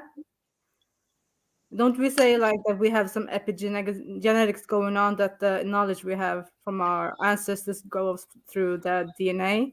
And look at us now, we're still like stupid. I don't understand. What happened to us then? What happened could have been dumbed As I said, they were dumbed down. Well, it's part of the family that was dumbed down. You got to understand that even these stories, they're all different creation stories. They're all different situations where beings were created and put in a situation away from the other beings that already existed, and even themselves. The problem is themselves, because everything we've been taught was supposedly solitary. One God made man, and one God did all this and da. But when we look into it correctly, it's not. It's plural in any sense of the word. You get what I'm saying? Whether it's Abrahamic or otherwise, you know what I mean? And then it makes more sense. As I said to people, when they're saying God, big G, little g, it's not God. It's an angel. It's a supernatural being or da. But they're saying Lord, and all of these names are of different beings. You know what I mean? Yeah. And what's our purpose then? So to procreate So we have babies, and then what's our purpose? Do they No, watch your us on purpose TV? was well, not your purpose, but the purpose of your ancestors that were calling these Anunnaki, for example, was to create a primitive worker, right? So what they did, they had to use their own DNA. This is where Mother Ninti, the Anunnaki scientists, and Enki come into importance because they're the ones who do the Lulu Amalu project, yeah, or the primitive worker, and then also do the Adama project. So these are two different projects, and these are at two different times because for one of them, they're creating basically a set of them with the species of beings that are on the planet already, right? And then later on, they're coming back and even marrying the same beings. Do you get what I'm saying? So But you humans are have that. worshipping them though. But we're worshipping them, and We ain't clearly, worshipping them at that clearly in time. the scriptures and all the artifacts before, we're idolizing them. No, we're not So always where's worshipping them. We're not always worshipping them because remember, the precept is not of worship. The precept comes that a section of them descend into that way of thinking because remember that according to the Sumerian, their thing is to come and retrieve gold. So they're only making a primitive worker to mine gold. Yeah, but when you make this primitive worker with the genes of the pygmies and your genes, all it's made is this noisy, loud individual that can procreate. You understand? So it's procreating, it's making loud noise. It's actually pissing them off after a while. But have you ever factored the fact that we've got like water? What do you mean? So like water, you know, like creation of life. Yeah. I don't know if you like listen to a lot of like scientists and everything like that, but that's one factor that they're looking for on planets. I mean, you got the Yeah, soil there. but in this story, sorry, Science of life, you're looking for water first, yeah. yeah, but in this story, the planet's covered with water, right? When they come, right, and then they said Enki. This is why Enki is lord of the planet, of this planet, because he has physical relation. His mother is from here. His father is Anu, and his mother is Id. Yeah, from from a daughter of Sidious or something like that, right? And they're already here on the planet. So when they come the first time, they mix with them, and obviously Anu takes one of them as his wife, and has Enki, and then he also has a wife already that's his kind of sister or something, yeah, who is her name is Antu or something like that, and then she's the mother of Enlil. You understand? So this is how you make alliance, right? So already they've got alliance on this planet. So when it comes as a representative, and they got 24 elders, they're on their Nibiru flight. They come to this part of the universe. They say, "Oh, okay, we're going to that planet that has loads of resources, and the little greys that we made have told us they got loads of gold there. We're going there." Boom. So they go there. You know what I mean? Knowing why the planet is filled with water, because on a previous journey, yeah, as we said, something crashed into the planet that was attached to Nibiru, and that is in their Sumerian story as well. Nibiru crossing the skies and that interaction and how the planet was smashed in half and they had to fire a electrical kind of sun, a small version of a sun, into the center of the earth and let the earth fill with water and repair itself. Then come back thousands or eons later, and then it's flooded, it seems. You know what I mean? Because prior to that, there was life on there. So what you've done, you've come a situation, you've basically destroyed most of the life on that planet, you know what I mean? Unless they lived underwater already. Yeah. So when it rehealed and refixed, there was beings here as well, right? Then they dry everything up and land their shit. But as soon as they do that, obviously other beings have got that message and are landing their ships and doing their thing too. And this is why we're getting these multiple stories across the planet that sound like the same story, But it is kind of similar because one, it might be those people who moved to those areas and but others, it's stories they've taken on, like the Hindu, like the like the ones in Java and all of these type of islands. You know what I mean? Of these beings that, you know, they're supposed to be gods and shit, but there's no trace of them now, and and just a new set of people gone there, and then they believe that, oh yeah, Quetzalcoatl, mad thing. But it's really Enki. It's really the same story for some. You know what I mean? But these individuals are supposedly actually going there.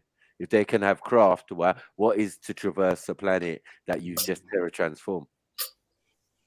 Yeah, Or and to what if repair it, you're building pyramid structures to align the planet back to get it on a stop it spinning like it was uncontrollably, yeah, to just wobbling on its axis off by what was it, 23 degrees or something like that? So it's 23 degrees off axis. That's not straight. Something's bumped it. Now, if the Earth was straight, do you think the climate around the world would be what it is now? No, it wouldn't. No, of course not. Right. It would be more of a temperate, tropical, kind of misty kind of climate because everything's even. More extreme, right? Too. So right. The equator will still be equator, but none of the icy bits, all of that gets shriveled up. You know what I mean? And the reason it's like that is because of a climatic event. You know what I mean? That everybody's recording. I've said this many times. Axum. Yeah. Sugar for my puna. Man are recording floods. Did you just say sugar on my boner? Bruv, pause, bruv. Yeah, No. what did you say? Wow. Sugar in my boner. All of a sudden you woken up. You were just snoring a minute ago.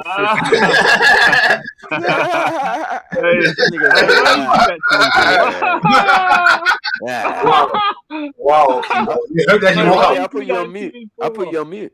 You're lucky. Uncle, man. I swear to I God, put you man, on mute. I need to get. You're a bully, man. You're a bully, bruv. Why? I'm not. I said I You put you let on me mute. fucking.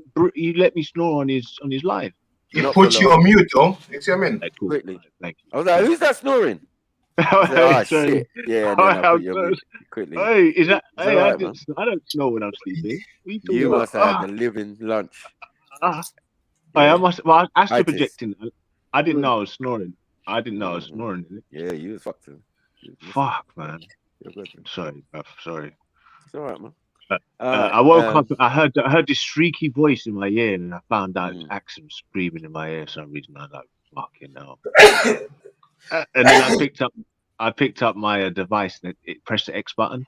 So it was like, he's like, "Oh my god, thank God for relief for that." No, only joking. No, really, honestly. And then I heard Matthew saying, "King Gold," and I was like, "Oh shit." But yeah. Hey JD, Yeah. did you see how they contradicted themselves in this video where they said one set of people saying that Enlil is older than Enki, and then more recently they're saying Enki is older than Enlil, and that's how we understand it, that Enki is older than Enlil. So, but because of them coming to this planet now and him having relation to the planet, his mother comes from here. Yeah, he was the one who laid the waterways going to what Natty's saying, the 7 rivers across the planet. Do you get it? So he's the one who laid the foundations of what we're calling the Nile, the Tigris, the Euphrates, and the Mississippi, and the Amazon, and whatever. Do you get it? All the major rivers of the world.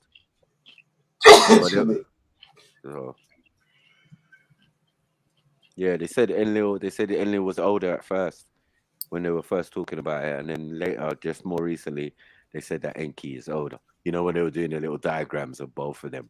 You know what I mean? But I'm telling you, the parenting of both of them, they're brothers, but they don't have the same mother. They have the same father. And this is not metaphysical. This is physical shit. Exactly. Right. All this is physical.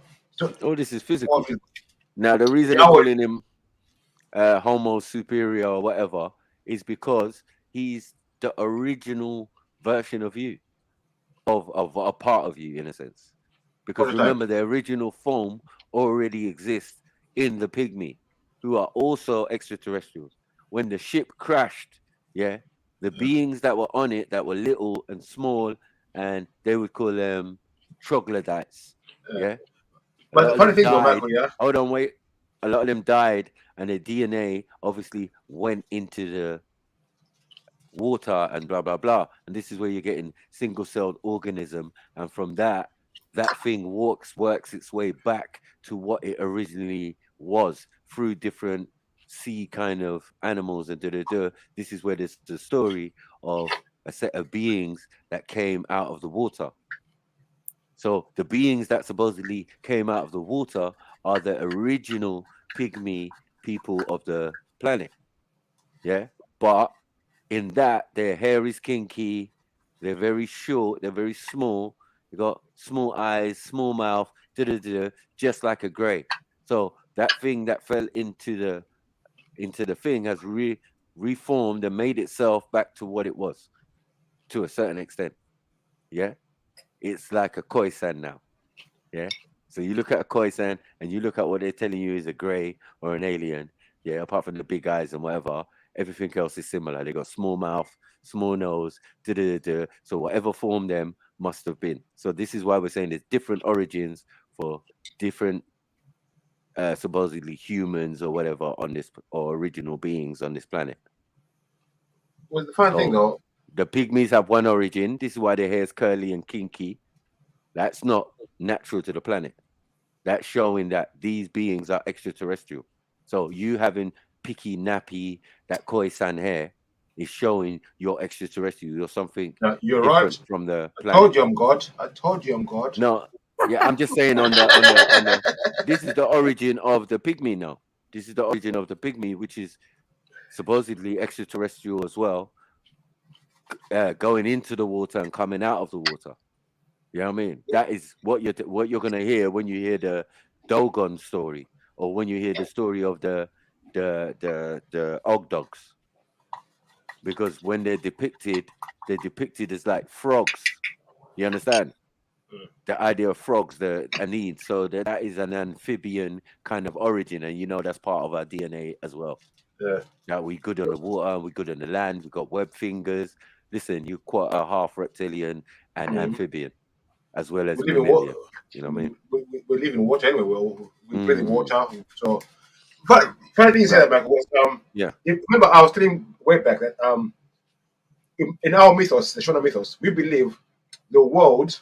Mm-hmm. Well, remember, I don't believe we don't have a theory. Sorry, it's only our mythos story. It's only one beings were here from the beginning, the original beings, one beings, not many, and they came with the planet. So it wasn't like separate, because it's one. It's like homogeneous.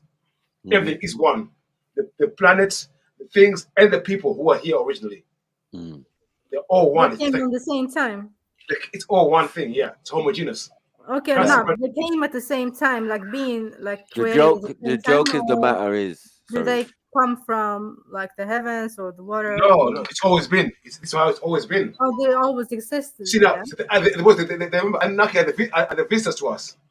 So, but listen to this. Listen to this. If you was going to put a species, that is isolated from all the species, but is in the chain of species according to evolution, you're going to say that these beings that you're calling Nani for woolly hair beings are Homo erectus. Because we're saying that the pygmies and the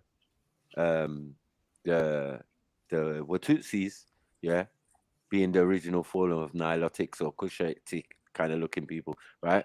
Those, because of the mix, it didn't cause them to look white. It caused them to have wavy and thing compared to their original form of nappy, very short hair. Do you get it?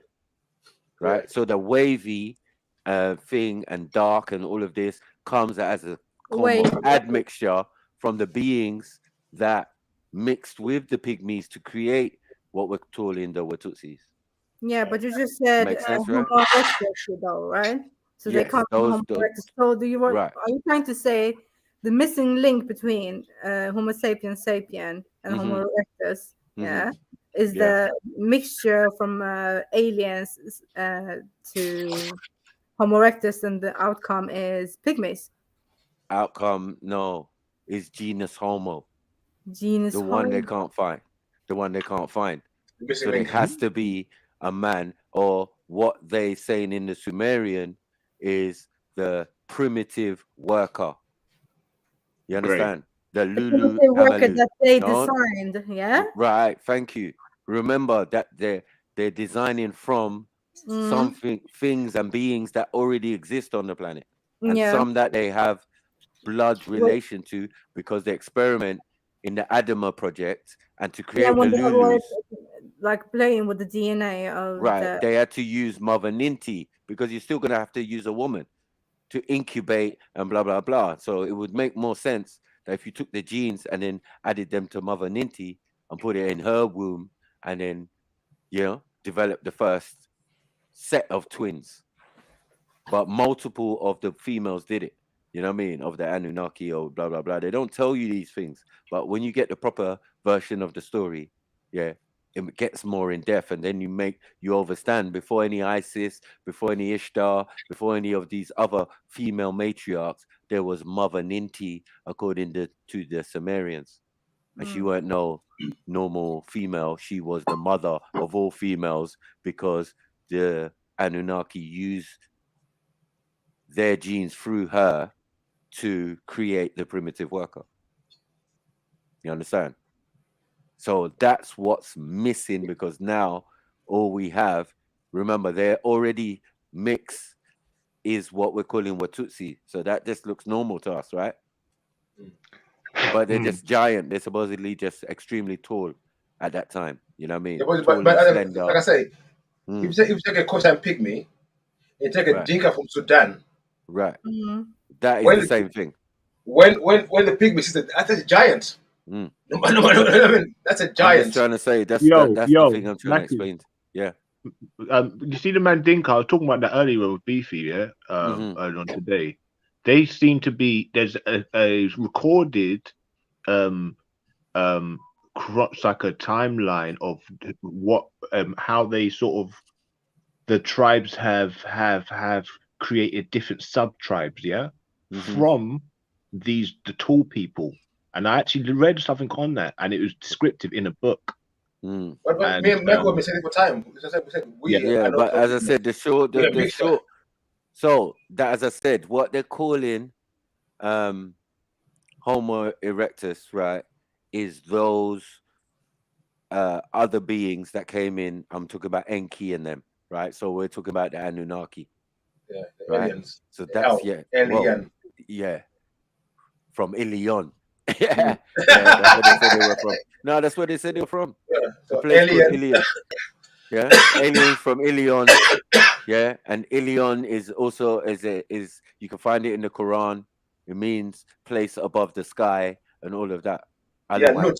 Something. And you're to add to that, what does Elohim mean? Newton game. So these words, these words are you're going to find in your various languages and your various doctrines. And then when you look into the etymologies of these words, you start getting into realms of what I'm talking about. Because all the 5 scholars over the time trying to work out what this word Ilion means in Arabic and where it came from. Do you get what I'm saying? Where it came from in Arabic, and then they realize, oh, okay, this scholar said it was somewhere, maybe space or above the clouds or above the thing. So the next one comes maybe 50 years later and writes more or less the same in the entry. This is what we're talking about. I'm talking about Islamic scholars, right? So they're giving commentary on this particular word. Like, where's this word? Where is this Alawan? You know what I mean? Well, where's this come from? You know what I mean? And then everyone's saying, basically, as I'm reading down the page, is saying everybody's basically copying from the last scholar. Yeah, just tweaking it a little bit. Yeah, it went from the heavens to the place above the sky. Basically the same thing. Yeah, but every explanation is getting lesser and closer to Earth. You know what I mean? And further away from what it originally was. But it's and as well, what remember, what we see, I don't think is reality. also the fake lighting and everything. Even right now you're in your house, everything around you is artificial. Nothing natural. Bricks are not natural. So if things were in a natural state, the light, everything would be different. I think things would be much different.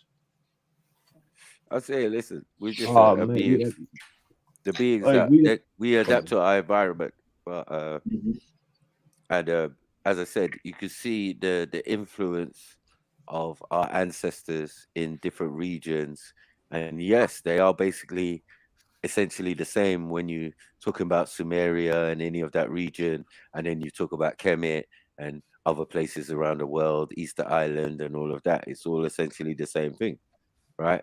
At a particular time, but that's still time before your nearest ancestor. You know what I mean? So And it's still way back in the thing of things. The problem is with this is that timeline needs to be manipulated to encompass later members of the family. You got what I'm saying? Yeah, I'm saying it in a nice way. Yeah, to encompass other members of the The only family. time it's supposed to be looking down is when you're helping people up. That's family. That's what family doing. Well, it's a family tree, but as I said, You and gotta help people. You gotta help people. and From an the bottom order the of tree existence. to the But it top. seems like the baby of the family is the one who is most concerned with discovery, finding out what happened before they even existed. It makes sense. For the because rest of us, we remember have it DNA, as folk not DNA. tales, mores, all sorts, statues, kingdoms, empires, all sorts. We got that all the way back, longer than probably even our supposed bloodline. You know what I'm saying? Yeah, when you was another complete African or another Kushite or Tutsi, Pygmy, or that is eons away from what we are now. Yeah. We are definitely 100 times watered down from even the original forms of our ancestors. How long is an eon, Michael? Is it like a million years or something? Eon. Yeah. Yeah, eon is a million years. We've been through many eons. I keep on telling you this. We've We've been gone here through for many eons. We've gone through right. many eons. So that's what I'm trying to say. Like when I read the holy tablets and stuff, and they talk about 76 trillion years when certain things started to happen on this side of creation. You get what I'm saying? It's still it's in the realms that you can't fathom. You know, you understand? It's got more complex. So beings, so hold on, beings come into this planet in cycles of, do you get me? Billions and trillions of years. So this is what we're saying. And then they've all been combined into kind of a short story. So when you're hearing one aspect of it, you're not realizing that's millions or trillions of years before the next event of man coming to the planet again, seeding people, going away, coming back, then doing the Adama thing. You know what I mean? Still on the same process, because now events in between that have changed their modus operandi. Because when they've come the first time, it was just to breed with the different species that were on the planet. And that it says was as well. one of the first one, right? Yeah, but even Were if you these read people materialistic? Were these people, the Anunnaki, would you consider them materialistic people or spiritual beings? No, or both? I mean they're both. But what it is that the materials they needed our value systems are different. to fix their environment or to fix their atmosphere was just Yeah, gold makes sense. and other That makes sense. materials, right?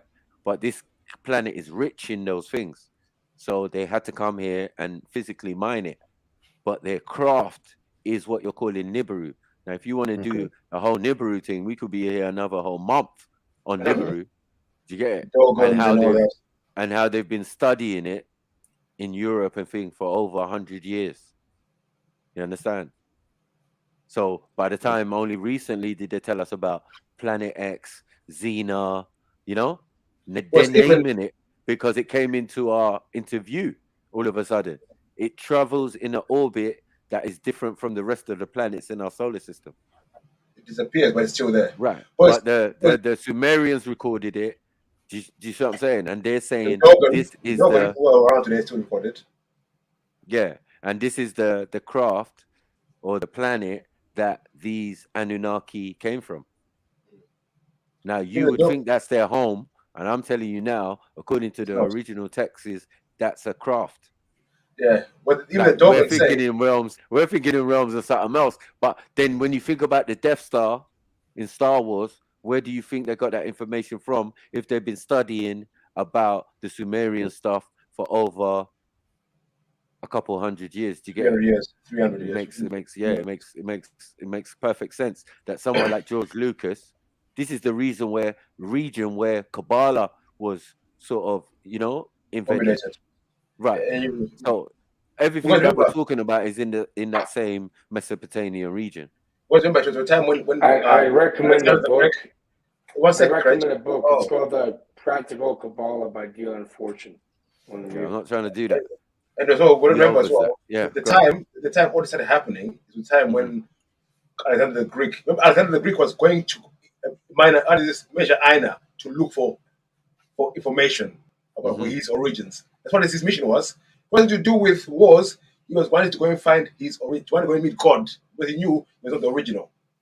His mom, remember, his mom was from India, that region.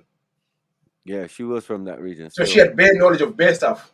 So that's what he was after, the knowledge. And when they went there, that's what they started doing, digging up shit.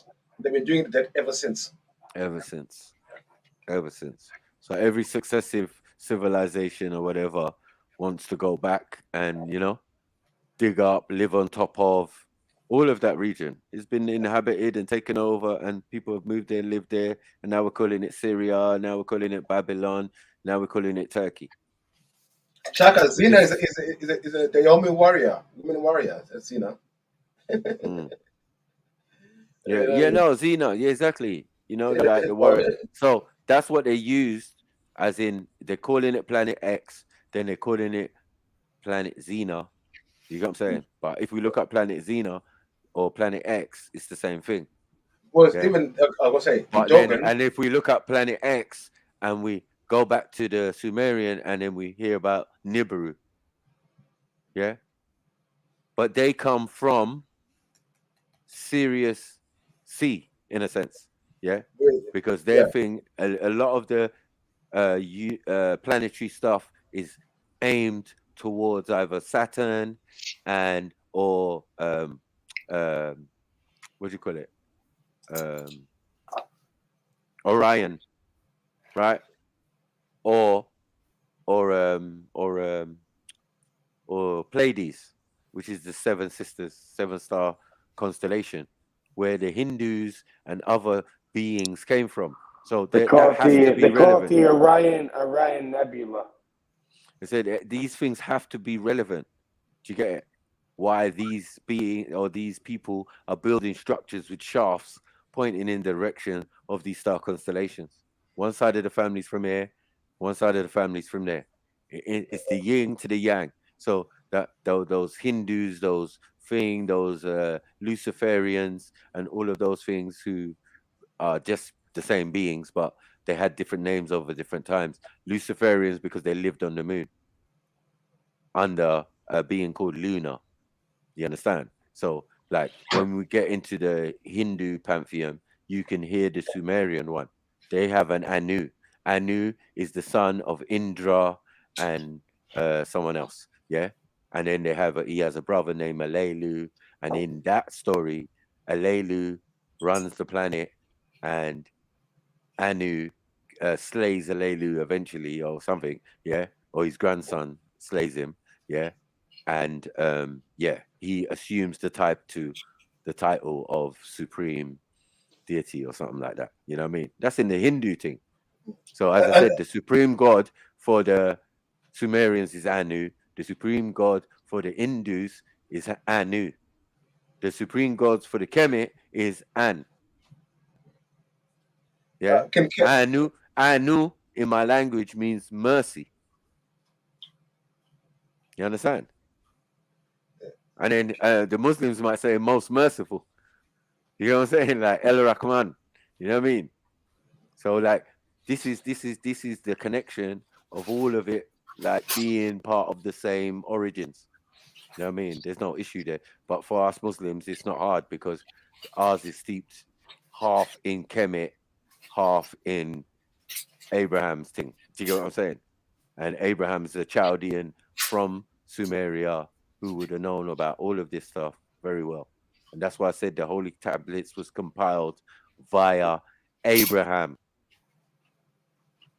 Because Abraham's the only person who lived in these times that he could collect all of this information and take it with him on his travels.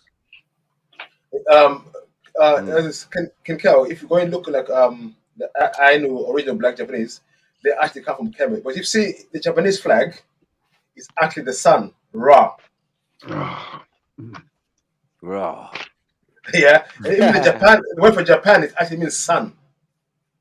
Yeah. Then they got Shetu, Seti, as one of the deities. Bombo that came right at the same time. So you'll find that look at the Japanese flag. What is it? The sun, Ra. Yeah, the symbol of the sun and the symbol of the dragon, which is Dogon or Dogon. Mandingo, and all of that. And even Dogon, the concept comes out of Sumeria. Let's stop the nonsense.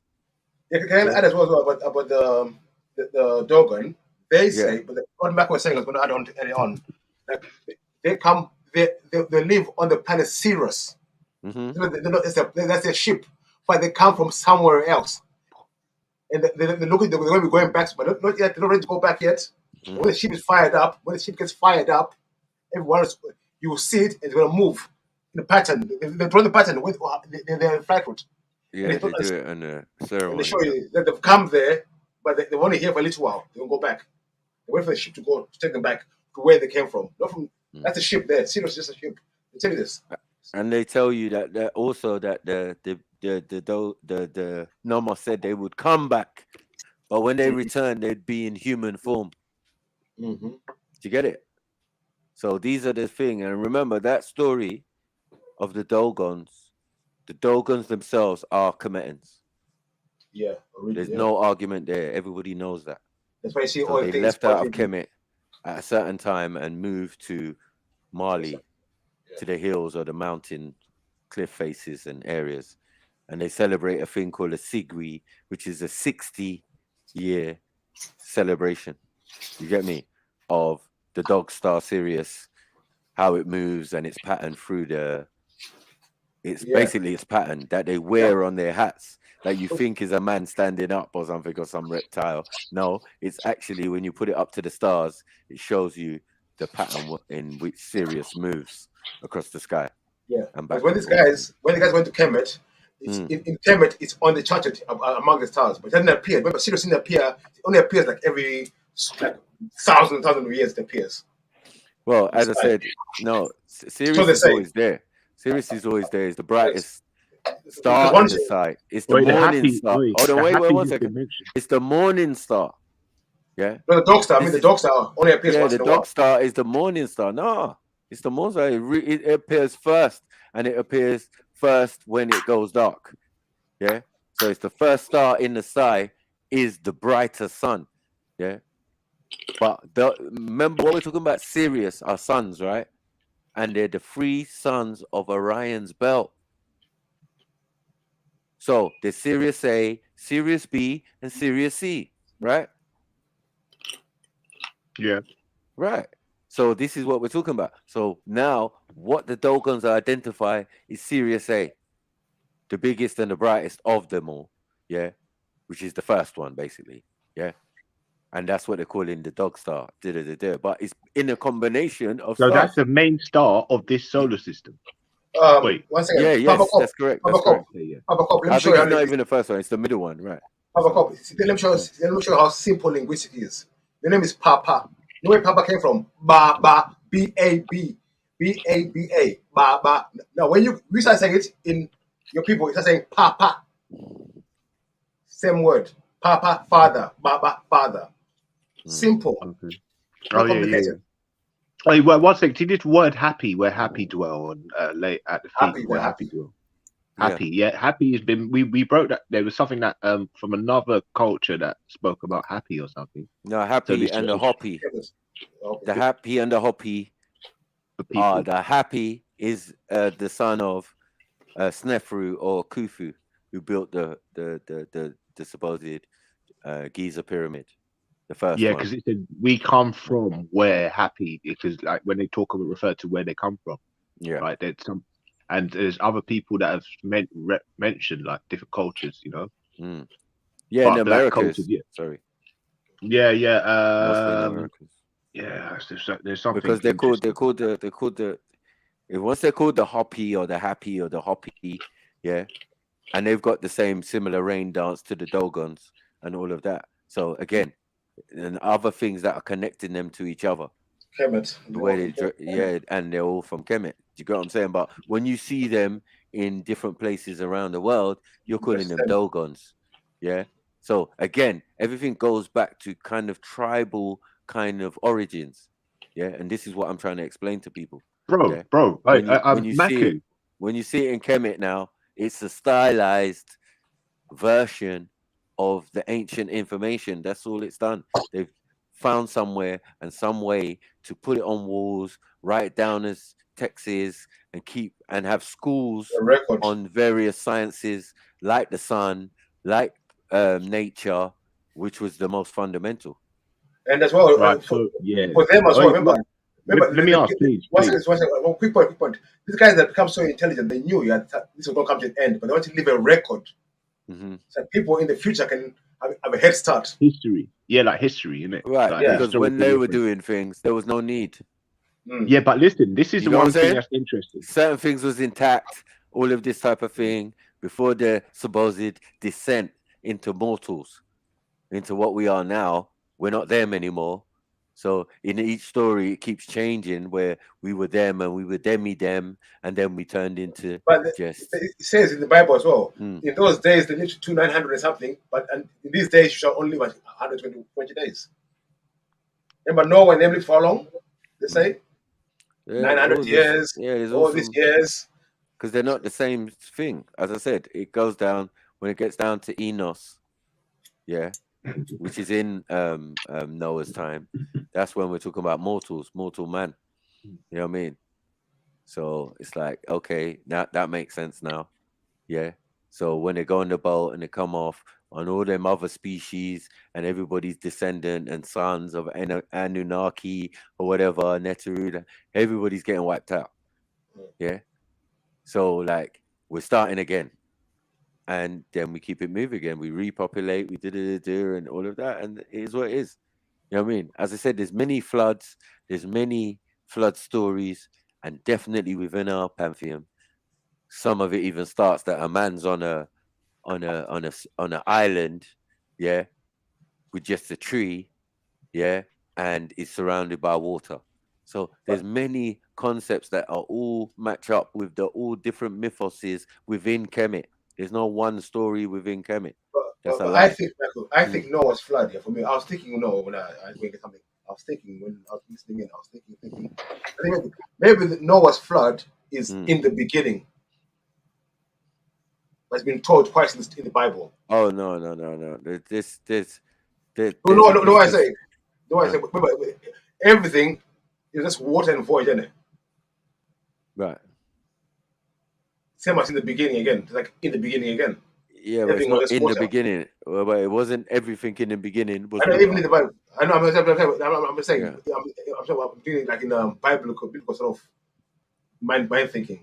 It's when it says in the beginning, it was only water in it. That's a flood, isn't it? Nothing else but water.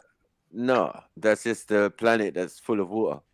Like only you would know if that planet previously had land on it, and you have the science to say things. So it just goes back to the Sumerian. We can't go back to myths and fairy tales off the Sumerian. We might as well just go to the Sumerian, hear that story, and then that makes sense to you. It's like, okay, so that's how they came to that. And then later on, through Chinese whispers and writing it down or whatever, this is the version you've got in your biblical books. Plain and simple, you know what I mean? But, you know, people don't want to do Tony Blair and go back to basics. Go back to the original source of something. What's the original story of Jesus? If it's Horus, then it's Horus. If it's Tammuz, let me then ask it's a question, Tammuz. please. You know what I'm saying? Like, that's the original story. There's no stories before that. There's no what's his name? Serapis. There's no before. You get me? Before Yeah, but not Tammuz, enough or history. even before Horus or Not Harut. substantial history. No, there's not enough. No, it's not substantial history. No, there's nothing. About.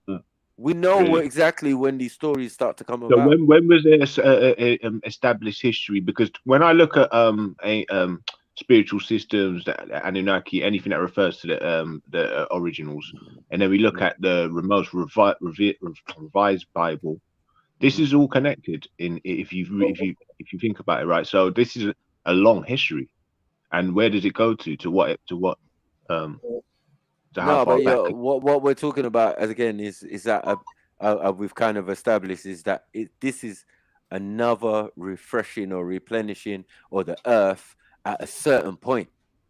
The one thing that has been consistent is that the earth has always been here for billions and whatever years, right? So they're still catching up, saying it's 900 million years that the earth has been thing. I don't know about that, all that, yeah. But from what I understand of these Sumerian and other texts, the time schedules and the time are in millions and billions of years that these different interactions are happening and different things are happening to the planet. So we're only doing the most recent one where people have come here and it's all filled with water, but they're not telling you, oh, sorry, the reason it's filled with water is because we had a previous situation. Thousands or millions and millions of years ago, we came past here and some ships that was following us got caught in our four winds, smashed into the planet and fucked up Earth. Yeah, we had to come, quickly repair it and keep it moving. Now in our 24,000 year cycle of patrolling or going back home and coming back here and going wherever they're going and coming back here is a 25,000 year cycle. So every time they, you know what I mean, they might leave it for 1,000,000 years or thing for the earth to heal itself and all of that, and then they come back. Yeah, then they have enough time. They breed with their inhabitants, or they change the environment. Sorry, they do the terra transforming. Then it makes it open for all species or all beings to come here, and the ones that were hiding to come out of hiding, right? Right, because we're being told that these huge beings, giants, and all of that was living under the earth. Yeah, and when the deluge came, they went under the earth as well. No need to go on the top of a mountain. Let's go under the earth in some pockets and some caverns. We already talked about the caverns. Yeah, because even now, they've been like when they went out deep sea diving, they're finding caves deep underwater, mountain ranges underwater. I mean, so it's mad. Right, anyway, we're talking too much. One of the seraphim flew to me, carrying a live coal in its hand. The root meaning of the word seraph, or seraphim in the plural, is burning, or one that burns. Another entity in the Bible is the cherub, or cherubim in the plural. A cherub, or kurub, is far from the cute baby-like figure we often imagine. The Bible describes them as terrifying entities with 4 faces. Like the seraphim, they also could fly. So I mean, how far is this halabin or this seraphim, I mean cherubim, different from the Hindu pantheon of gods having multiple heads in their different avatars? How different is this? So this could be like 3 attributes, one person but different. I don't know, but yeah, it's not lion. different. What you got? Lion, a man, and what? Right, and something else, a woman or something. But yeah, it's showing you the connection, but they're not even seeing it. I don't even think in some cases. Yeah. But you see with this, yeah, Mm-hmm. does it have those faces, or is this picture showing that it could transform to those things? No, this it's one got those beings. faces. Okay. So because But remember, Michael, one of these oh my days, is going to be outside the garden, showing you that God, this is God's business, right? God makes angels and makes demons or whatever, right? Or jinns or whatever, and cherubims and seraphims, right? So these are two order of angels. The seraphims are people like Michael, Gabriel, Uriel, and all of these other ones, right? And the seraphims are supposedly like people like Lucifer and all of that. You know what I mean? but there's a hierarchy in heaven. Yeah. Let's say. Yeah. What one for the eyes and the wings though? And that's just the depiction. But what I'm saying is that the idea, the concept of four heads, is in the Bible, right? Right. Yeah. And it's in outside the garden first that we see this being. You understand? So whether you're saying it's another part of the Bible, I'm just saying, like, look, this being that is common in Hindu pantheon. They're fighting against beings like this. They're flying on beings that have got four heads and all of this type of stuff, right? Yeah. So I'm saying, and they're wearing crowns of gold and all of that. Look at the chest plate, man. I was say, look at the chest plate. There's mentioned everything. And Enki and his cohorts end up doing that. This is why we're saying that you're sent on a mission, and then later on, these men like lose their mind and start wearing the gold, collecting the gold and keeping it for themselves, when the whole point of was to collect the gold, make these primitive workers mine for the gold, and then send it back to Nibiru and then fix your atmosphere on their planet. Do you get what I'm saying? So when the supply line got disrupted, that's when Anu kicks in and turns up on Nibiru saying, "Yo, what the hell's going on? Oh, you did lot? You what? You made a being? Oh, what you lot doing, man? Do you get what I'm saying? And you forcibly done it. You forcibly done it out of the ones that we created willingly, yeah, which are the Watutsis, yeah, where Adam comes from, and then from the pygmies as well, Eve, Hawa. Do you get what I'm saying? Yeah, you went to them and disturbed them, and done some gene splicing business and all of that, so they can be compatible. And what are you lot doing, man? I never endorsed this. Now we got all you lots species, the original ones, and then who are obviously well-rounded, and then you've got the ones that you lot just came here and just doing all sorts of nonsense, and then you've got the molded from clay, breathe your breath into them, and all these things. But they even have fallen. They even have fallen that they sent here before. This is where out of those people that they came later and bred with, yeah, where Shaitan, original family and thing, his father Shaka, yeah, who they come from Saturn and somehow ended up on the Elders' planet, yeah, and then there was a great war, and in the war, the Shaka and them lost, and the child was left. This is where you got like the Odin story, right? The child was left, and he's basically a little reptilian you know what I mean? And he's taken into the house of Anu and taught and brought up amongst the Anunnaki. Do you get it? So this is their story, but this you is called Halal. You get what I'm saying? Which is later Shaitan or Satan or Satan. Do you get what I'm saying? Or Beelzebub or whatever you call in the devil. That's in the Sumerian story. So they definitely have a character which you could call the devil. And where it seems to match up with all the other stories of, he was an angel, weren't he? He was this, he was that, he was that. And well, according to Sumerians, yes, he was one of the higher order of Anunnaki who fell from grace, and him and his men were sent, his father and that was sent down here.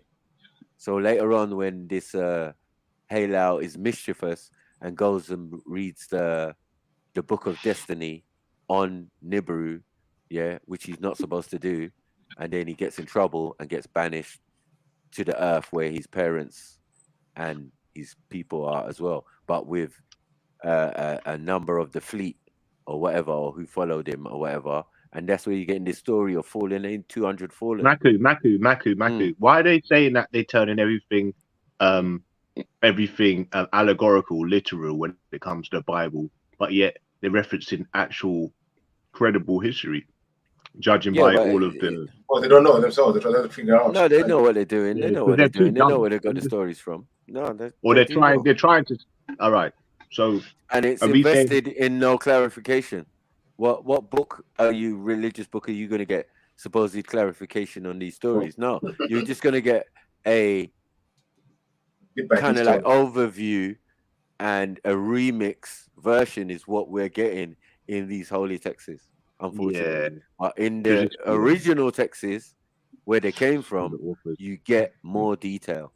Author corruption. Because even the word demon, demon it comes from demi, like demigod. A demigod is not evil. It could be good or evil.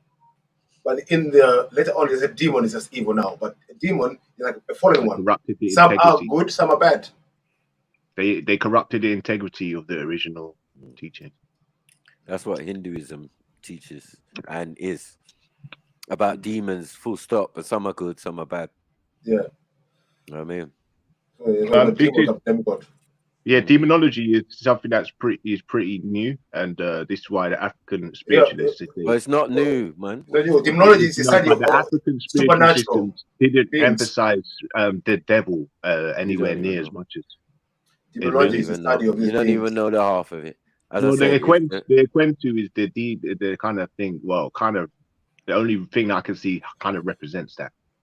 Listen, right? whether it's Do low you guys key, know about whether it's a Solomon low or key, Galatian? 1 second, whether it's a low key type, 72. mythical type character, do you get what I'm saying, or you know what I mean, who's a mischievous type of individual, all of them have them in their pantheon.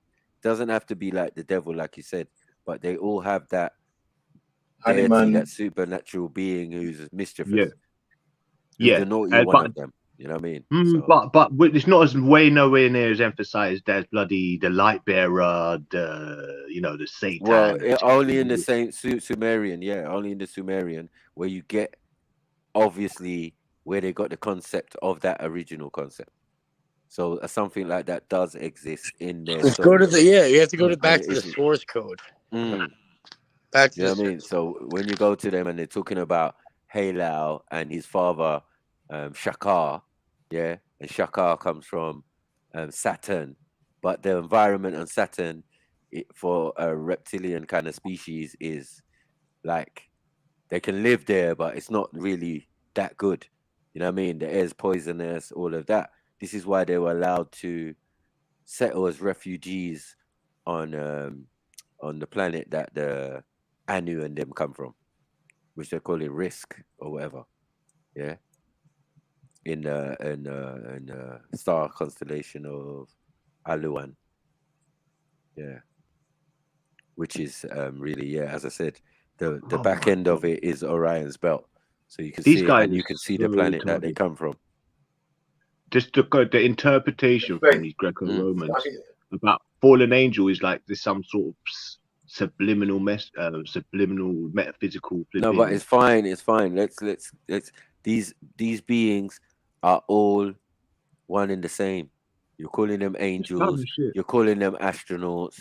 You're calling them Anunnaki. You're calling them all sorts of different names.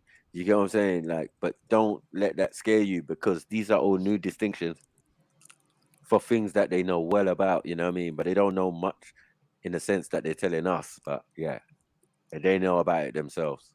You know what I mean? Yeah, and then they flipped it back on us like it's fairy tale. I see the double sleight of hand. Right. It's awkward, man. It's really, it's just like you've been had, innit? It's like, no, but it's like this is why I understand why you keep on sort of unpacking it, and it gets more complex by the second. But it's complex because humans make it so, and obviously some people are invested in have us believing in all sorts of other stuff than the truth. You know what I mean? So the truth of the matter is today, if we're talking about religion, this is where it's coming from. You know what I mean? It's coming from these older stories. You know what I mean?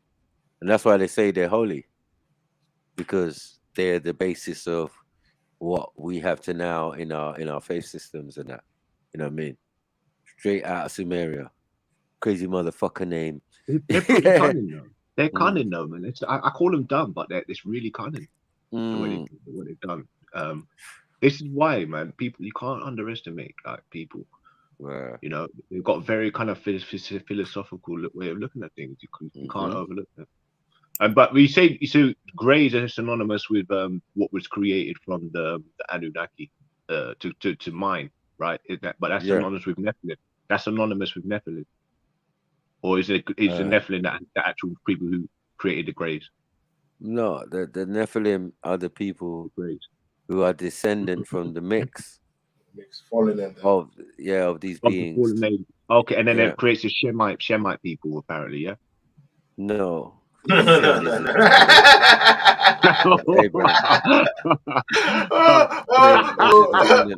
of God trying to make some supernatural, you know. Yeah, but ain't that now? Obviously, there's people that do believe that there's a connection there, right? But still, of what? What are you talking about? From the Nephilim coming down, and apparently they were breeding with women, right? Of course, they were actually breeding with women. Yeah, well, you talked and then about they that created.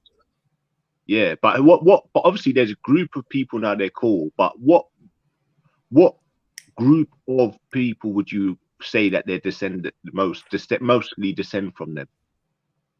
Carry their. We were talking about. Let's say Noah, right? Noah is a significant character, but in the Sumerian pantheon, he is a descendant of Enki. This is why he gets the message to go and build the boat.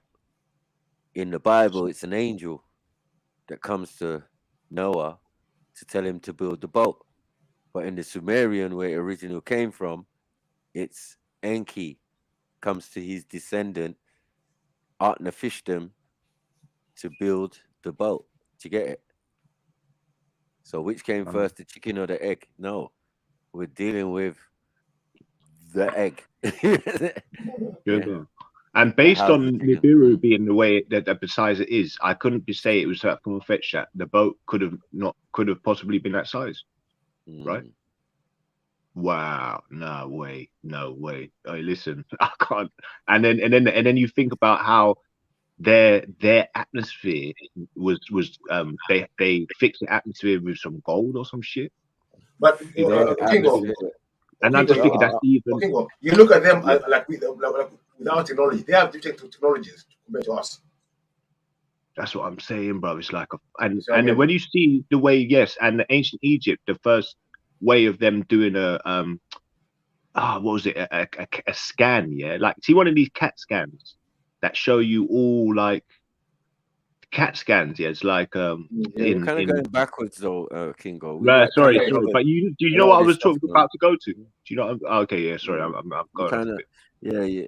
You were snoring at the time when we were talking about. No, I'm saying the technology. There's technology that we've got. No, because he said technology, right? Oh, maybe but in the pyramids, there's one of these things where it's like a CAT scan. It gives people you used to be able to give people CAT scans when a light hit certain thingy, and then they would like there'd be water vapor. About this now?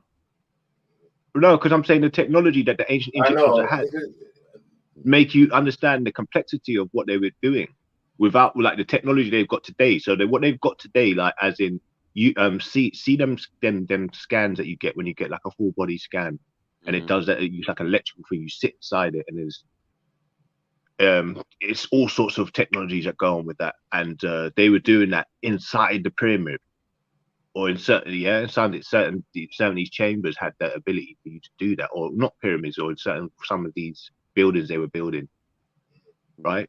And there's proof of it. There's signs of it, remnants that they were able to do that with people. That's how complex their shit is. But that's the same Matt people. We got Matt M. Hey, what's going on, guys? What's going on, brother? What's going on? You good? I'm just here listening. You guys talking about some interesting stuff. So yeah, good. Anything to add? Anything that sparked your interest that you wanted to add? before? I've only been here for a couple of minutes, so I'll Okay. keep listening. Yeah, I'm calling from Saudi Arabia, so it's pretty Oh, is late it? here, but Wow. yeah. Oh, big up, man. Big up the Saudi Arabian. I'm Can I not just Saudi reference? Arabian, Yeah. but You're not. So did you say you're just working there? there? yeah, I'm like an expat, Okay. From US, yeah. Yeah, from the US. Okay. Big up, man. Big up. All right. We're going. Yo, Let's do this. Can I just Yeah, reference where I got that from? It was forbidden knowledge. Really? Forbidden knowledge, where it was the technology where there's a CAT scan. They got the ability to do the CAT scan. All the way back then. So that's where it's I don't know what's his name, Billy Carson. So he will go into it. But obviously, some people say it's a bit too esoteric and pseudo, but so I can see how the technology could work. So don't write it off. That's what I'm saying. Alrighty. Let's get back into this. You're my mind snapper. The Book of Job is believed by many Bible scholars to be even more ancient than the books of Genesis. It describes an entity called Leviathan. Any hope is... Oh dear, you see? Michael, remember earlier on I did say that some books are older than what they say they are. Yeah, of course.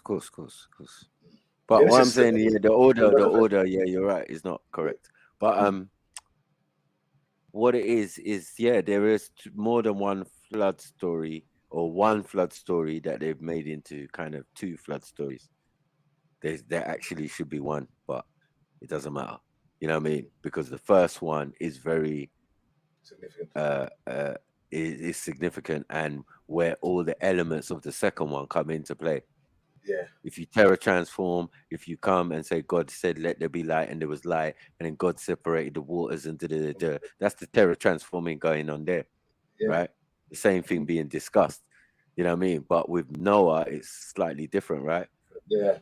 Right. It's different but similar process. Right. But different, because in Sumeria, is there two different floods? Of course there is. There's the flood of the Anunnaki when they come here, right?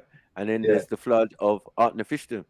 But when Michael, I was going to ask you earlier on, what does he go down to get in the flood? Was he sent down to pick artificial, a flower or something, and then from the bottom of the, or he's dying or something, he has to go get a flower from somewhere? 1 second. Something like that. Yeah. I can't remember, but yeah, Artnefishtim is Noah. So, like, you do with that what you will. It's either you read the Noah story or you read the Artnefishtim story. Do you get it? And then if you read the Artnefishtim story, you're reading the Kemetic story. And if you also want to read about Artnefishtim and the flood, you read the Epic of Gilgamesh. That's the one I'm talking. Epic of Gilgamesh. That's the one. Right, because the Epic of Gilgamesh, he bumps into Artnefishtim, who tells him about what? The flood.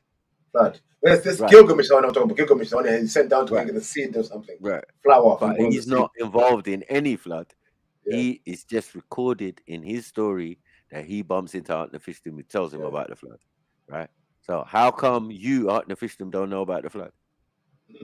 I mean, Gilgamesh. Do you know what I'm saying?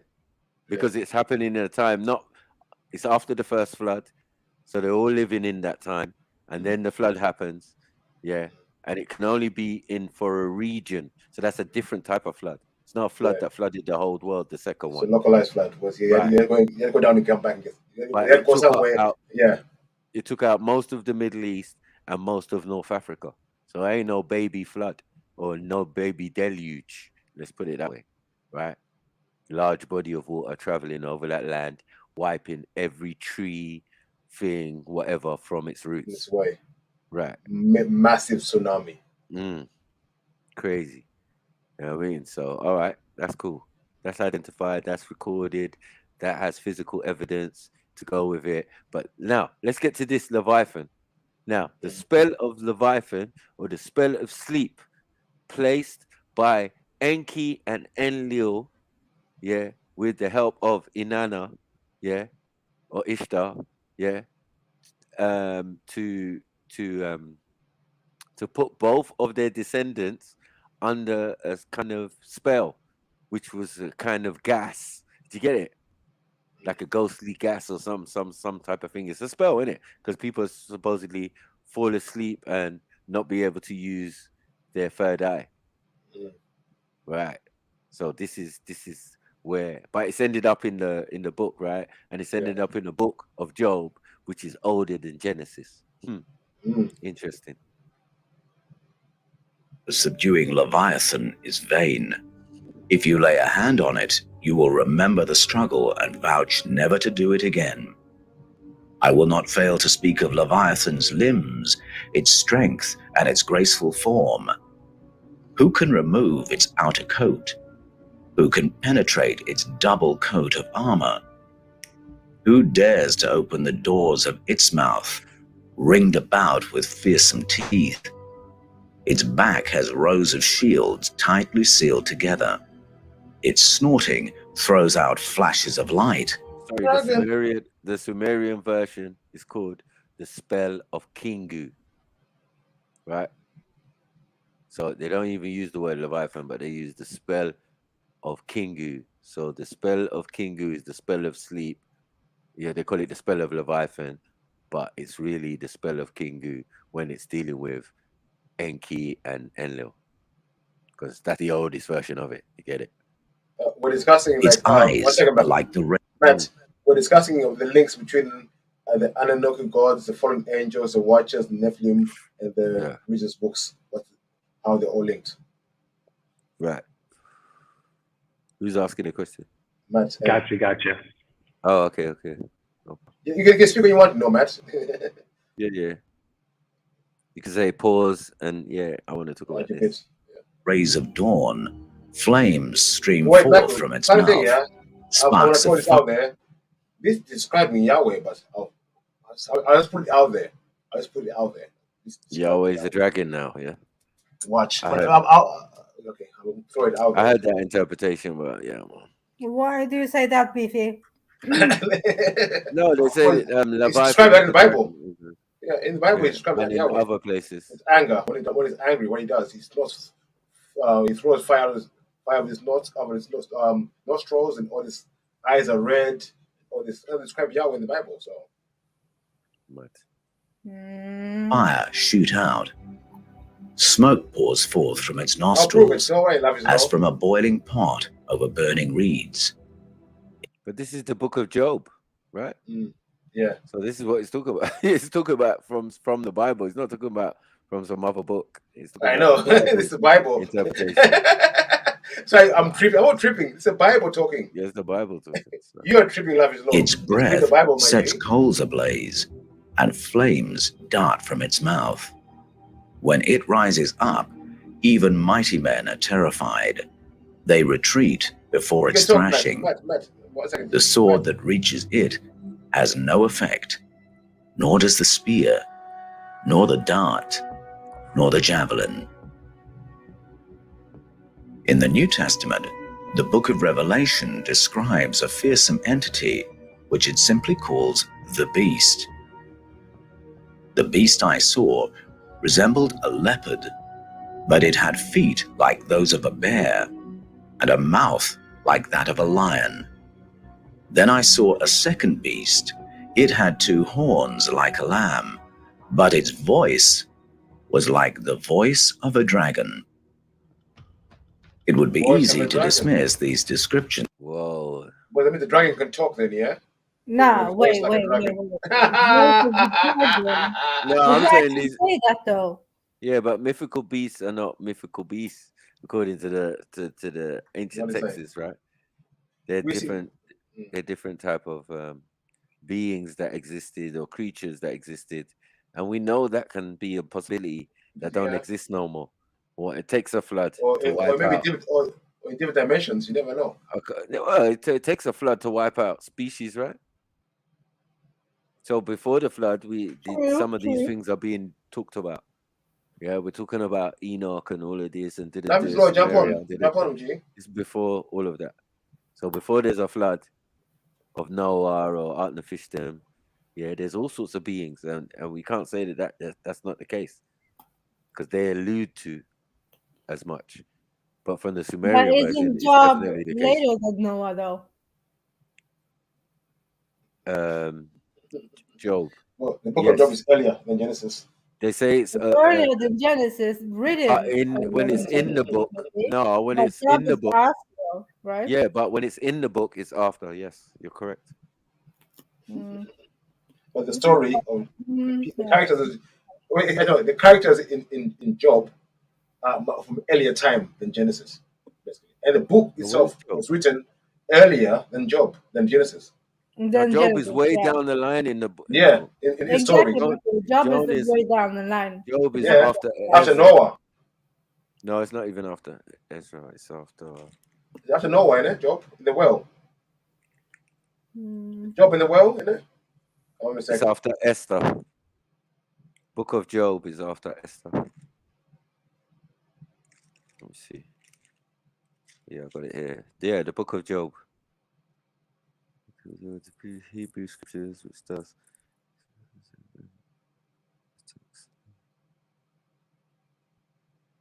Job is the one in the well, isn't it? 3 days in the well. Am I wrong? But it's Moses shit. He's closer to Moses than he is. Well, he's not even close to Moses because Moses is way back still. It's after Noah, I think. No, it's way after everything. It's way after everything, man. Well, most of that is Genesis, right? Even Abraham is Genesis. Mm-hmm. You know what I mean? And Abraham and that is after the flood. Yeah. You know what I'm saying? So even everything happened. The first flood is in the first pages, and then the second flood comes with Noah, which is still in the first chapter. You get what I'm saying? And then his descendants all the way through the chapter to the end of Genesis. Oh, Jesus. So, yeah, Job was I one don't know of how the they're old. placing it. Yeah, they're placing it funny, but it's like you're supposedly getting Jonah in the well. That's it. Jonah in the well. Job, yeah. Job and leprosy, innit? Leprosy. Nah, big up Job, you know. He went through it all. The patience of Job. I must Well, say. that's how the devil got a job. Am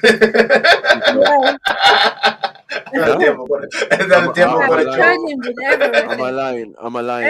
Everything, you know. Did the devil have a job before Job? Well, if we're gonna talk about Adam and Eve, obviously. That wasn't a job. It wasn't a job. No. But I would have an interpretation of the Adam and Eve story as well. Yeah, because I mean, if it wasn't a job, and then God says to the devil, or he says to God, I will test my man. And my man says, yeah, all right, cool. But from now on, that's going to be your job. That's it. Done. That's where man signed the this is paper, first the contract. job. Yeah.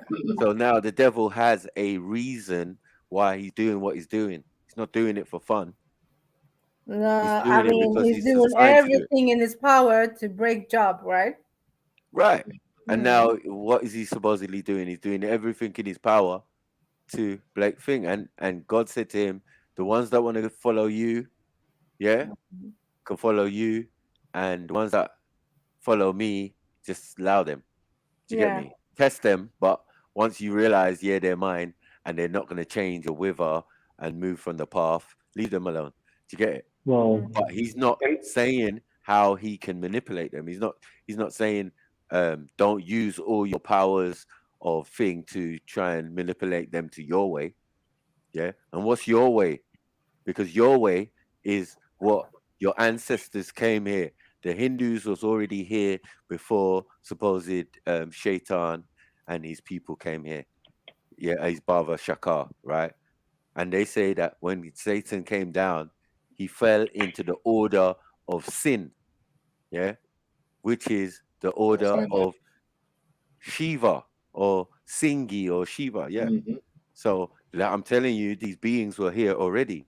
So when we're talking about disagreeable fallen angels, we have to look more into the Hindu pantheon, and then you'll get your answers. Yeah. 1 second, let me just go to that quick. Dum, dum, dum. But there's another narrative as well. about the Adam and Eve story. That when they were in the garden, they came here for a mission. They signed up for the mission. It wasn't like God. The way the story is told in the Bible, by the way it's been interrupted, is that they came here on a mission to come save humanity. They came out of their own mercy, not out of God's mercy. They were saw what was happening on earth with the humans, and they came and said, God, know what? We'll take the mission and try to help them. So they become the devil's adversary. When you put it like that, I see what you mean, but. Okay, in the creation story, first one, they created humans first. It says we created man in our image. The same says then God molded Adam from clay. Yeah. There's two different creations, and this is just one person being for a mission. I'm saying you're on a mission to save humanity.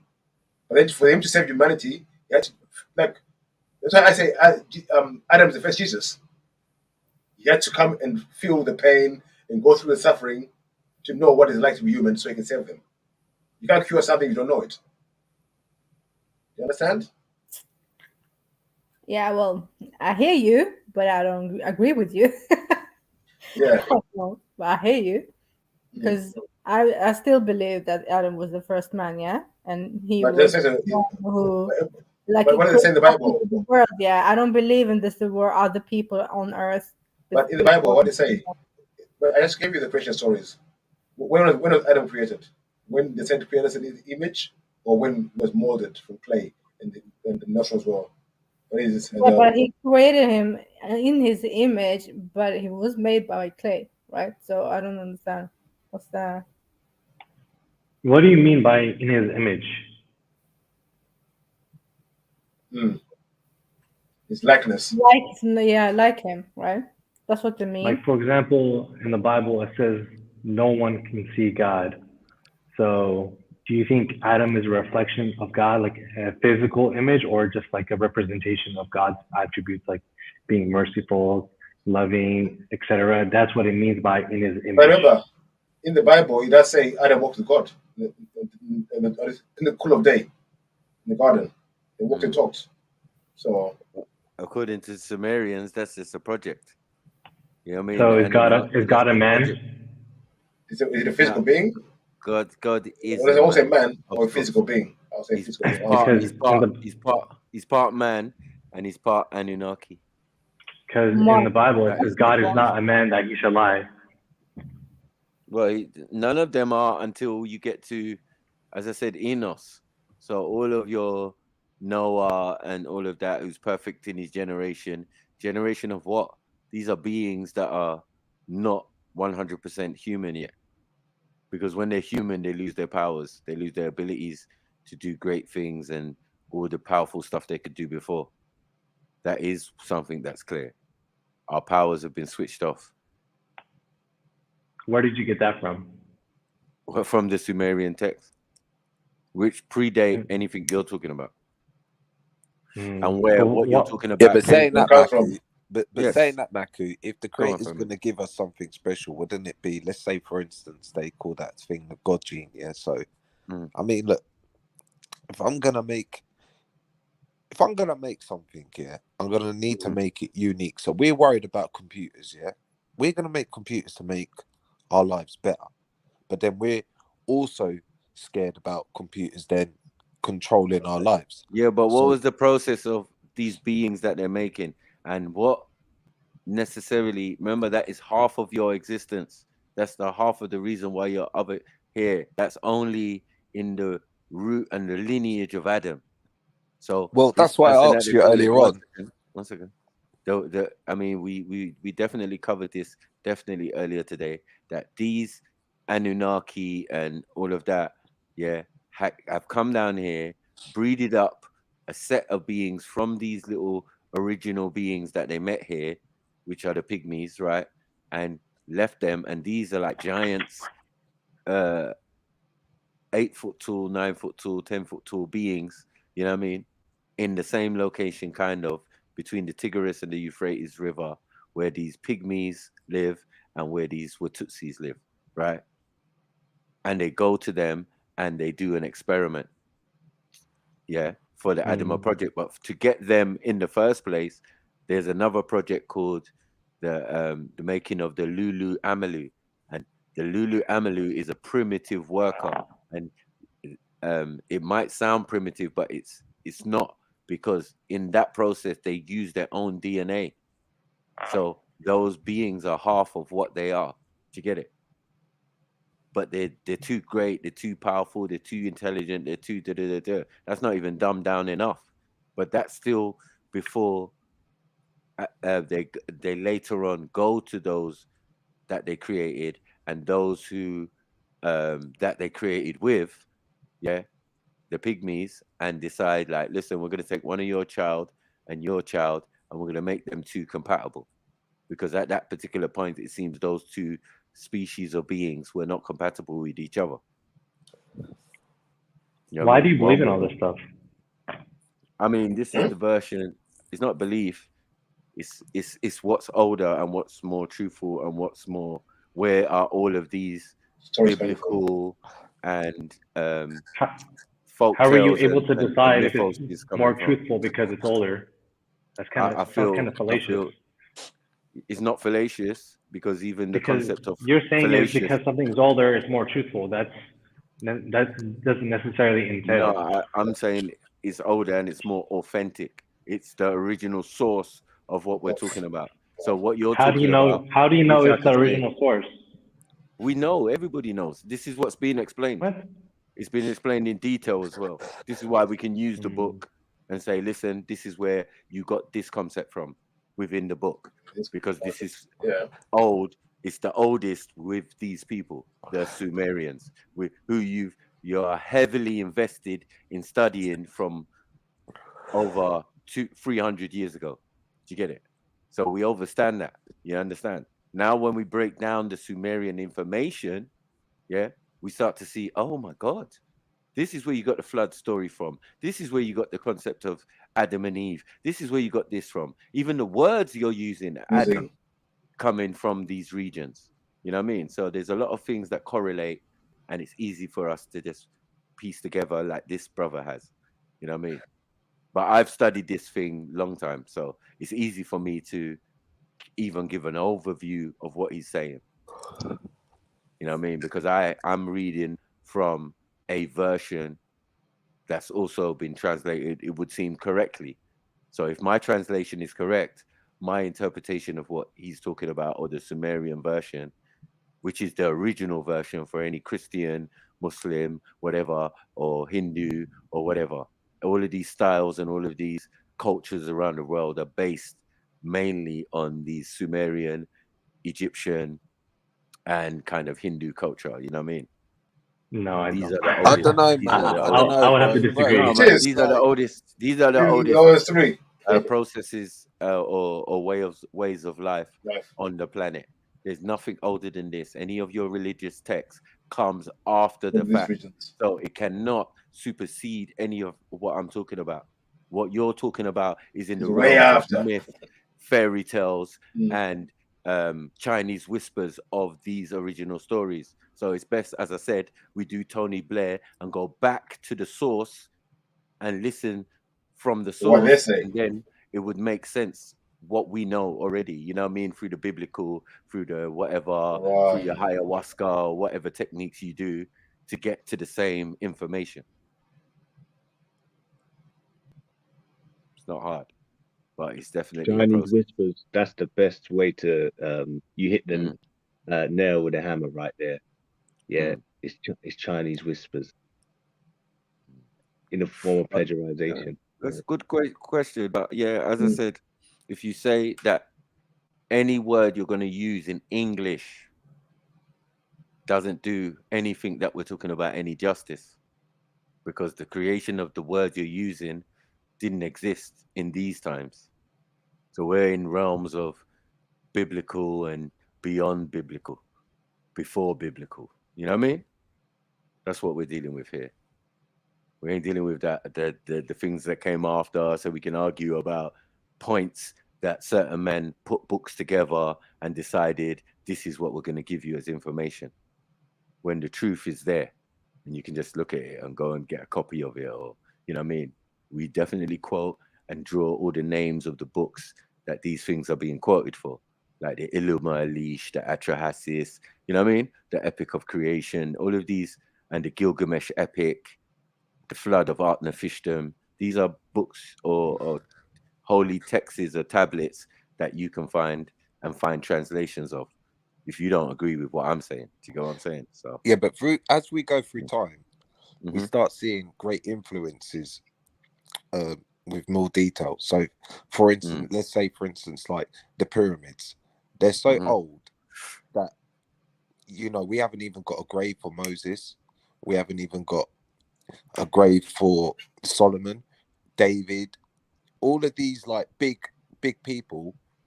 But yet then as we start progressing, we can now have people like, I don't know, like fucking Caesar. Do you know what I mean? Like we can just start having facts about how he looked, his presentation. Like yeah, I we don't know, definitely man. done these things though. We done these things. These have been we're recording history from time. It's how you just we've been making a point that like you see Roman, you see Caesar, and you can see this is a different set of individuals with that big ass nose of his. Khazarians. Yeah, that little Ashkenazi nose, showing you how these people infected that society and rose to prominence. As a thing I've made definitely clear that, listen, these people ain't these J people. They spread into many other societies in the ancient world and were the financiers, they were the scholars, they were the they did all bribes. You know what I'm saying? Because they couldn't be the people or thing. If you can't beat them, well, finance them, join them, advise them, and do that. And work your way in the hierarchy, become a senator and all of these type of stuff until you become one family of them, become Caesar. Same with Constantine. Constantine is not a Roman. Constantine is basically a foreigner. He's got blonde hair, blue eyes, and his family is known to have come over the Alps. So you know what I'm saying? This is how these things work. The leader of the country does not necessarily represent the people, but it does represent sometimes a changing of the guard with who's coming in and who's, you know, now in that area. Because none of those people are original Greeks or Romans or Italians or that we have now. Anyway. As fanciful imaginings of mythical beasts, except that among this panoply of non-human entities, an entity carrying the name of Yahweh is described in startlingly simple terms. Axum. Yeah, I heard you. I heard. Love is low. Love is low. Love is low. Don't mess with the F.T.K crew out here. We're dangerous. We are dangerous. We don't just talk for no reason. Give me his flowers, man. Give me his flowers. Come on. It's interesting though. It's really interesting. What would they call the dragon? Yahweh. But with that description of a dragon, yeah. Yeah, exactly. The description of a dragon. So yeah, we fly outer armor. How would you penetrate it? Like, what are you talking about? The prophet Isaiah reports the entity Yahweh describing himself in language which, comparison by comparison, prefigures the. This is Yahweh. Yeah. This is not describing this is himself Yahweh as a dragon. Describing himself, not Isaiah describing him. It's Yahweh describing himself. Play the thing. Interesting. Book of Revelation's description of the beast. I will come upon them like a lion, like a leopard. I will lurk by the path, like a bear robbed of her cubs. I will attack them and rip them open. Like a lion, I will devour them, a wild animal, tearing them apart. What? Chicken. It would seem strange that the writer of Revelation would describe a beast with a voice like a dragon in exactly the same language as the book of Isaiah's description of Yahweh. Matt. Why, in the book of Job, would Yahweh boast of his own strength by comparing himself with the monstrous, fire-breathing Leviathan? In the book of 2 Samuel, King David describes Yahweh like this. In my distress, I called out to Yahweh. From his temple, he heard my voice. My cry came to his ears. So what are you saying? Anyone who's worshipping Yahweh worships a dragon? It's in the Bible. Oh, drop me out. That means my Israelite brothers are in trouble. Is that what we're saying? Bro, listen, I've They're been doing Israelite. It sounds like he's describing himself like a dragon to like show the world, like the humans. No, wait, it's the worst. Anger he describes his face with nostrils, breathing fire. What breathes fire from his nostrils? I need to see the context before and after still. To be honest. You know. In my distress, I called out to Yahweh from the temple. He heard my voice, my cry, come to his ears. The earth trembled and quaked. The foundations and of the sky shook. They trembled because they angry smoke rose from his what? Nostrils. That's not describing himself. That is not describing himself. Actually. No, this is more like a dragon thing. Yeah, but this is this is King David's words. Oh mate. Book of Second Samuel, yeah. This is weird, man. Yeah, but this is real. Remember there's unicorns. No. Remember there's unicorns in the Bible. How is a dragon gonna be? Lavish, no. I said Yahweh is a dragon. Hold the L, my G. He said, Beefy, you're lying. You hold the L. I'm holding flowers in my hand, my G. Flowers. No, but I'm just saying, like, so you're saying that they're saying that Abraham went from the worshipping of El to the worshipping of fiery dragon. Yeah. I don't know. I don't know about that. I don't know about that. Yeah. This is why we can't get caught up in what some men wrote. Do you get me, of the original stories? Because this is where we're going to end up in confusion, like dragons. This is King David, though. This is King David, man. Yeah, unicorns. Oh, he's doing all of this from Ethiopia. Like, can we stop this nonsense, please? Like, can we allow it? What are we doing here? What are we doing? Is man's observing this from Ethiopia? We're talking about dragons. No. Accent? Not involved. Play the damn video, man. No, I'm saying you don't have historical folk tales of dragons. Dragons. Do you? By any chance? Thank you. So that's what I'm trying to say. But this is a character from supposedly that region. You know, you got your thing, and they related. He's related to King David through Menelik and all of this type of stuff. No? Yeah, Solomon. But listen, Maku. And Solomon is son of David. Right? Yeah, so that's what I'm saying. It's a family bloodline from Ethiopia. What are they talking about? What is he talking about, Uncle? What's Uncle talking about? He's not talking about that. He must be talking about something else. Remember, Yahweh has a different meaning. A Kenite god. Remember, they took him over from the Kenites. When Abraham came to the land of Canaan, they took over the land and the gods. What are we doing? Yeah, but Canaanite replacement. The great replacement. Where, Beefy? Where is this happening? Kemet. In Sumeria. How is it happening? Where in Canaan is this happening exactly? In Sumeria. It's not happening in Canaan. It's happening in I'm saying when Sumeria. Abraham. I know. Listen to what I'm saying. I'm saying when Abraham. Canaanite worship comes from. Listen, in the story, not me. The Bible says, ask him Moses. When Abraham came to Abimelech, it was given land. He took over what land? Where did he take over? Canaan. You're told to clear the people. And Yahweh was a Canaan god. What are you doing? Yeah, but as I said, when we go back to that region, and we see where Yahweh originates from, or the concept, it's nothing of the sort.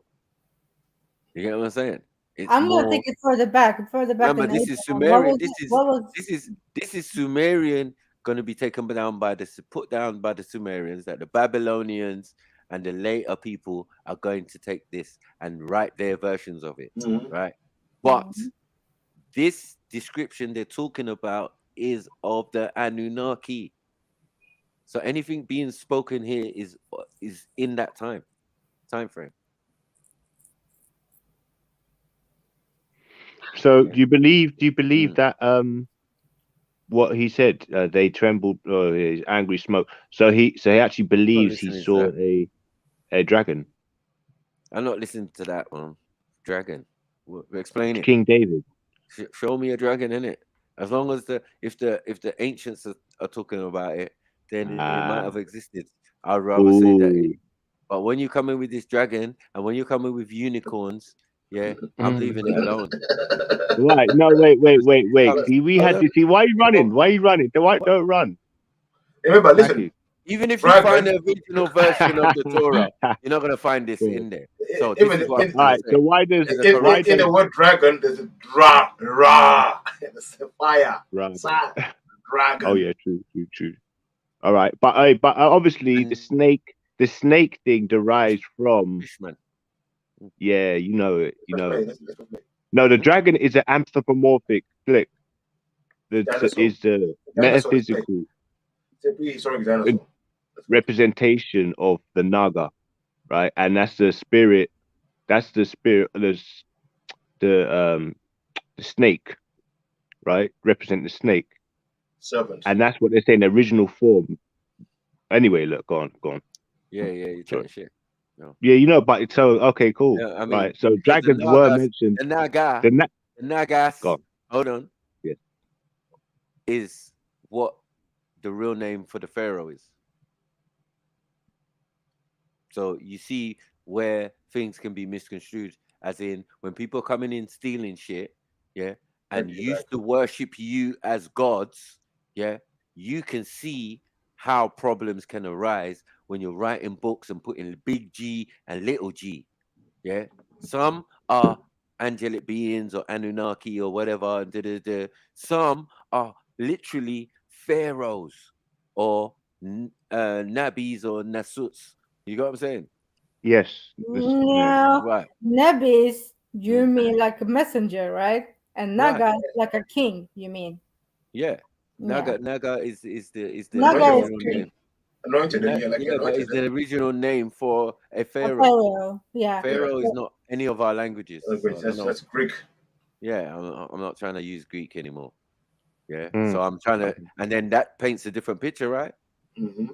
That takes it out of the realm that every one of these things was gods and all of this type of, we were there worshiping gods. But those are our ancestors. Those people actually existed. Osiris, this one, that they actually existed. They represent tribes and people who lived here before we even existed. Let me ask you a question. Maku, quickly. I'm just saying about look, I'm being honest. So you reckon Seti, Torah student Seti, I'm going to refer to him. He talks about the dragon being something that comes and derives from an African mindset, like Chi comes from the Igbo mindset, right? Yeah. So this is two things I brought up. I got contested by Khan on the thingy, and I know he's wrong. And I think with you, I don't really know at this stage because you're so credible with your information. I'm saying that listen, if what they're calling Grimaldis, yeah, which are pygmies, which are the people on the planet who walked their ass to China with the symbol of the dragon. So who is the symbol of the dragon with? It's not with these people or that people. It's with the pygmies. Yeah, because they're the ones they're calling Grimaldis, and they're the ones who first the Fujians, all these things.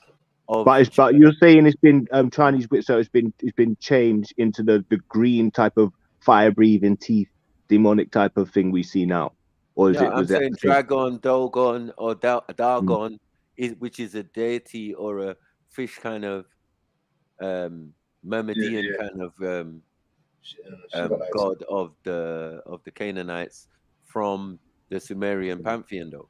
It's in the Sumerian business, you know what I mean? Like, so it's that's why the Pope. You see, the Pope he wears it. The thing the Pope wears the fish head. Yeah. Dagon. So these dragons are flown into the water. Wait.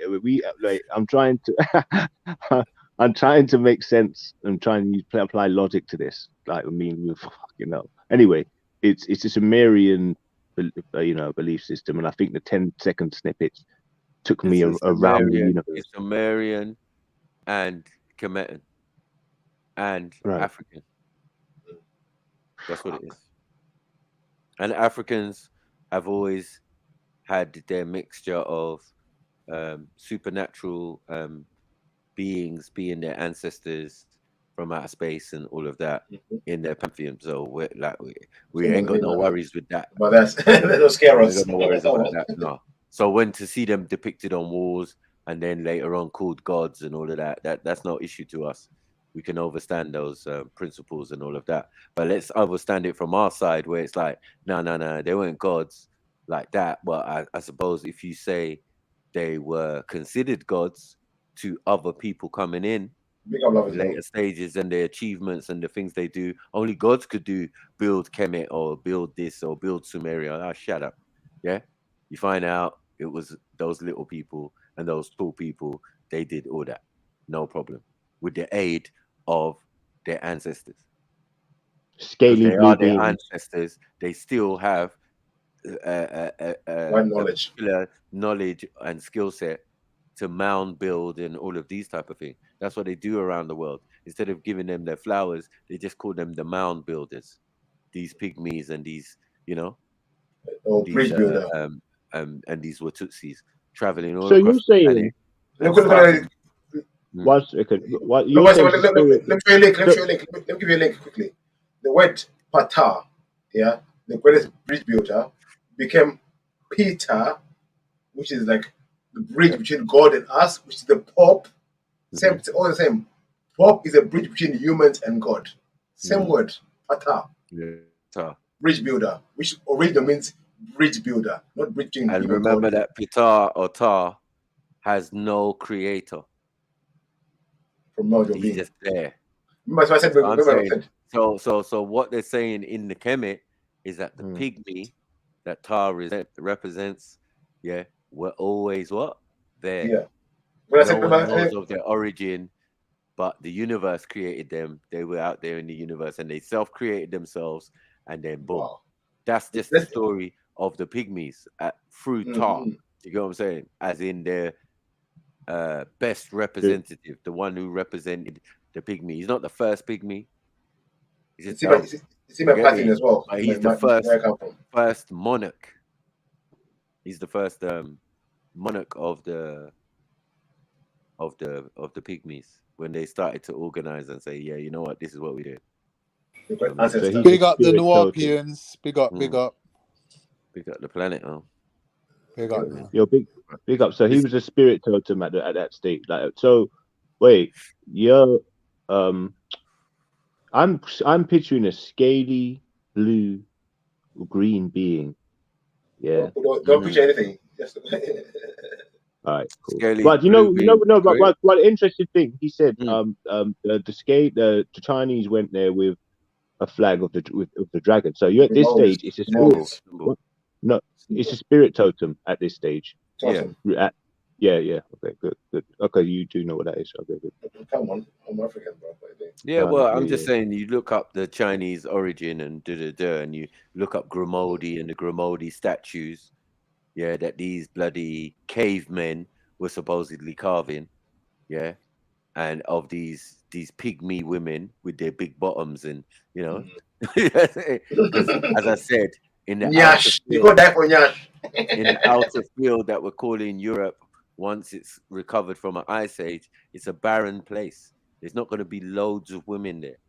It only makes sense if there's loads of men that who are there. It's not going to be that for too long. Somehow they're going to have to either all breed with the same woman, yeah, or they're gonna have to go pillaging and find other women from other places. And somewhere in their mind, these cavemen who think about making a statue all day, and that alone, according to the scientists, yeah, I don't know what type of being that is, yeah, but it seems he's super focused. He's making a statue, he's gonna make a statue. Where we're different. We can be making a statue, but we're thinking about other shit. Oh shit, what time am I gonna eat? When I'm gonna do this, blah blah blah. Oh yeah, I've got to go shopping for something. You know what I mean? We don't have the focus of these supposed caveman One track Neanderthals and all minded. of that. It's mad. You know what I mean? But bullshit aside, or whatever they're saying aside, you know what I mean? Let's get back to the video, man. The earth trembled and quaked. The foundations of the skies shook. They trembled because he was angry. Smoke rose from his nostrils, consuming fire came from his mouth. Burning coals blazed out of it. He parted the skies and came down, with dark clouds of smoke under his feet. He mounted the cherubim and flew, soaring on the wings of the wind. Bolts of lightning blazed forth, the valleys of the sea were exposed, and the foundations of the earth laid bare. At the rebuke of Yahweh, at the blast of breath from his nostrils. Boy, that sounds like a mythical creature still, I ain't gonna lie.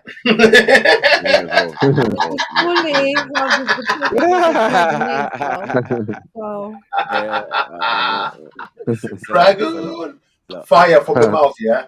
Smoke from the nostrils. What are you saying, Axel? No, This is just Bible. that this is This is exactly the how Bible.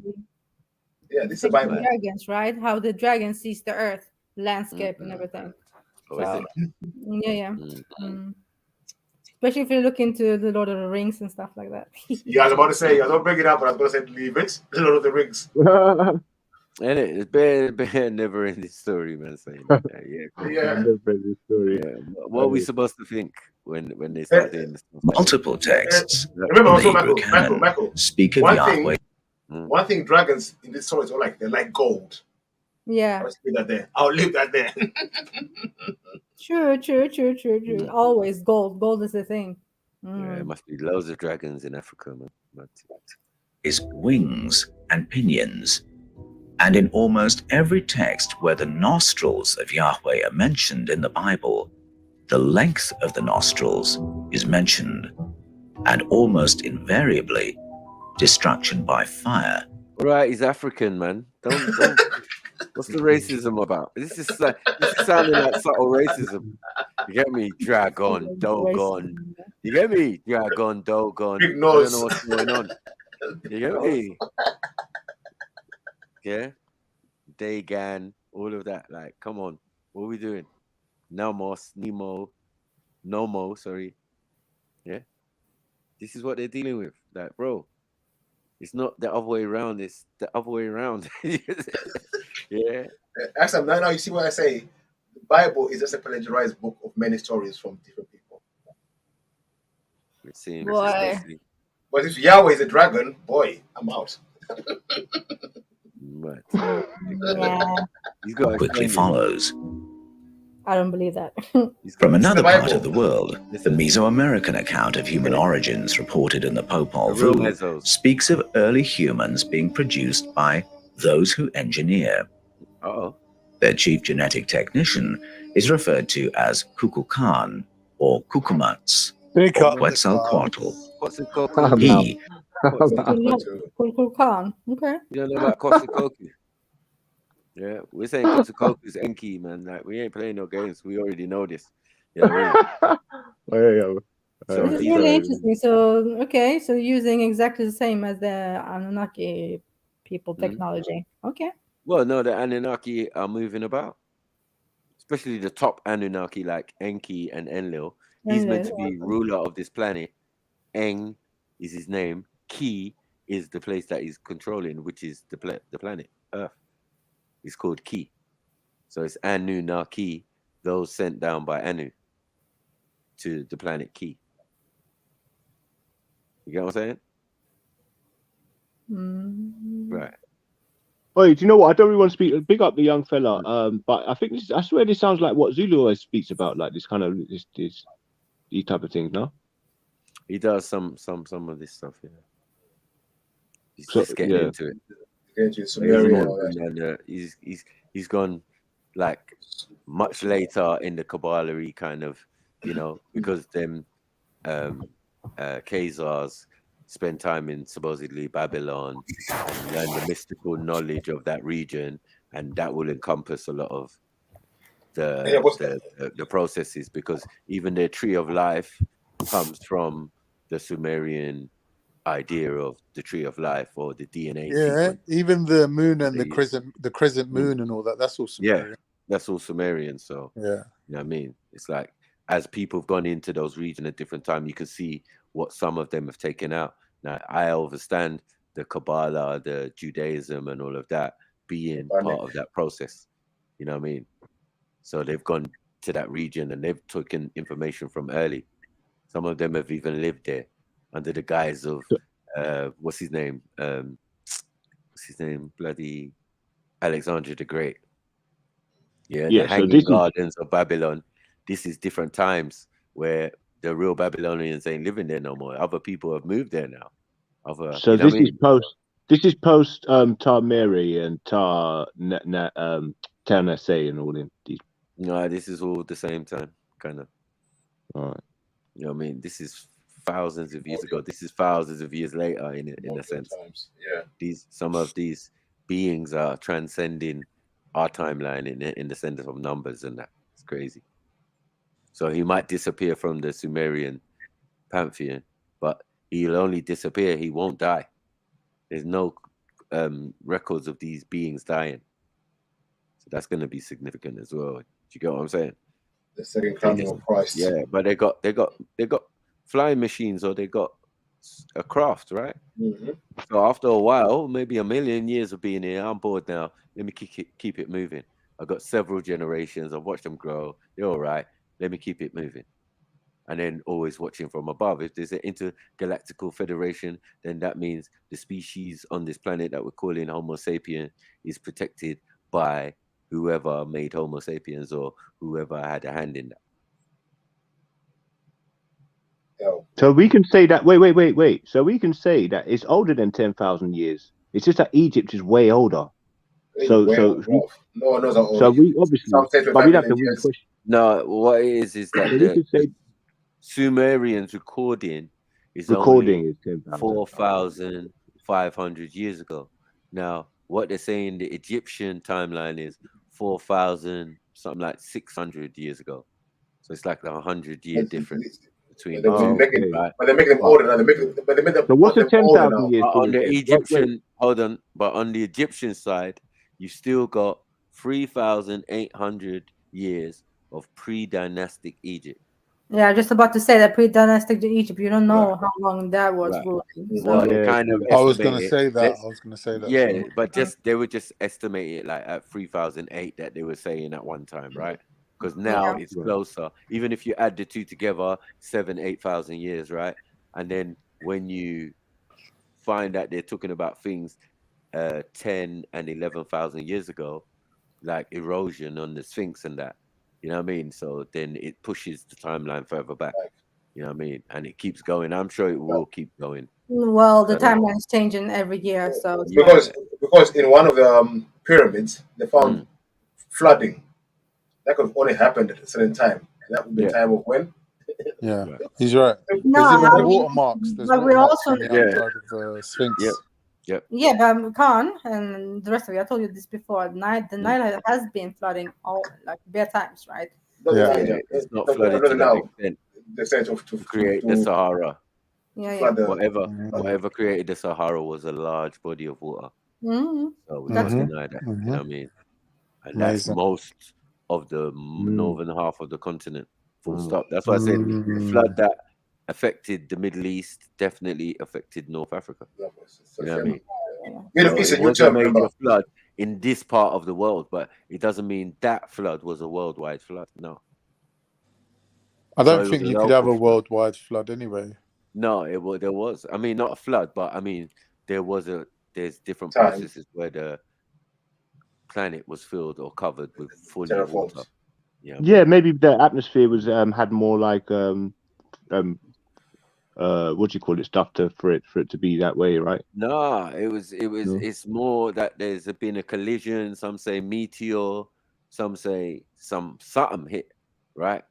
So I'm saying what they're saying might be a meteor, might be a craft that was following Nibiru according to the Sumerian pantheon, right?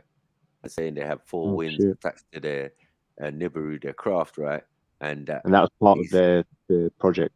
these Meldekians or whatever from Meldek, which they bumped into and wobbled the planet and sent it out of orbit, basically. That's why it's not in our solar system no more. So there were other planets in our solar system. Yeah. And the reason why we've got an asteroid belt is because something happened, right? But no one's ever telling, like, why's the asteroid belt there? True. Wait, Why wait, is wait, there wait, wait, asteroid wait. Are belt? you saying that we have an asteroid belt? Yeah, don't you know? No. What? Yeah. Really? There's an Yes, there asteroid is. belt between us and the next planet, which is Saturn or Jupiter or one of them. It's Is all the it Mars debris, innit? It's or all just is it debris. no? Oh, Is it Mars or is it Mercury? It's sorry? Mars. Okay. Mars and Jupiter. In front of us. You go in front is Mars, and behind us is what? The asteroid Mercury. belt, then thing. So yeah, that's why you're not really seeing the asteroid belt if you're looking from the sun. I mean, from Earth to the sun, right? That's what you're doing, right? Mars.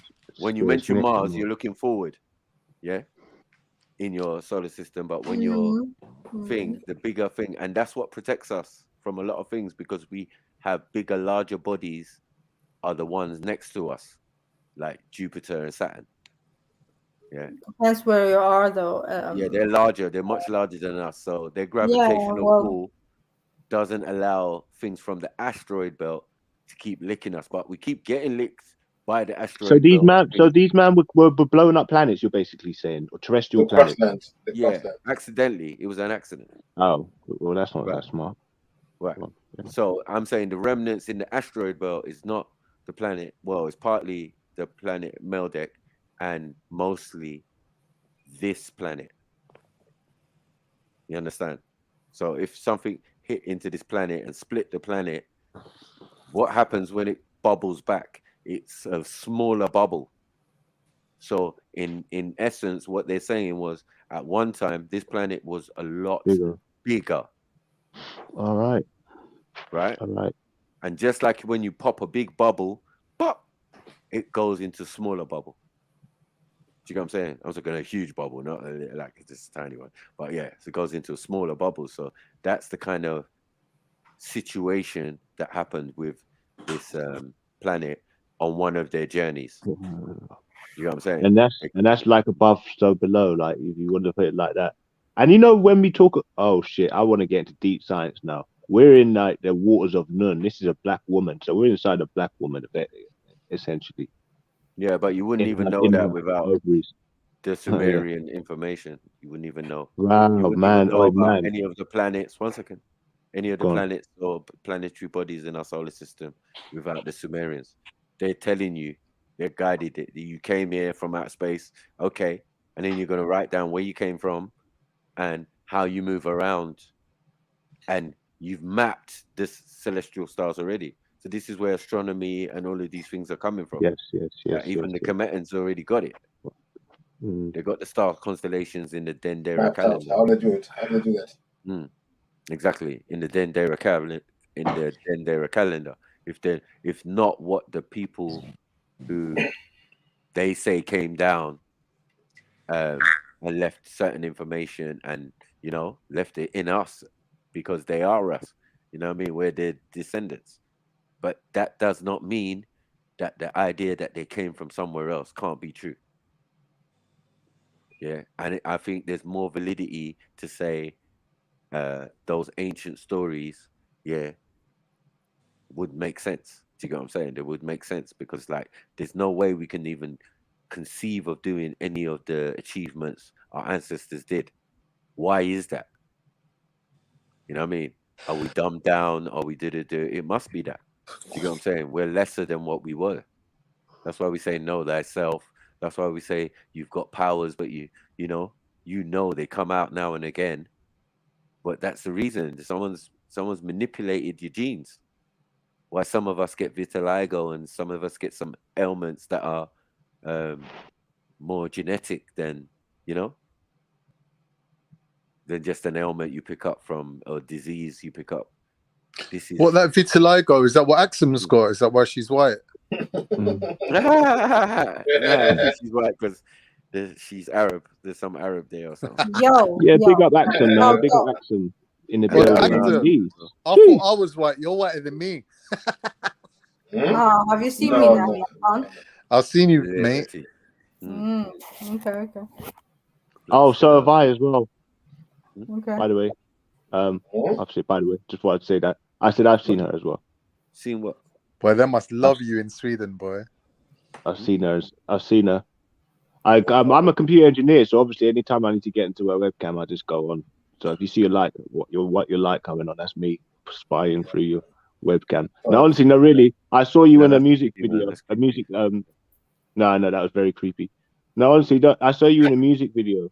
I saw you in a music video, I think. What, a rock one? No, she was dancing and shubsing. I think it was in one of what, Bon Jovi? I think it was one of these. ACDC. No, listen. Oh shit! No, it's on. When I went to OnlyFans, Def Leppard. I wanted to start OnlyFans, and I saw a Swedish girl called Axum. No, only joking, really. I saw one of Todd's music videos just before Carnival. Just before Carnival, and all the man them were there, and I saw a light skinned girl shubs in one of the music videos, and I thought that could be her. Maybe just because you was on my mind, but I don't know. Yeah, I saw something on YouTube. Yeah. Can't you see and I thought it was in the land of fantasy? No, but it could have been. I was just like thinking. Are you done now? Can we go back to the video? I was sure. Hey, it's proper creepy though. Every time I close my eyes, none of you have seen it. I wake up feeling so horny.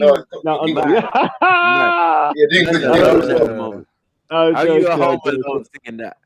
Don't run away from me. I'm joking. How are you singing Jodeci and you're alone? Every time I close my that song as well. You wake up feeling so horny and what? I got scared because I thought it was fucking R. Kelly, bruv, and I had to check it. It was like, oh, okay, I've been singing. Don't play too loud. The neighbours might hear you and come down and interrupt you. Keep leaving the door on the latch. Yeah, you get me? It could be a mess. You know what I mean? Run the thing, yeah. You're lying there with the phone. You know what I mean? Run the thing now, yeah. Because remember, you're the kind of person who complains about people having sex. No, I don't. You think you're smart, you know. Why would you complain though? I don't get it. You're smart. Mackie, you think you're that frustration in the middle. Stop it. You made me break my stroke to come down here for you.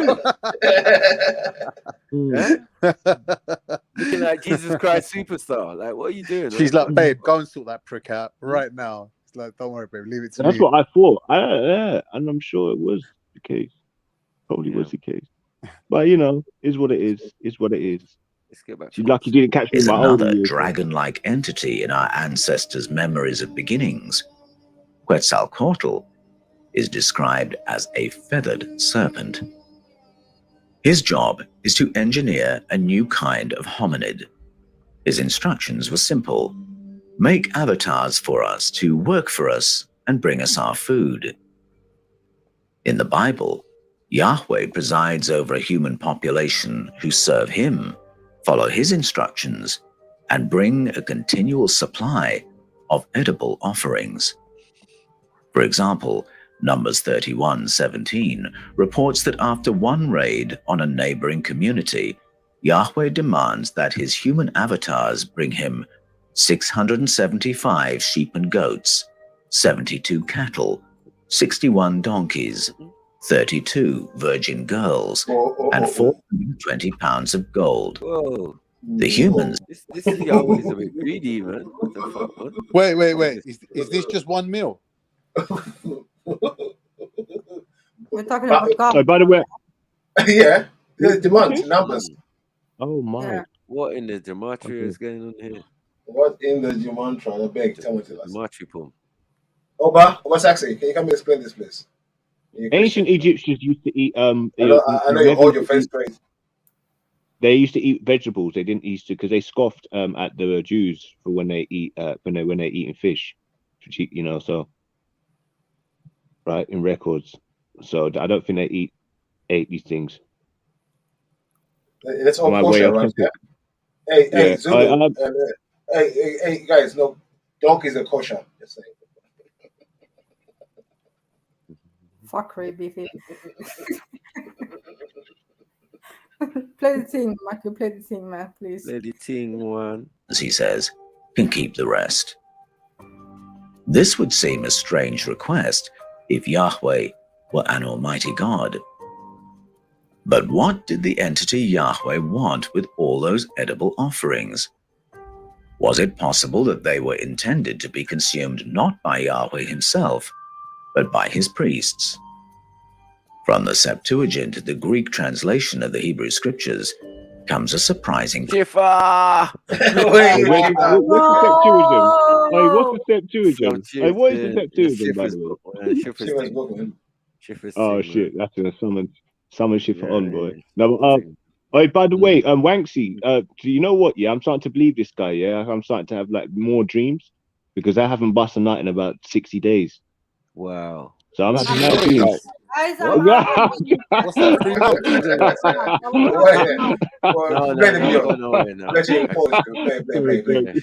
No, I'm joking.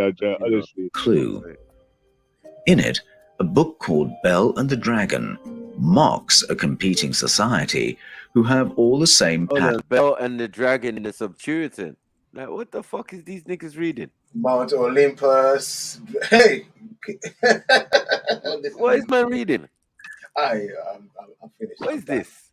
What nonsense is this? And they tell us that we believe in what? And they'll be arguing over Greek devil, and Roman stuff. What was Zulu saying? Exactly. There weren't no dragons in Africa, was there? What was Zulu saying the other day, Michael? What was Zulu saying the other day? Last week, Zulu was saying, "You devil worshippers." This is all happening abroad. Yeah, devil worshippers. Yeah, it's mad though. Yeah, the majority of this kind of thing idea. But obviously, if you ever saw Dogon in his native gear and all of that, you might think that's a demon or a devil or a dragon or whatever. Man could breathe fire and all masquerade. I don't even know. I'm out. I'm not involved. I'm just African. Of worship that surrounded Yahweh, including the regular task of providing their powerful one with continual edible offerings. Mad. The joke in the story of Bel and the Dragon is that the huge tent, supposedly holding their dragon, is empty. The priests are pretending the powerful one is still in the tent, pretending to visit him as the people's go-betweens. In reality, it is the priests who are eating all the edible offerings brought by the people. Mad. This story is told to contrast the competing people group with the people of Yahweh. The people of Yahweh had a real powerful one who really was eating the offerings himself. Nah, come on, man. What are we doing here, man? You get me? This is too much now. This is too much. Together. Like, this is a mad remix, though. Yeah. But it's how you describe Yahweh. It's Yahweh, bro. Like, Let Yahweh live, man. How you doing? No. It's not that, though, Beefy. He's picking parts of Bible, like some reference, and then mixing it up into something else, right? This is simple. Don't look at the picture. Don't look at the picture. Just what he's saying. Look at what he's saying. You look at the picture. And you know what? You know what? You know it's real. Been done by an experienced preacher. You know, the guy's a reverend. You know? Whatever. He's a reverend. He's proper. This is not no game. Bible. No game. This stuff. You get me? He's been preaching this Yeah, stuff. but still, teaching other preachers. Interpretation, though. Is it my thing? Is it my thing like that? No. Are we saying that? Are we saying this? Yeah. No. It's loosely Abrahamic. Loosely. You get me? It's just a not very good copy. This is what I'm trying to say. That's why I'm saying allegories and based on original stories and folk tales and What are those? As we say, we go back to basics. We don't deal with the nonsense and the dragons and a thing if they're not from its original source. Doesn't make sense. If you read the original source and you hear dragon, then you know where it's coming from, or Dagon or Dogon or whatever. Oh, okay, I got better perspective now. God damn it. Who really was kept hidden in the furthest recesses of an enormous tabernacle, hidden in darkness and surrounded by smoke. But does that sound like the story of an almighty God? Could these ancient stories of a fearful dragon ruling over his humans have been mistakenly translated as stories of Yahweh? How can a name associated with Almighty God also be associated with such a fearful, fiery figure? In the final edit of the Hebrew canon, did the editors paste the holy name of God over stories of completely different kinds of entity? I think it's that translation confusion when you that get to has heaven, you don't really see muddled me, the you're in picture. hell. Now, there's a very broad... Hey, this guy keeps changing his outfit. I don't know what's going on. Changing his jacket. But remember, it's like all different documentaries put together. Innit? Okay, I get you. Yeah, makes sense. Yeah, because now he's just in a different angle. He's got a blue thing on. The Scottish tartan. I mean, Yes, very fresh Scottish. barley. You know what I mean? Like, what the hell? Only one book on the shelf. Oh, but this could be your cousin, you know. In peace. The Reverend here could be your cousin. Mad. Nigerian Scottish. Yeah. Broad consensus among Bible scholars that the final edit of the Hebrew scriptures was done in the 6th century BCE, and one of the main agendas was to present the stories of the Hebrew canon as if it was a seamless story of Almighty God, the cosmic source, from the very first verse of Genesis onwards. But unfortunately, what that meant is that they pasted the holy name Yahweh over these other texts that are about something else. What I argue in the Scars of Eden and Escaping from Eden is that we should use the root meanings of the words in the text, so that the stories of the powerful ones are the stories of the powerful ones. The stories of the dragons are the stories of the dragons. And that when God, the cosmic source, makes an appearance, well, let's call that God. But if we muddle them all together and call them all God, we end up with a very distorted picture where we're all laboring in fear and terror of an almighty entity that will torment us forever if we get it wrong, that is very unforgiving, can turn on a dime, terribly violent, and has no empathy towards us. That's all a confusion that has resulted from our forgetting that many of these stories are our ancestors' memories of the traumas we suffered when we were invaded by extraterrestrial forces in our deep past. Mad. The beginning of the story of the people of God. This doesn't sit now. Listen, this doesn't sit well in my heart. Yeah. Okay. Yeah. It's top preacher in the game. Top preacher in the game, you know. Breaking it down. Yeah, breaking it down. Let it be broke. I ain't gonna go against it. It's color. Well, for you, Marcus, this makes sense. Yeah. For me, it's just like made everything make sense. You know what I mean? We said it for time though. Telling people like, you guys are lying. Pseudo. No, it's not about the thing, but it's just like most Christians and Jews don't believe in this. Yeah, not even Muslims, man. Well, they believe. They don't know. No. When I'm talking about extraterrestrial beings coming down and tampering with our DNA, yeah. It's in the Bible. It's in the fucking. It's in all the books. No, it's mixing. No. But it's mixing it up. If it's Abrahamic, sorry. If it's Abrahamic, it is Sumerian. So it has to go with the texts from that region. The oldest texts from that region are the Sumerian epics of Gilgamesh and all the different things. Right? I'm listening to all this information. Yeah, I am. But it's like, nah. Even though even though some of the stories do correlate with all other stories, yeah, we can see that. Yeah, a lot of them still. Even to them Indians, I can see that too. But it doesn't mean that some next creature from above come down, playing with our DNA, making us look like this, and maybe the missing link is one of them, and yada yada yada. Yeah. Okay. I don't know. Ask him. I don't know if that's what he said.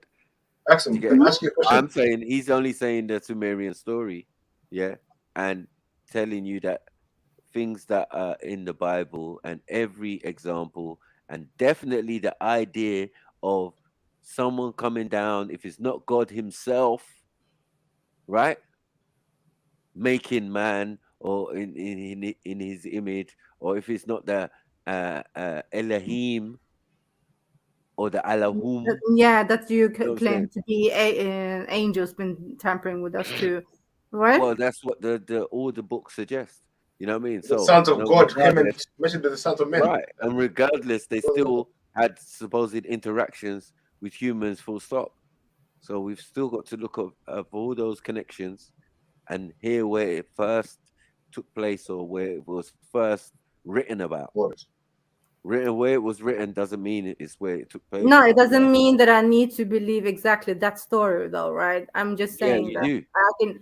Nah, I No, you do. You don't need to Even believe. though Otherwise, you're gonna believe in dragons. Otherwise, you're gonna believe in dragons. Oh, you don't need to believe in any of the others either. So that's your point. Believe Yahweh is a dragon. That's not my. Stay That's not my thing. Easy. But as I said, you then it seems like even because we know this is the basis of religion, what we're talking about, where religion comes from, where the Abrahamic religions and all the other forms of religion come from. So we're not messing around. We're dealing with the source. We're going to the root.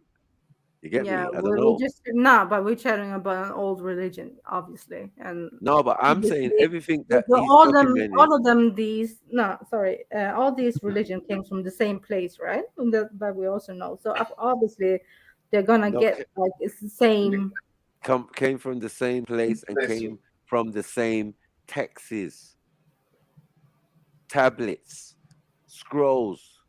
All of these things pre-exist any books that we're talking about. So I don't know why we can. Where did they? What's in it? Hold on, I can't take. How are we going to take something that came later and came out of it? It was used and created out of those older texts and scriptures and mixed up and jumbled up and thank you. That's the remix. The remix is what you're reading now, and you're saying that's more viable than where it came from. Doesn't make sense. And yeah, maybe because I believe in the Most High only and not other things yeah, created. Most High Yahweh, yeah. Yeah. You gotta say Yahweh. Yahweh. The dragon. You get me? Like, but that's what I'm trying to say.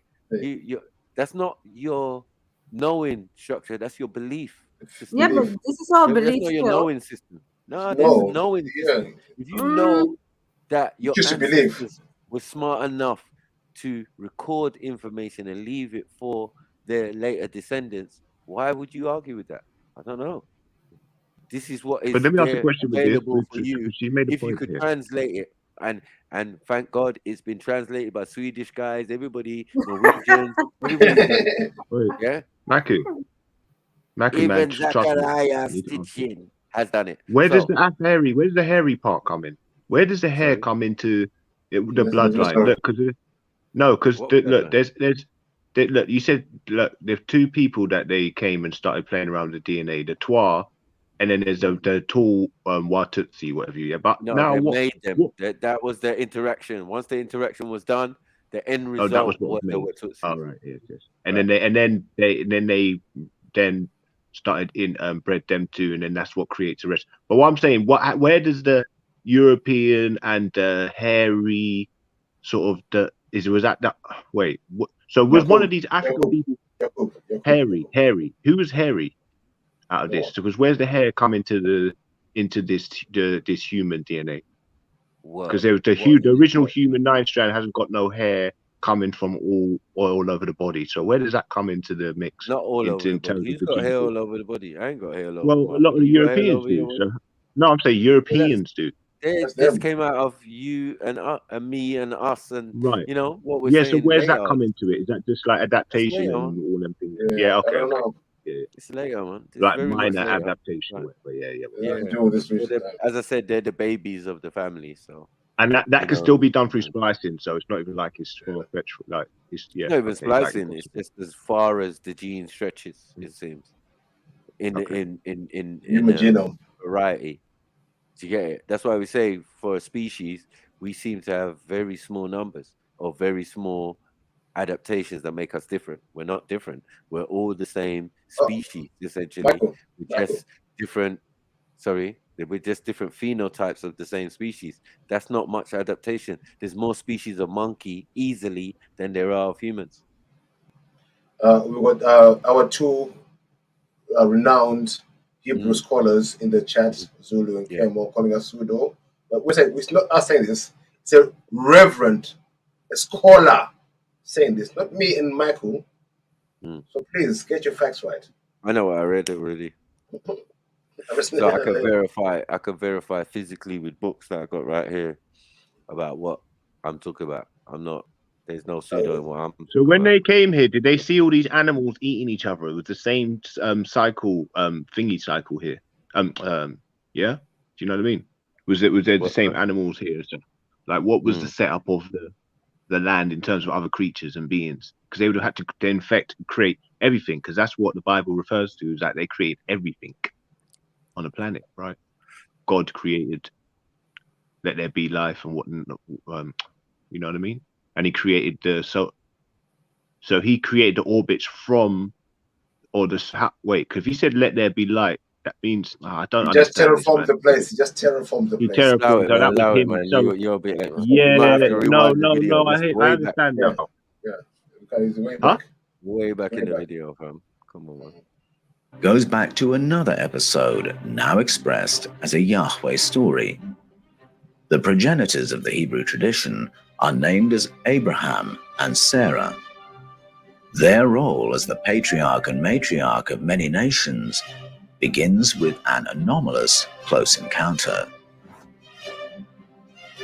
Yahweh appeared to Abraham near the great trees of Mamre while he was sitting at the entrance of his tent in the heat of the day. Abraham looked up and saw 3 men standing by. When he saw them, he hurried to meet them and bowed low to the ground. He said, "If I have found favor in your eyes, my lord, do not pass your servant by. Let water be brought for you to wash your feet and rest under this tree. Let me get you something to eat so you can be refreshed before you go on your way."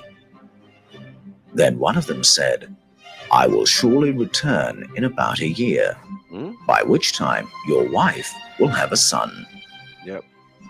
Now Sarah was listening at the entrance of the tent. Abraham and Sarah were already very old, and Sarah was past the age of childbearing. So Sarah laughed to herself as she thought, "Worn out as I am, and old as my master is, will I now have this pleasure?" The stranger's words proved true. The elderly couple give birth to Isaac, and Isaac produces 2 sons, Jacob and Esau. Yeah, they're not going to argue with this story, but I don't know what that is. Esau, innit? I don't know what. Everyone. Yeti business. What the hell? No, man. Yeah, Wait, you're going too far. Ain't these people Africans? No, nothing to do with us, mate. Oh, okay. Disclaimer. I'm glad you asked that question. These are Afro-Asiatics. These are Afro-Asiatics. Afro-Asiatics. Why did they make this guy blonde? Elamite. This might be Elamite. It might be Elamites. I don't know. It's Afro-Asiatic stuff. I don't know about this. It's not African. It's He's looking a bit Swedish. Hey, this is the original caveman, yeah. He's a Swedathol. It's a Yeti, man. It's a Yeti, no? Sasquatch or... These are the same people that came out the caves. But how ancient is this story? Does it come from far further back in the lineage of Homo sapiens? Okay. The story of Jacob and Esau would appear to describe 2 different kinds of human being. One is smooth-skinned and highly intelligent, Jacob. The other, Esau, is considerably less intelligent. You're hairy. You're hairy. Give me your knuckles are hairy, can. Nah, you see what I'm saying? Like they're taking this hairy thing too far. Like how are two brothers, black brothers, is at that? Yeah, gonna look like that. Like I don't understand what they're trying to do. Like one might have a little more hair on his arms and whatever, and yeah, just a little bit. Yeah, but I don't. Nah, this full beast in front of man. I don't know what that is. I'm not accepting that. That's a Jew. That's These are black folk. Ashkenazi. That's These are a black proper folks, man. And, Philistine. You got to question the mother. I'm not even accepting the first brother. Like, what are we doing? Mom, why am I so different from my brother? What is this Ashkenazi looking dude or Middle Eastern looking dude got to do with He's a Jordanian. I mean, yeah, this is Kel's people, man. Allow it, man. Well, he's got a tan He as well. is as strong as an ox, and his body is covered in thick red hair. In fact, his body hair is so thick that his blind father is unable to tell the difference between the skin of Esau and the hide of a goat. Whoa. The smooth-skinned human learns to manipulate and control the hairy one with offerings of food, and despite being the younger, manages to gain the upper hand and take control of the environment. Couldn't have been hard. Now that clues me that we might be looking at a far more ancient story than we think we are. And indeed, if Abraham and Sarah... Maggie, you're really going to have to explain this one. I know. Even me, I'm not even buying it. This no. So this is my disclaimer. I'm not involved in this. This one. Why's he got a cone-shaped head? Nah, when it was the other stuff, it was cool, man. Yeah, but when like with this This now. is what I'm saying, yeah, man. Kingo. Now, why did man draw a Yeti though? Jump on this one. I don't talk. Jump on this. It's not even the shape of his head. It's the level of Israel. shine. No. We're not going to do this. That's a deep No, shine. that's some werewolf pepper.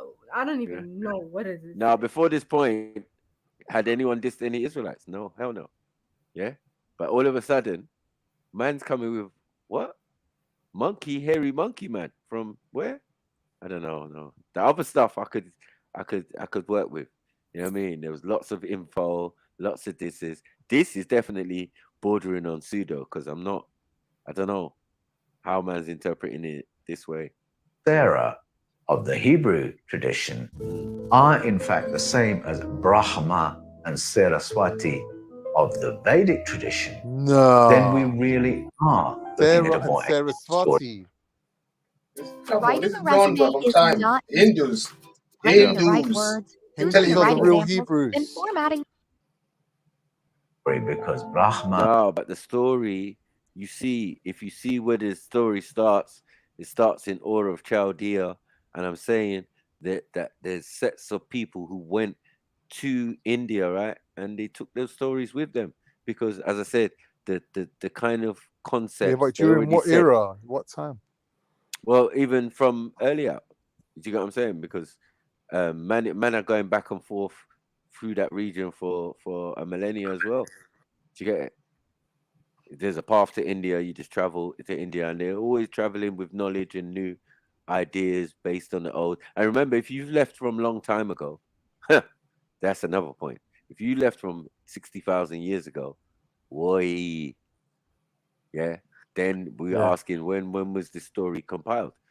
You know what I mean? But it's at a certain point that these men get these stories, and the individuals from the Sumerian and change to the Hindu names. They said it earlier in their video, gave an example of a story from Sumeria that went to Asia.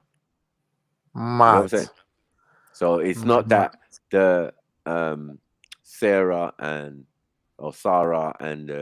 Abram story is not correct. Where's Sumeria? Where Syria it's is been now? taken. It's been taken to other places and other lands. So no. Let's break it down. You see, let him break it down. Go on then. Let's do it. And Saraswati are the progenitors of humanity in the Vedic tradition. Now that's a nice story in which we have a benevolent encounter with sky people who are very attractive and look human. In that encounter, Abraham and Sarah just think that they're three guys at the beginning of the encounter. Oh, yeah. Now, when those entities then go and visit Sodom, in the very next chapter, now we're we're told to something Sodom. else about them, and that is that they're drop-dead gorgeous.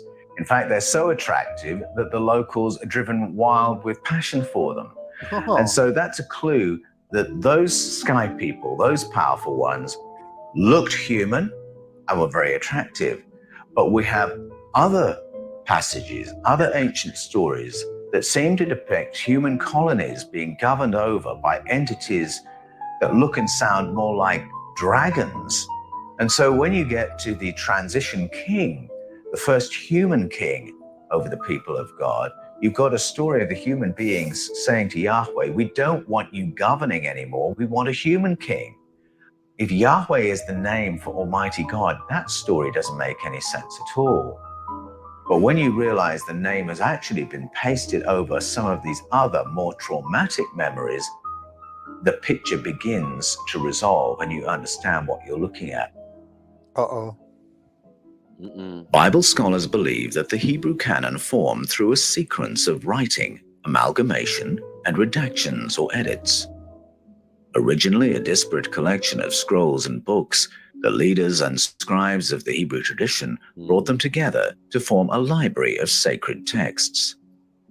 Genesis 1 to 11 comprise the stories of beginnings, possibly dating back to Abraham and Sarah, who brought a summary of their folklore from their families' ties with the Sumerian-based cultures of Mesopotamia. See, I told you. Through the centuries that... Told you. You get it? It's all in the same region. It's all in the story that everything is taken place of Abraham within that region. So they're Sumerians. They're part of the culture, Mesopotamian culture. Definitely. The whole story's been taken out of it. So I don't know how you're going to take one bit and not take the other bit. But this dragon shit and this Yahweh shit, yeah, blood. Man need to explain because I'm not feeling it. That followed, new books were added and the collection harmonized to teach the stories of Moses and to authenticate the Mosaic law. This collection became the Pentateuch. Further books were added and the expanded collection harmonized to authenticate the laws and institutions of Yahweh, the monarchy, and the priesthood. This became known as the Deuteronomistic history. Similar processes continued until the 6th century BCE, with a final redaction, which appears to have aimed at distancing the entire collection of writings from their Mesopotamian roots, expunging their memories of dragons and sky people, airbrushing out the problem of too many gods, and presenting a story more in keeping with the developed monotheism of Jewish faith in the 6th century BCE.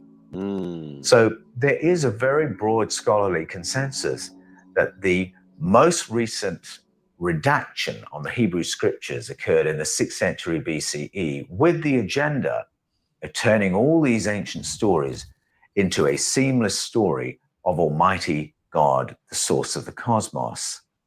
And it's a wonderful, very positive message that there is only one God, the source of the cosmos, and everything that in which we all live and move and have our being. It's a very empowering vision to have, but paste it over those old stories and it doesn't quite work. The shape of the old stories remains. And in the Scars of Eden, I argue that we should use the root meanings of many of these words instead, that we tell the stories of the Elohim as the stories of the powerful ones and begin to understand the true nature of our origins as a species and our place in the cosmos. The final edit of the Old Testament of the Bible, the Hebrew canon, included the layering of some beautiful and profound theology over the top of ancient texts. Unfortunately, mistranslating traumatic ancestral memories as if they were encounters with God is a choice with far-reaching consequences. Oh, they were cool with Adam there. Belief in a violent, xenophobic, hierarchical God has been used through the ages to justify violence, wars, and all manner of abuses. However, the fidelity with which the ancient manuscripts have been curated in the Hebrew canon by countless generations of priests and scribes means that in our generation, we can now return to these fascinating artifacts of our prehistory and ask how differently they might be translated. I think it's very important that we do this translation work, because if we're going to confuse God and a dragon, that's a pretty serious kind of confusion to come up with. If God is the source of the cosmos and everything in it, that in which we all live and move and have our being, I find that a very freeing and empowering vision. But if God is like a fire-breathing dragon... Well, is he backtracking or what was he doing? No, what it is now, the segment in it, so just like recounting what he said before, they're going to go into the new Yeah, he's repeating himself like bedtimes, or He's the backtracking, same man. clips are coming Sounds back. like he's backtracking on, like, yeah, he's giving us another option. Oh yeah, God could be, it could be that, or it could be. It's translation now. All right, cool. He's translating the words. Listen, this is what he's saying. You weren't too much busy watching the video. Too much when you watching dragons on the screen. Listen to what he's saying. Too many European. Lol, baby. Yeah, because I'm saying this is the European concept. This is not the biblical or the thing concept. This is not concept from biblical. You know what I mean? There's never been this in no Bible stories. Like, I don't know, don't remember. This. Right. You know what I mean? Like the snake energy in terms of the coil and the universal. Men are saying serpent and all of that, but serpent could be a reptile, could be a thing, could be a tannin, could be all of the different things I explained. But all of this is a bit too much. This is Lord of the Rings business. But I don't know how it'd be too much when it smells of European. This is all I'm saying. Remember Seraphim? What did Seraphim look like? What does Seraphim look like? My nose is itchy. You get me? It smells of European intervention. Do you get me? In the writings and all of that. Come on, man. They're the holders of it, so they can write whatever they want. It's like writing about dragons and shit. No, wait I'm for it. not so sure. And it's not just a matter of picking the image of God that you prefer. It is a question of what do the texts say? And in the Scars of Eden, I argue that the texts are very clear. They carry the memory of our ancestors' encounters with extraterrestrials. In 1984, a 26-year-old woman appeared on the beach of Anloga, a coastal town in the Kita district of the Volta region of Ghana, West Africa. When she walked into her family home, her relatives embraced her with joy and confusion. She had been missing for 3 years. Her family was full of questions. Why had she vanished? Where had she gone? And what had happened to her in the intervening years? The story the young woman told them left her family worried and confused. The young woman explained that she had been kidnapped while walking on the beach and taken to a community far away where she had been held captive. She had lived among her captors for 3 years, and in that time had been forced to bear children. But the most shocking part of the young woman's story was still to come. Her family pressed her to tell them where she had been living, why she hadn't been able to contact them, and who had taken her. Finally, she told them. She had been taken from the beach to an underwater base. The people had taken her in order for her to produce children. And most disturbing of all, the people who had taken her were not human. They were the Mami Wata people. Oh my God. Is that what we're doing? Is that what we're doing? You're just gonna hold this L. Yeah, you're just gonna This fuck is up our you, shit. yeah. This is all Yeah, you, this is our Baku. Myrmidon time. Okay. Yeah, but it's not Ghanaian. Let's say it's Ghanaian at the moment. Mami You know what I mean? Mami Wata is something mentioned by us. We know about Myrmidons.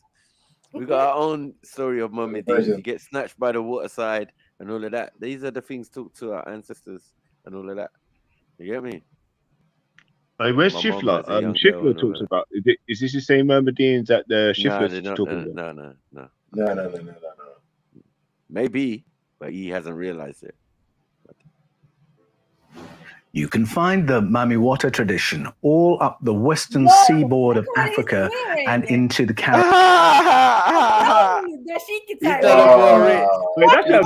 lang That's a He done a ball rich. Oh my god. This is all BS. What? He done a ball rich. Next week he's gonna be cutting fruit. You know what I'm saying? Yeah, and here's my friend. I thought he had a bit of a wide nose. He's got African ancestry. Yeah, good on you, Shut fella. up, man. He's definitely in the King Go Gold. We know this. Hey. We know this. Yeah, man, he's keeping it real. But look, he's Italian though. He's only like 5 generations Vin gone Diesel. from Sicily. He's imported from Sicily. he's got 10% North African blood, huh? Whatever, man. Yeah, he's a fucking what? Come on, he's not. He might be African though. I thought yeah. Nah, bro. He's like, why is he wearing the dashiki though? I don't understand. What's going on? But listen, Israeli people are wearing dashiki, you know, and they're saying that they're African. I wouldn't be surprised if he's sitting in Israel right now with a dashiki on. This is fuckery.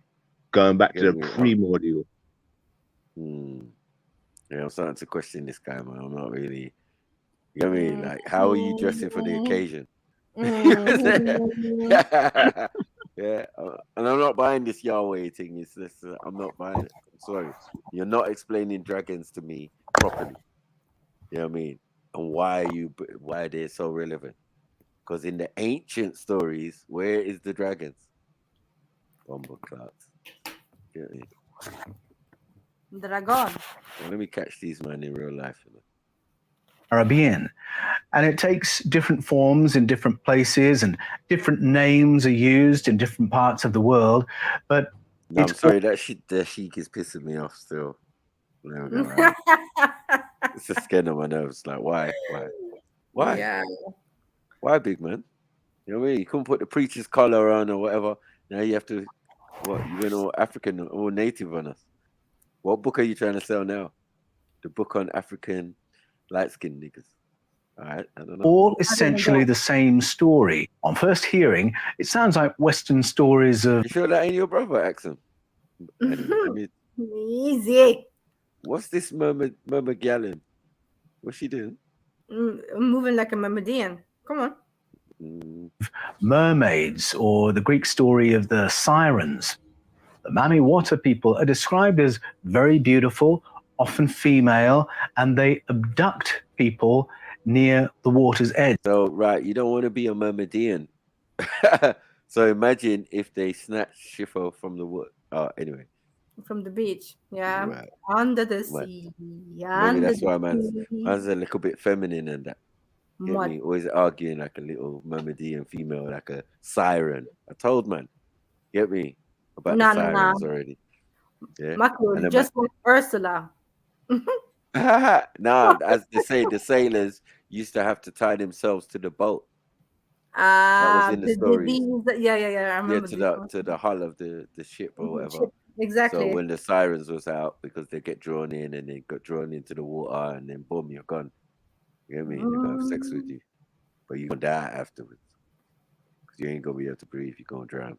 Like his girlfriend. Now you might think, well, that just sounds like some kind of a cautionary tale to tell the young men to behave and not be tempted, or to stay safe and not go near the water. But what interests me about this tradition is that it is thousands of years old, long before the name Mamiwata was given to it. And in particular, what intrigues me is this narrative of abductions, which goes back thousands upon thousands of years. Now, what this young lady told her family was in no way a story of convenience. My family's actually 1 degree removed from that family, and I can tell you that she did not. Gonna hold the L, fam. Gonna hold this L. We can't even do Lee for you. You get me? Hey, Charlie. Nah, this is your L too, Maku. What? I'm not Ghanaian, bro. Pato. Yes. Yeah, we got the Mamiwata thing, but I'm not Ghanaian. This girl was Ghanaian, and he says he's one removed from that family. He's Ghanaian. I'm out. Nothing to do with me. Tell that story to help herself. If you think about what, sorry, what did you say about Jollof? What did you say? Oh, nah, I'm just the jollof rice is doing the most right now. Ghanaian jollof rice. Both of yours. Okay, let me just. No, not both. Nah. Yes, both. yes. Ours is supreme. Ours is supreme. What do you mean? About it. Somebody presenting with a story like that, it's not going to help them. It's not going to help them be accepted. It's not going to help them get a job. They're more likely to be locked up and medicated. People know that. And so when they are prepared to share a story like that, it merits. Is she darker than you, Axel? Oh, leave it, man. Stop talking about my color. Continue. That we listen to it with respect. And the fact that this narrative is so wide and goes back so far suggests to me that we need to give it some more serious attention. It's actually part of a bigger narrative and an even more ancient one. And I'm talking about the Book of Enoch. The origins of the Book of Enoch are rooted in the Hebrew tradition. Okay. Scholars generally agree that the various parts of the Book of Enoch were authored in the second and Michael. Yep. Can you pause for a second? Because some people, people like, I mean, they call me pseudo. They talk shit in the fucking chat. Call him pseudo. I beg you share my screen for a second, boss. I beg you share my screen. Fucking fools trying to play with beefy, Mr. F.T.K. You fucking dumb. Don't run now, or if you call me pseudo in the chat, you're gonna suffer. You wanna believe beast mode. You're a fool. You must be stupid if you wanna believe that fucking fool. For fuck's sakes. Let's see. No, I'm sharing the wrong one for a second. You're not gonna get no solace out of some of these, man. Sorry, I just had to, Marco.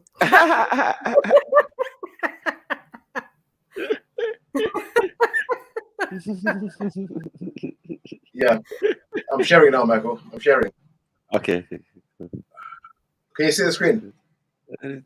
Yep. This fool told me he's done a DNA test. It's on the fucking his FB. This is a DNA test he's put up. Look at this. Ask him. It's a DNA test. What is that? His DNA test. Whose DNA test? No. Let me look it up. I can't see, man. Beast Mode's DNA test. Yeah. This is what it is. Yeah. Boy, you from my region, yeah? But what DNA test is this? Please, where's the breakdown? I beg. What DNA test is this? What is this? What is this? What is this? This saying? What river is that? Is that the Nile? I don't know. Please, what company is this to use? I don't understand. He's in Abyssinia. No, what DNA test is this? I'm asking the Nile. Please. No, I don't know. What DNA test is this? I don't know. I never heard about Which it. company? Switch kid called Arnold. Bro, what are you doing out here, bro? Can you make it bigger? What is he doing out here? What DNA test is this, bro? I've seen DNA tests. I've never seen this before. What is Beast Mode doing? What is this? What DNA test is this? It's like a free one or something. It's just got smaller. Okay. Then let me make the screen bigger. Oh, it's him. Oh, bruv. I don't even know why you're bothering, bruv. No, but this is the DNA test I should go and look up. Bruv, it's not a DNA test, please. But this is Thing's friend though. What's his name? Everlast. It's Everlast brethren, bruv. So, this is your DNA, bruv. This is fucking bruv. How are we gonna take this guy seriously? Oh shit. Look, man done juju, you know. Man done juju, man. Man off. I don't know how he did that.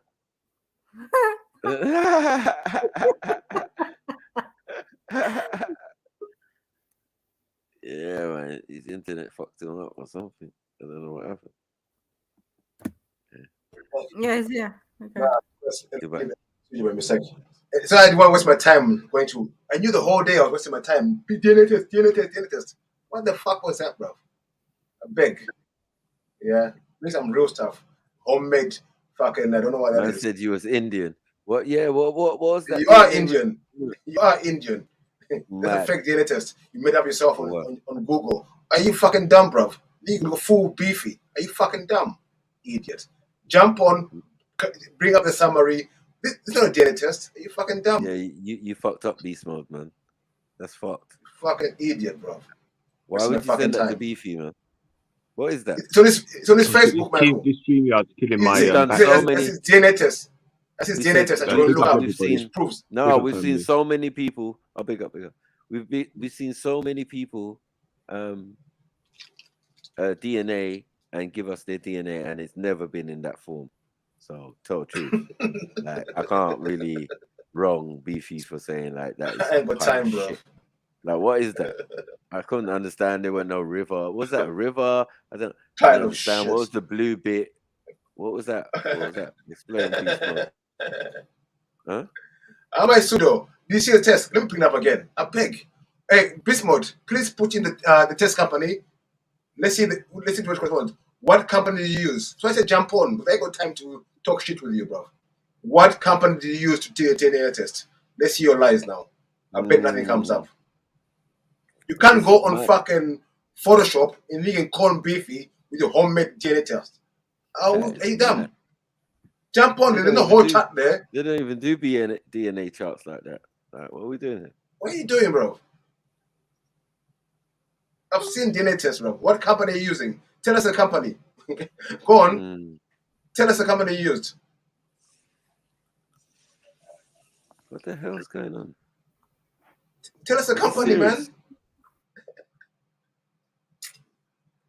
Just give me the name of the company. I want to check out this company, the DNA test company. Give me the name. Why are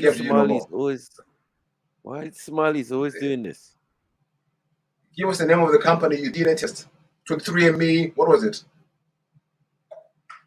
Can't jump on furthermore. I ain't got time to play your games, man. When searching things, you're pseudo. Fuck off, man. Nah.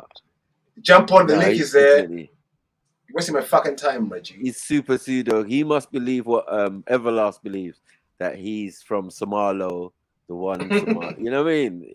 We don't want to do that again, bro. That's so backwards. It's unbelievable. That's pseudo on pseudo crime. Pseudo Somali. Like, wow.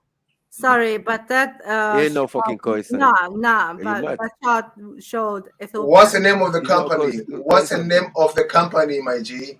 Why are you scared to do that? Put the name of the company you used. Was it 23andMe? What was it? I'm gonna debunk this shit today. You're gonna suffer, bro. You don't come against Beefy. Fucking your entertainment DNA test. You're gonna fool Beefy with that fucking bullshit. You fucking dumb. And you've seen what Everlast looks like, man. Come on, allow it, man. This is their little gang, their little finesse chatting shit gang.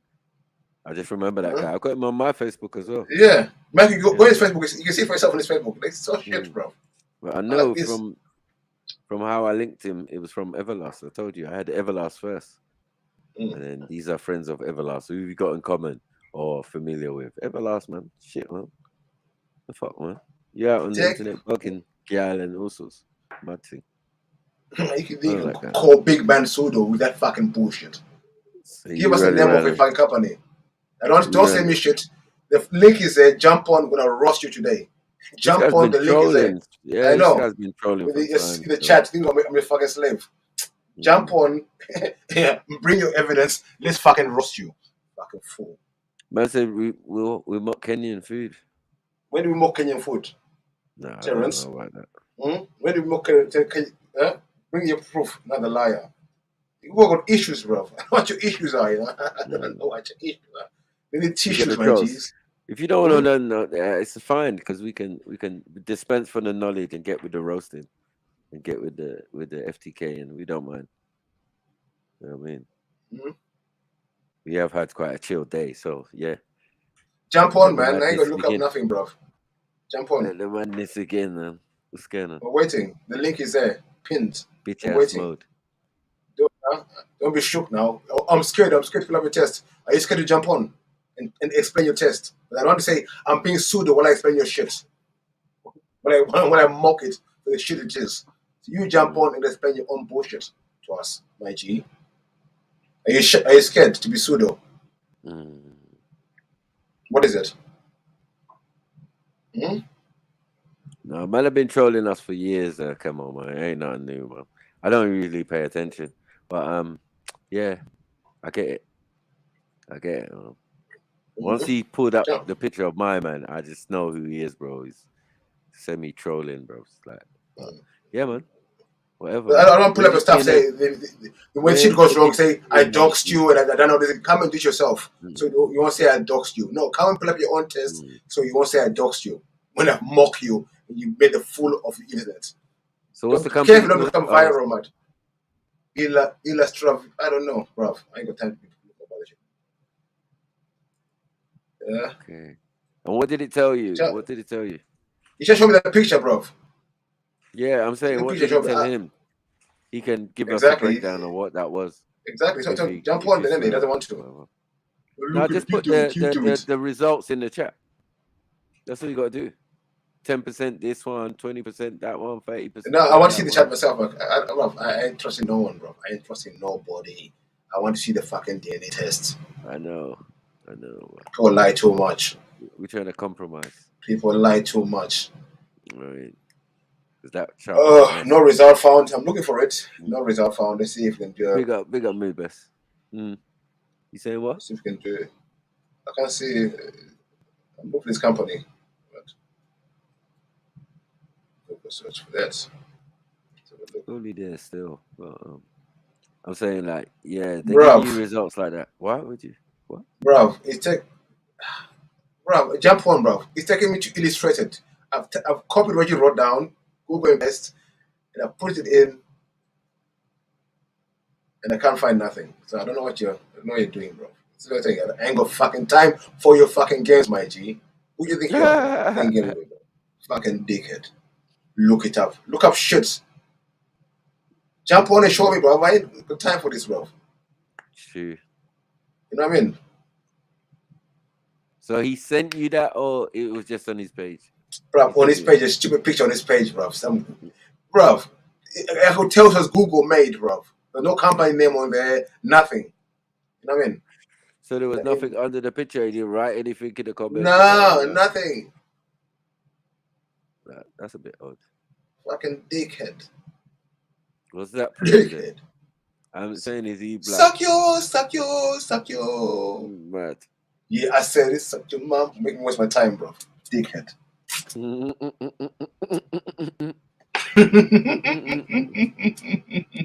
Yeah, man.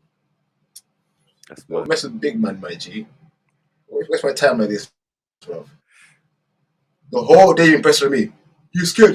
Put up. I knew, bro. You can't mess with the ancestors, you know. You can't mess with my ancestors. Where are you from? If that's the case, man, like, what is it telling us? I don't understand why all this. I don't know what name he gave us. Bruv, there's no company name. I've put it on Google. I can't find it, bruv. Jump on and show us yourself. Fucking let's talk about your 70% Dravidian. Mad thing.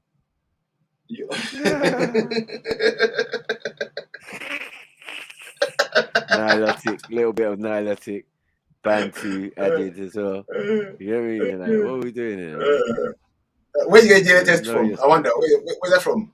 Huh? Why are you taking the test? Turkey. Why are you taking this? No, I'm asking why is he taking the test? Why are you so insecure? Wasn't questioning him. Made him question who he was. Man went on Google, fucking Photoshop. Is this what we're doing? And done a fucking test. My Somali brothers, is this what we're doing? Hold this down, man.